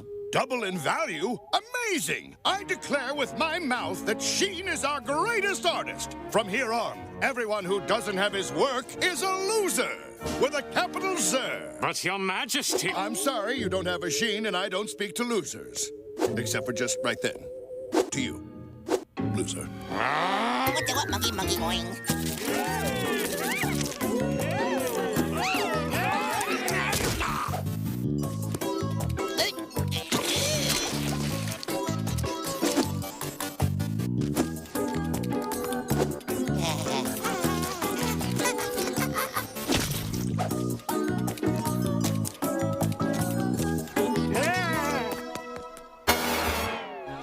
Here you go, art lover.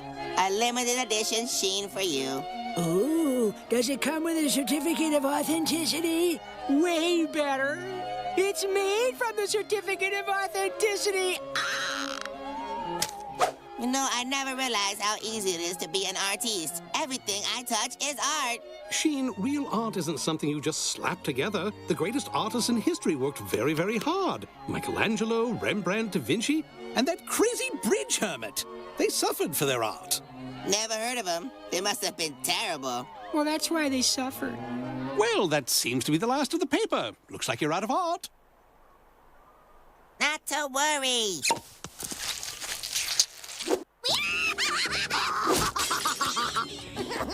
Thank you. I've looked everywhere in your house for something you can draw on. There's nothing left but this bag of garbage. Asifa, there is no garbage here. Who wants more art? What do you call that? Garbage. Wow, it looks just like garbage. Can I have some? I want some. That's it for today. I'm all out of art, but I'll have more tomorrow. Tomorrow? But I want it today. Well, I'd love to help you, but I'm very tired and hungry. The only thing that I have left is a sandwich I've been waiting to eat all day long. Where's my sandwich? I've got a Sheen original with cheese. No, they took my sandwich. Ooh, this will look perfect in my house. No, they took my kitchen. Well, at least I still have my friends, which is way more valuable than possessions. Right, Doppy? Help me! They're taking me away! Ah! Bye, pal! No, Asifa, they're taking Doppy. We have to help him. Asifa? Ah! Let go of me! Nesmith, they've got Asifa and Doppy. Where are you? Shh, I'm hiding under the couch. Nesmith! What are you doing under the couch? You are my closest friend and as such, my most valuable possession. You must be worth millions. And here we go. Oh no, they have all my friends. They've taken everything I ever cared about. All I have left are the clothes on my back. Give me the belt. Give me the belt.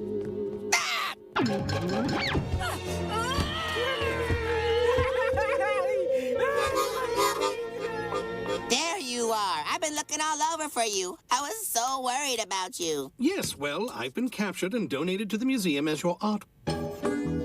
so hungry. This must be what they mean by starving artists. Now I know how Michael Rembrandti felt when he suffered for his art. Michelangelo, Rembrandt, and Da Vinci.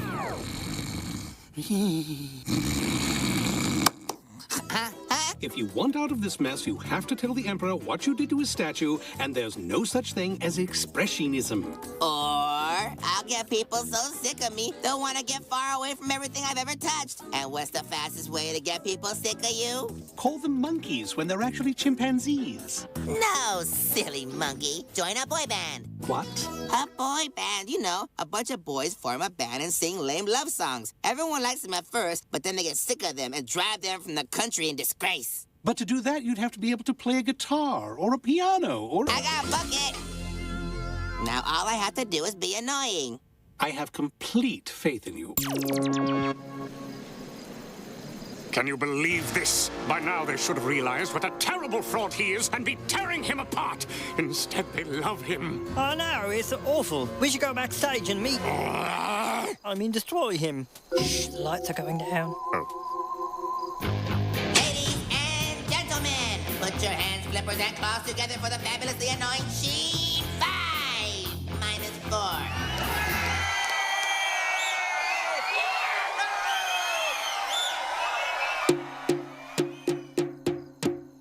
Oh, girl, I don't need anything but you and my friends and my furniture, my clothes, and my monkey and my sandwich. My sandwich. Yep, I said my sandwich. Thank you. I know, pretty bad, huh? Bet you're tired of me now. Probably want to throw all my art out of the museum, give me back my friends and my house, and more importantly, my sandwich, right? That was amazing. He's fantastic.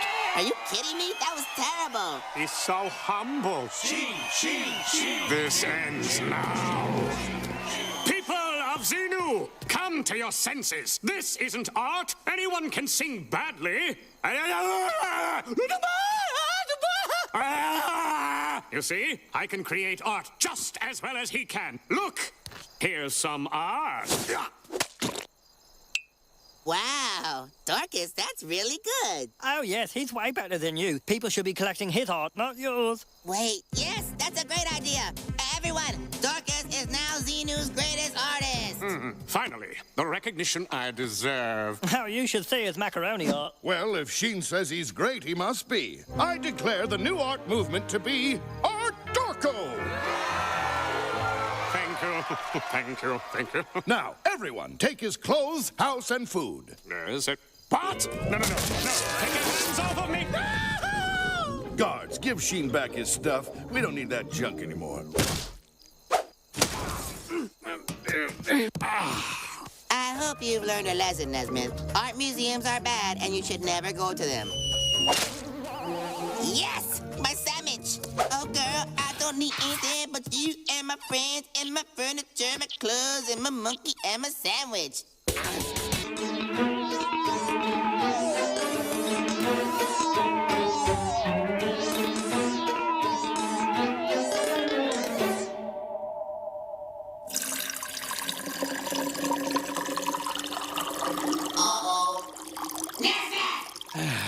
What?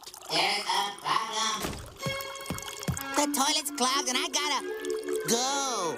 Why would the toilet be clogged? Someone must have put something down there that clogged it, I didn't put anything in it. I know, I did. I was throwing out some trash. Why would you put it in the toilet? Because it was too big to put in the sink, duh. You could have just put it in the garbage can. It's only a few feet away. Maybe that's how you monkeys do things, but we people are civilized. Well, why don't you just go outside? I can't. Asifa's coming over any minute, and there's inadequate cover. She might see me going. Really?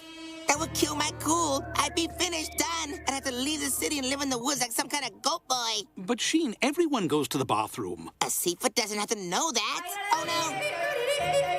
She's here. Well, why don't you just excuse yourself and run outside while she's inside? That's completely insane. Instead, I'll suggest we hang out someplace where I can go without her seeing me. But where? Hey, Nesmith. Hi, Sheen. Hello, Asifa. Uh-oh. Would you like some tea? No, we have to head out. I'd love some.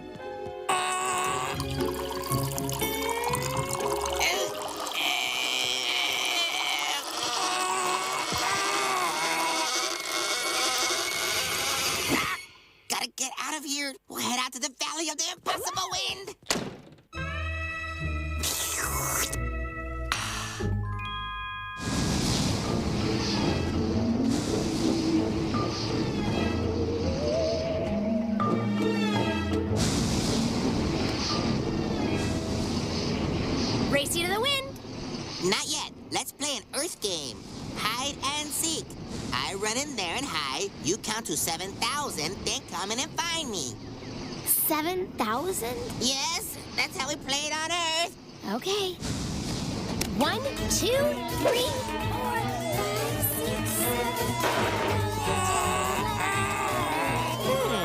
15, 16, 17, 18. Gotta go. You count fast. Look, a rare flying horseshoe sushi. Where?